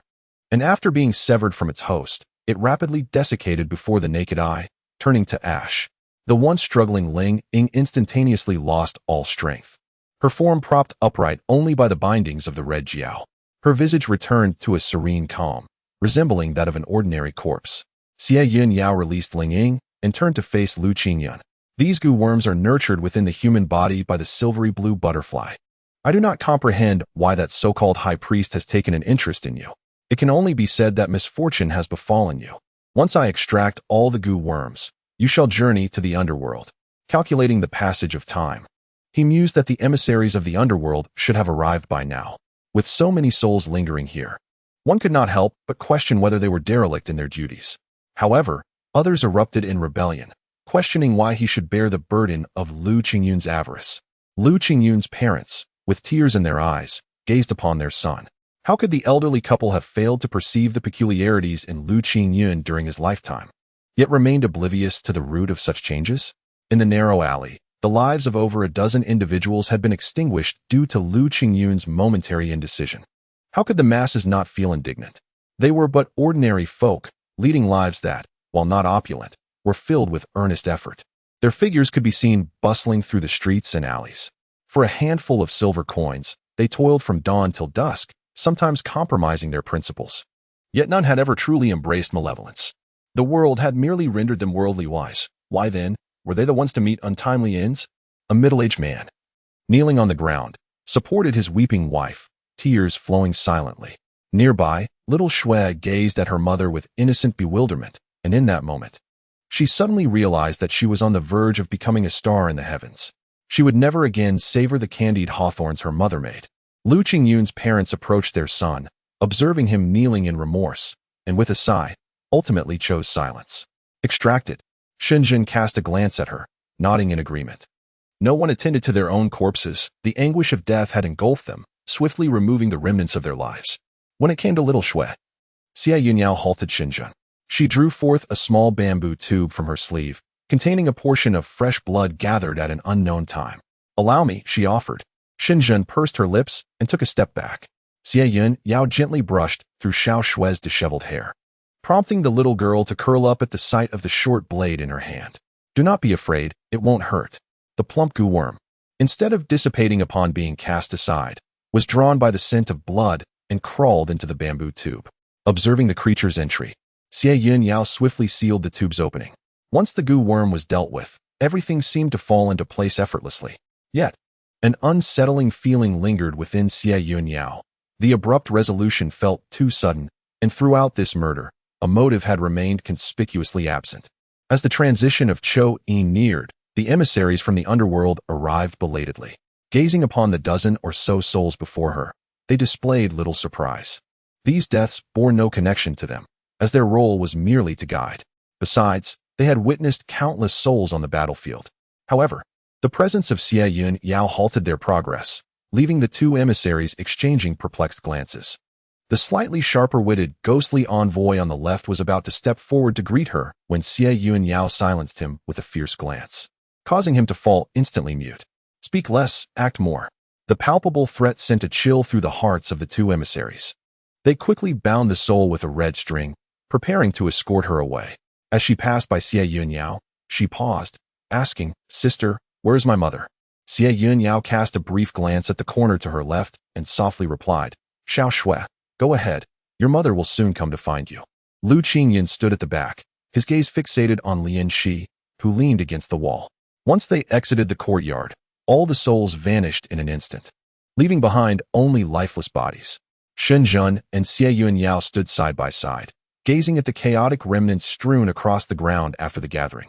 Their eyes darkened with an inky hue, swirling with unnameable emotions.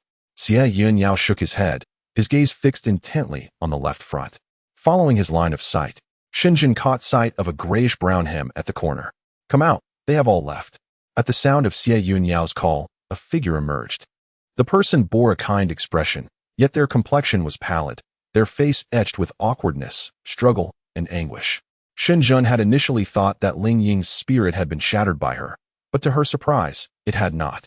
"Why did you not come out earlier? Xiao Xue has been waiting for you." "I cannot face her. Chapter 66. A single thread pulled affects the whole fabric when Ling Ying's husband sensed something amiss.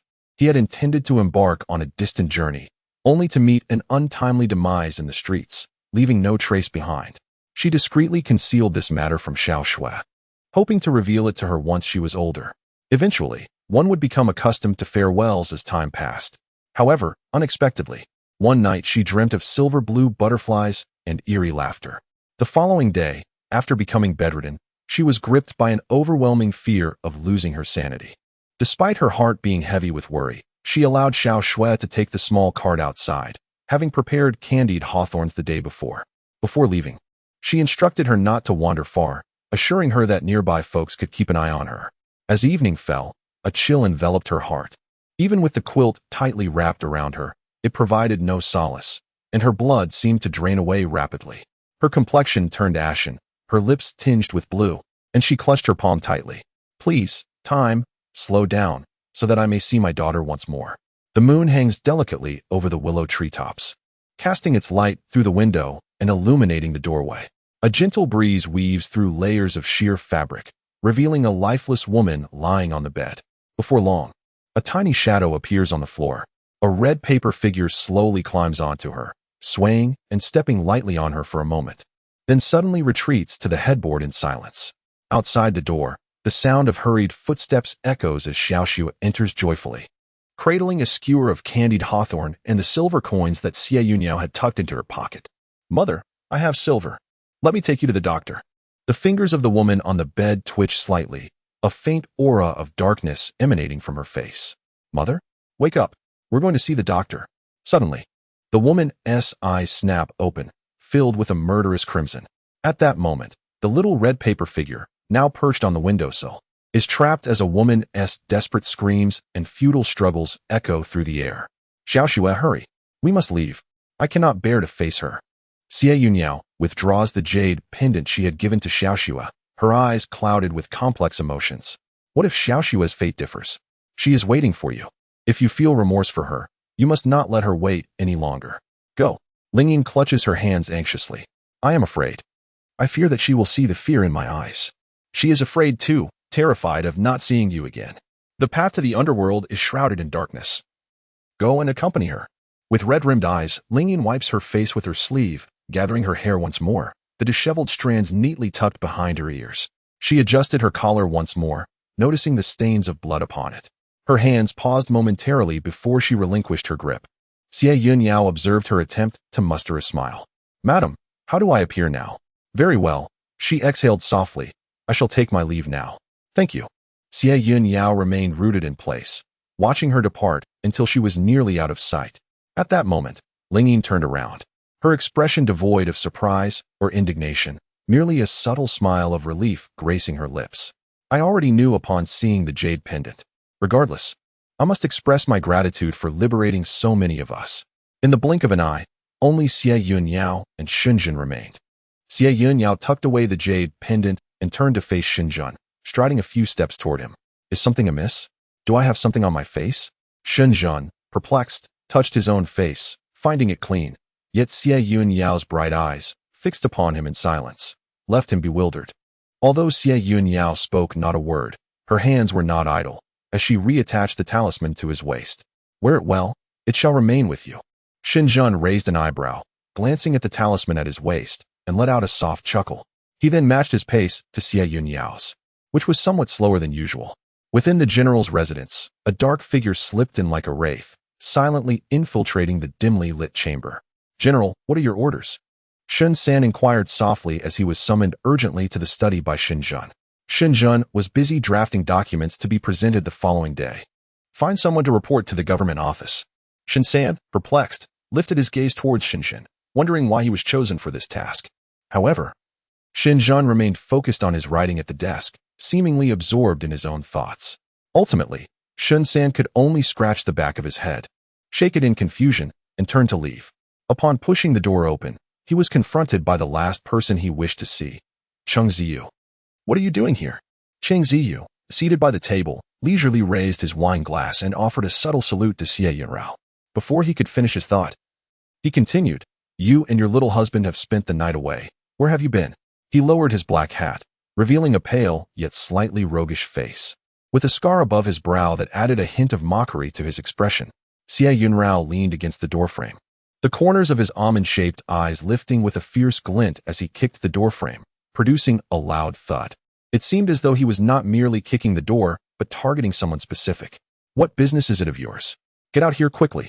Chung Ziyu, unfazed, downed his wine in one gulp and poured himself another glass.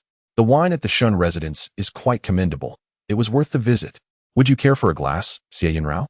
Xie Yun Yao held a piece of red silk in his hand, twisting it into two strands and tugging at it forcefully, creating a sharp, crackling sound in the air, a silent threat lingering in the atmosphere. "Fine, I shan't say much more. Have you come to terms with Shenzhen? I hope we can depart at the earliest." Suddenly, a familiar voice emerged from behind Xie Yun Yao, tinged with irritation. "What my wife and I think is none of your concern, you uninvited guest. However, barging into my and my wife's room is rather impolite, don't you think?" Shenzhen approached the door with a troubled expression, her ample sleeves enveloping the hand of Xie Yun Yao, who had raised it. Gradually, she retracted the red silk. Shenzhen clasped her hand and stepped into the room. Inside, a solitary candle flickered, its flame wavering in the breeze that swept through the doorway. As Shenzhen led Xie Yun Yao inside, a gust extinguished the already trembling flame. The dimly lit room lost its final glimmer of light, while the indistinct illumination from outside was obscured by the two figures holding hands, their imposing shadows looming large. "What is this? On a moonless night, with a howling wind. Do you intend to silence me?" Yet, all that was returned was a soft chuckle. Shenzhen guided Xie Yun Yao to sit, then turned to retrieve a fire stick to ignite the candle once more, covering it with a lampshade before placing it on the table. Lifting her garment, she settled beside Xie Yun Yao and, with an impassive expression, remarked, "What is this? Has young Master Cheng's leg healed so swiftly? It no longer pains you?"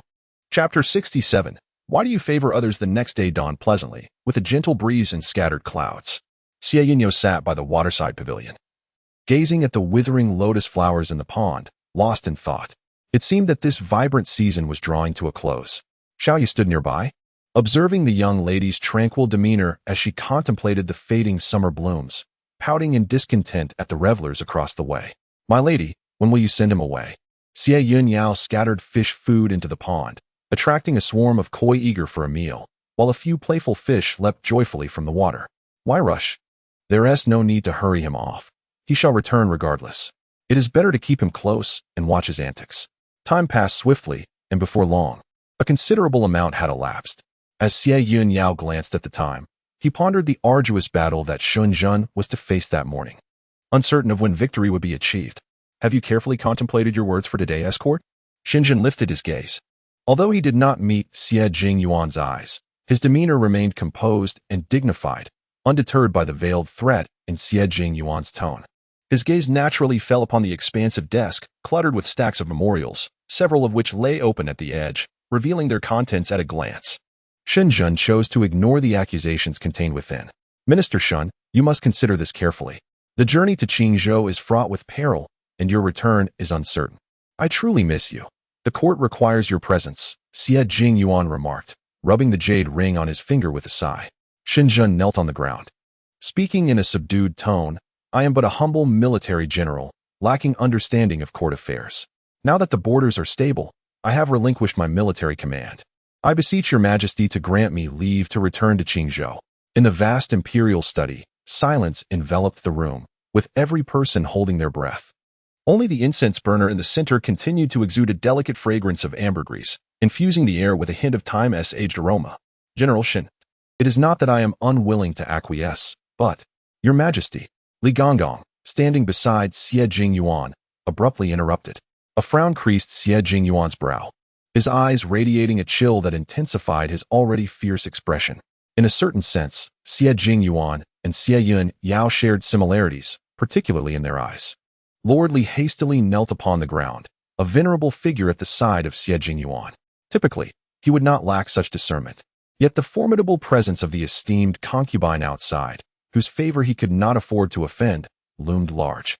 The young eunuch at the entrance subtly signaled him multiple times. "Depart." A teacup shattered before him, the jagged porcelain slicing his cheek. Yet Lord Li dared not stir, suppressing the sting upon his face. Xie Jingyuan paused, his brow furrowing in contemplation. What brought her here? Usually, she kept her distance. Why? Today, was she waiting outside for him? Silently, he cast a glance at Shen Yun, who knelt before the table, his eyes glinting with inscrutable emotions. Enter, noble concubine Xian. In an instant, footsteps approached, proceeding directly to the desk. Your Majesty. A gentle yet dignified voice resonated, akin to the sound of jade falling upon a pearl plate. My beloved consort has arrived. Come to my side swiftly. Xie Yun Yao restrained Qin Lian's gesture of reverence with his hand, drawing her close to sit beside him. The occupants of the room, accustomed to the scene, perceived that Xie Yun Yao's affection for this concubine was indeed extraordinary, though it remained unclear whether it was intentional or if she was genuinely cherished. General, am I interrupting your Majesty's discourse on state affairs? Once seated, Qin Lian discreetly extricated her hand from Xie Yun Yao's grasp, clasping both hands tightly within the folds of her sleeves. Xie Yun Yao's expression darkened, suppressing his fury as he clenched the memorial in his hand.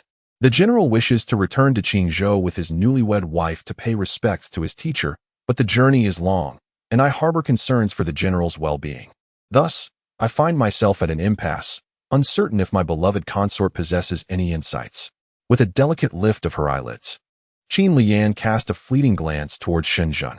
Your Majesty, she began, it is unseemly for those within the imperial harem to meddle in affairs of state, and furthermore, such matters are beyond my comprehension.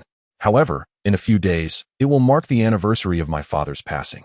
I implore your Majesty, might I be granted leave to venture beyond the palace walls to pay respects at his gravesite?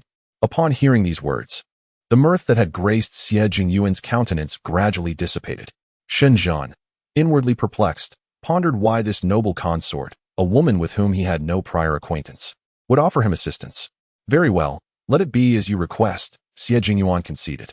If my beloved consort and the general possess such filial piety, would I not be remiss in denying it?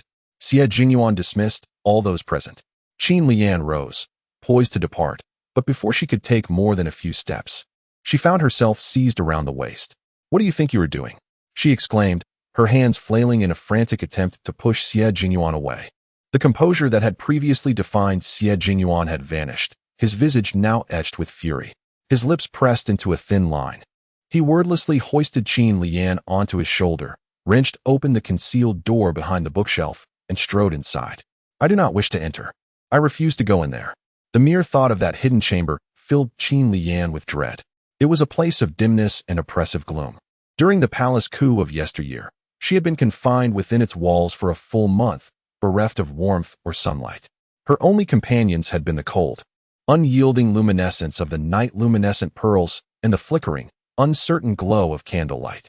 Her slender form contorted into a tight ball, yet she found herself pinned upon the soft couch. Her pale wrists slipping from the sleeves of her pale blue attire, seized by Xie Yun Yao, who forcefully clasped them together, holding them aloft, restraining her. Lian, why did you speak in support of Shen Yun? Do you know him? When did this happen? Speak. Qin Lian averted her gaze, unwilling to meet his eyes. Xie Yun Yao gripped her chin, compelling her to turn her head and face him. You gaze upon me, Lian, look at me and speak. Xie Yun Yao murmured softly in her ear, his warm breath brushing against her cheek. Droplets of water fell upon her ear and neck, tinged with a rosy hue, entwined within the delicate fabric of her attire. Release me, I do not know General Shen. Her slender wrist, akin to exquisite jade, bore the imprints of his touch but remained ensnared in its constraints. The disheveled folds of her clothing lay in disarray. Lian, Yin, why do you always defy me? Why do you advocate for outsiders? Her meticulously arranged hair was in disarray, the jade hairpin long forgotten by Xie Yun Yao. Qin Lian lifted her head, her eyes glistening with unshed tears as she looked at Xie Yun Yao. Xie Yun Yao, do you still remember Sister Yun Yao? When you saw Xie Yun Shu, did you not think of the princess, nor feel a shred of guilt within your heart? Chapter 68. Seize the east wind to release the kites. Do you think she resembles the empress? Xie Yun Yao abruptly released his hold and seated himself before the low couch. The flickering yellow candlelight obscured his expression, casting his silhouette upon the wall behind him. Qin Lian remained silent. She had said all that needed to be said, for her heart possessed its own scale of judgment. Xie Yun Yao turned away, grasped a nearby candlestick, and ventured deeper into the chamber. The secret room was not a treasure trove, Although it contained some relics from the previous generation, most items were trivial. For instance, the kite still hanging on the wall. Its once vibrant wings, now tattered and faded, had lost all semblance of its original colors, now merely a yellowed and worn remnant of its former self. Kites, within the confines of the imperial palace, are not considered rare playthings. They are the sole objects capable of soaring through the sky.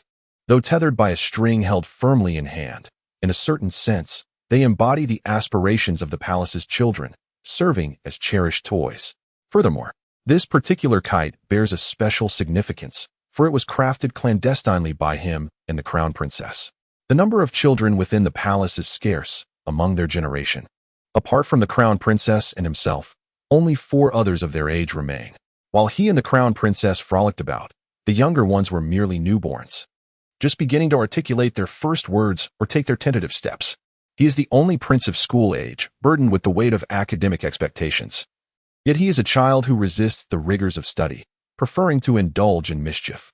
The old emperor, in a state of exasperation, eventually assigned him a companion for his studies, a frail scion from the esteemed Shen family, known primarily for his diligence in reading, yet seldom seen by others. The emperor praised Shen Yun as if he were a celestial star descended to earth, which immediately put Xie Yun Yao off upon their first encounter. Shen Yun appeared somewhat aloof and a tad naive. Xie Yun Yao frequently caused trouble, leaving Shen Yun to shoulder the blame. Yet Shen Yun, being a rather tight-lipped individual, never complained. If not for the mischief directed at Shen Yun, he would have had no one else to torment. However, the true source of his discontent lay ahead. A considerable crowd gathered to witness the spectacle, including the crown princess herself. They watched as Shen Yun deftly maneuvered the kite high into the sky, their eyes sparkling with an inexplicable radiance. Once the kite was released, Xie Yun Yao observed Shen Yun presenting it to the crown princess. That insufferable little rascal, thin and slight, dared to present a gift to the crown princess with a flushed face. Even at such a tender age, he understood the art of charming young ladies. Surely, he would grow into a nefarious character. At that moment, someone, forgetting his tender age, was engrossed in such intricate thoughts. Sulking in the corner, Xie Yun Yao, disregarding the nanny's dissuasion after Shen Yun's departure from the palace, stormed into Xie Yao's chambers. As anticipated, he discovered the kite on the desk, where Xie Yun Yao was embellishing it with more vibrant colors. I heard you skipped class again today. Why are you always so mischievous? Xie Yun Yao pouted, remaining silent. Noticing something amiss, Xie Yun Yao looked up, spotting the pronounced pout on his face, and chuckled. Who has upset you this time?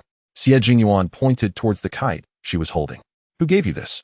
Xie Yun Yao put down her brush, replying with a smile. Don't you know? I saw you sitting in the corner for quite a while. His previously indignant face flushed crimson instantly, and he wished the earth would swallow him whole. I want one too. So, in a fit of pique, he stamped his foot in frustration. You want what? I want a kite. The teased child nearly shouted. If you want a kite, why are you telling me? I don't know how to make one. We'll make one together, and not his. The identity of he was self-evident. Xie Yun Yao gazed at the kites hanging on the wall, caressing the patterns on them, each bamboo strip meticulously whittled by them in the dead of night. The darkest spot marked where Xie Yun Yao had inadvertently cut herself, staining it with blood. Qin Lian stood behind him, unnoticed. Do you feel any remorse towards the Grand Princess? In the 7th year of the Southern Liang dynasty, Princess Xie Yun Yao, accused of spreading heretical words and causing turmoil in the court, was demoted to commoner status, deserving of execution, and was barred from the royal mausoleum. On a day marked by heavy rain, the executed princess's corpse lay exposed in the wilderness, neglected and unclaimed. Meanwhile, within the palace walls, revelry and merriment flourished, goblets exchanged in toasts. Upon the lofty parapet stood a figure, gazing into the distance against the rain and wind, as the night breeze carried the chill and swayed with dense raindrops. Your Majesty, be cautious of catching a chill. An umbrella was held above Xie Yun Yao's head, carefully rotating with the shifting wind. Li Yuan, do you think the princess feels cold? The eunuch lowered his head, gripping the umbrella handle tightly, his voice trembling as he replied, Your Majesty, once a person has perished, they are as extinguished as a candle. Do you think I have ever felt remorse? Xie Yun Yao picked up a fan, shook it lightly, scattering the fish food in her hand with a cheerful tone. It has come sooner than I anticipated. Let us go and take a look. Xie Yun Yao made her way to the study in the front courtyard. Well, did he agree? Shen Yun did not conceal the truth, stating plainly, His Majesty has consented. If you are eager to depart, We can set out tomorrow. Xie Yun Yao observed his relaxed demeanor, circling around him, noting that he did not appear to have endured any torture. He did not give you any trouble? This is uncharacteristic of him. There is no rush, you. Who says there is no rush? A familiar voice interrupted their conversation. Xie Yun Yao turned to see the person who had originally been drinking in the pavilion. Now having followed her here, reclining on a tree in the courtyard, eavesdropping on their discourse without restraint. We shall depart tomorrow. You can delay no longer.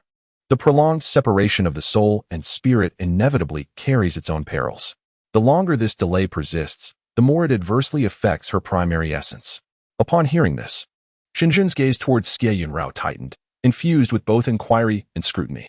Xie Yun Yao chose silence, averting her eyes from his. Let us prepare. We shall embark on our journey tomorrow, he stated.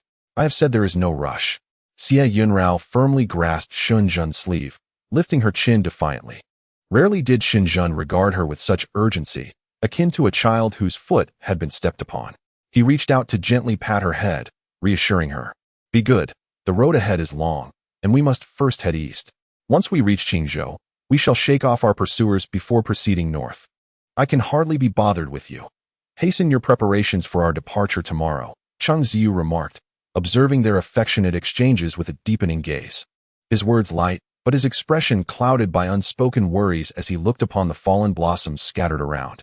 Given the extensive journey ahead, Shen Zhen intended to limit their company, informing only Shen San and Shen Jiu to accompany him to Qingzhou.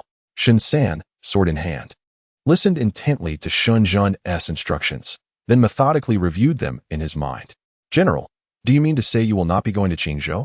Upon reaching there, shall we split our forces? One group to continue into Qingzhou, and the other to discreetly head north? Chapter 69, Departing from Chonglin City, my lady. You should rest in the outer chamber. I shall likely be staying in the study tonight. The moonlight was serene, yet there always seemed to be something insensitive that could not endure such tranquility. Not long after lying down, Xie Yun Yao heard the faint sound of stealthy movements, gradually drawing nearer to her. She opened her eyes, sensing a familiar presence closing in.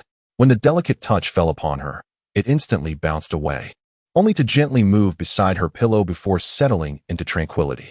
Xie Yun Yao turned over and swiftly caught the small paw of a foolish cat. Had she been a moment slower, that tiny pad would have surely landed upon her face.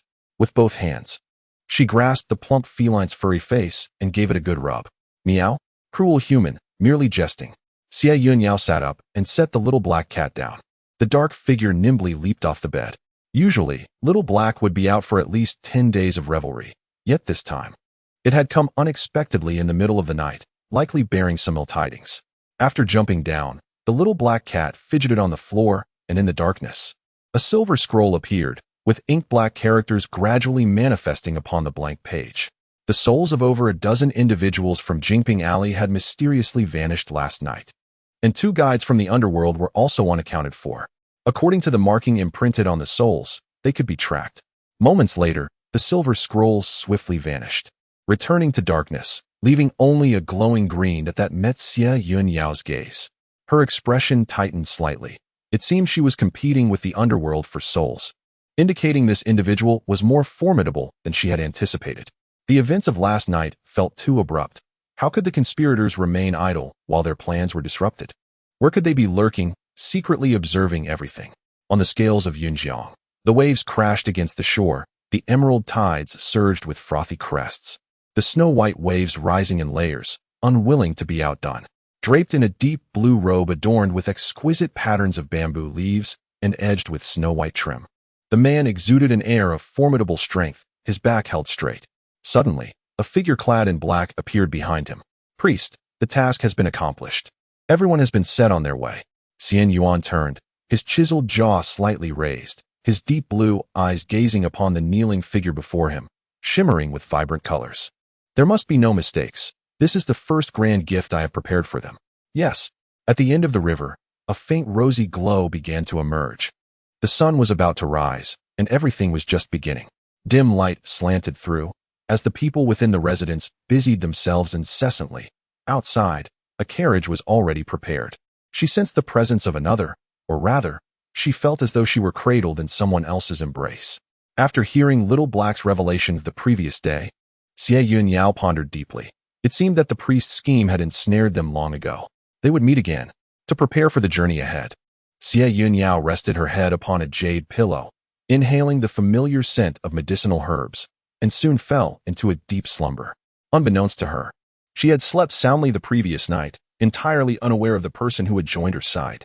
As this realization struck her, Xie Yun Yao's gaze darkened, a shadow of worry crossing her face. Suddenly, a hand wrapped around her waist, drawing her closer, as a chin rested gently against her neck, brushing lightly against her skin, eliciting a ticklish sensation. Xie Yun Yao raised an eyebrow as she gazed at the figure draped over her shoulder. The raven-like lashes fluttered gently, and a small black mole adorned the tip of her high-bridged nose, resembling a drop of ink on her fair complexion. Her thin lips were pressed tightly together, yet the corners curled slightly upwards, giving her an air of quiet contentment. Suddenly, a figure tumbled off the bed and landed on the floor with a thud.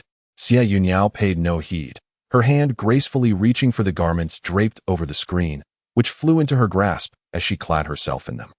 Shen sat solemnly on the floor, his gaze fixed upon her, and Xie Yun Yao sensed a hint of grievance beneath his apparent anger. "Madam, please rise quickly and prepare to depart. Madam, when will you awaken to the reality?" After a brief period of tidying up, Xie Yun Yao and Shen stepped out of the estate side by side. "The general, madam, everything is ready for your departure," Shen called out upon noticing the couple. Hastily tossing the battered rice dumpling he held to Shun Jiao, who caught it deftly, thanks to his commendable lightness of foot. Xie Yun Yao glanced around casually, noting the solitary carriage prepared for their journey, evidently indicating that someone was quite considerate and had set off ahead. "Let us proceed," she declared. As Xie Yun Yao stepped onto the small stool, preparing to board the carriage, someone rushed toward her from behind. Startled, Shun pivoted swiftly, positioning himself protectively in front of Xie Yun Yao. The sword in his hand was unsheathed, poised at the intruder's throat. Lianxi's face turned ashen in an instant, her body weakening as she nearly crumpled to the ground. Xie Yun Yao quickly extended her arm to steady her, preventing her from falling. With a timid tone, Lianxi asked, "Miss, do you remember me? We have met before." In the stillness of the night, there seemed to be no discernible difference, yet under the bright light of day, as she beheld Xie Yun Yao adorned in a resplendent robe, her unadorned yet translucent complexion, and her exquisitely defined features radiating a subtle nobility, a wave of regret washed over her. How could she have been so reckless as to offend someone of such stature? Xie Yun Yao regarded her silently, refraining from immediate response. After resolving the events of the previous night, she had reached the mouth of the alley, initially intending to wait for the officials to assist her. However, upon reflection, she realized that the officials might detain Lianxi due to the ongoing investigation. Having promised Lu Qingyun to ensure Lianxi's safety, she resolved to take her out instead. Lianxi was under the care of her uncle, and using the address left by Lu Qingyun before his departure, Xie Yun Yao discreetly navigated to Lianxi's residence. After settling her on the bed, she departed, believing that would be their final encounter. Little did she anticipate that she would find her way to the general's residence. Was it a mere coincidence, or was there a deeper, unspoken reason? It appeared that Lianxi's feelings for Lu Qingyun were indeed profound, likely compelled by her affection for him. Chapter 70. An encounter at the inn. Feigning contemplation. Xie Yun Yao eventually inquired, "At the Lantern Festival, I did indeed see someone resembling you. Might it have been you?" Lianxi's previously expectant expression was swiftly overshadowed by disappointment as she fervently shook her head, interrupting Xie Yun Yao's words with urgency. "Madam, no. It wasn't just at the Lantern Festival. There was also the night before last." "Qingyun, did you not see me?" Xie Yun Yao gazed at Lianxi in confusion, her brow furrowed, and a hint of displeasure laced her voice. "My dear lady, do refrain from speaking nonsense. When did I ever meet you last night? You must have mistaken me for someone else. Ladies, think again. We indeed crossed paths in Jingping Alley. You mentioned wanting to see Qingyun, and you cannot simply disregard your words." The voice, once soft and gentle, gradually escalated into a crescendo of distress, culminating in a wail directed at Xie Yun Yao. Xiaoya, standing nearby, observed this seemingly foolish girl expressing unfounded anger towards her mistress, and swiftly transformed into a prickly little hedgehog. She strode forward, pushing Lianxi aside. As the situation threatened to spiral out of control, Xie Yun Yao admonished sternly, "Xiaoya, do not resort to violence. Step behind me." Upon hearing Xie Yun Yao's rebuke, Xiaoya pouted in grievance, sullenly acquiescing as she retreated to her mistress's rear. Xie Yun Yao, initially indifferent, felt her expression grow increasingly frosty. My dear lady, you must ponder carefully whether you are ensnared in a dream or truly beheld me. Her gaze narrowed, imbued with a piercing chill, fixated intently on Lian Xie's eyes. It has been said that a tragic event transpired in Jingping Alley, with all souls at the entrance meeting untimely fates. How could I possibly venture to such a place, let alone allow you to meet anyone? Lian Xie stumbled slightly, retreating a step, her expression one of dazed disbelief as she regarded Xie Yun Yao. Is this a dream? How could it be a dream? It is a dream. Who would wander to Jingping Alley in the dead of night? Perhaps it is merely your daydreams manifesting in slumber. Xie Yun Yao's voice gradually took on a beguiling tone. Her gaze directed towards Lian Xie, now suffused with a haunting violet hue. At that moment, with her back turned to the crowd, only the increasingly entranced Lian Xie noticed, while the others remained oblivious. It is but a dream, a mere dream. Oh dear, how did this girl end up here? Following the sound, Xie Yun Yao spotted a gaunt middle-aged woman rushing towards her. Upon seeing Lian Xie, the woman hastily pulled her behind herself, not daring to lift her head, continuously apologizing. Who are you? Xie Yun Yao inquired, observing the woman's sallow, drawn features, which bore a somewhat harsh appearance. Yet, her earlier unguarded gesture suggested a certain protectiveness towards Lian Xie. I am this girl's aunt. She is a pitiable soul, having lost her parents at a young age. In Jingping Lane, aside from the mundane affairs, her companions, thus, her heart is filled with melancholy, which led to her offense against you, madam. Very well. Take her away. This aunt refrained from mentioning Lu Qingyun, indicating her cleverness, perhaps fearing that her niece's future prospects might be compromised. One can only hope that without Lu Qingyun, Lian Xie will still consider the feelings of her loving relatives and refrain from foolish actions. The slender aunt, surprisingly strong despite her frail appearance, swiftly led Lian Xie away upon receiving permission, fearful that Xie Yun Yao might reconsider and pursue the matter. In no time, they vanished from sight. Xie Yun Yao reflected on her earlier manipulative prowess, finding little fault in her actions.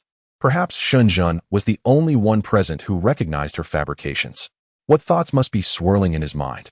Shen exhibited no discernible emotion as he met Xie Yun Yao's gaze, quietly inquiring, Madam, may we take our leave? Let us depart. There should be no further matters to attend to. Xie Yun Yao affectionately ruffled her hair, bemused by her own sentimentality. Having known him for such a brief time, yet already feeling a pang of longing, it seemed she had forgotten the days when he had intimidated her. As the carriage passed through the city gates and sped along the official road, gradually distancing itself from Chonglen, Xie Yun Yao cast a sidelong glance at Shen before lowering her head. After a moment, she lifted her gaze once more, her eyes sparkling with mirth, though her lips were pressed tight. Madam, what brings you to smile? Shen raised a hand to silently brush his brow. A vein throbbed at his temple, a faint ache settling in the center of his forehead. He had expected merely a hint of redness, but was surprised by a slight swelling. No wonder. When they had departed, Shen San had looked at him with words unuttered, struggling to suppress a laugh. Is it truly unseemly? Shen frowned, the discomfort in his brow intensifying, yet the subtle melancholy within him did not evoke deep sorrow. Not at all. Quite the opposite. General Shen is resplendent. Shen turned his head in silence, for he was not one to engage in disputes, appearing aloof in his usual demeanor. After a long journey, they fortuitously encountered a reasonably tidy inn just before nightfall. General, there lies an inn ahead. The sky darkens. Shall we not take a moment to rest? The horses are weary and in need of fodder. A bamboo fence enclosed a small courtyard as the carriage halted outside. Xie Yun Yao and Shen disembarked, standing at the fence and gazing at the somewhat tranquil inn, exchanging glances. Shen San handed the reins to Shen Jiao and was the first to step inside. Is anyone there? A youthful voice rang out, and soon a young lad, not much older than a child, dashed forth with agility. Are you here to stay, or just passing through? To stay. Do you have any rooms available? The boy replied cheerfully, we have plenty of rooms to accommodate you. This humble establishment is situated in a quiet location, and it's a stroke of fortune to encounter guests like yourselves today. Slightly raising an eyebrow, Shen San casually inquired. I couldn't help but notice the sound of others conversing within your inn. The young server quickly responded with a smile. Aside from you esteemed guests, we have 2 other patrons who arrived earlier and are already seated. Shen San tossed a handful of silver coins to the lad. Please prepare a few quality rooms for us. and ensure the horses are tended to. The young server beamed with delight as he accepted the coins, exclaiming, "Certainly. Right this way, distinguished guests." Chapter 71. A Note of Gratitude. The time for our launch draws near. I humbly ask for your initial subscriptions, votes, and monthly tickets. I cherish you all. There are so many individuals to thank since the inception of this new book. Everyone has been exceptionally kind, and I'm at a loss for words. I can only assure you that your generosity is deeply etched in my memory. The launch itself may not be a monumental occasion, but it marks the beginning of my endeavor for full attendance. Moreover, there was a minor incident prior to the launch that nearly sent me into a panic. My editor was about to take a break, and I was informed on the 30th that I needed to consult her for the launch. I only saw the message on the 31st, and it left me utterly startled, nearly in tears. I pondered endlessly about the consequences of not launching on the 1st. Would I still be preoccupied with stockpiling manuscripts? What if I couldn't achieve full attendance this month? Just the thought of it brought me to the verge of tears. Initially, I intended to produce a flurry of updates. Yet the haste of my writing rendered the outcome somewhat peculiar, prompting me to abstain, for quality holds paramount importance. Having penned my thoughts since January, I now find myself on the brink of achieving full attendance. I sense my words growing disjointed. At times, I contemplated surrendering, often feeling that my prose was excessively juvenile and pretentious. However, I implore you not to scold me, as it would sadden my heart. I am profoundly grateful for your companionship. The journey of writing can indeed be solitary, yet the presence of dear friends transforms that solitude into camaraderie. Let us leave it at that. Group number 104-513-2057. As a small chatterbox, feel free to seek me out in the group. Ha ha ha, hiya hiya. Chapter 72. In authenticity, falsity may also be true after the young attendant settled the carriage. A radiant smile adorned his delicate and youthful face as he cheerfully welcomed Xie Yun Yao and his companions inside. The small courtyard within the fence appeared impeccably tidy, featuring a robust persimmon tree in the southeast corner, which likely bore witness to many years, its branches laden with plump, ripened persimmons. In the northeast corner stood a red crabapple tree, over a yard in height, its branches pruned to create a harmonious balance, further enhancing the courtyard's antiquated charm and tranquility. Only when a gentle breeze wafted through would the serene silence be punctuated by the rustling of fallen yellow leaves from the pod of chrysanthemums in the crabapple tree. Although this place may seem somewhat remote, the environment is undeniably delightful. Xie Yun Yao observed the young attendant leading the way and, feigning curiosity, inquired, "Good sir, may I be so bold as to ask why your persimmons ripen so early? Is there a secret method for hastening their maturity?"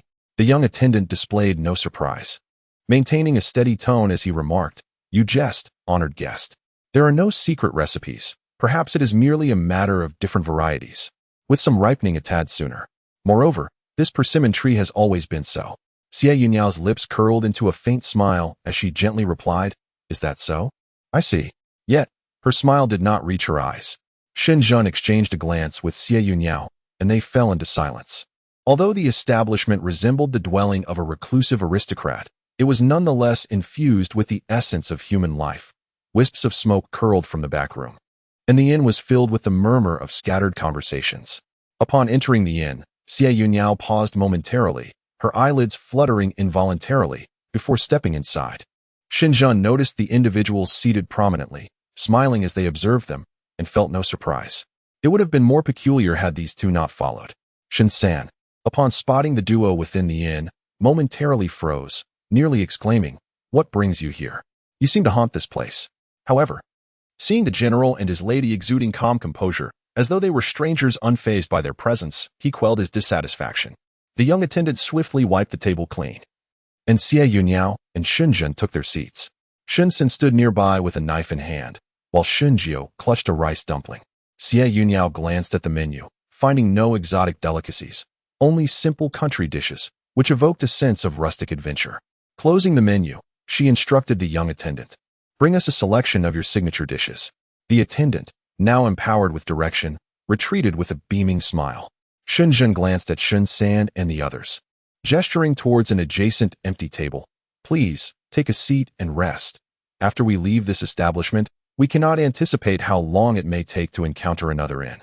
Shen and his companions did not hesitate, as the general was known for his considerate nature, and they settled down to recuperate. The waiter approached, carrying dishes. each party partaking in their own manner, as if their prior acquaintance had never existed, save for a brief exchange of glances upon entering. Once the food and drink were consumed, they decided it was time to rest. The evening had descended, and along the secluded mountain path, only the sounds of chirping insects and birds accompanied the whispering winds through the forest remained. Only Shen, Xie Yun Yao, and Xie Yu lingered quietly at the table. Xie Yu, clutching a wine jug, stumbled over. This time, he was not cloaked in somber black attire, but instead adorned a rather flamboyant outfit of dark hues, his black hair adorned with a crown. The dark blue markings on his brow were obscured, and his visage appeared somewhat altered from before. His smooth forehead was graced by a stray lock of hair, while the distinctive scar on his brow still lingered, rendering him akin to a wandering swordsman. Accompanying him was a charming and capable young lady, reminiscent of a pair of adventurers traversing the martial world. Fate has brought us together. Might you join me for a drink? He proposed. However, Xie Yun Yao and Shen paid him no mind, lacking the inclination to indulge in his theatrics. She rose, distancing herself from the inebriated man, and wearily addressed Shen. I am tired. Let us depart. Shen nodded in agreement. Yet, they were obstructed by an oblivious newcomer who boisterously exclaimed, What is this? Are you disregarding my presence? Do you not know my reputation in the martial world? What is wrong with having a drink? He remarked, and as he spoke, he began to take action, his empty hand landing mockingly on Shen's shoulder. I have the utmost disdain for pampered, carefree gentry like you. Shen swiftly brushed his hand away, losing his balance and colliding with the table. Qin Lingling, holding a cup of tea, accidentally spilled some, exasperatedly cradling her head. Chang Ziyu, propping himself up on the table, stood abruptly, shattering the wine jug in his grasp on the floor, producing a sharp sound as the remaining wine splattered everywhere. The intoxicating aroma filled the entire lower floor, drawing the attention of those inside. A young waiter hurried out. Sir, please calm down, don't cause a ruckus. This small business can't afford any damage. Get lost. I'm going to kill him today. Where's my knife? The irrational man glanced at his empty hands and began searching frantically for his blade. Qin Lingling set down the spilled tea and took Cheng Ziyu from the waiter's hands. As they passed by Xie Yun Yao and the others, she offered an apologetic smile. I'm sorry, he is drunk and tends to babble. I hope you can forgive us. On the final step of the staircase, Qin Lingling nodded at her before disappearing up the stairs. Waiter, how can you ignore such rudeness from that guest? Madam, you jest. That guest looked fierce and intimidating.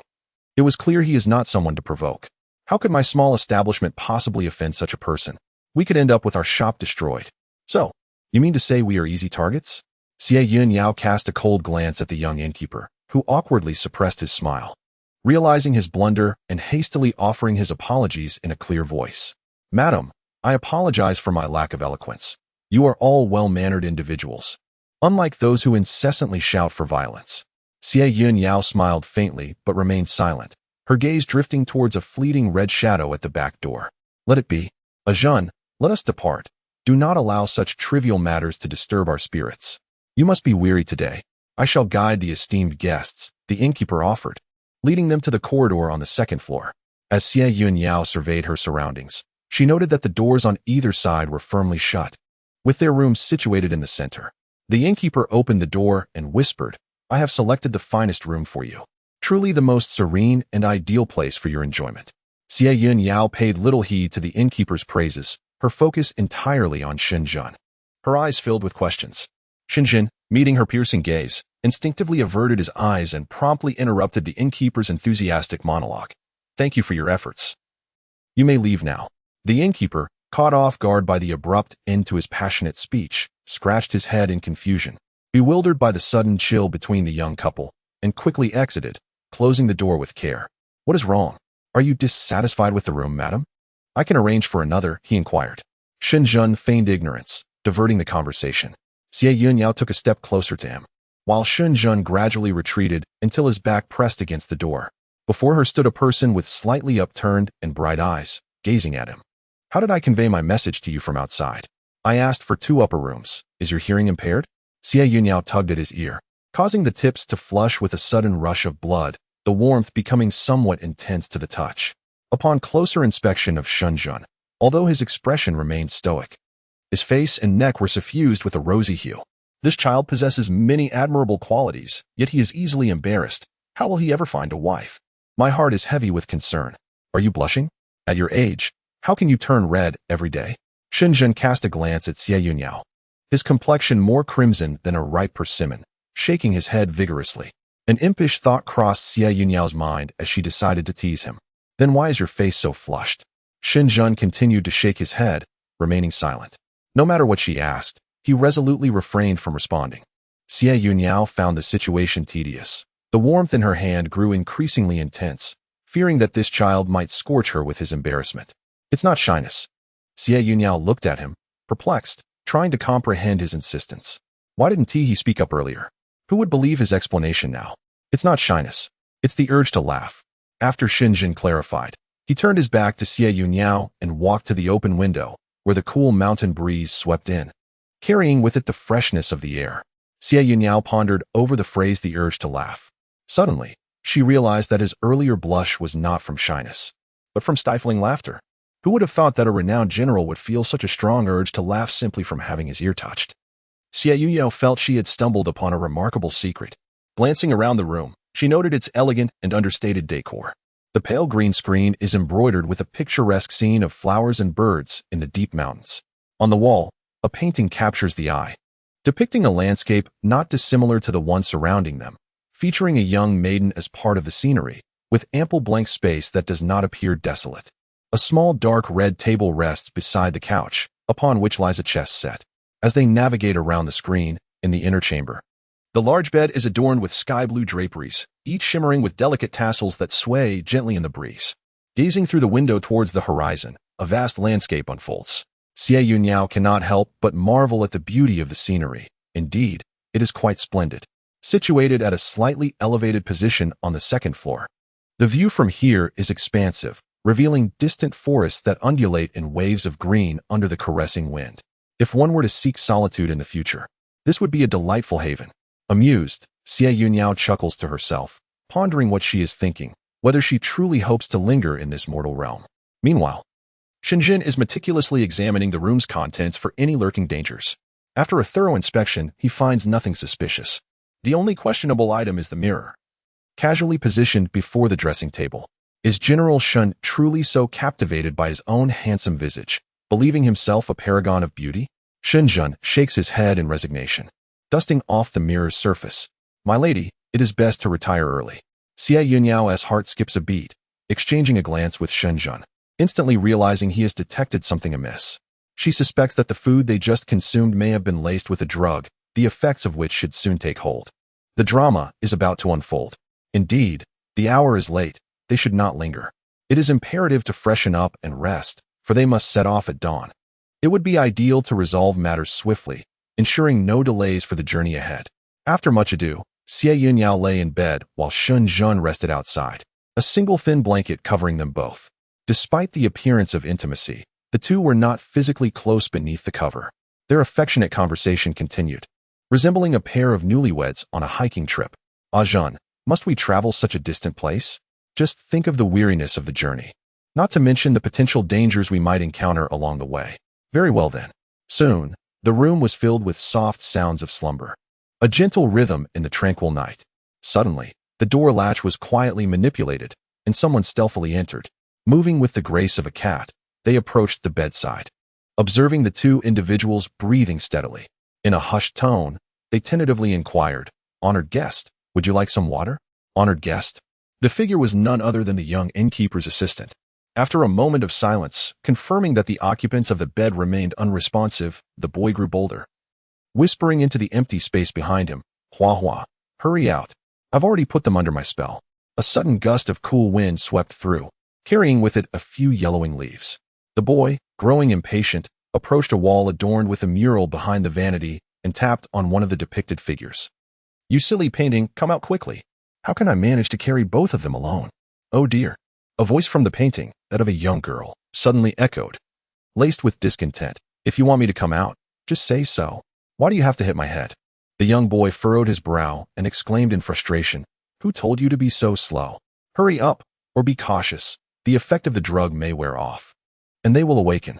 Slowly emerging from the painting was a girl clad in a delicate pink gown. She brushed aside the veil of dust from the mirror and checked if her hairstyle was in disarray. Nonchalantly, she remarked, "What are you afraid of? It is already nighttime. Should they awaken, I shall simply render them unconscious again." The boy scoffed, "If you are so formidable, why did you not come out sooner?" The girl faltered, stammering, "I sensed that man seemed to perceive my presence, so I thought it best to remain cautious." The boy gasped in surprise and whispered, "When did this happen?" "I am not certain. Regardless, they are unconscious now. Let us take them away." The two quickly procured ropes and bound their captives. Xie Yun Yao felt the loose bindings on her wrists and mused. It appeared they were merely inexperienced kidnappers. Could this truly be mere coincidence? Occasionally, their bickering reached her ears. This young girl seemed to be a spirit born from obsession, her foundation weak, rendering her no match for Xie Yun Yao. "Be gentle. You might wake them," she cautioned. "What is there to fear? Even if they are killed, those next door will not interfere." "Did you not see them almost come to blows downstairs?" The boy wore an expression that suggested he had everything under control. Xie Yun Yao and Shen were carried out of the inn by the two children and placed onto their carriage, which then made its way toward the forest on the opposite side. Chapter 74. Indeed, beauty misleads. Two young boys sat side by side in the carriage, gazing at each other in silence, resembling two clay statues. After a while, one of the boys, unable to contain his impatience, spoke out, "Hurry up with the carriage." "Hua hua." The girl in pink, incredulous, pointed at herself and exclaimed in indignation, "You, a boy, wish for me, a little fairy, to drive the carriage? What of it? I cannot drive, and yet you claim to be a fairy from a painting, unable to even teleport like in the stories." "I can teleport, but how can I do so with you in tow?" "Fool, I am not foolish. I am quite clever. Just observe those two individuals. They may appear formidable, yet they are nothing but inept scions of noble families, too timid to respond to that rogue's provocation. I knew they would be the easiest to handle." The seemingly easy targets, Xie Yun Yao and Shen, exchanged glances, sitting leisurely in the carriage as they listened to the two children boast of their prowess. Xie Yun Yao, amused, noted the bindings on her hands that were ready to be broken at any moment. The journey continued with raucous chatter, leading them to a rugged mountain path where the woods lay ahead. The boy leaped from the carriage first, assisting Xie Yun Yao and the others to disembark. In the woods, Shen and his companions had already concealed themselves. Upon spotting Xie Yun Yao and Shen, everyone grew vigilant, their blades slowly unsheathing. The sound of the wind became a harbinger of suspense, with each rustle of leaves igniting trepidation. After setting Shen down, the boy relaxed his shoulders and muttered under his breath, "Though they seem frail, carrying such weight is no small feat." The girl clad in pink glanced around, suddenly furrowing her brow as she meticulously surveyed her surroundings once more. Aside from the rustling of leaves stirred by the breeze and the indistinct chirps of nocturnal creatures, nothing seemed amiss. Above them unfolded a harrowing scene, one that had nearly been uncovered. Shinjio stared in terror at the Zonzi that had inexplicably followed him, now precariously perched on his shoulder, nearly causing him to falter with his blade. This little creature, accustomed to a life of luxury, was anything but still, shifting and seeking a more comfortable spot. The fluttering of its short fur brushed against his nose, tickling him and nearly provoking a sneeze, but fortunately, a timely gust of wind whisked the fur away. Urgency propelled them forward. They needed to act swiftly to prevent any unforeseen complications. The boy hurried over, positioning himself opposite the girl. A golden light emanated from her hand, gradually intensifying as it collided with the silver glow in the boy's grasp, merging and soaring into the night sky. This was their unique summoning spell. It appeared that those they awaited were on their way. Xie Yun Yao understood that the journey would undoubtedly entail obstacles, though the nature of those challenges remained uncertain. "All right, you keep an eye on them while I check on Grandma," he said before turning to leave the forest. The girl in pink sat idly beside Xie Yun Yao, absently tugging at the grass beneath her feet. Her vacant gaze rested on Shen's face, and she pondered, lost in thought, whether this seemingly frail yet sagacious man could truly be so easily captured. Just before their operation commenced that night, she had felt an unsettling chill in his gaze reflected in the mirror when she had momentarily shifted due to discomfort. Though the man named Shen remained silent and covered the dust-laden mirror, she was so frightened that she did not dare to move until Ming Lu arrived.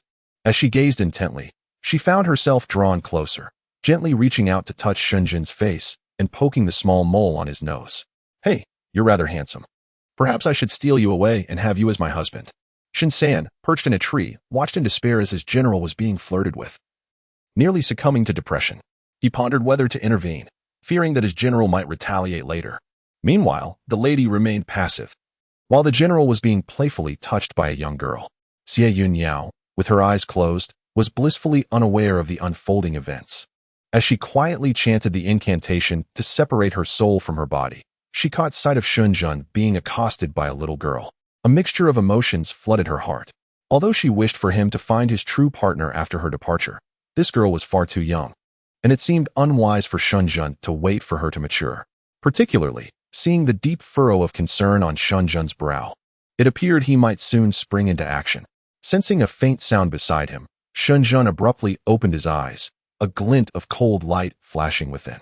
The girl in pink was startled, instantly preparing to flee.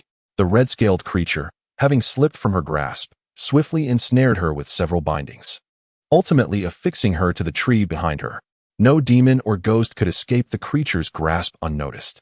After several futile attempts to break free, the girl, realizing her efforts were in vain, ceased her struggles, glaring furiously at Xie Yun Yao. "Who are you? Release me at once." Xie Yao disregarded her gaze and stepped forward to grasp her chin. After glancing around, he chuckled. "You appear rather decent, though you are too young for Ajahn." The concealed observers around them trembled in silence. Was Madame speaking ironically? How terrifying. Shinjin chose to ignore Xie Yun Yao's jest. She extended her hand to cover his, unexpectedly producing a white handkerchief from nowhere to wipe away the dust that had unknowingly settled on the back of her hand. Once the surface was clean, she noticed a scrape that had broken the skin, slightly red and swollen. How careless.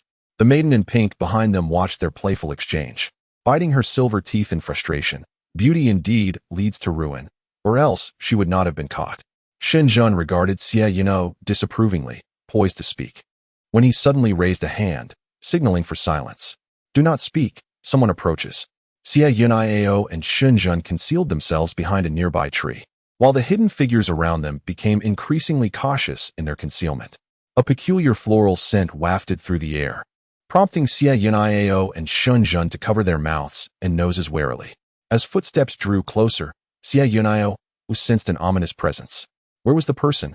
Unfortunately, a low, grating voice echoed, akin to a dull knife scraping against sandpaper, an uncomfortable sound. "Ha ha ha."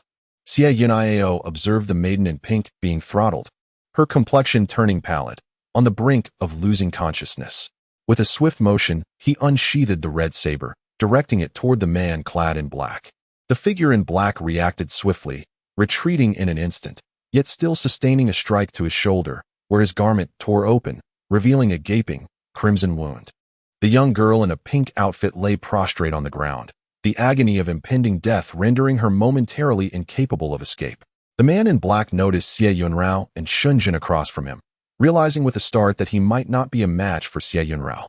Suddenly, he emitted a sound akin to a bird's call, sharp and piercing. Chapter 75. The Calamity Redirects, unfolding a dramatic scene. Leaves swirled as they were disturbed, and a commotion resonated throughout the forest. Xie Yun Yao lifted her gaze towards the darkening sky, contemplating the formidable adversary before her.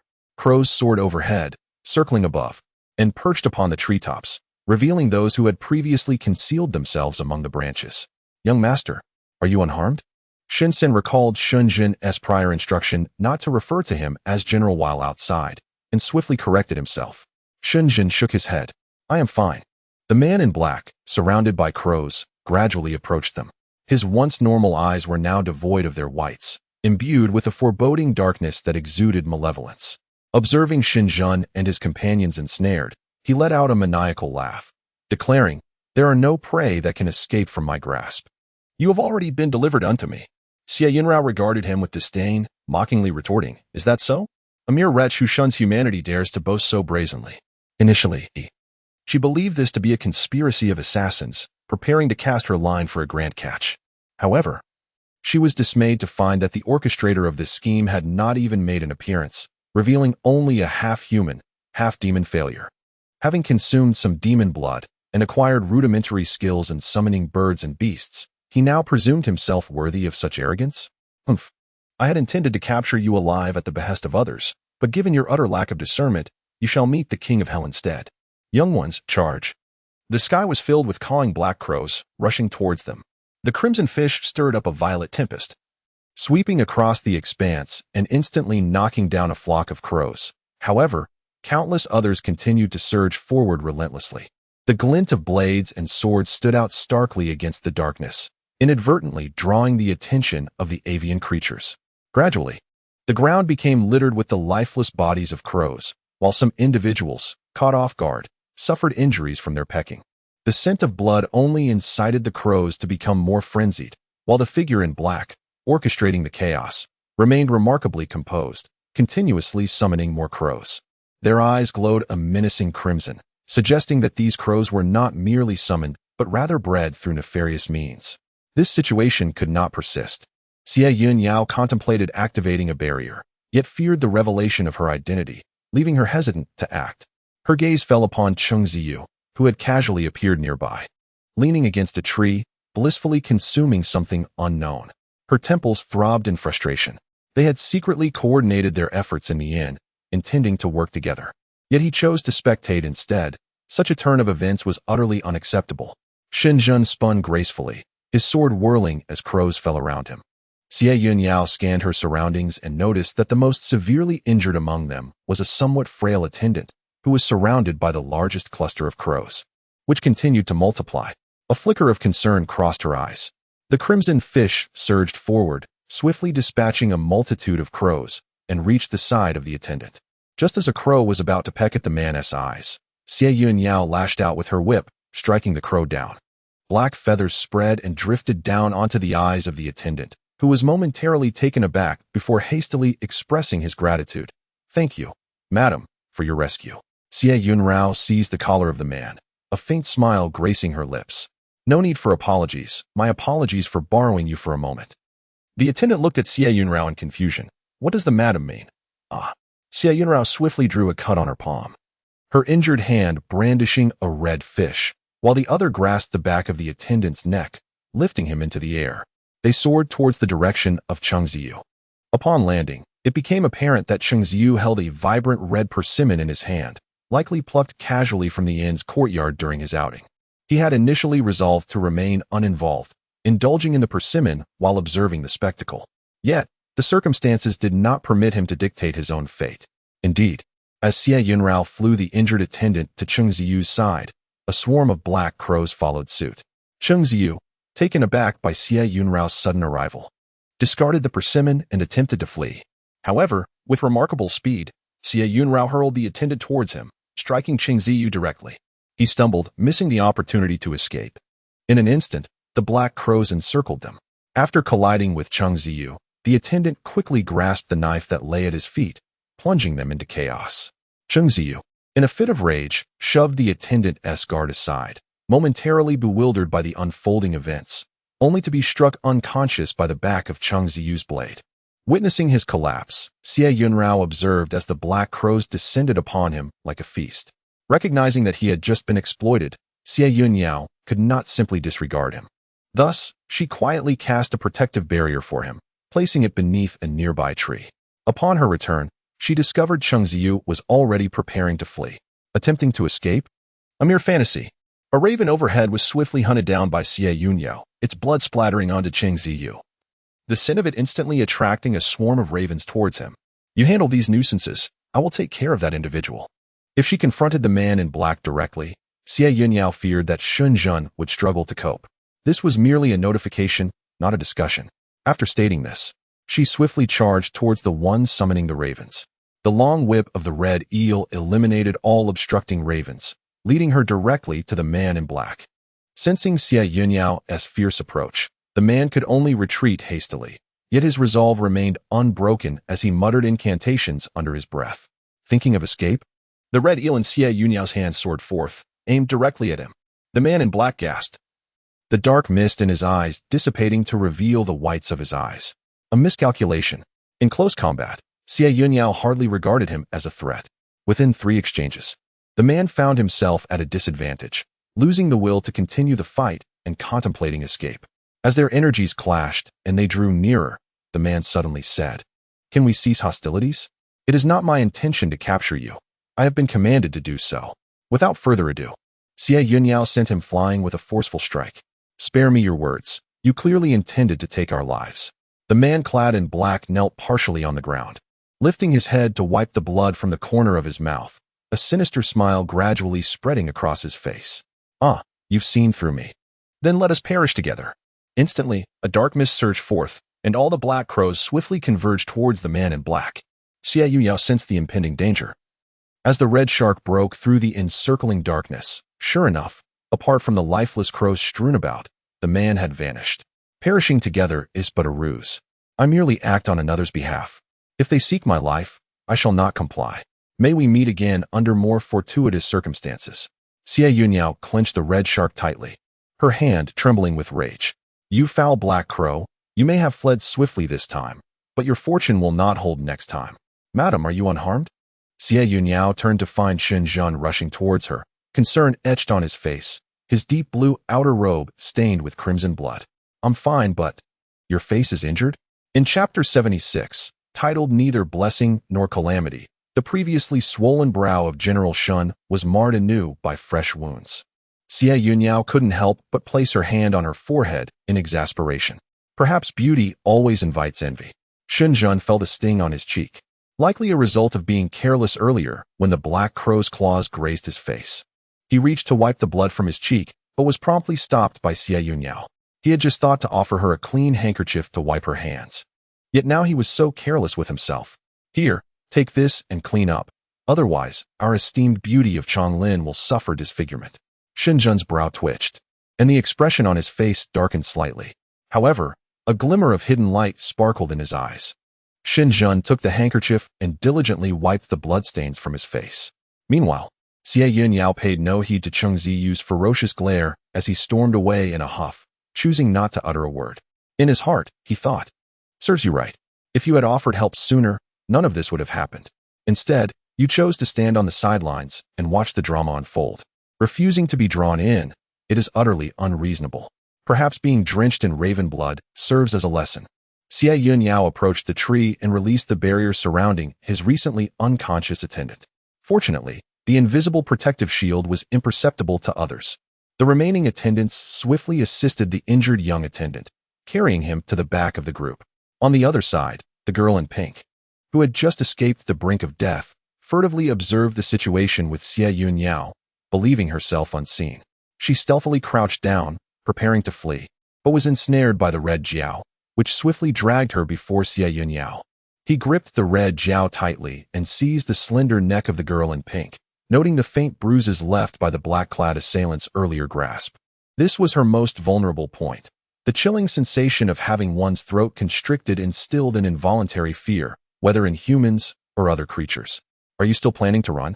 The girl in pink quickly shook her head, her complexion pale as if she were on the verge of suffocation.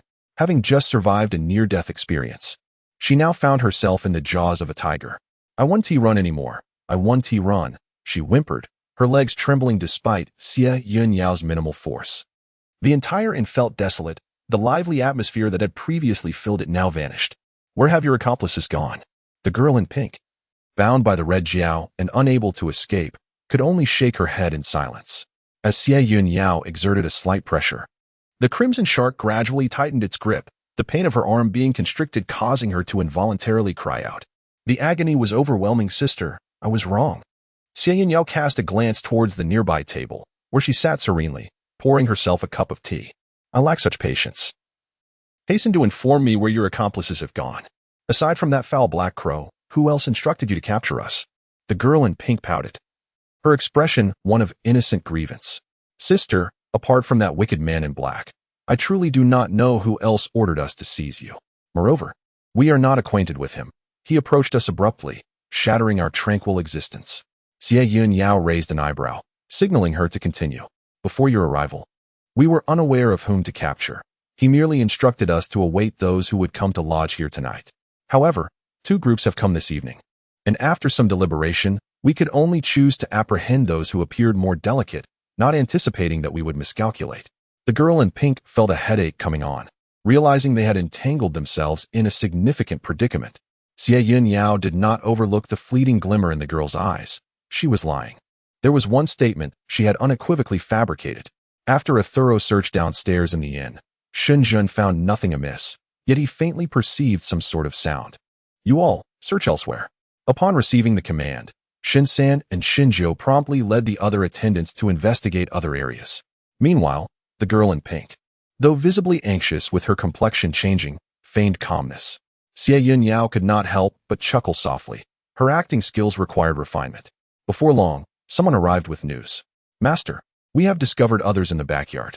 Xie Yun Yao and Shun Jun hurried over, accompanied by the despondent girl clad in pink. Indeed, they found the companions of the pink-clad girl in the backyard, notably the youthful and handsome waiter from the inn. However, their current situation was far from favorable. Qin Ling Ling, upon hearing footsteps, looked up in alarm. She was unskilled in martial arts, although Zhu Zhu had practiced a few years of combat. Here she felt as vulnerable as an ant, easily crushable at any moment. The pink-clad girl stared wide-eyed at Qin Ling Ling before moving to stand beside Xie Yun Yao, her relaxed demeanor revealing their familiarity. You deceived us. You already know each other. Let her go. Hua. The cry was abruptly interrupted as she lifted her gaze, turning to behold the tear-streaked face of the youth before her. As he turned aside, Hua caught sight of what lay behind him. Amidst the pool of blood, an elderly man lay peacefully in his embrace. Yet the blood that refused to be wiped clean from the old man's face and his tightly shut eyes tightened her heart. This cannot be. The scene before the pink-clad girl incited her to struggle and cry out in despair, her voice echoing with anguish.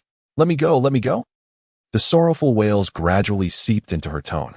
Xie Yun Yao lowered her gaze, her long eyelashes casting a shadow over the emotions hidden in her eyes. Shinjin placed a comforting hand over hers. As you wish. He understood her thoughts. She could easily release the girl before them, yet doing so might invoke unforeseen consequences, rendering them irresponsible to themselves and those around them. However, before the youth and the elderly woman in his arms, she stood there, uncertain of how to proceed. After a moment of daze, she gradually knelt before the old woman, trembling hands gently brushing over the silver strands of her hair, slowly moving to her aged visage. A torrent of words lodged in her throat, yet they remained unspoken at the precipice of her lips. The youth, with his head bowed, clutched the lifeless body of the elderly woman tightly, gritting his teeth as he declared, "He is fickle, and I shall not let him escape justice." The youth had never envisioned that circumstances would unravel in such a manner. Why had it culminated in this? With reddened eyes, he gazed at Xie Yun Yao and her companions, momentarily at a loss as to whom his hatred should truly be directed. The words spoken by the assailant after claiming his grandmother's life threatened to plunge him into despair.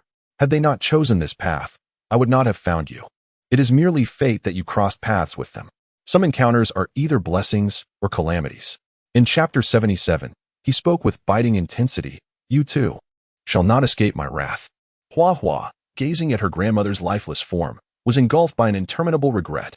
From the very beginning, they had erred.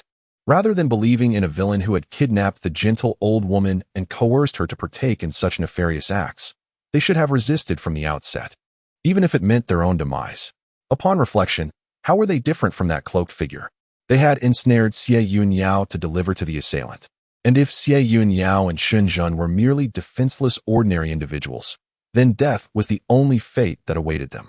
The young man gently set down the elderly individual, while Xie Yun Yao observed his slender back, bent over and trembling incessantly.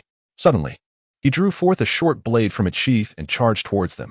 Yet, before he could reach them, the zongzi on Shinjo's body sprang to life, curling into a fluffy little ball, akin to a small explosive sphere, and launched itself at the youth. Taken by surprise, the young man was knocked to the ground, dust swirling around him.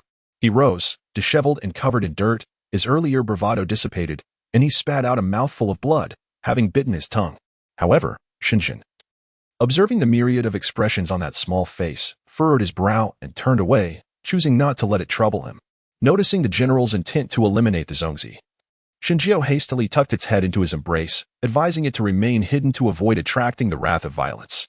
The youth, humiliated by being felled by an unknown creature, felt his dignity shattered. His eyes gradually transformed into a golden hue, radiating a golden light that threatened to erupt at any moment. This luminous aura swirled around his hands, yet before he could strike, it was abruptly intercepted by Hua, who stood before him. Hua, step aside. I shall make them pay with their lives. Hua wiped her tears and shook her head. Enough, Jitang. You cannot prevail against them. So, you choose to cower like this, consumed by fear for your life? Ji Tang's gaze toward her was filled with disappointment and suppressed despair. Have you lost your mind, Ji Tang? You know full well that we cannot place the blame on them. It is we who have abducted them. Ji Tang, with reddened eyes, remained silent, yet the demonic energy emanating from her began to dissipate gradually. The artist approached the young boy, producing a handkerchief to wipe away his tears. The boy, with reddened eyes, averted his gaze and quickly dried his face with rolled-up sleeves. Ji Tang, you must mature. Our current task is to seek out the true murderer for vengeance, rather than misdirecting our anger towards others. Although Ji Tang was a demon, he was still quite young, having lived with his grandmother and the artist since his transformation, never having experienced the pain of separation or loss. But where shall we go? How did it come to this? Just days ago, we were together, and grandmother promised to make me persimmons. I have yet to taste them. The youthful boy, yearning for the sweet fruit, had secretly used his demonic powers the previous night to hasten the ripening of a tree full of persimmons, prompting his grandmother to chase him around the courtyard in exasperation. All things possess a spirit. One must never force growth, for such actions will lead to calamity. Xie Yun Yao stepped forward, but Shen instinctively grasped her arm. Danger! Xie Yun Yao shook her head, indicating that all was well. She approached the elderly figure, but the boy swiftly moved in front of her. What do you intend to do? I wish to assess the condition of this elder. Ji Tang's face turned ashen, on the verge of a breakdown, yet the artist intervened just in time. Xie Yun Yao circumvented Ji Tang and knelt down to examine the wounds on the elder's body. They were the marks of a fatal blow, delivered with a venomous force that pierced through vital organs, leaving an insidious aura that lingered, reminiscent of a damp, foul stench that assailed the senses. The aura indeed emanated from the foul black crow, which, judging by the timeline, must have recently received the signal from the two young men and immediately turned its malevolent intentions towards the elderly man. After dispatching the old man, the black crow hurried to the source of the signal, suggesting that this had been a premeditated scheme with no intention of sparing any of them. The two youths, alas, were oblivious to the harsh realities of the world. She has already departed. You should prepare for the aftermath. It is no wonder that Xie Yun Yao did not witness the old man's departing soul. It turns out she is not human either. Yet Xie Yun Yao cannot discern her true form. She is presumably a demon, yet her demon core is lost, rendering her akin to an ordinary person, devoid of demonic power, gradually aging until she fades into oblivion.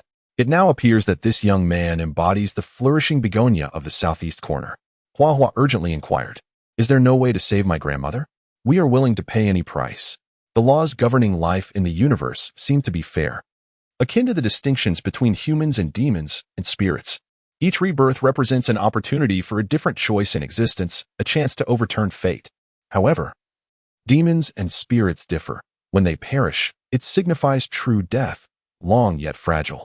Once their spiritual and demonic energies dissipate, that person can no longer be found in this mortal realm." Xie Yun Yao, unable to assist, could only state, "Though I am unaware of their identities, I believe that if he seeks to capture me, we shall inevitably meet again in the future." Having said this, she added, "If you disclose everything you know, I will surely avenge you one day." Without a moment's hesitation, Hua Hua resolutely declined. "We do not require assistance. We shall seek vengeance on our own. Apart from the cloaked figure we encountered today, we truly know nothing else." Hua Hua pulled Ji Tang before Xie Yun Yao, her expression earnest as she implored, "Sister, I know you are a good person." Xie Yun Yao suddenly let out a soft laugh. This was indeed the first time she had been called a good person. "I hope you will allow us to accompany you. One day, we wish to confront our enemies ourselves. Do you know where we are headed? What dangers we may encounter along the way? What capabilities do you possess to accompany me? I have no desire to carry along an unknown burden." Chapter 78. Then call me a Yao. Hua Hua urged Ji Tang forward, but Ji Tang frowned, resisting her push. "What are you doing? Don't push me," she exclaimed, casting an indignant glare at Xie Yun Yao. Unable to restrain herself, Hua Hua kicked Ji Tang lightly. "Just bring him along. As long as he carries that painting, it's as if he carries me too. By the way, my name is Hua Hua. Therefore, you are not carrying two burdens. You are merely bearing one." Xie Yun Yao regarded the defiant youth before her, contemplating the perilous journey ahead and the multitude of dangers that awaited her. It was not the time to take others along. Did you not understand my words? Whether it is one burden or two, it is merely a matter of quantity. I simply do not wish to bear any burdens. She lifted the elderly woman and turned to leave. Where are you going? Hua Hua demanded sharply. Although Hua Hua appears to be no older than Ji Tang, her occasional childish behavior belies the fact that she possesses a mental and physical maturity that precedes Ji Tang's by a full 50 years. Ji Tang enjoys playing and frolicking with her, yet when Hua Hua adopts a serious demeanor, he dutifully complies. However, on this occasion, both were resolutely earnest, unwilling to yield an inch. The tearful youth managed to suppress his sobs. Despite the tears blurring his vision, he stumbled over the threshold, nearly falling but not shedding a single tear, and the person in his embrace remained steadfastly in his grasp. In that fleeting moment, he realized that the grandmother, whom he believed to be a formidable protector against the storms of life, was, in fact, so diminutive that she felt weightless in his arms. Grandmother, may I prepare persimmons for you this time? You can watch me pick them, but you mustn't complain about their taste. Xie Yun Yao gazed at the crimson clouds painting the sky, signaling that it was time for them to continue their journey. The scenery here is delightful. Let it be well guarded. If the old woman were alive, she would not wish for you to embark on a path of vengeance that leads to demise. If revenge is truly desired, then one should cultivate strength diligently, for one day, when they have become formidable, it will not be too late to seek retribution. The most direct route to Qingzhou inevitably passes through Chaozhou, and they have already traversed half the distance. After a day and night of relentless travel, they are nearing Chaozhou. They dared not pause during the day, and as twilight descended, they found themselves without the fortune of an inn to rest. Their horse could only nibble on the sparse yellow grass by the roadside. The terrain of Chaozhou is lower than that of Chonglin. As one travels eastward, the landscape transitions gradually from hills to flat plains.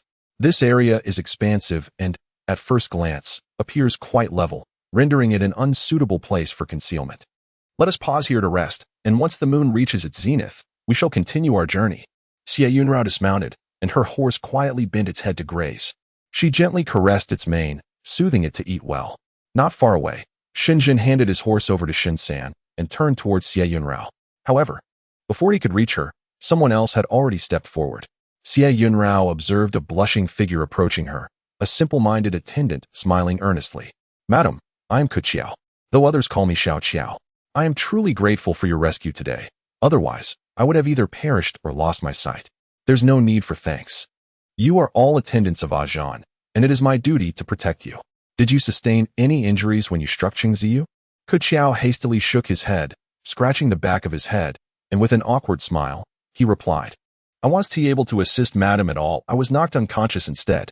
The wounds on Kuqiao's face had yet to heal, and he appeared quite young, likely similar in age to the youth at the inn. When he smiled, the injuries on his face seemed to tug painfully, causing his entire visage to nearly crinkle.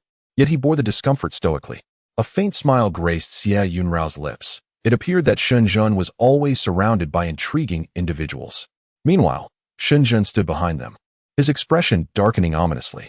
Could it be that I appeared too amiable, allowing someone to dare jest with my wife? Ahem, Yun Yun. Shen Zhen composed herself, suppressing her sorrowful expression, and approached them. Just a moment ago, she wore a gentle smile while gazing at Xie Yun Yao, but in the next instant, her demeanor shifted to one of icy coldness as she turned to Kuqiao, her voice tinged with an edge akin to shards of ice. I have matters to discuss with the lady. Kuqiao, confronted by the fierce gaze of his general, felt an involuntary chill creep up his neck. What transgression had he committed? Terrified, he could muster no words and merely nodded before fleeing. What was the matter? Why was such an endearing title employed? Xinjin felt a sense of frustration brewing within her, but she could not voice it to others. They all referred to her as the lady, and so would she. Xie Yun Yao was taken aback, her eyes wide with confusion as she regarded Xinjin. Is there a problem? Is there a problem? Indeed, there is. What distinction remains between me and everyone else? I simply do not wish to call you the lady. Xie Yun Yao, perplexed, wondered why Xinjin had suddenly become irate. After all, she had said nothing to provoke such a reaction. Yet upon reflection, she realized that Xinjin would eventually seek a wife, and how peculiar it would be to address her daily as the lady. If she were unable to find her true spouse, it would surely lead to a perpetual frown. The little red horse grazed, but the two individuals exuding an icy aura seemed to disturb it. It stifled a sneeze, kicked its hind legs, and returned to its meal. Xie Yun Yao sat on the ground, gazing up at the stars. It was the 14th day of the month. and the moon hung large and round in the sky, soon approaching its full phase. All the stars appeared dim under the moon's silvery glow, and at that moment, how many souls were gazing at the same moon, each harboring their own thoughts. Do not call me Yun Yun. It unsettles me. You rarely refer to me as Yun Shu. The transformation of titles before and after marriage shifts from Miss Xie San to Madam. Shen Yun sat beside her, gazing up at the night sky, his brows knitted together, the small mole on the tip of his nose twitching gently. Do you prefer me to call you by your name? Or would you rather I refrain from addressing you at all? I would rather not, he said. The name Xie Yun Shu felt too distant when uttered, evoking a fear within him that one day he might not recognize the person standing before him. Could this all merely be a dream, and upon awakening, there would no longer be Xie Yun Yao in this world? Rarely did Shen Yun reveal such a mischievous side, prompting Xie Yun Yao to chuckle softly. It seemed that everyone possessed a little temper that others could not quite touch. Perhaps it was the enchanting moonlight of the night. Or perhaps Shen Yun's uncharacteristic mood struck a chord within Xie Yun Yao, leading her to unconsciously utter, "If you won't call me Yun Shu or Madam, then you may call me a Yao." At this declaration, both were momentarily stunned. In chapter 79, The Sun Who Leapt from the Crevice, Xie Yun Yao's long eyelashes fluttered involuntarily as she widened her eyes towards the night sky. Covering her lips with her hand, she cleared her throat lightly and feigned nonchalance, saying, "A Yao. This name was what my uncle called me every day when I was beyond the pass. No one here knows it. You are the first. I permit you to call me that, but remember to keep it a secret." A subtle smile crept onto Shen Yun's lips, though his voice carried a hint of melancholy. How coincidental. I once had someone very significant in my life, and her name also contained the character Yao.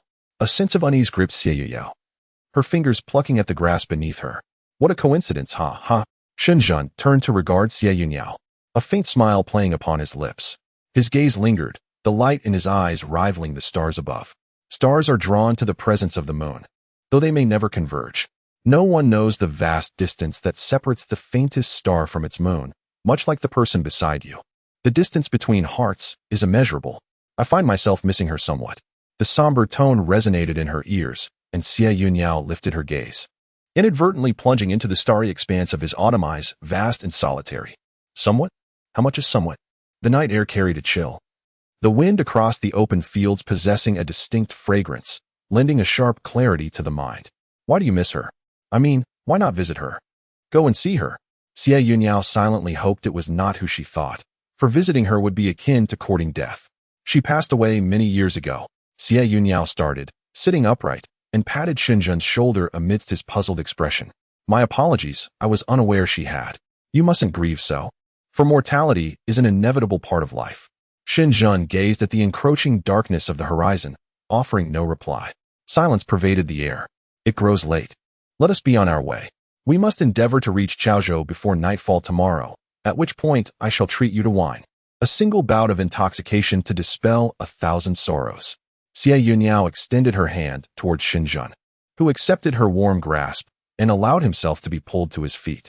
Once Shen Yun had risen, Xie Yun Yao swiftly released his hand and turned to retrieve her little red horse, preparing to resume their journey. Soon, everyone mounted their horses, the night breeze accompanying the whinnies that echoed across the vast wilderness. Shen Yun and Xie Yun Yao rode side by side beneath the starry sky. After a day of relentless travel, they finally arrived at the gates of Chaozhou in the evening. The entrance to Chaozhou appeared heavily guarded.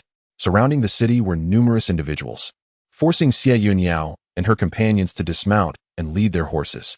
Following the throngs of people, they swiftly reached the city gates, only to witness a child being obstructed by the guards at the entrance. The lead guard, akin to shooing away a fly, dismissed the child, lifting him by the scruff as one might a chick, and tossed him aside. Gradually, Xie Yun Yao observed that those clad in relatively neat attire were allowed entry, while the obviously tattered and weary were stopped, their eyes wistfully fixed on the gates just within reach. Although a few dared to resist, most were forcefully repelled by the robust guards wielding weapons. Shen Yun and her entourage stood out amidst the crowd, and the throng instinctively parted to grant them passage. As they approached the gates, the guards scrutinized them. Despite their opulent attire, they bore the marks of exhaustion and travel, and did not grant immediate entry. Where do you come from? From Chaoling. Shen Yun inadvertently put a guard in a difficult position, for with so many refugees gathered outside, she wondered what turmoil lay within the city. To her surprise, the young guard erupted in laughter. his boisterous guffaws prompting the other guards around him to join in the foolish mirth. What business could someone from a small place like Chongling have here? Even if you're going to lie, at least concoct a tale that is somewhat believable. He even pressed the hilt of his knife against Shun Jun's chest, pushing him twice. A cloud of dust rose from the ground at a glance. How bold you are! Is the elder brother all right? A group of young guards immediately surrounded him, disregarding the swirling dust, and helped the head of the guards to his feet. The head guard's complexion was ashen, feeling as if his internal organs were about to shift. After kicking someone away, Shun Sen stepped forward, causing those supporting the guard to retreat step by step. With a fierce yet feeble shout, he warned, "What are you doing? If you come any closer, we shall not hold back." Shen Sen approached them, encircling the group. From behind, he was unaware of the details of their encounter, yet from the momentary glances filled with respect and fear exchanged among them, he could roughly ascertain what had transpired. After engaging in an amiable conversation with them, the guards promptly opened the barrier, politely inviting Xie Yun Yao and her party to lead their horses into the city. The others remained outside. Just as Shun Jun was about to enter smoothly, he halted at the last second, not out of reluctance, but because someone suddenly clung to his leg. The others had noticed as well. But how could one kick a mere child away? It was best left for the general to handle.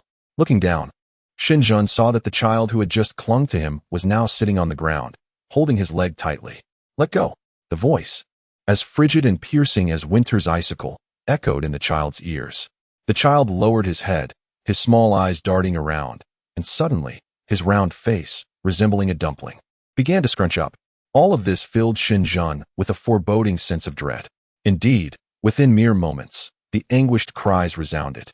The child weeping bitterly at his father's leg. "Father, you cannot abandon me. I promise to heed your words from now on. Please do not forsake me." At these words, everyone momentarily fell silent, and Shun Jun swiftly turned his gaze towards Xie Yun Yao. Meeting his eyes, Xie Yun Yao could only stifle a chuckle and turn away, feigning indifference. Shun Jun's brow furrowed, utterly astonished that someone would suddenly appear, addressing him as father. He was but a newlywed. Where could this child have come from? Perhaps he sprang forth from a rock.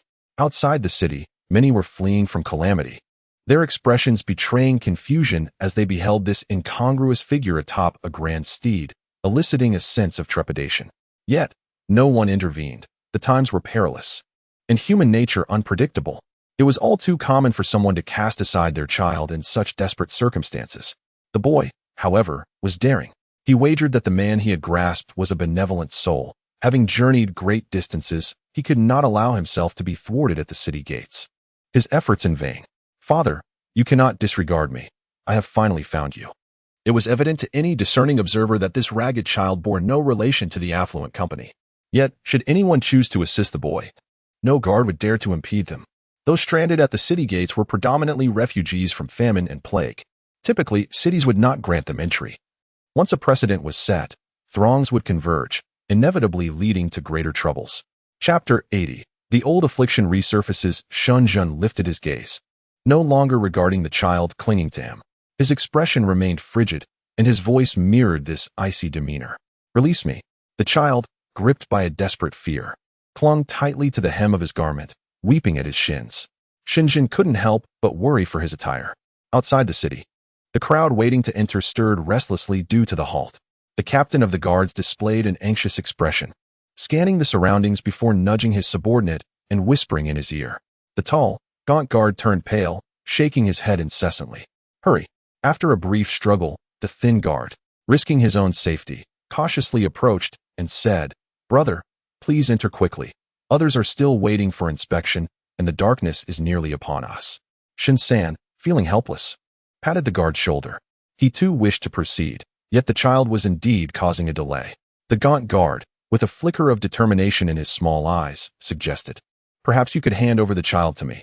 I possess a method to make him let go." The child, with keen ears, instantly raised his head to meet the guard's fierce gaze, trembling in fear and burrowing back against Shunjun's legs. Shunjun bent down, tugging at the child's hands, but the little one resolutely locked his fingers together, refusing to relent. Xie Yun Yao, observing the scene with a headache, hurried over.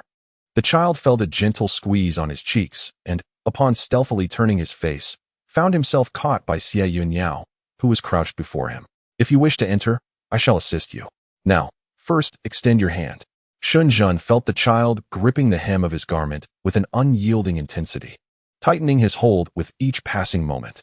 The child was struggling, engulfed in fear, and after releasing his grip, uncertainty loomed. Was this all a ruse? Indeed. He was a clever yet sensitive and suspicious little one. Xie Yun Yao extended her hand towards him, and the child's eyes instantly brightened. Gradually, he loosened his grasp on Shen Yun's attire, swiftly seizing Xie Yun Yao's hand, as if a drowning person clinging to a floating reed, not daring to relax his hold. The child grasped the hand of this stranger with remarkable tenacity. Surprisingly, it was astonishingly warm. Although the back of her hand was as cool as the first impression she had made, prompting the child to decisively reject her initially, the palm was imbued with warmth. The child, led by her, discreetly observed her. Soon, as they entered the city, the throng of people intensified, and the marketplace buzzed with liveliness. Yet, amidst the crowd, they remained conspicuous. Xie Yun Yao paused to glance around, releasing the child's hand. She turned to face him, standing firmly before him. The child wore a tense expression, motionless. Yet he secretly clenched his fists, readying himself to flee at any moment. After a brief interval, it seemed as though she was about to make a move. He watched as her hand drifted towards her waist. Though she averted her gaze, he speculated whether a dagger lay concealed there. There was no time to waste. The child deliberated. Now was the moment to run. Sweat trickled from his forehead into his eyes, stinging sharply, and he gritted his teeth, fist clenched, caught in a tumult of conflict within. Suddenly, he opened his eyes, and all the dark conjectures in his heart dissipated upon seeing a delicate hand before him, resting with a few small pieces of silver. The hand, much like he had imagined when holding it, was slender and fair, yet under the dim light, it bore a faint rosy hue. After swiftly locating a modest inn, the group decided to rest here for a day. Shen Yun booked 2 rooms on the 2nd floor. Upon opening the window, they were greeted by a small river below, dotted with several boats draped in red silks, occasionally emitting soft, melodic sounds reminiscent of a pipa. Not far across the river, an entirely contrasting scene unfolded, where opulence flourished in stark opposition to their humble surroundings. The river appeared to serve as a boundary between wealth and poverty, dividing 2 distinct realms. Take the inn, for instance. While clean, it could not conceal its dilapidation. Whereas on the other side, brilliance and grandeur reigned, adorned with intricate carvings and lively festivities. Xie Yun Yao knocked on Shen Yun's door with a bottle of wine in hand. "Who is it?" "It's me." A profound silence enveloped the air. After a moment, a low voice emerged from within. "That has settled then. You may go down first." "But General." "No need for further words. Go down. Do you not heed my command?" Shortly after, the door swung open, and Shen Yun stepped out, bowing respectfully to Xie Yun Yao and gesturing for him to enter. Once inside, the door was firmly shut behind them. "You invited me for wine, and I shall indulge." I instructed the waiter to bring the finest wine the establishment has to offer. The flagon was placed on the table by Xie Yun Yao, across from Shen Yun, who sat in silent observation, his entire being appearing rigid, akin to an immobile clay sculpture. "Won't you partake?" he murmured, his voice subdued. "Ah Yao, perhaps it is best to forego it this evening." Xie Yun Yao detected an unsettling quality in his tone, a sense that the surrounding atmosphere was unusually frigid. Drip. Her gaze fell upon the droplets of condensation forming on the table. Observing that Shen Yun had yet to raise his head, she furrowed her brow. With a forceful gesture, she grasped his chin, compelling him to look up. Indeed, Shen Yun's complexion was deathly pale, his lips devoid of color, the corners of his eyes tinged with crimson, and his forehead beaded with perspiration, coalescing into droplets the size of beans. "What ails you?" Xie Yun Yao swiftly seized his wrist to take his pulse, noting the severe disruption of his inner energy. "It is naught but an old malady. By morning, it shall pass." "Do not speak." "An old ailment, present since childhood, yet only manifesting on the 15th of each month." Xie Yun Yao recalled the initial marriage proposal when Shun San had arrived, only to be unceremoniously ejected by an incensed Xie Yun.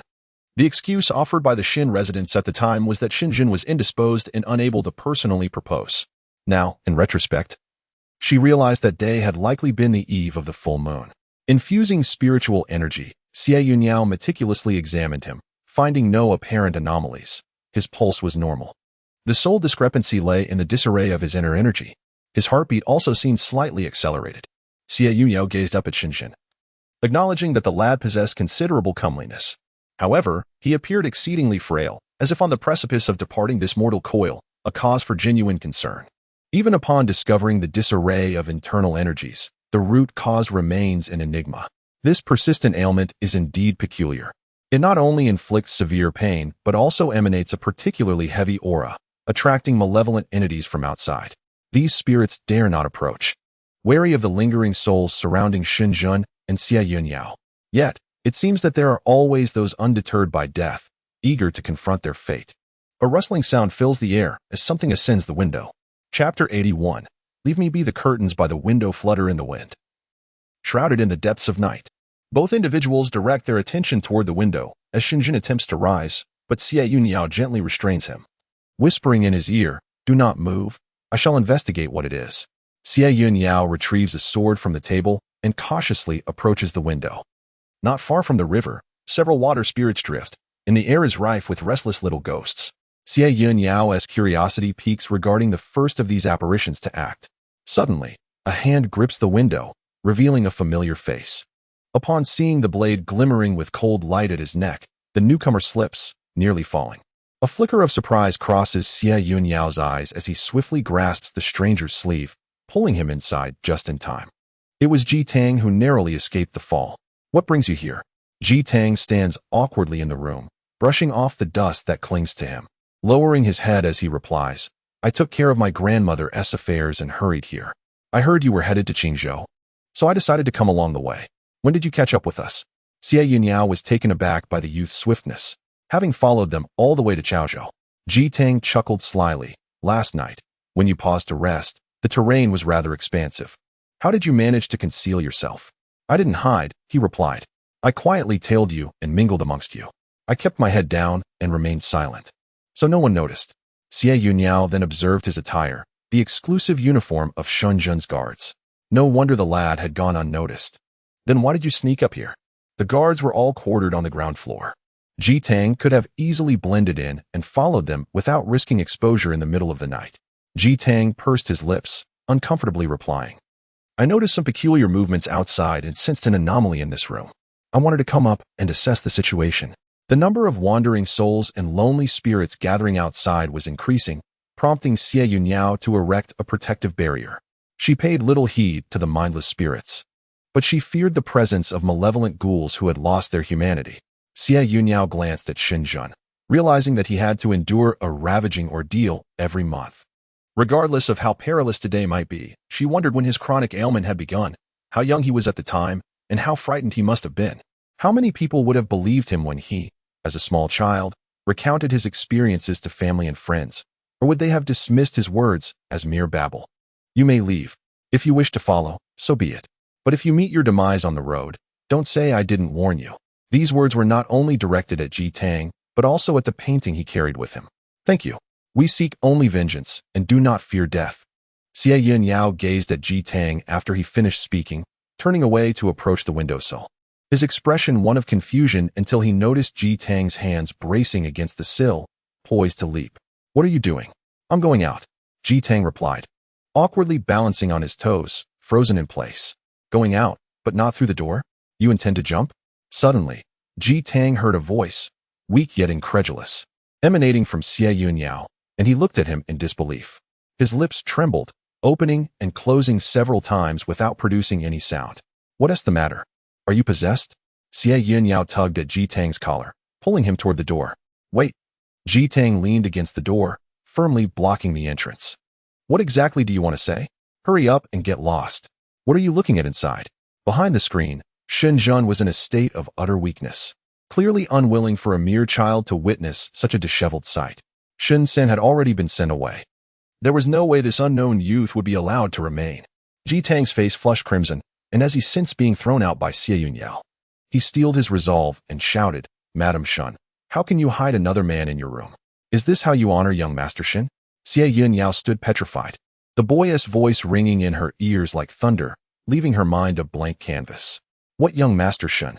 What Madam Shen? What hidden man?" "Ji Tang, I see you are courting death. What do you intend to do? Do you wish to silence me?" "I assure you, I shall remain silent. Yet your actions are utterly reprehensible." "You." Xie Yun Yao suppressed the urge to sever his tongue. forcefully prying Ji Tang's hands from the doorframe before delivering a swift kick to the door. In the midst of Ji Tang's terrified gaze, he nudged him out with a firm push. Who lacks the sense to disturb the general at such a moment? He stepped forward, firmly grasping Ji Tang's shoulder. Still reeling from the shocking revelation he had just uncovered, Ji Tang was startled by the sudden grip. Shen, realizing he had mistakenly seized the shoulder of a stranger, quickly released him, exclaiming, "You nearly frightened me to death. I mistook you for someone else." Ji Tang hastened his pace, eager to depart, unconsciously quickening his steps. Shen sensed something was amiss. The attire he wore was unmistakably that of the guards from the general's estate. "Halt! Who are you?" Ji Tang's hurried steps faltered. Something was amiss. He no longer needed to hide, for Madame Shen had promised to take him along. With that thought, he turned to face Shen San, lifting his chin defiantly as he declared, "It is I." Shen San, illuminated by the dim lanterns of the inn's corridor and the moonlight filtering through, scrutinized the youth before him. He appeared somewhat familiar. Suddenly, a memory flashed through his mind. "Ah, it's you. How did you manage to follow us? Were you not instructed to remain behind?" Ji Tang, undaunted, replied, "Madame Shen has granted me permission to accompany you." "When did this occur? Do you not have any sense?" "I just came from Madame Shen's chamber. She has already consented." Shen San could not help but smile. His slightly chubby, rounded chin took on a more defined shape due to his grin. That was the young master's room, not the lady's. Ji Tang recalled the unfamiliar voice of the man inside the room, and, feeling uneasy, inquired, "Is your young master not in his room?" Shen San was taken aback. Where else could the young master be if not in his own room? Did you not see him inside? Moreover, with the moonlight so bright tonight, it must be quite difficult for the general. He never allows us to enter when he falls ill, and it leaves us feeling quite helpless. Ji Tang stood frozen in place, contemplating the scene within the room and the voice he had just heard. It did not seem so unfamiliar after all. It merely possessed a touch of warmth compared to the icy tones he had been accustomed to over the past few days. Suddenly, he felt as though he could slip through a crack and enter. "Speak up. Why do you look as if you've been struck by lightning?" Both Master Shen and Madame Shen were present in the room. He had said nothing, praying that Master Shen had not overheard his words. Chapter 82. Each with their own thoughts. Sleepless night, Xie Yun Yao hurriedly maneuvered around the screen. On the bed, Shen Zhen's complexion was ghostly pale, beads of sweat continuously sliding down his forehead. As Xie Yun Yao entered, Shen Zhen painfully turned his back, unwilling to let her witness the grimace of pain etched on his face. "Yao, please help me put away the red fish." Xie Yun Yao paused. As Shen Zhen faced away from her, she could not discern his expression, nor could she gauge his emotions from his tone. "Then do not move," she replied. Shen Zhen remained silent, and Xie Yun Yao interpreted his silence as acquiescence. "Allow me to take a look. Perhaps I might uncover a remedy for your affliction." "Do not exert yourself. I have grown accustomed to it. During our time in the Valley of Twilight Clouds, my master was deeply troubled by his illness, often venturing into the dense forests of the valley in search of various herbs. Yet, he found no solution. Eventually, in a moment of desperation, my master, usually reluctant to leave the valley, sought out the monk Wu Wei at the National Defense Temple. Upon seeing him, Wu Wei's initially cheerful demeanor shifted dramatically, as he candidly declared that this ailment was not a true illness and that he could offer no cure. Despite the passing years, neither he nor Yun Maji had relinquished hope. However, the wait became interminable, and Shen Zhen himself became indifferent. After all, he would not perish, only endure suffering. This pain served as a reminder that he was still alive.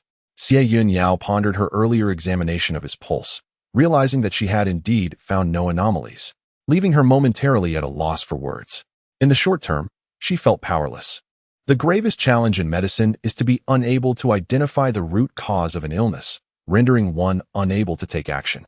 There was still ample time for them to be together, and they were bound to encounter skilled healers along the way who might provide a solution. "I will ensure your recovery. Rest assured. No one is born to suffer.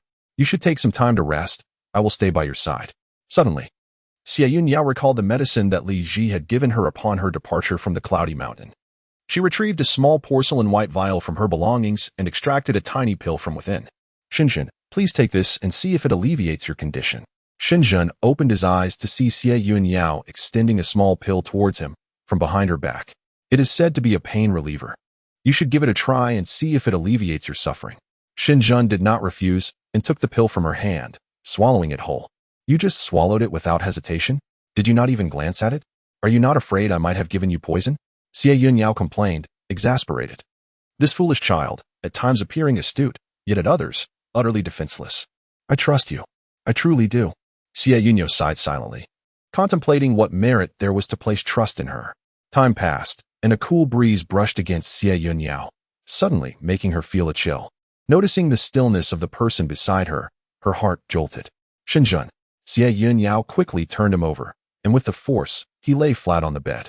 His eyes were tightly shut, consciousness lost, and the sweat on his forehead had yet to dry, beating like rain had just fallen upon him.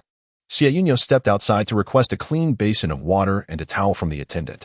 She soaked the towel in warm water, wrung it out gently, and carefully wiped the sweat from his forehead. She pondered how he had managed to endure such trials in the past. After cleansing his face, she gazed at Shen Zhen's outer garments, deliberating for a moment before deciding against removing them, fearing it might disturb his slumber. Bending down, she pulled the blanket over him, lifting his hand to place it atop the covers, only to inadvertently glimpse a patch of crimson. Xie Yun Yao's movement stilled. Her lips pressed tightly together as she cast a somber, penetrating gaze at Shen Zhen. His wrist was already soaked in blood, chaotic bite marks still oozing crimson. Xie Yun Yao could vividly envision Shen Zhen, with his back turned to her, biting down on his wrist in silence, gazing upon his wound. She was momentarily transported back to her time in the netherworld. Upon first entering the underworld, lacking a wisp of her soul, she was unable to reincarnate and could only wander the halls of the dead. Occasionally, when encountering the emissaries who maintained order in the underworld, she would be driven away, forced to hide in the shadows, afraid to emerge. However, lurking in those dark places, she was inevitably bullied by vagrant spirits. Xie Yun Yao did not remember her time in the palace, but she vividly recalled the grievances she suffered in the underworld. Although she later carved out a place for herself in the netherworld, those imps who had once bullied her were invariably punished, unless they had already been reincarnated and could not be found. Yet, some wounds, like the scars on her wrist, were seared into her heart, impossible to ignore. Every night, she would hear those imps whispering in her ear. "Is that a princess?" they say. "Who would have thought that I would meet a princess after death? She is indeed a beauty." The law of the jungle was no exception in the underworld. Later, Xie Yun Yao would secretly bite her wrist until it bled, and she would desperately fight back against the abusive taunts of those imps. Xie Yun Yao changed the soiled bandage for a clean white cloth, wiped away the blood seeping from Shen Zhen's wrist, and bandaged it carefully. "Rest well." Xie Yun Yao gently closed the door. The man on the bed slowly opened his eyes and whispered, "Madam." Shen San leaped down from the carved mahogany railing on the second-floor corridor. Shen San, his usual jovial expression replaced with concern, looked at the room with worry. "How is the general?" Xie Yun Yao shook her head. "Has he always been like this?" Shen San gazed at the round moon in the sky, which appeared gentle as water, casting a soft glow upon him that could undoubtedly provide solace to many. Yet, for them at this moment, the sentiment was entirely contrary. Since my arrival by his side, the general had been in such a state. Initially, I had not perceived it. Despite his youth, the general was remarkably headstrong. At that time, to be precise, he had not yet ascended to the rank of general. As time passed, Shen San observed that prior to the day of the anticipated sun, Shen Er would invariably drive him away, standing guard alone at the master's door. The master, too, would remain secluded for several days. On one occasion, his curiosity got the better of him, and before nightfall, he stealthily concealed himself within the master's chamber. However, he was discovered midway through his peeping, seized by the collar, and unceremoniously ejected from the room. Yet, thereafter, there was no longer any attempt to avoid him. By this juncture, both he and Shen Er would stand vigil outside. Within the estate, few were privy to this knowledge, apart from the late Prime Minister Shen. Only the master's mother, Shen Er, and himself were aware. 3 years prior, Shen Er had vanished during a battle, leaving him as the sole guardian of the general. Now, the lady was also informed, and he was uncertain whether to feel relieved or anxious. After all, the lady appeared exceedingly enigmatic in his eyes, so much so that he once could not discern whether Xie Yunshu was foe or friend. Nor could he fathom what kind of peril she might bring into the general's life. Shen Sen cast a complex glance at Xie Yun Yao, yearning to articulate something yet remaining silent. Inwardly, he mused, how could the general find rest, but merely hoped that the lady could take her repose. Chapter 83. The lady's hairstyle is quite wild. Xie Yun Yao leaned against the railing of the corridor, eyes closed in contemplation, having already endured a night. The pallid moon in the west waned, its luminosity veiled by the nascent light of dawn. The tavern stirred to life, its nocturnal tranquility dispelled. A cacophony of footsteps echoed. Yet Xie Yun Yao remained fixated on the doorway. Suddenly, the door creaked open, revealing Shen Yun standing on the threshold, his face ashen. No wonder Shen Yun was reputed to be sickly. His current appearance elucidated the moniker's origin. How do you feel? Why did you come out? Quickly, get back inside. Xie Yun Yao hastily ushered him back, mindful of the morning's chill, especially after his recent sweat. Shen Yun, his gait unsteady, was assisted onto the bed by Xie Yun Yao. There's no need to be so anxious. I'm fine. Xie Yun Yao paused, wondering if her concern was so palpable. Yet, observing his snow-white face, bloodless lips, and the diminished hue of the small mole on his nose, she couldn't help but worry. Though his beauty remained undiminished, his frailty was alarming, as if a mere gust could whisk him away. However, in his illness, his usual aloofness seemed to abate. Would you like something to eat? I'll have some porridge prepared. Shen Yun reclined on the bed, Xie Yun Yao seated beside him, an unexpected silence descending, prompting a sudden urge to seek fresh air. Are you not in a hurry? Didn't you rest at all last night? The suppressed voice reached her ears, and Xie Yun Yao noticed Shen Yun's tightly pursed lips and the hint of displeasure coloring his face. Last night, the scenery was enchanting. I spent some time admiring the moon outside. Shen Yun, that stubborn lad, would not take kindly to being perceived as a frail creature left waiting outside. Such a notion could lead to an inner turmoil that would be far from pleasant. Wouldn't it? Do you realize how you appear at this moment? Xie Yun Yao suddenly sensed an underlying meaning in these words, particularly when meeting Shen Yun's gaze, which revealed a tumult of emotions, frustration intertwined with empathy. She pondered the implications of his statement and expression but was left in a state of confusion. What do you mean by how I appear? The night breeze was brisk. Why hadn't you bundled up a bit more while standing in the wind? Bewildered, standing in the chilly night air, allowing the wind to invigorate one's senses, what could be wrong with that? Besides, she didn't feel cold at all. You, young master. Suddenly, Shen San's voice interrupted Shen Yun's words. Shen Yun regarded Xie Yun Yao, caught between words. Come in. Upon entering, Shen San quietly closed the door behind him and, in a conspiratorial whisper, asked, Young master, are you feeling better? I brought you some kanji. However, his words faltered as he turned to see Xie Yun Yao, leaving him momentarily speechless. Madam, your hairstyle seems rather wild. I had a little scuffle last night and got my hair pulled. What of it? Xie Yun Yao noticed Shen San stealing glances at her, struggling to suppress laughter as she turned away. A fierce glare from Shen Yun compelled her to cast her gaze out the window, feigning ignorance to the young master's penetrating stare. Xie Yun Yao remained perplexed by the unspoken exchange between the two men regarding her. Could it be that the relentless journey of the past few days had taken a toll on her complexion, rendering her unsightly? Never before concerned about her appearance, the Ghost King suddenly pondered whether she had been neglecting her self-care. Shen Yun, seated by the bedside, inched forward slightly. Yao, come over here. Xie Yun Yao approached him. What is it? A bit closer, Shen Yun beckoned, a faint smile gracing his lips. Xie Yun Yao leaned in, and Shen Yun reached out, gently tucking her hair behind her ear. Xie Yun Yao's body stiffened imperceptibly, and she instinctively recoiled, her back brushing against something. Unbeknownst to them, Shen San had brought over the mirror from the vanity, standing behind them. Shen Yun frowned, silently urging him to leave. Sensing Shen Yun's gaze, Xie Yun Yao abruptly turned her head, facing the large mirror that reflected her entire face. Gazing at her wild, wind-tossed hair and her pallid complexion, Xie Yun Yao realized, with a start, that she was not so different from mortals after all.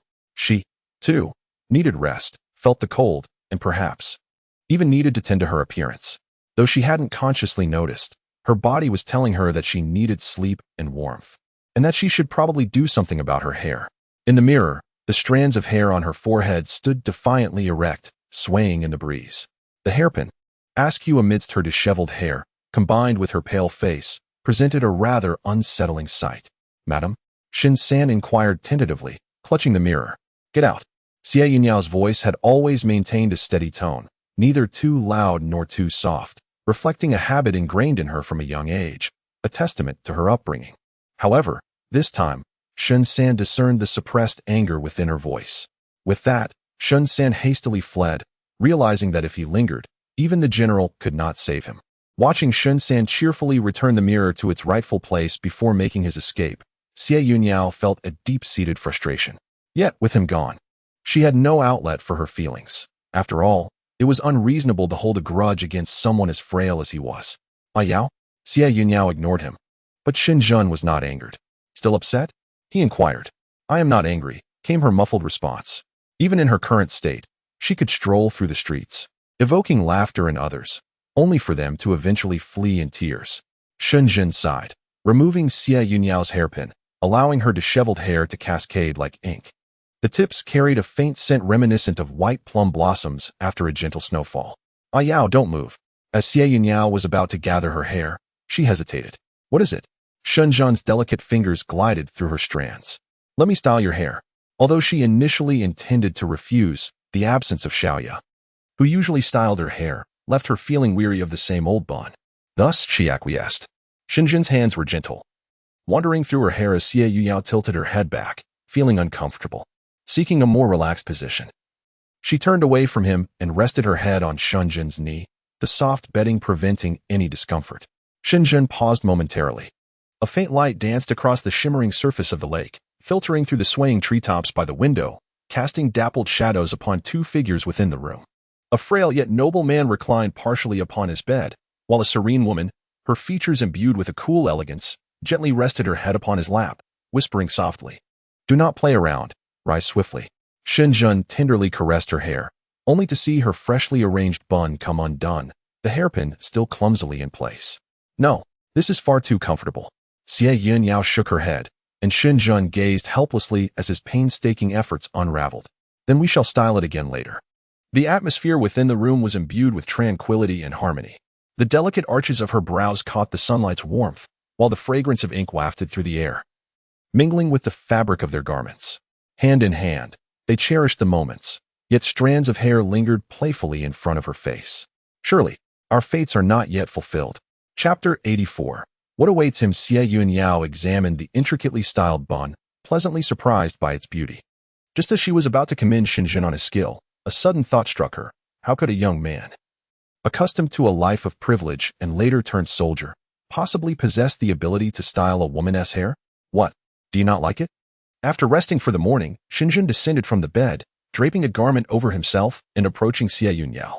His gaze lingered on her reflection in the mirror, a gentle sense of satisfaction blossoming within him.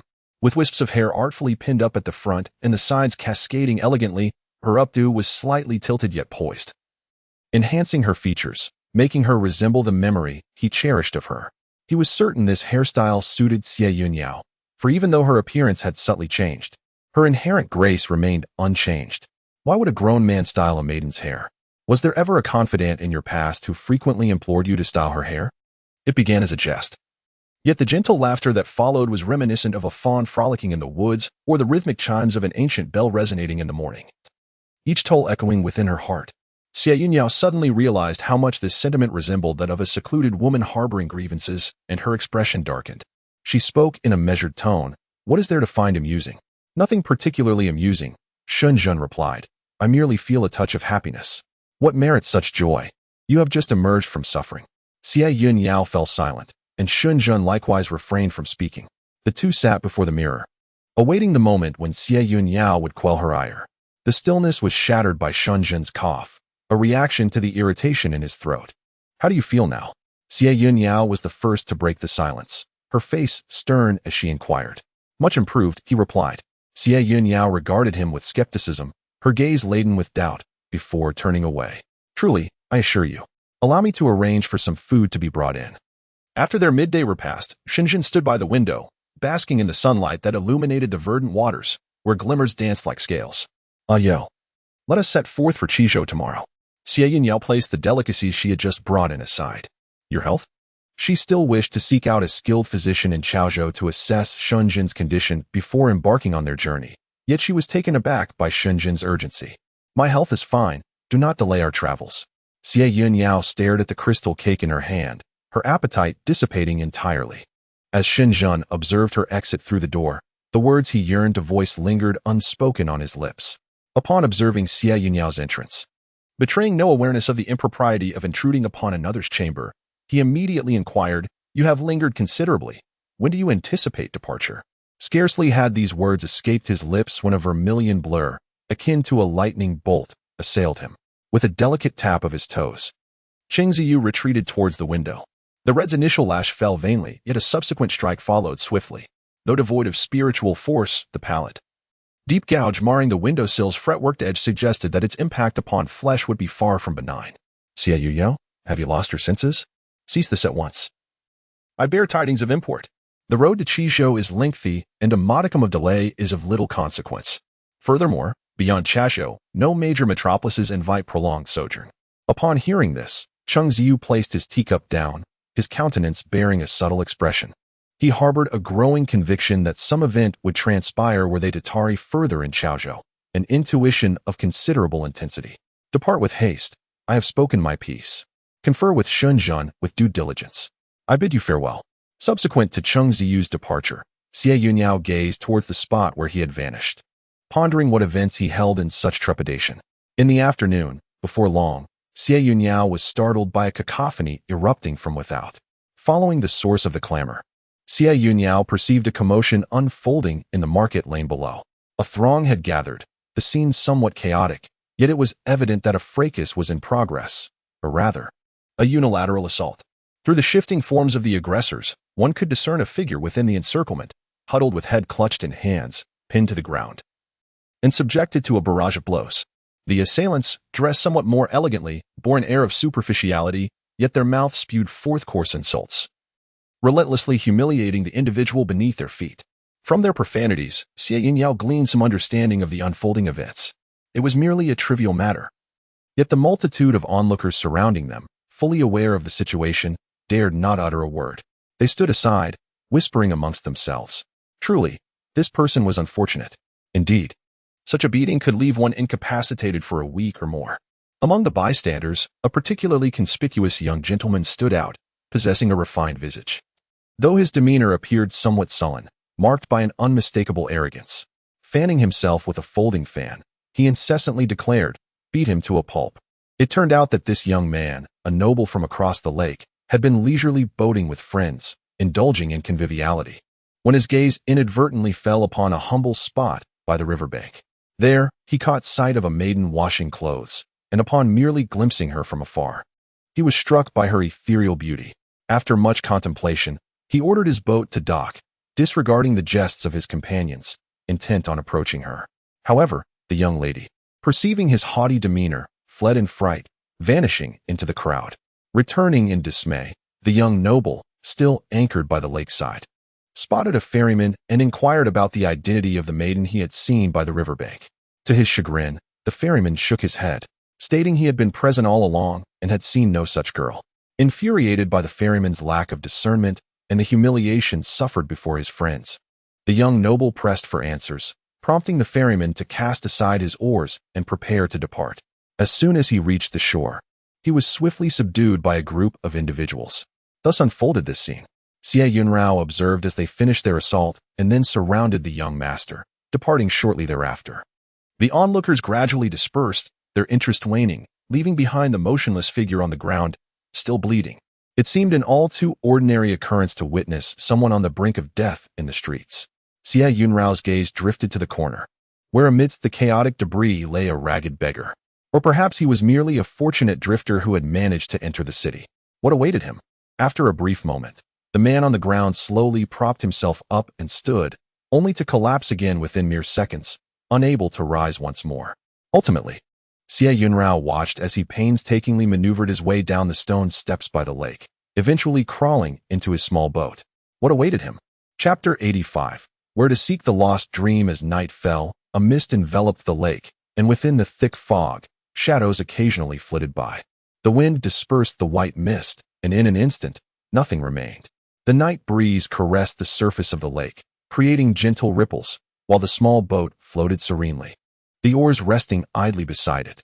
The beggar at the corner had yet to stir, and no one had emerged from the boat. Yet, someone approached stealthily. Xie Yun Yao watched as a figure began to draw closer to the small vessel, inch by inch. Judging by the slender silhouette, it appeared to be a woman. After the passage of a fragrant stick of incense, still no one had appeared from the boat. Xie Yun Yao lightly stepped, soaring from the window and landing steadily on the riverbank. She stepped onto the small boat, which swayed gently, almost weightless, its hull barely submerged. Leaning down to take a closer look, she noticed the black canopy boat, with a solitary flickering light within, now entirely deserted. A faint smile graced Xie Yun Yao's lips. Indeed, he was nowhere to be found. What awaited him? Certainly, it was not merely the simplicity of death. As Xie Yun Yao disembarked, he inadvertently locked eyes with someone. In the distance, a solitary figure stood by a window of a tall building.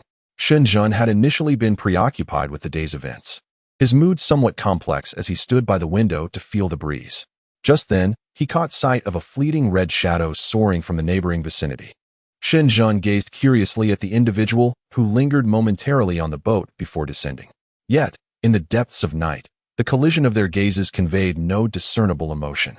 As he turned the corner, he noticed a beggar lying lifeless on the street, pallid and already departed, escorted away by two emissaries of the underworld. Upon returning to the inn, Xie Yun Yao unexpectedly collided with Ji Tang at the staircase's bend. "What's the matter? Are you in a hurry?" Ji Tang, as if grasping at a lifeline, clutched Xie Yun Yao's sleeve tightly. "Madam is missing, the painting is gone." Xie Yun Yao furrowed his brow, observing Ji Tang's anxious expression, which bore no trace of deceit. What? Is it the painting that has vanished, or has she herself disappeared?" "The painting I always carry with me is gone." Ji Tang, who seldom parted with his artwork, typically remained indoors, especially now, burdened by the troubles concerning his grandmother, rendering him deeply melancholic and reluctant to emerge from his canvas. "Tonight, after several days of relentless toil, I felt a wave of fatigue wash over me as I lay down on my bed for a brief respite. In the midst of the night, I was abruptly jolted from a peculiar dream, only to discover that the cherished painting I had long kept hidden was inexplicably gone. How could it be? Who would dare to steal a painting?" Ji Tang and the artwork had secluded themselves in the depths of the mountains, devoid of acquaintances. This time, Ji Tang had stealthily followed, so how could anyone have taken an interest in his painting? As these thoughts coursed through his mind, Ji Tang suddenly released his grip on Xie Yun Yao's sleeve, his gaze drifting towards her, filled with confusion and doubt. Sensing the intensity of his stare, Xie Yun Yao stepped forward, prompting Ji Tang to instinctively retreat. That previous step had merely been a test. In an instant, Xie Yun Yao stumbled, her hand gripping Ji Tang's collar tightly, slamming him against the wall behind him. "Do you truly believe that if I desired a painting, I would need to resort to underhanded tactics? I could seize it at any moment and eliminate you." The pain radiating from his back rendered him momentarily speechless, and once the discomfort subsided, the young man despondently relinquished his struggle to break free. In a contest of strength, he knew he stood no chance. "Then tell me, who else would covet the painting?" Xie Yun Yao released her hold, and Ji Tang sank to the ground, cradling his head in a turmoil of despair.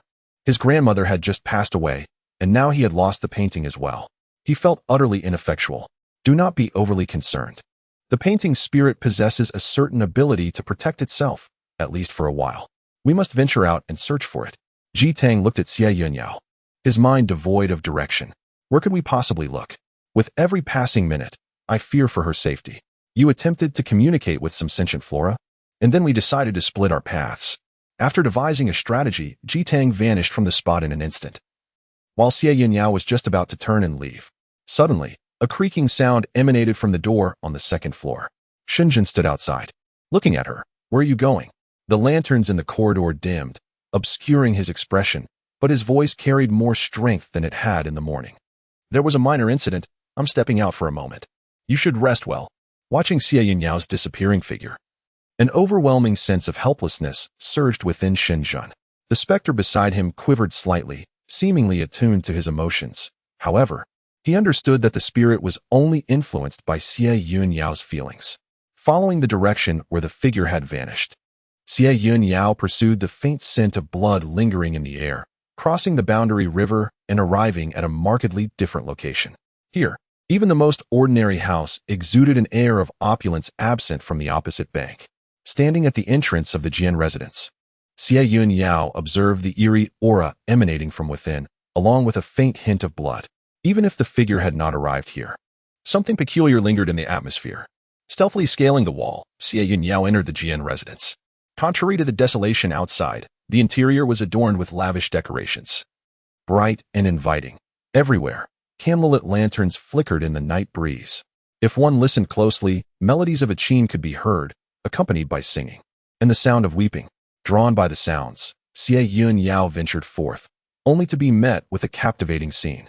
The night deepened, seemingly marking the onset of their revelry. In the spacious courtyard, a group gathered below the stage, where one person played the lute while another danced. The moon was resplendent, and the people equally enchanting. Brother Jian, your child is indeed remarkable, having traversed such a distance without succumbing to peril along the way. Ordinary individuals might bristle at such a remark, yet the esteemed Brother Jian wore a stoic expression, revealing his displeasure. Nonetheless, his retort was, a mere puppy, nothing more. My household lacks not for sustenance. This prompted a chorus of laughter from the others, affirming that Brother Jian was no ordinary man. Hence, the sounds of weeping did not originate from this gathering. Xie Yun Yao turned to depart, her ears filled with dulcet melodies. The scent of blood grew increasingly potent as she approached a dimly lit courtyard. Stepping lightly inside, she found the ground littered with leaves, soft beneath her feet. Whispers echoed around her. Silence, or I shall end you, came a man's voice, low and menacing, yet punctuated by the occasional hiccup of suppressed sobs. Enough. Do not frighten the child, a gentle female voice interjected. Xie Yun Yao raised an eyebrow, confirming her suspicions. Indeed, they were the ones she sought. In another part of the courtyard, Ji Tang stood by the ancient locust tree, engaged in quiet communion with it. Dear elder, did you see someone dash out from the tavern with a painting? Ji Tang scratched his head, puzzled. That shouldn't be. I distinctly sensed the presence of demonic energy. This tree must possess some measure of intelligence. Old Grandpa White Tree, have you seen anyone pass by with a painting radiating spiritual energy? Old Grandpa. Before the words could finish, a sudden roar startled Ji Tang, causing him to take a half step back. Get lost, you little brat. Who are you calling Old Grandpa? Do you understand manners? Ji Tang was taken aback by the robust and powerful voice of the ancient tree, momentarily at a loss for what would be considered polite. The tree, still infused with indignation, continued. Look at me, standing tall and handsome, just over 200 years old. How can I be called Old Grandpa? Ji Tang gazed at the sturdy trunk of the 200-year-old tree, pondering what else he might call it. As if sensing Ji Tang's inner confusion, the tree seriously replied, just call me little brother. Ji Tang felt a lump in his throat. Little brother, are you serious? Gradually recovering from his shock, Ji Tang cleared his throat and tentatively asked, little brother, might you have seen anyone rush out of the tavern with a painting imbued with spiritual energy? Humph, I did not see anything, came the deep voice, tinged with a hint of youthful exuberance. Ji Tang couldn't help but marvel at the youthful quality of the voice. Yet it hardly warranted the title of little brother. My apologies for the disturbance. I shall take my leave. With no further recourse, Ji Tang turned away in disappointment. But just a few steps later, he was abruptly called back by the disgruntled old tree. He halted, eyes wide, filled with hope as he looked back at the tree. Old. No, little brother. Did you not just say you hadn't seen anything? I said I didn't see it, and that means I truly didn't. This is merely an excuse. I simply wish for you to inquire a couple more times, perhaps even plead with me. So, did you see it, or not? Nevertheless, the tone remains earnest, and the expression is one of suppressed helplessness. Of course, I did see it. I ran across to the opposite bank. But can you confirm this? Indeed, I can. He was holding a painting, which likely contained a spirit, and it dazzled my eyes. In that moment, Ji Tang felt a flicker of hope ignite within him, realizing that the young lad was rather reliable. But were you able to discern the appearance of the newcomer? Was it a man or a woman? The old locust tree muttered, not really. It was simply too dark to see clearly. However, judging by the figure, it should be a tall man. Ji Tang repeatedly cupped his hands in gratitude, saying, thank you, young lad. No need for such formality. Just refrain from calling me old man. I am still in my prime. He sighed. Oh, you rascal. Wait until I finish speaking before you leave. Shen stood quietly in the corner, observing everything, before vanishing around the bend. Who are you, and why have you hidden yourself here? The child must have reconciled with them and begun to seek information. After a while, the child spoke in a stiff tone. I live here. Where else could I possibly go? From Xie Yun Yao's perspective, she noticed the man momentarily stunned, having failed to see his features during the day. Now, in the night, despite his battered face, he retained a certain rugged charm, even appearing somewhat defiant. Beside him, the enchanting woman in white was taken aback as she inquired, are you not the young master of this residence? A voice, tinged with caution, responded, "How do you know?" Although he had journeyed from afar, his father had not publicly declared his identity within the estate. Instead, the old steward had merely arranged for him to occupy a random chamber. The only ones likely privy to his status were a few of his debauched acquaintances, who reminisced about his past exploits and the number of naive maidens he had beguiled. As for the affairs of this estate, there was nothing beyond my comprehension. Xie Yun Yao heard the woman's scornful laugh and continued with her heart-wrenching remarks. "Child, have you not yet realized? Individuals like them care little for a mere brat like you. You are but a dog to them. When it grows cold, they find you a place to rest, and when hunger strikes, they toss you scraps." The child fell silent, while Xie Yun Yao suspected he might be stifling tears. "Oh, why did you choose to seek refuge here, of all places? This is no sanctuary. It has become a stagnant pool, repugnant to behold. Yet, soon, an upheaval will ensue, and no one shall escape its grasp." Xie Yun Yao was certain that this woman was aware of the orchestrators behind the scenes. "I am curious to know what transformation is destined to unfold here." Suddenly, Xie Yun Yao's voice resonated through the room, as if carried by a distant breeze, echoing in the air with an ethereal clarity. The woman in white was startled, instantly on guard. "Who is outside? Step forth." Xie Yun Yao pushed open the door and stepped inside without pausing. As she entered, a musty odor, reminiscent of a place long deprived of sunlight, assailed her senses, which she struggled to endure. "Who are you?" The woman in white observed Xie Yun Yao striding in with an air of confidence, her footsteps light. Unable to discern Xie Yun Yao's identity, she felt an increasing caution. "I am merely passing through, an onlooker in this spectacle.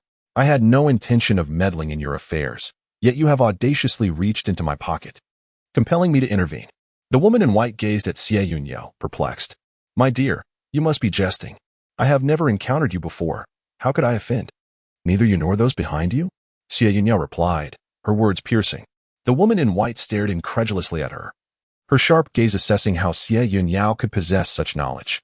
Even the injured man beside her sensed the unusual tension and furrowed his brow in confusion, asking, "What do you mean by those behind you? What are you speaking of?" The beautiful woman in white, momentarily evasive, turned her head, her expression darkening with a fierce intensity that transformed her previously enchanting features into something foreboding. "Do you wish to confront me? How utterly foolish." Xie Yun Yao began to silently invoke the name of Hongjiao when suddenly a child rushed to her side, clutching her leg tightly. "You cannot harm this sister, otherwise I will call for help to drive you all away." Startled by the child's unexpected action, the woman in white faltered momentarily, her grip loosening. "Step aside." Xie Yun Yao tugged at the back collar of the child, yet he clung tightly, refusing to be taken away. As she looked down, she noticed the child gazing up at her with bright, inquisitive eyes. It was then she realized he was none other than Shen's son. Chapter 87. Who is causing mischief in the shadows? A woman clad in white cast a malevolent glance at Xie Yun Yao and the child beside her. The wind outside howled through the open windows, creating a cacophony of sounds that filled the air. Perhaps reluctant to harm the child, the woman hesitated to make her move. Just as Xie Yun Yao gripped the child's collar, on the verge of tossing him aside, a sudden noise echoed through the courtyard. Someone was approaching, and the hurried footsteps suggested more than one person was involved. How curious it was that visitors would arrive at this hour. The woman in white had no choice but to relinquish her opportunity for action, retreating into the shadows with the injured man. Xie Yun Yao glanced at the child clinging to her leg, his trembling hands clutching her skirt, clearly terrified. "Let go," she urged. The child reluctantly released his grip. As the footsteps outside grew increasingly closer, Xie Yun Yao seized the child by the collar and tossed him onto a tattered bed nearby. "Stay still." Suddenly, the door was shoved open with great force, the ancient, dilapidated doors creaking ominously, reminiscent of the unsettling sounds of vermin gnawing at wood. "Cough, cough. What an unpleasant odor," she remarked, as a cloud of dust swirled in upon the opening, choking her and prompting an involuntary cough. Though unseen, the presence was unmistakably felt. The child glanced around, realizing that Xie Yun Yao was no longer by his side. Yet, he understood that even though she was out of sight, she remained with him in spirit. This assumption was not unfounded. Xie Yun Yao had indeed been present, though her focus was not on him, but rather on the woman in white and the man beside her. The woman in white noticed Xie Yun Yao's ambiguous gaze fixed upon her. Although she could have fled, Xian Lang was still injured, making escape with him quite difficult. Furthermore, she was unaware of the sudden emergence of the woman in red and her reasons for seeking her, particularly for a painting. Nevertheless, her intuition hinted that it must be connected to her master. It would be prudent to distance herself from this situation as soon as possible. Currently, her master, in pursuit of his ambitions, had begun to covertly capture various spirits and demons in Chaozhou. If the painting in question involved a spirit, it was likely that it had been taken by her master. Yet, who was this woman that she could discern the existence of those behind the scenes? The child observed the figures before him. The leading woman was not as fearsome as he had imagined. Her features were gentle, even appearing somewhat fragile. He hid at the foot of the bed, his head bowed, clutching his knees tightly, ensuring that no one could see the expression on his face. However, his slight tremor suggested that he was indeed frightened. Madame Jian surveyed the desolate courtyard, overrun with weeds, and found the dusty room nearly uninhabitable. She had not anticipated that the Jian residence had fallen into such disrepair. In the days when a certain individual was favored, the threshold of the western garden had been nearly worn down, overshadowing even her own prominence. Alas, that person was no longer present. Madame Jian stepped forward, her expression softening as she looked upon Jian Rong with pity. The child, who arranged for you to be in this place. This is hardly a suitable sleeping spot for a person. Feeling a gentle caress upon his head, Jian Rong lay rigid, motionless, like a corpse. Do not be afraid. Tomorrow I shall ensure that you are properly taken care of, a voice promised. Jian Rong sensed a hand gradually moving to his face, the pressure intensifying, causing a dull ache to spread across his cheek. He lifted his head, tears blurring his vision as he gazed at Madame Jian. It hurts. Oh, the skin of a child is so delicate, a moment's neglect, and it turns red. Madame Jian rose, calling for a maid nearby, instructing her to open the food box placed on the table. I have brought you a few snacks. You did not eat this evening, did you? Let us fill your stomach for now, and I shall have something more substantial prepared for you tomorrow. Tomorrow and tomorrow, Xie Yun Yao chuckled, shaking his head. The child remained silent, his wordless resistance far more potent than mere physical defiance. Unperturbed by the subtle pushback, Madame Jian continued, Jian Rong, where do you come from? I hear it is quite far away. Jian Rong remained mute, not even casting a glance at Madame Jian. Observing the child's stubbornness, her expression darkened gradually. Is Jian Rong mute? If not, he might as well never speak again. At this moment, a robust old matron, receiving a signal from Madame Jian, stepped forward with swift strides, grasping Jian Rong's arm and dragging him to the edge of the bed. Seizing a snack from the maid's hand, she attempted to force it into Jian Rong's mouth. Despite the child's desperate struggles, they proved futile. The old matron's grip tightened around his chin. Oh dear. Suddenly, the old woman cried out, her delicacies dropping to the ground, and a sharp pain shot through her right hand, leaving it numb. What is the matter? Why don't you just push it in? Madame Jian stood nearby, her expression serene. Madam, something struck my hand unexpectedly, and I cannot move it, the old woman lamented. Gazing sorrowfully at her limp hand, devoid of strength, her plump arm dangling at her side, Madame Jian furrowed her brow, her tone a blend of gentleness and restraint. What could possibly strike you in this place? Madam, what has happened to you? The young maid, her face pale with fright, watched as Madame Jian suddenly screamed, a crimson mark appearing on her fair cheek, eerily corresponding to the one on the young master's face.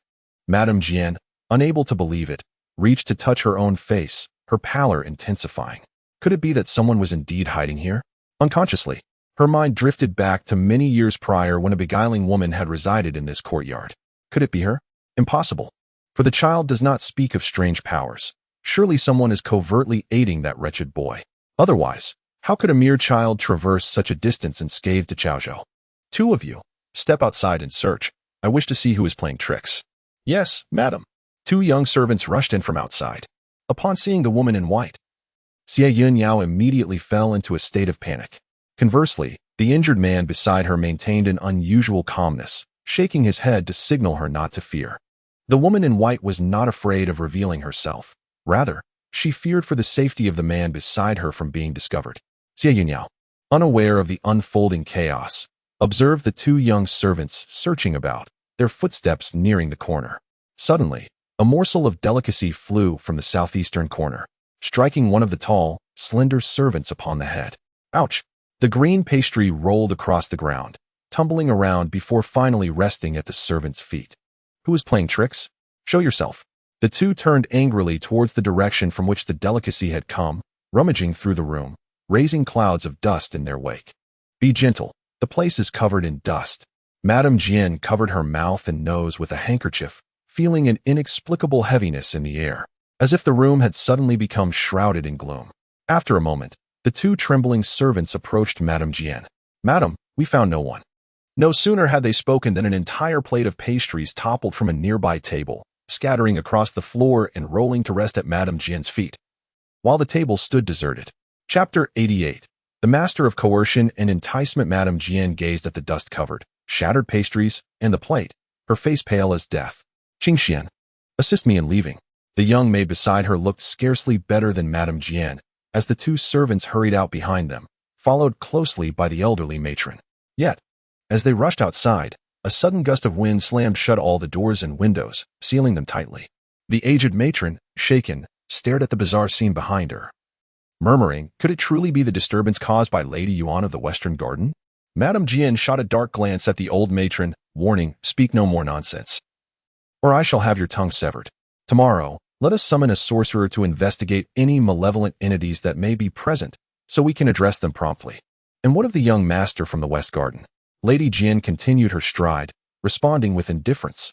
What young master? Just an unruly child who has wandered in from who knows where. This was arranged by the master. Whether he lives or dies is his own destiny. Moreover, I am quite curious to see how he will fare tonight. Xie Yun Yao had only just begun to manifest her human form when the child by the bedside dashed to her side as swiftly as a ball in a game of kuju. Sister, he exclaimed, call Shunjin father, and me sister. Isn't that a bit of a muddle in terms of kinship? Xie Yun Yao resisted the impulse to correct him, but Jian Rong shook his head obstinately, refusing to alter his address. Xie Yun Yao shot him a couple of exasperated glances, yet the child remained unfazed, persistently shaking his head. Ultimately, she acquiesced, for being called sister at least bestowed an impression of youthfulness. A woman clad in white emerged from the shadows, supporting an injured man. Her countenance marked by a subtle blend of skepticism, awkwardness, and vigilance. Nevertheless, she maintained her stance. I appreciate your assistance earlier, but do not expect to glean any information from me. You are clever enough to deduce it yourself. Why press me so? Xie Yun Yao pulled Jian Rong aside, and the child, sensing the situation, did not position himself in her way. She approached the woman in white, exuding a faint air of dominance. While the injured man instinctively shielded her from view. She still requires your protection. What is there left to fear from a mere corpse? Lin Xian remained silent, observing Xie Yun Yao with a watchful gaze. Xie Yun Yao suddenly extended her hand and firmly grasped the man's neck. Lin Xian was caught off guard. As he attempted to resist, he discovered that all his strength had abandoned him. He could only allow Xie Yun Yao to gradually tighten her grip, making breathing increasingly arduous. Upon witnessing Xie Yun Yao's hold on Lin Xian, the woman in white rushed to his aid. However, before she could reach Xie Yun Yao, a red shadow lashed out at her, forcing the woman to retreat several steps. Just as she regained her footing, she found herself ensnared tightly by the crimson entity. As she watched Lin Xian's complexion, once pale, now turning a ghastly blue in Xie Yun Yao's grasp, the woman's gaze burned with a fierce intensity, as if she wished to devour Xie Yun Yao. Yet, she was left powerless. Xie Yun Yao remained utterly indifferent, her grip unwavering. With a derisive smile playing on her lips, she regarded the woman in white and said, you seem to be mistaken. I am no saint. My act of saving you is not merely to accumulate virtue. You, as a female ghost, are rather amusing. Why should I not torment you? You may find joy in tormenting me, but release Xian Lang at once. The urgency in the woman's eyes intensified, although she had already departed from life. She could not bear the thought of Lin Xian perishing at such a tender age. He had many years ahead, deserving of exploring countless places, meeting numerous people, traversing the cycles of day and night, and relishing the gentle breeze. His blade should not be left to gather dust merely because she was ensnared in the decaying remnants of Chaozhou. Xie Yun Yao observed her changing expressions, pondering her intentions. I did not intend to consult you. You have a choice. Either he dies, or perhaps you could consider other alternatives, such as his demise alongside your own disappearance. Xie Yun Yao observed his subordinate, whose pallid visage was marred by bloodshot eyes and a neck veined with tension. Yet, his gaze remained steadfastly fixed upon the woman in white, as if he sought to etch her final visage into the depths of his heart. A A fervent soul, indeed. It appeared he was on the brink of collapse. Should he speak or remain silent? The woman in white, at last, succumbed to the intensity of the man's expression. Release him.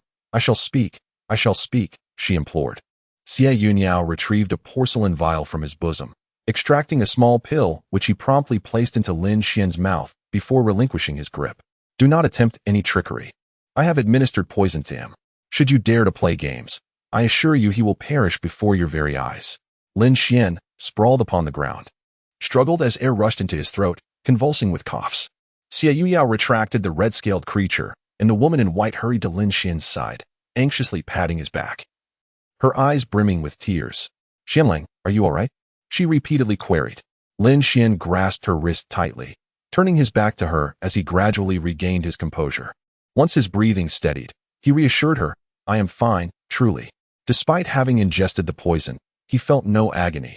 In fact, the wounds inflicted upon him earlier that day seemed to have dulled significantly. Decide swiftly and speak. There is no escape. You cannot outrun my grasp. Such hesitation, perhaps, was merely a ruse to buy time.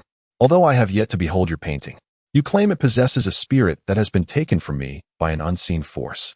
I am unable to provide you with a definitive answer, for it has been nearly a month since I last encountered my master. You need not share these thoughts with me. I merely wish to know the whereabouts of your master and the destination to which he has taken the painting. The woman in white, clearly skeptical of Xie Yun Yao, observed her companion, who exuded an ethereal grace, and began to suspect that her master's plans had been unveiled. It seemed that certain so-called righteous sects were once again raising the banner of justice, all the while colluding with the affluent and powerful of Chaozhou to oppress the common folk. Do not doubt my intentions. I merely happened to pass through this place, and your affairs are of no concern to me. The woman in white remained uncertain. I can divulge the information, but you must not mention me in the presence of my master. He is presently at the Luai temple outside the city. Xie Yun Yao raised an eyebrow in understanding, while the red sash coiled around the woman in white once more, tugging her toward the exit. The woman halted, reluctant to depart. What are you doing? She inquired. Xie Yun Yao shook the red sash and replied impassively, How can I ascertain whether you speak the truth? Once I leave, you and your paramour may flee, and I would be left to search for you in vain. How can you be so heartless? You have already administered poison to Xianlang. Where could we possibly escape to? That remains to be seen. The heart of a woman can be the most venomous. Who knows if you might suddenly regain your clarity and abandon your lover? The woman in white was momentarily speechless, her frustration evident as she glared at Xie Yun Yao. How could someone so seemingly noble possess such a cunning and mischievous demeanor? Chapter 89. Why meet again at the beginning in the early days, Chaozhou thrived, with its citizens living contentedly within the city and its outskirts. However, as time progressed, the smallness of Chaozhou became apparent. Logically, given its proximity to the capital, one would expect the court to take notice, despite the overwhelming power of local officials. Strangely, no imperial envoy was dispatched to investigate. Consequently, Chaozhou became divided, with entrenched social classes, and the situation outside the city turned dire, as the populace suffered greatly. It was revealed that Qingzhou was plagued by a devastating epidemic, resulting in the deaths of countless individuals, leaving the city and surrounding areas desolate. Survivors struggled for sustenance, while the deceased were mournfully abandoned, their bodies left to decay in the wilderness. The roads were lined with bones, forming a grim testament to the chaos. The fleeing populace extended for nearly 2,000 miles. With no means to cross the sea to the east, they were forced to head west towards Chaozhou, which, in its fright, barred its gates. Outside, the streets were strewn with corpses, and the pestilence reigned unchecked. 3 figures stood before the closed city gates, gazing at the solid barrier. Xie Yun Yao's eyes fell upon the white-clad woman and her young lover, his brow furrowed in concern. I can take you away, he said, pondering the implications. Lin Xian grasped the hand of the white-clad woman, his expression a complex mixture of emotions, tinged with affection. Xie Yun Yao observed Lin Xian, who appeared stronger than anticipated, striding confidently as if a latent power coursed within him. Why would such a person feign weakness? Bai Yuan regarded Lin Xian, noting his still fragile health, and considering the rampant epidemic beyond the city walls. Moreover, she was restrained by the woman in red, making an exit from the city seem ill-advised for him. Lin Xian, filled with apprehension, turned his gaze to Xie Yun Yao, expressing his concern. If she takes you, I fear for your safety. With this, Lin Xian remained rooted in place, watching as Xie Yun Yao and Bai Yuan faded from view. Outside the city gate, a multitude of people lay sprawled across the ground, and Xie Yun Yao along with Bai Yuan stood at a distance, gazing at the gate, the sheer number of souls invoking a sense of dread. This situation could not persist. The throngs congregated together, the afflicted mingling with the uninfected, and should an outbreak occur, it would be increasingly challenging to contain. They claimed she was not of a compassionate nature. However, the sympathy evident in her eyes was nearly overwhelming. Was she truly kind-hearted? It was merely a lament for the crumbling southern Liang, precariously managed by Xie Jingyuan.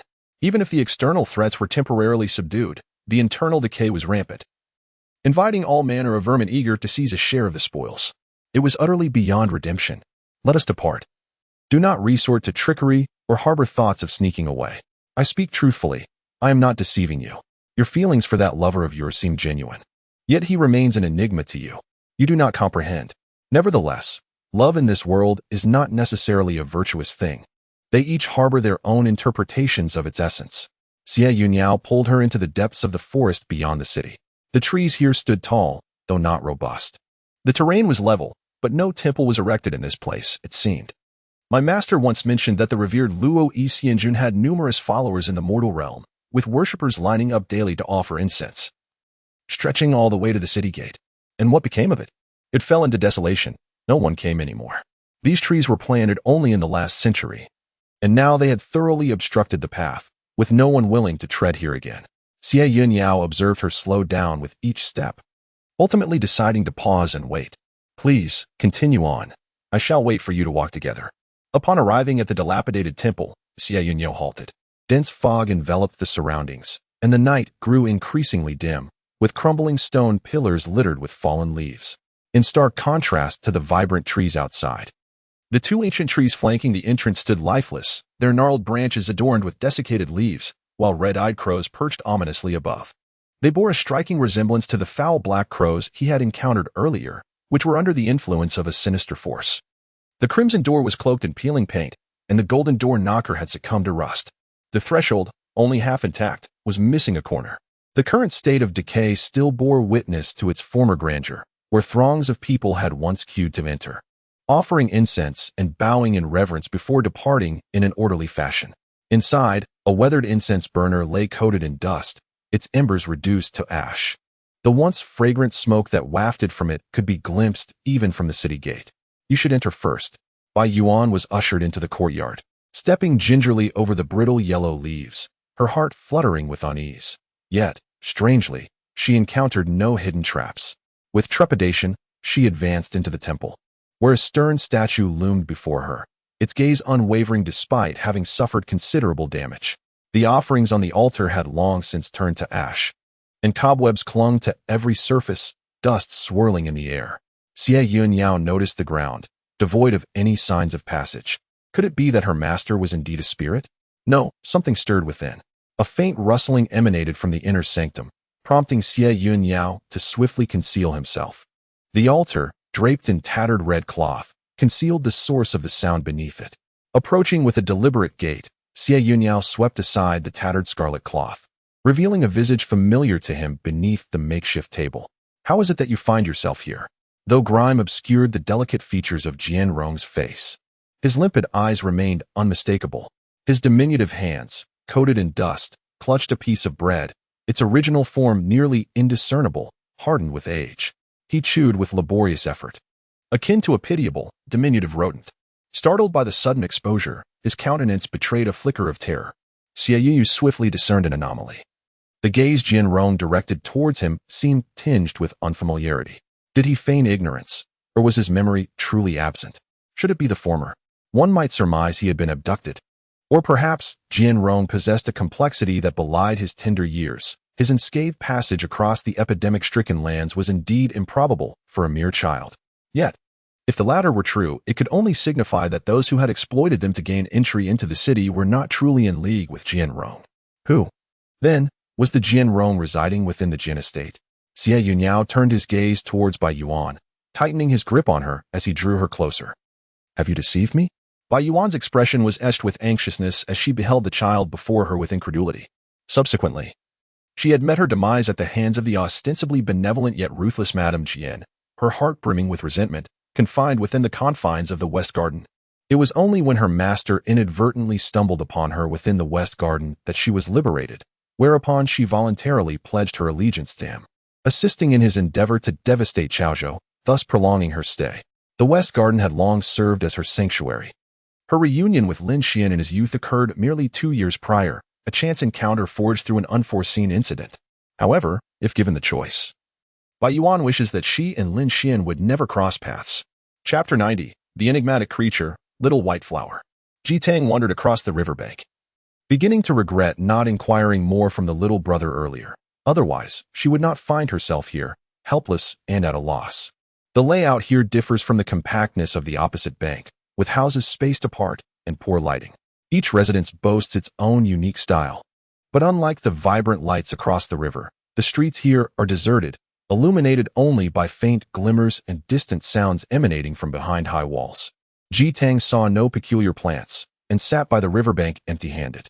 Bored, she gazed at the rippling water, where the moonlight cascaded like liquid silver, shimmering through the mist and reflecting points of bright silver. The tranquil waters were disturbed only by her thoughts. At that moment, the youthful arrogance of Ji Tang dissipated, replaced by despair and frustration. She began to regret her choices. Perhaps it would have been wiser to heed Xie Yun Yao's advice, to stay in the mountains with Hua Hua until she grew stronger before venturing out. Now, her vendetta remains unavenged, and she has lost Hua Hua. How could she be so inept? She murmured despondently, Hua Hua, where are you? Tears fell unbidden. Hua Hua, I miss you so much. Hua Hua, young lady, what troubles you? The sudden voice startled Ji Tang, abruptly halting her lamentations. How could there be someone here? Had they heard her cries and seen her tears? Oh, how embarrassing. She had clearly observed that there was no one, neither human nor demon, in this vicinity. Ghosts, surely, there are none. Who was playing tricks? Ji Tang discreetly rolled up her sleeves to wipe away her tears. Young man, look down. Please, I am at your feet. Ji Tang, in disbelief, glanced down, only to find nothing beside his feet, save for a diminutive blade of grass resembling a bean sprout, crowned with a tiny white flower the size of a grain of rice. Is that you? Ji Tang contemplated reaching out to touch the small white flower. Yet its fragility made her apprehensive, fearing she might inadvertently knock its head off.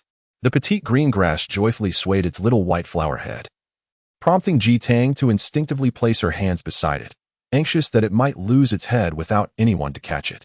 Beautiful young man. Yes, it is I. Indeed, hee. Ji Tang squatted on the next stone step, observing the tiny white flower intently. What is your name? You are so small yet already possess consciousness? The little white flower ceased its swaying and spoke earnestly. Nian Nian is not that small. Let me calculate. I have been in slumber for several centuries, at least several hundred years old. Ji Tang's eyes widened in astonishment at Nian Nian's revelation. How could such a diminutive flower have lived for hundreds of years? It seemed illogical. This tiny blossom, despite its age, appeared younger than him, and calling it brother felt appropriate. However, what intrigued Ji Tang more was how it had survived for centuries without being inadvertently trampled. Have you truly not grown in all those years? Surely someone must have accidentally stepped on you? The little white flower shook its head and exclaimed, Not at all.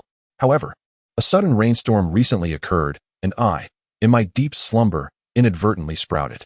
Ji Tang was at a loss for words. What an extraordinary species this was. Yet, the world outside appeared truly magnificent. Previously, I had been enveloped in darkness underground, spending my days solely in slumber. The little insects beneath the soil were particularly unappealing, and Nian had no desire to open her eyes to behold them even once. I had never encountered a flower as beautiful as my brother. Nian felt a profound joy in her heart. Ji Tang believed he must have been bewitched by the sight of such a diminutive flower. Otherwise, how could he perceive such shyness emanating from her? His brother's petals appeared exceptionally lovely, and she pondered, when would she bloom to possess such beauty? Alas, observing Nian droop her little white flower, he couldn't help but offer words of comfort. Nian, you are also quite lovely, appearing rather delicate, even though most may not appreciate it. Indeed, she was exceedingly small. Even the grass nearby seemed more conspicuous than her. The little white flower's head drooped lower and lower, prompting Ji Tang to swiftly change the subject. By the way, Nian, being so tiny now, What would happen if you were accidentally stepped on? A soft, childish voice responded, I won't be stepped on. I will secretly shrink away. As soon as the words left her mouth, Ji Tang observed Nian swaying her little body and stealthily hiding in a crevice of the stone. I only come out at night. I adore the bright little moon. Beneath the gentle moonlight, I feel as though I could soar, and my spiritual energy flourishes. Startled, Ji Tang's eyes widened in astonishment. I harbor an unwavering conviction that the metamorphosis into a human form is imminent for me, and I shall soon emulate my elder siblings' wanderings. Then, by all means, avail yourself of the opportunity to behold the resplendent grandeur of our terrestrial domain.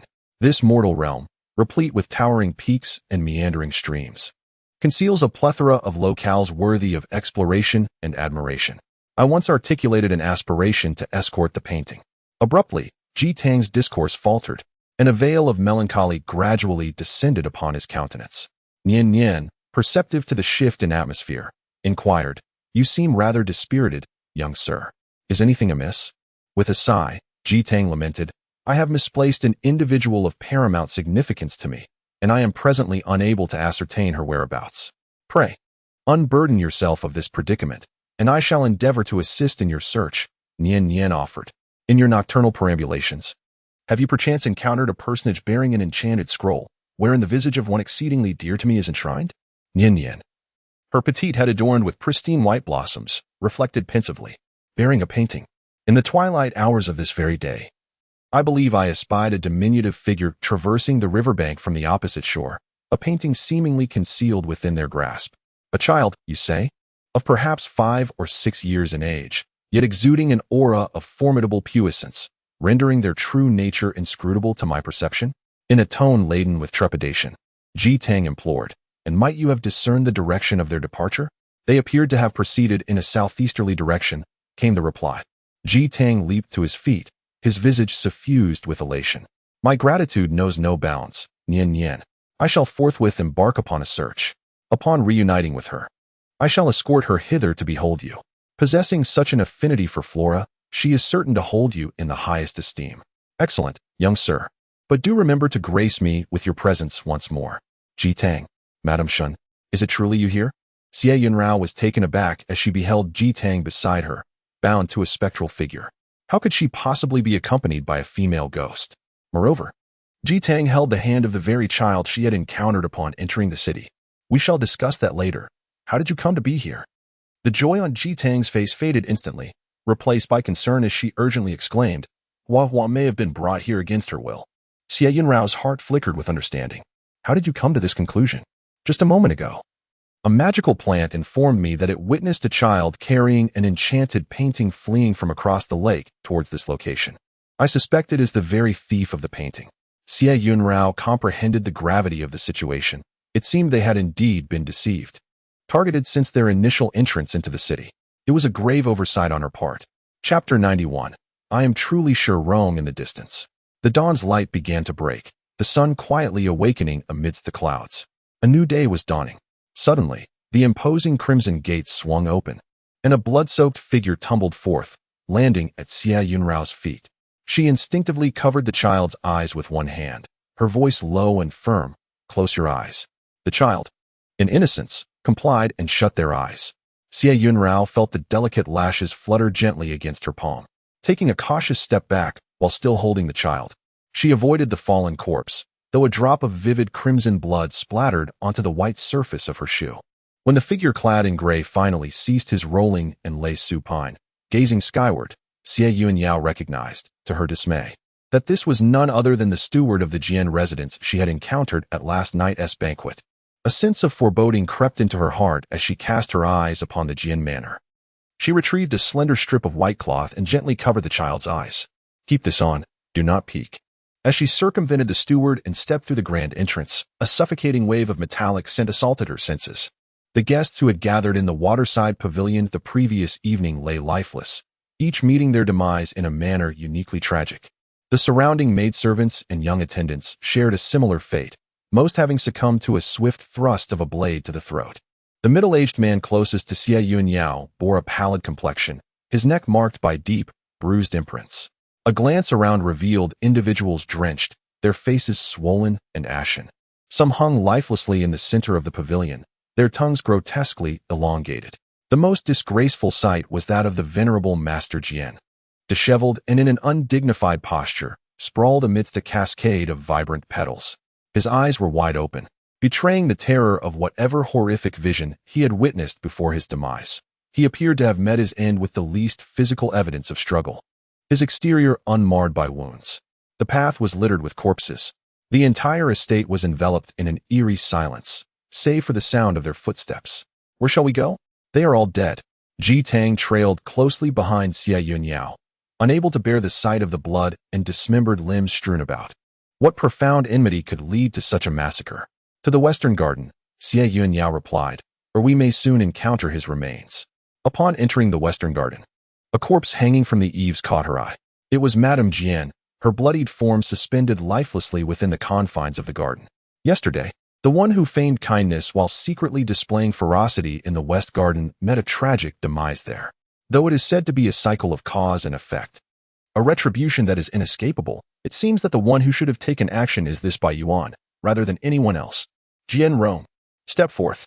Xie Yun Yao stood outside, witnessing a fleeting shadow dart across the room. Indeed, scarcely had the words left his lips when the door creaked open.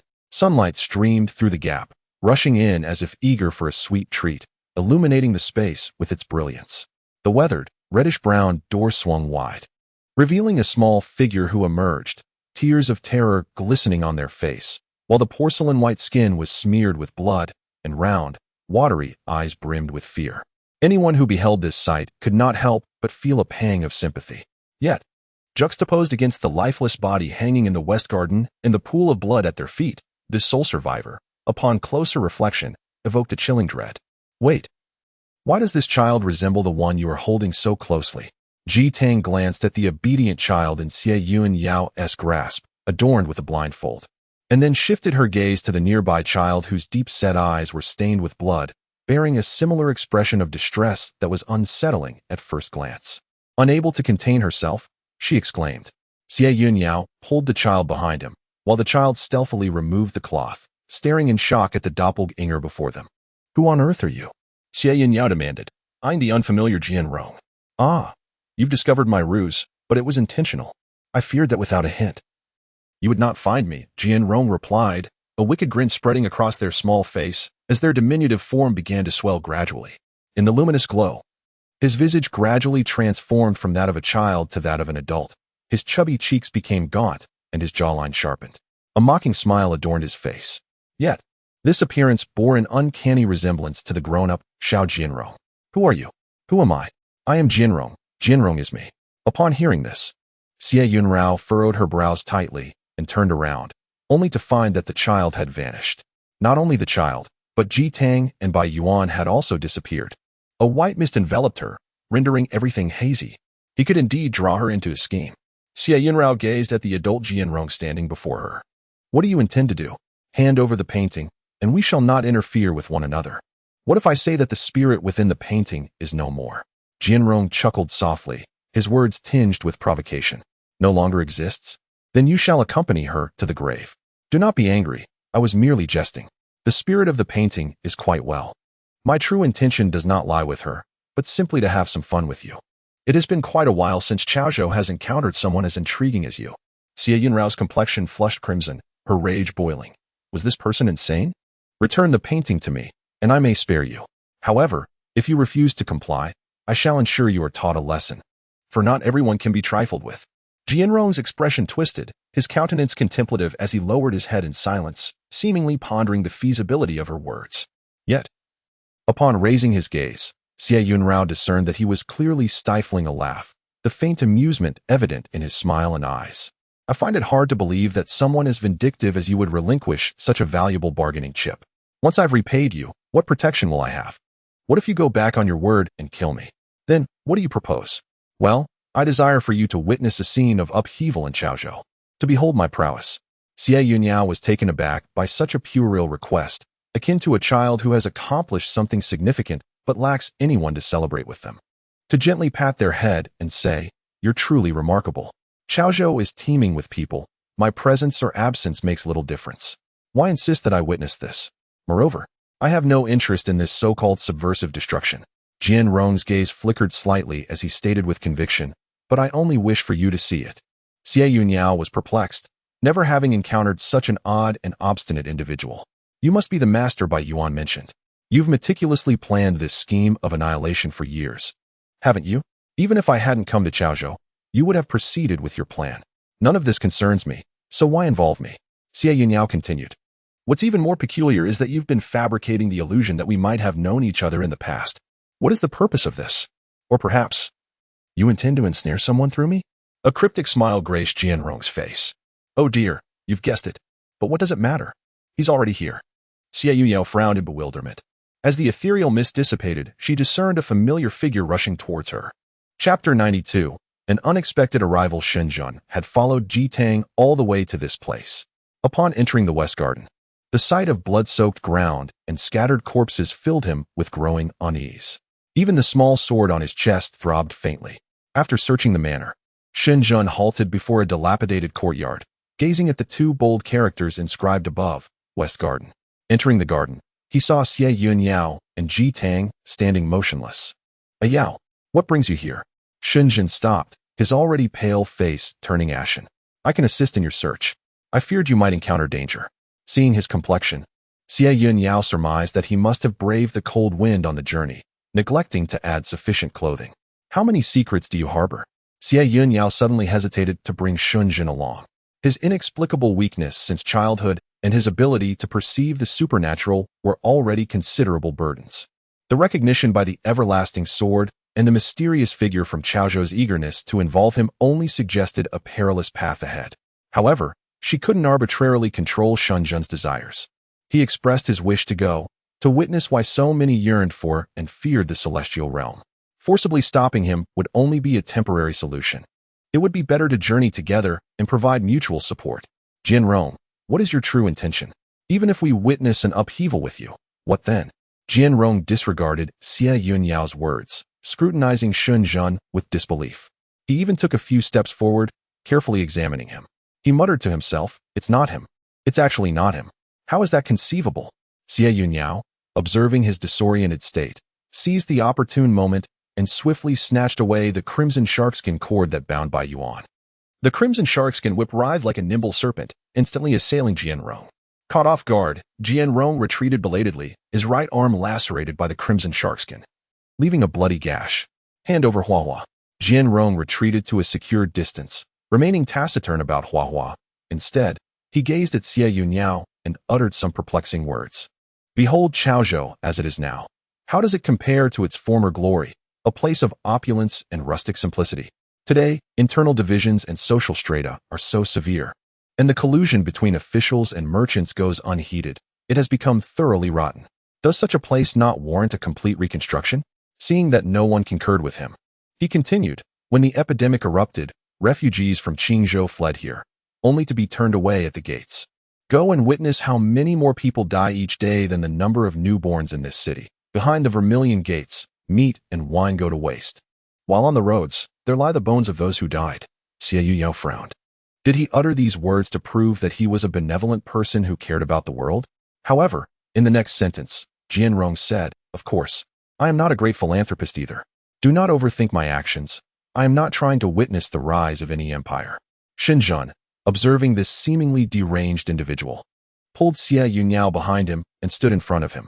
In a deep voice, he said, stay away from him. Jianrong pointed to the sky and said, I merely wish for someone to witness the devotees in his eyes. Let him behold the state of his once devoted followers. To witness how the populace he once protected has cast him aside for mere survival. Observe the temple of the divine Lord beyond the third li of Chaozhou. Are there still any souls who tread upon that forsaken ground? It lies in utter ruin now. Aside from myself, who else dares to step into that ominous domain? He abandoned me for the sake of the world and for his own interests, and I shall show him how those he once sheltered now treat him, and how they perish by my hand. Xie Yun Yao gazed at the utterly deranged Jianrong, struggling to comprehend his motives. If your intentions are for the sake of others, why then do you cling so tenaciously to our painting? Moreover, the temple he speaks of belongs to Lord Luo Yi. Xie Yun Yao had often heard tales of his exploits in the celestial realm. His disciple, Cheng Ziyu, frequently vented his frustrations. cursing the cold-heartedness and lack of compassion of Lord Luo Yi. However, he had ascended to divinity for millennia, residing in the heavens, and had never heard of any earthly followers, let alone this inexplicable Jianrong. In a tumult of love and hatred, Jianrong appeared to Xie Yun Yao akin to a woman scorned by her lover. I have endured until now, though I am at the end of my strength. Nevertheless, I harbor no regrets. Behold this land, for soon, every soul within its bounds will be vanquished by the vengeful spirits I have forged with my own hands. Each of them was once a victim of persecution. Blood debts demand blood repayment. It is the natural order of things. Looking towards the heavens, Xie Yun Yao beheld a sky, once on the cusp of dawn's embrace, now marred by a coil of ebony specters, their presence stifling the nascent light. Bai Yuan, her countenance etched with compassion, observed Jianrong's descent into madness. The Jianrong she had known was a figure devoid of vitality, a melancholic soul punctuated by fleeting fits of pique. From his earliest days, an unyielding desire to obliterate Chaozhou had consumed him. In those years, his powers were still nascent, his reputation but a flicker. Yet, even then, he had drawn the gaze of the cultivation sect nestled atop Linghua Mountain, north of Chaozhou. Seizing upon his vulnerability during the creation of a vengeful specter, they launched a clandestine assault upon the shrine of the divine sovereign, desecrating the time-worn effigy within. Jianrong, routed and desperate, fled until chance led him to the Jian Manor in her sequestered western garden. There, he liberated her from the bonds that held her captive.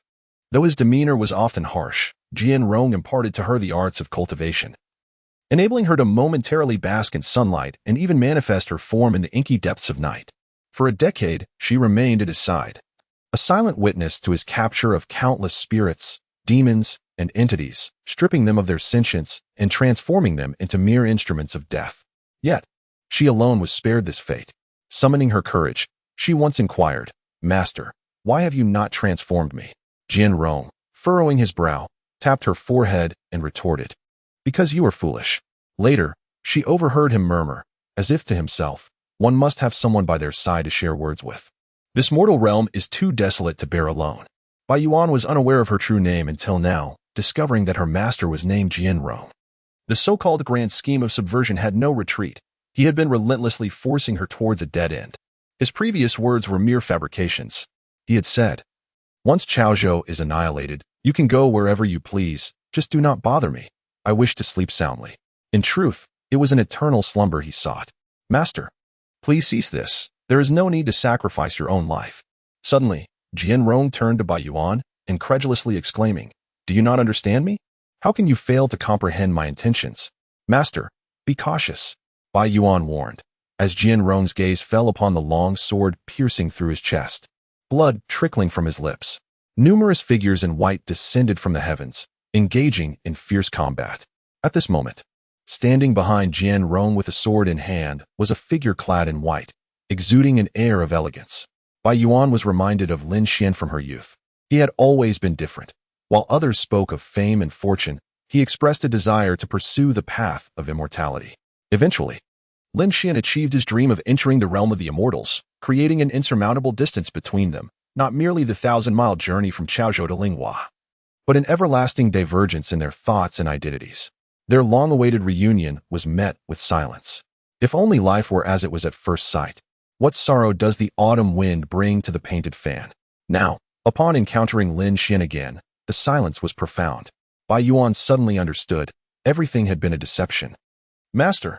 She attempted to approach Jianrong to assess his injuries, but was obstructed by the surrounding figures in white, sustaining injuries herself in the process. Jianrong smiled, feeling the sword in his chest tremble slightly. It was indeed a heart-wrenching moment.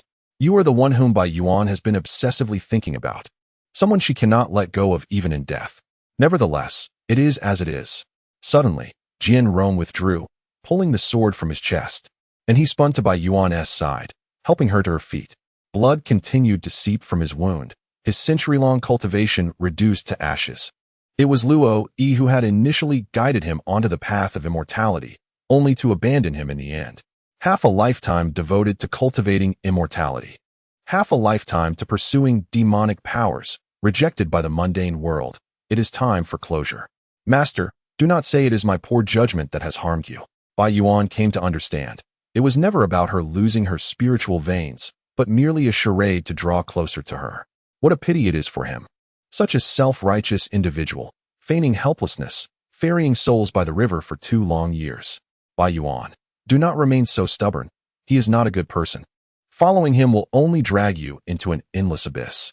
Bai Yuan had taken a blow, yet it was not grave. She withdrew her hand from Jian Rong's grasp, supporting him as he struggled to remain upright. With a sardonic smile, she replied, "Everyone has the right to speak such words to me, save for you, Lin Xian. I claim Jian Rong drags me into the abyss, and what of you? As I grow older, just as you were struck that day, I was at the river's edge, washing clothes, forcibly taken as a concubine by Jian Ming, and I lacked the power to escape.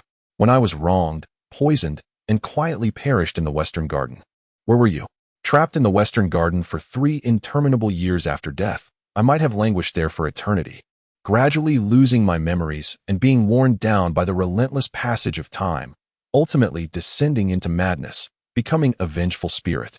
Perhaps among the malevolent entities you vanquished 2 years ago, one was indeed me."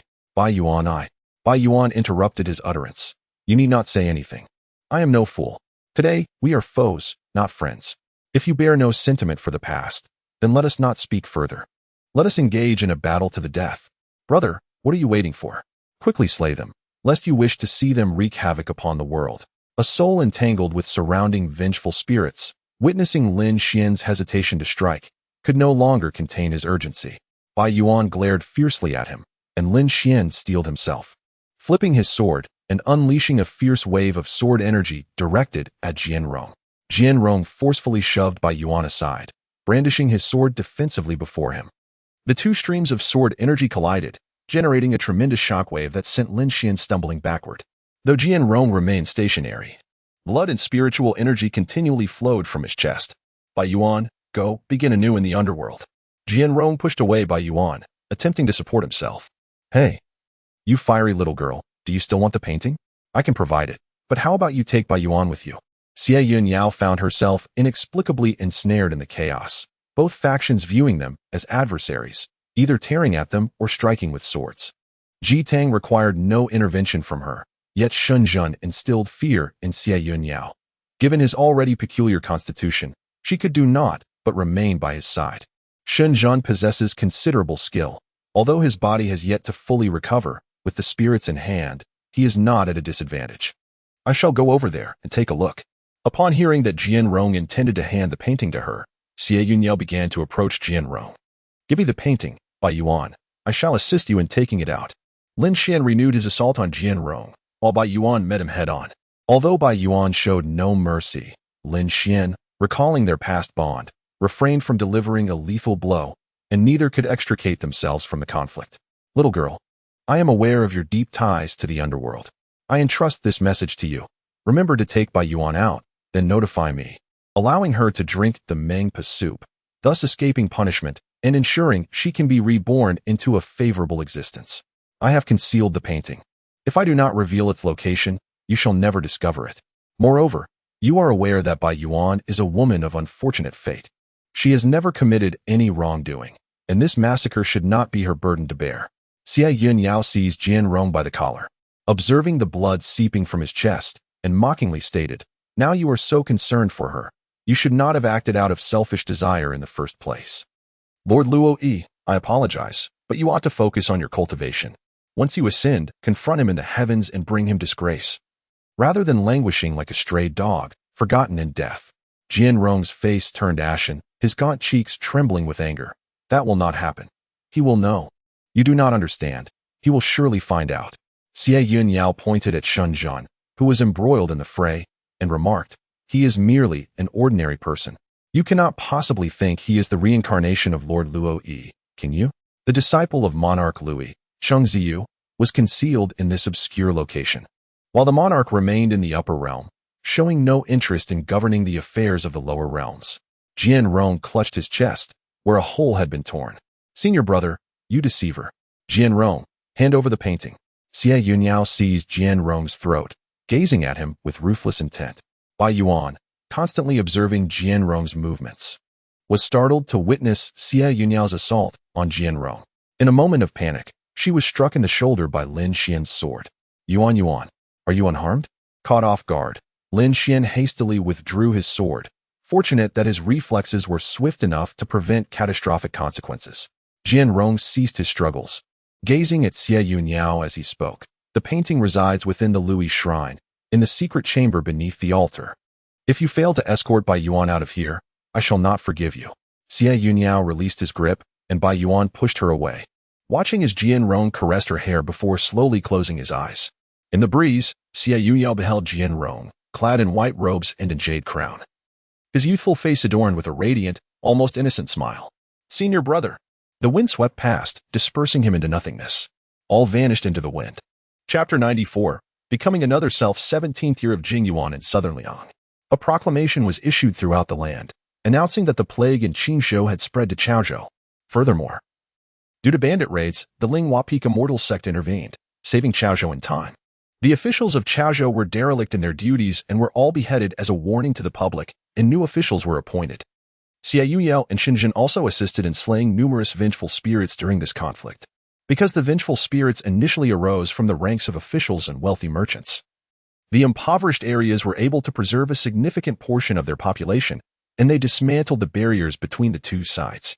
They welcomed the residents from outside the city to dwell on the opposite shore of the lake, in a bid to prevent the spread of the plague.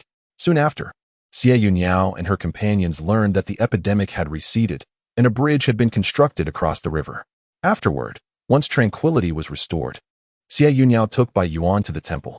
Within its sacred confines, they lifted the crimson cloth draped over the altar, only to discover a small child seated beneath. Just as when they first met, Xie Yun Yao beheld Jian Rong crouched at the corner of the table, nibbling on a hard bun. Is this the master?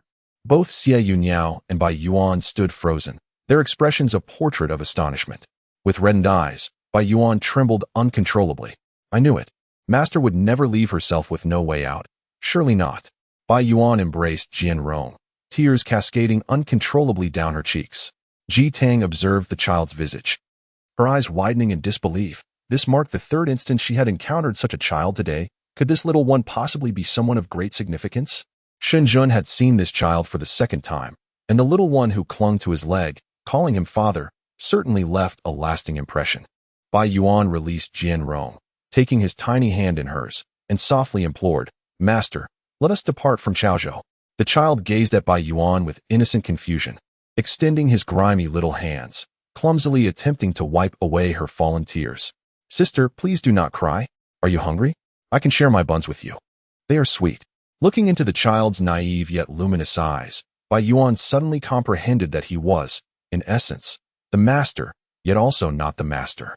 Perhaps this was the Jian Rong he yearned to be, one who had not encountered the divine Lord Luo Yi, a Jian Rong poised for a fresh beginning. Shall we still pursue our painting? Ji Tang inquired, her eagerness palpable. Xie Yun Yao gazed at Jian Rong, observing the brilliance and resilience in his eyes, realizing how profoundly different they truly were. Fortunately, Xie Yun Shu and Shen had not crossed paths previously. Otherwise, the incongruity might have been discerned at first glance. Bai Yuan, accompany him. We shall proceed together. Allow me. Shen stepped forward, effortlessly lifting the bewildered child into his arms. Xie Yun Yao silently watched him carry Jian Rong with ease, ultimately saying nothing. The secret passage led underground, yet curiously, it did not present as dark or damp. As Xie Yun Yao traced the wall with her fingers, it felt cool, but not moist, the intricate patterns discernible to her touch. Shen cradled Jian Rong with one arm, while retrieving a fire starter with the other. The flame flickered gently, illuminating the surroundings without extinguishing. It offered a glimmer of light. Beneath the dim, scarcely sufficient glow of the fire starter, they descended the stone steps and reached a flat expanse. Shen extinguished the flame in her hand. Surprisingly, this lowest level was quite bright. As their footsteps approached, the multitude of candlesticks came alive, each flame igniting in an orderly and rapid manner. Gazing upon the chamber, an inexplicable sense of vastness enveloped them, although it was not far from the surface. The lofty ceiling and the expansive floor created an atmosphere that was unsettling. At the forefront, there stood a stone platform 3 steps high, upon which rested a modest table. Among the few items displayed, one painting was precisely what they sought, the exquisite Hua painting. Xie Yun Yao addressed them. Remain here and do not move. I shall retrieve it. Ascending to the stone platform, She encountered no anomalies. Xie Yun Yao reached out to grasp the painting. Just as she lifted it, a faint sound emanated from beneath the table, startling her into retreat. The stone slab below the table sank, and suddenly, several struggling malevolent spirits surged forth, only to be swiftly dispersed by Xie Yun Yao. With the painting in hand, she leapt down the steps, gradually sensing that the surrounding scenery began to blur once more. As everyone vanished from sight, she then beheld the adult version of Jianrong. You have arrived. This is merely a remnant of my shadow. By the time you see this, I should have already departed, so there is no need for alarm. Since you have come here, you must have secured the painting you sought. I implore you to honor your promise and ensure Bai Yuan's well-being. In truth, there is another purpose for bringing you here. I am aware that Shen Zhen possesses the everlasting sword, and I know how to summon it. However, I have one final request. Please deliver the half of the jade pendant hidden within the painting to Luo Yi. Do not hastily reject this. I believe that one day, one amongst you will inevitably encounter him. At that time, you may return it directly to him, leaving its fate in his hands. If you agree, simply open the painting and retrieve the jade within. I shall disclose the information you seek. Without a moment's hesitation, Xie Yun Yao extracted the jade pendant. Perhaps Qingzi you could meet the divine Lord Luo Yi. If not, she would implore the king of the underworld to try. Should it fail to reach him, she would bear no blame. It was all Jianrong's overconfidence. The jade pendant was half of a white lotus, its hue and texture clear and translucent, unlike anything mundane. It felt cool to the touch. Since you have extracted it, I shall reveal to you the method to summon the eternal life sword.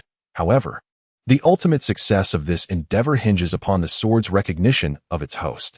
I once inadvertently learned from Luo Yi that the eternal life sword was forged by another deity at his behest, intended as a gift for Qing Huang. The initial bond was established through a blood sacrifice. Similarly, this time, it requires the sword to be parasitic upon his heart vein. Only then. Xie Yun Yao awakened from her illusion, discovering everyone gathered around her. Are you all right, Yao?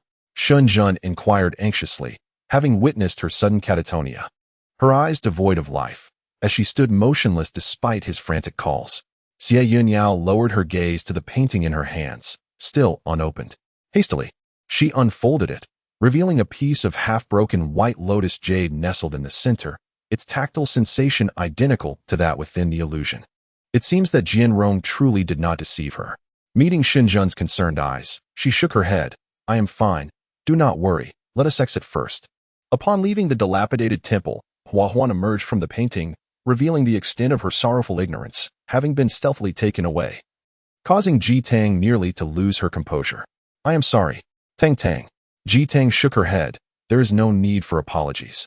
It was my failure to safeguard the painting that led to its theft. Fortunately, nothing serious occurred this time.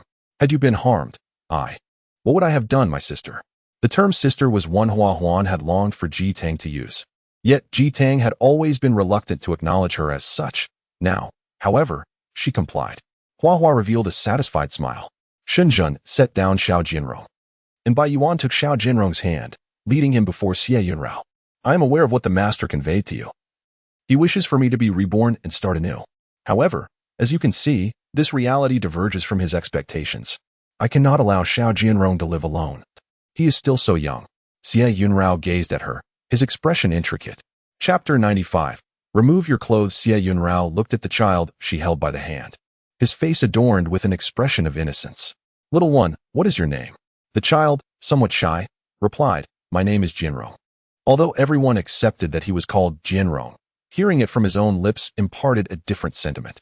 He is indeed Jianrong. Xie Yun Yao crouched before Jianrong, her gaze gentle as she inquired, How old are you, Jianrong? Why are you out here all alone? The confusion on Jianrong's face transformed into a sense of grievance as he stared pitifully at the ground, where the grass had begun to turn yellow. His little feet fidgeted involuntarily. I am 6 years old. I have always been alone. There is no one beside me. I opened my eyes and found myself sleeping there. He pointed towards the temple and continued, When I felt hungry, I ran inside and found a fragrant steamed bun. Xie Yun Yao gently patted his head, remaining silent. Bai Yuan, listening to Jianrong's almost naive account of his plight, remained unaware of the suffering he had endured. She pulled Jianrong closer and softly asked, Then, would our Jianrong like to go with his elder sister?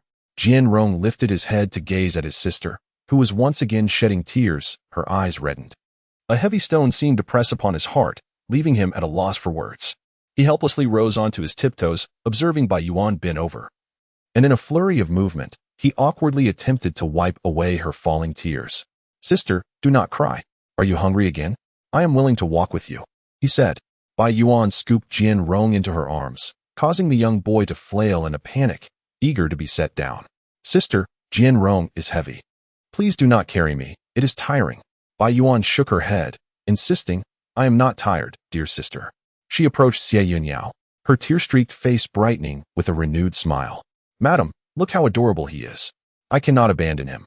Firstly, to repay my master's kindness, and secondly, because I genuinely care for him."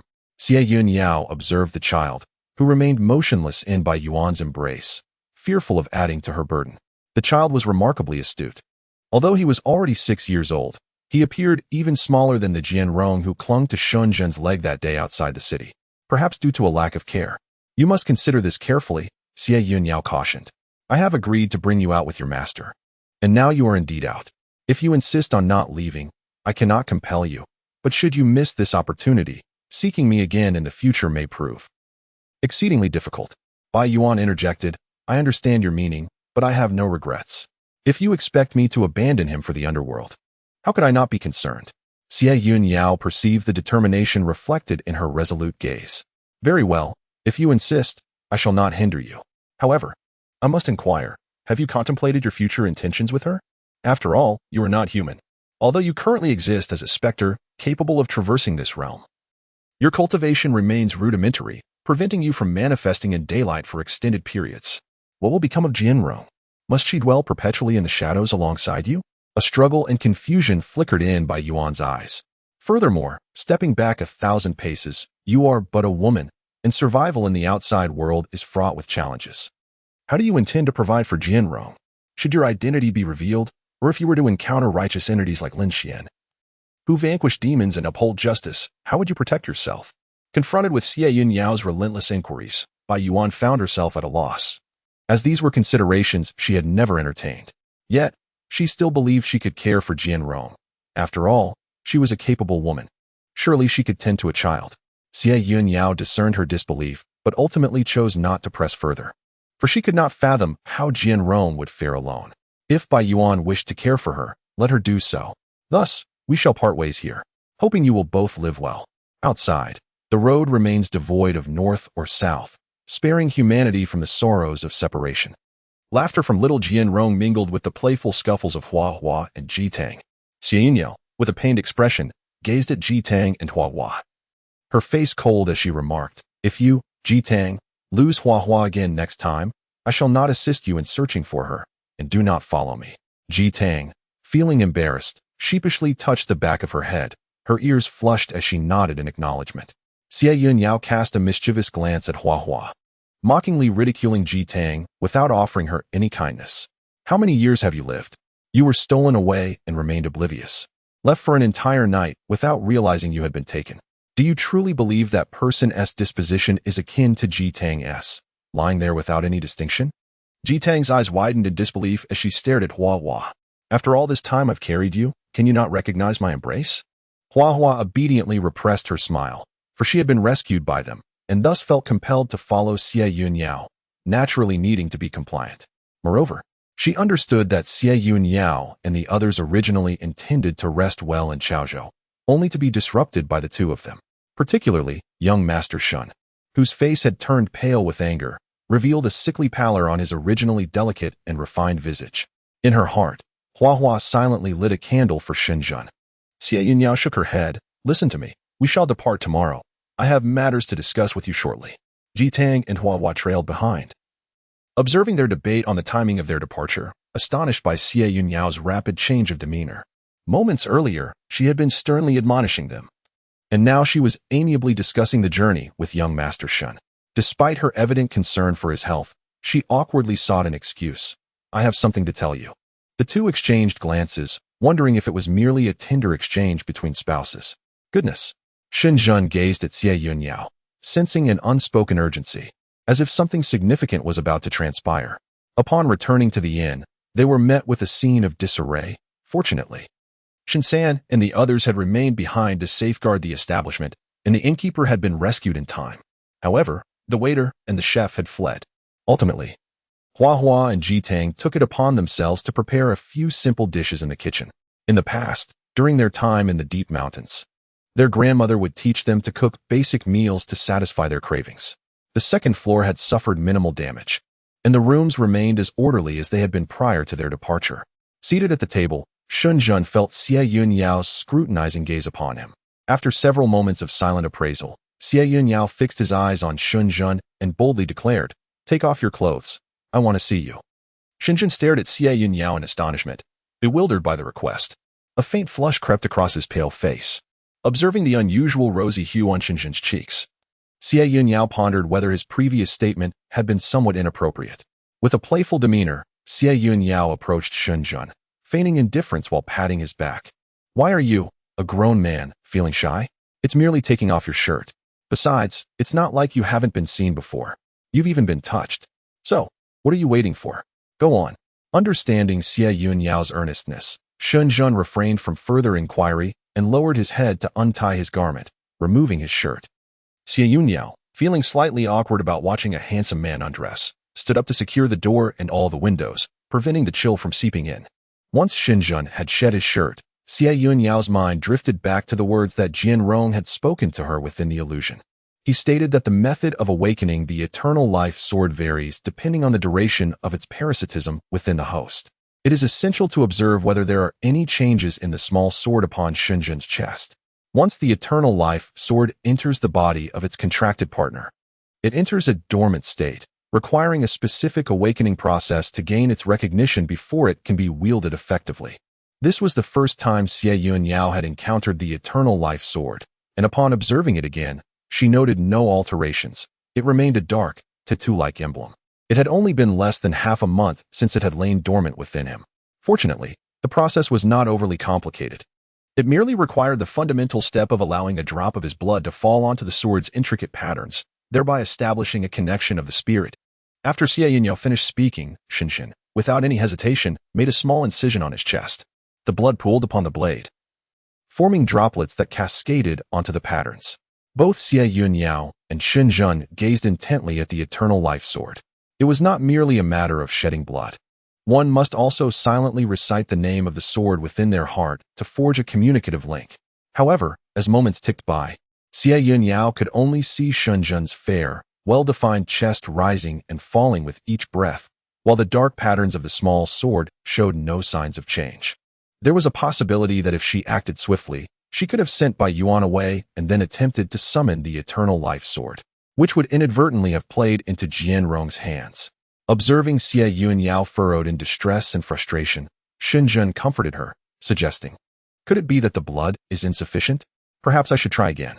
The blade once more sliced through the wound, blood gushing forth, the silvery dagger becoming increasingly stained with crimson. Drops of blood trickled onto the intricate patterns, yet there was still no response. Xie Yun Yao hastily grasped Xun Jun's hand, which was poised to continue drawing blood, shaking his head. Any more would lead to excessive blood loss. Was the first method ineffective? However, Jiang Rong had stated that when the patterns of the Changxing sword remained black, the first method should be employed. The room fell into silence. Xun Jun broke the stillness. "Why don't we try another method?"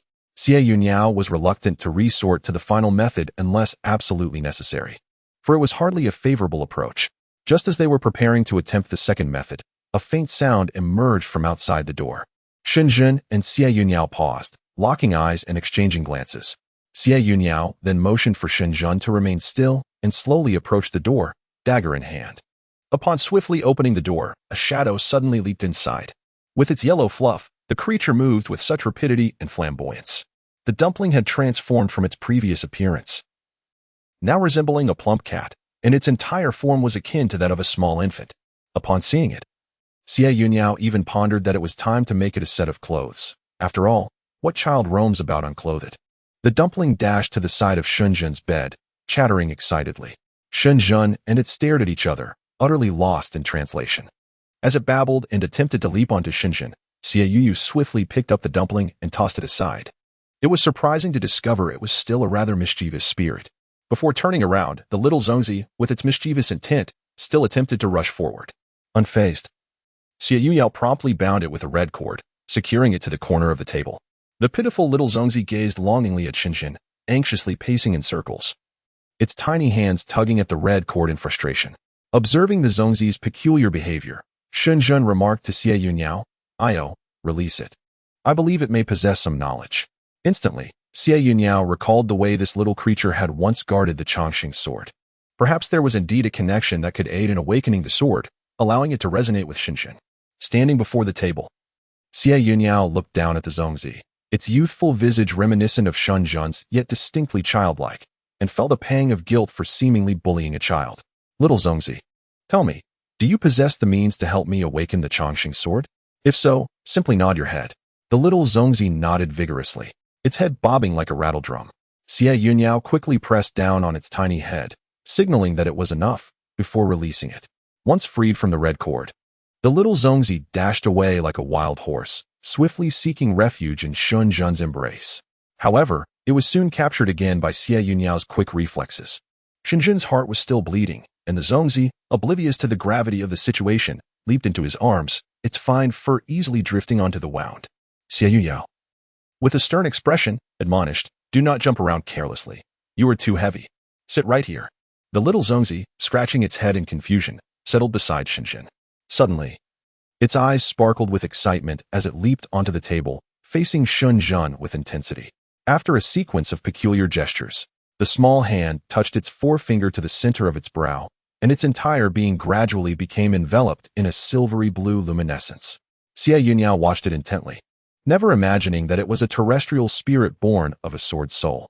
Subsequent to Qing Huang's descent to the mortal realm with the Sword of Longevity, it was said that the sword had acknowledged a master among humans. Their bond was profoundly deep, and together they reveled in the freedom of the martial world. However, when its second master in the human realm was pursued by adversaries and met an untimely demise, the Sword of Longevity chose to slumber within its master's tomb. Unexpectedly, the Sword of Longevity stirred a tempest in the martial world, as everyone believed that possessing it would bestow martial arts mastery or even immortality. This was precisely Zhong Shiqing's motive for seeking to seize the sword. Naturally, the Sword of Longevity became an object of universal desire, eventually being stolen from the tomb. Yet, despite passing through numerous hands thereafter, the sword never again recognized a master. Eventually, it was regarded as a mere ordinary sword and buried within the sword sepulchre. In what seemed like a fleeting moment, centuries had elapsed. During its protracted wait of over a century, the sword's spirit fell into a profound slumber. And due to deep-seated resentment, half of its vengeful soul split off, transforming into a terrestrial spirit. Chapter 97, A Female Child. No less the silvery blue light in the Zongzi's hand coalesced into a beam, which then flew towards the black miniature sword on Shen's chest. Shen immediately felt a stirring within his flesh, a dull, churning ache that caused him to clench his fists involuntarily in an effort to divert the pain. Xie Yun Yao watched Shen anxiously, his face ashen and his forehead beaded with perspiration, as a beam of light persistently converged upon Shen's chest. The evergreen sword resonated profoundly. "Shen, how do you fare?" Shen's voice, suppressed and guttural, emanated directly from his throat. "I am unharmed. Your concern is unwarranted." The diminutive Zongzi, stationed at the table's edge, incessantly gesticulated, its utterances indecipherable, presumably engaged in communion with the evergreen sword. An indeterminate period elapsed, extending to the point where Xie Yun Yao, observing Shen's imminent descent into unconsciousness, felt compelled to interrupt the exchange. Abruptly, the luminous beam dissipated, revealing before them a youth adorned in an indigo robe, his hair a cascade of white. The youth, rubbing his eyes, recoiled upon discovering 3 pairs of eyes fixed upon him, startled. "Who are you? Who dares disturb my slumber?" the youth exclaimed, his brow furrowed in vexation. Xie Yun Yao and Shen exchanged glances, a shared sentiment that this sword's spirit appeared even less reliable than the diminutive Zongzi. Before Xie Yun Yao could elucidate the present circumstances, the little Zongzi had commenced its chattering, divulging its identity and location. Indeed, upon hearing the commotion, the youth's gaze immediately fell upon the docile figure seated upon the table. "It is you," he exclaimed, incredulity lacing his tone as he beheld the little Zongzi on the table. The last time he had seen it, it was not in this state. How utterly humiliating that this creature had been brought into existence because of him. The youth, resigned, supported his forehead, finally divesting himself of his outer garment, enveloping the little Zongzi in layer upon layer of the lengthy robe, all while muttering under his breath. How have you become so unappealing? They haven't even dressed you properly. How unfortunate you are. Who told you to frolic with them every day? The little dumpling scrunched up its face, rolling its eyes at the youth, continuing its incessant chatter. The youth seemed to comprehend the dumpling's words, helplessly swatting its animated hands away. I understand. Please, remain still. The little dumpling obediently ceased its movements, but its mouth continued to babble softly. Are you the spirit of the everlasting sword? Xie Yun Yao inquired, observing how the youth pacified the little dumpling, cradling the dumpling in his arms. The youth raised his chin defiantly and declared, I am indeed the spirit of the everlasting sword. It is you who have intruded upon my rest by bringing me out without permission. In the moment when I had yet to fully regain my consciousness, I inadvertently harmed this person, yet you cannot hold me accountable. Xie Yun Yao chuckled lightly. I believe you are mistaken. It is not us who seek to seize you. Shen was forcibly entangled in your affairs and was grievously injured by you, nearly losing his life. What do you mean by distancing yourself so completely? The youth, with his head of white hair, appeared neither old nor youthful, exuding a sense of maturity. However, his manner of speaking was overly slick, evoking discomfort. I bear no ill will, but prior to this, I was quite unaware of the events that transpired. Now that I am fully awakened, I have come to realize that you have actually bound me. I find it utterly unacceptable. Xie Yun Yao observed his obstinate demeanor, her heart ablaze with indignation. Yet she maintained a composed exterior, even rising to her feet with a soft grace. Aside from her slightly trembling hand and the itch that compelled her to discipline the unruly child, Shen reached out and grasped Xie Yun Yao's tightly clenched palm, prying it open to inspect. Noticing there was no blood, he felt a sense of relief. Pulling Xie Yun Yao behind him, he met the disdainful gaze of the youth. Although Shen typically exuded an air of aloofness, a closer look would reveal the warmth in his features. He remained unfazed by the boy's provocation, stating, It was never my intention to form a bond with you. If you wish to sever it, I shall not impede you. However, you first wounded me without cause, and now you present such an arrogant demeanor. I have no desire for a sword like you. The white-haired youth, momentarily at a loss for words, retorted defiantly, I have no choice, unless you perish. Unbeknownst to her, Xie Yun Yao had swiftly drawn a dagger, pressing it against the boy's neck. He looked at her in astonishment, intrigued by how an ordinary mortal could exude such an aura of pressure.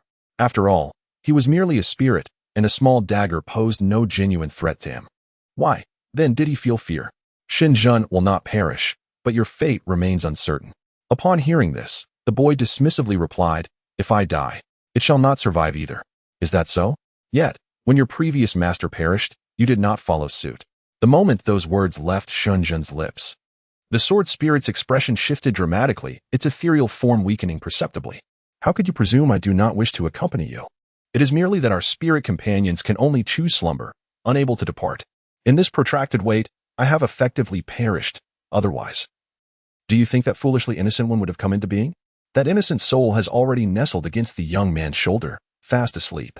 Perhaps due to their shared essence, this is the first time Xie Yun Yao has witnessed this little dumpling in slumber. Typically, it resembles a lively and astute little monkey, never having been seen in repose. Why have you not clothed it? It has grown so much. The boy gazed at the little dumpling, initially unable to accept its current disheveled appearance, but gradually accustomed to its awkwardness. Ahem, only today did I realize it has changed so drastically. Previously, it was akin to a little furry monkey, not requiring any garments. The boy, feeling a mix of embarrassment and indignation, tightened the fabric around the little dumpling. After all, it is a girl. How could she remain without clothing? Fortuitously, I discovered this. Otherwise, were you intending to let her wander about in this state? Xie Yun Yao and Shen gazed in astonishment at the dumpling, which was swathed in fabric, leaving only its small head visible. In each other's eyes, they discerned mutual shock. A girl resembling Shen, crafted from the same mold. Shen scrutinized the dumpling's furry, bald head, his brows furrowed. You are a boy. How could it possibly be a girl? This defies logic. The boy's already unusually pale face flushed crimson, and he stamped his foot, exclaiming, What of it? Who has had a vulnerable moment? Who has in herself isn't a little fairy? Now that you have awakened, You and Xinjin cannot be separated for the time being. Whether you acknowledge it or not, it is an undeniable truth. The youth scrutinized Xinjin closely, and upon gazing at that familiar visage, he was taken aback. This appearance. Hastily, he turned the little dumpling around, astonished by the resemblance. How could a girl bear such a masculine semblance? Has she lost her mind? Yet, as he observed Xinjin's brows and eyes, an inexplicable sense of familiarity washed over him, particularly when those gray-brown irises fixated upon him. Where had he encountered this before? Why was this little rascal so insistent on trailing him? Have I been in slumber for so long that I have forgotten something?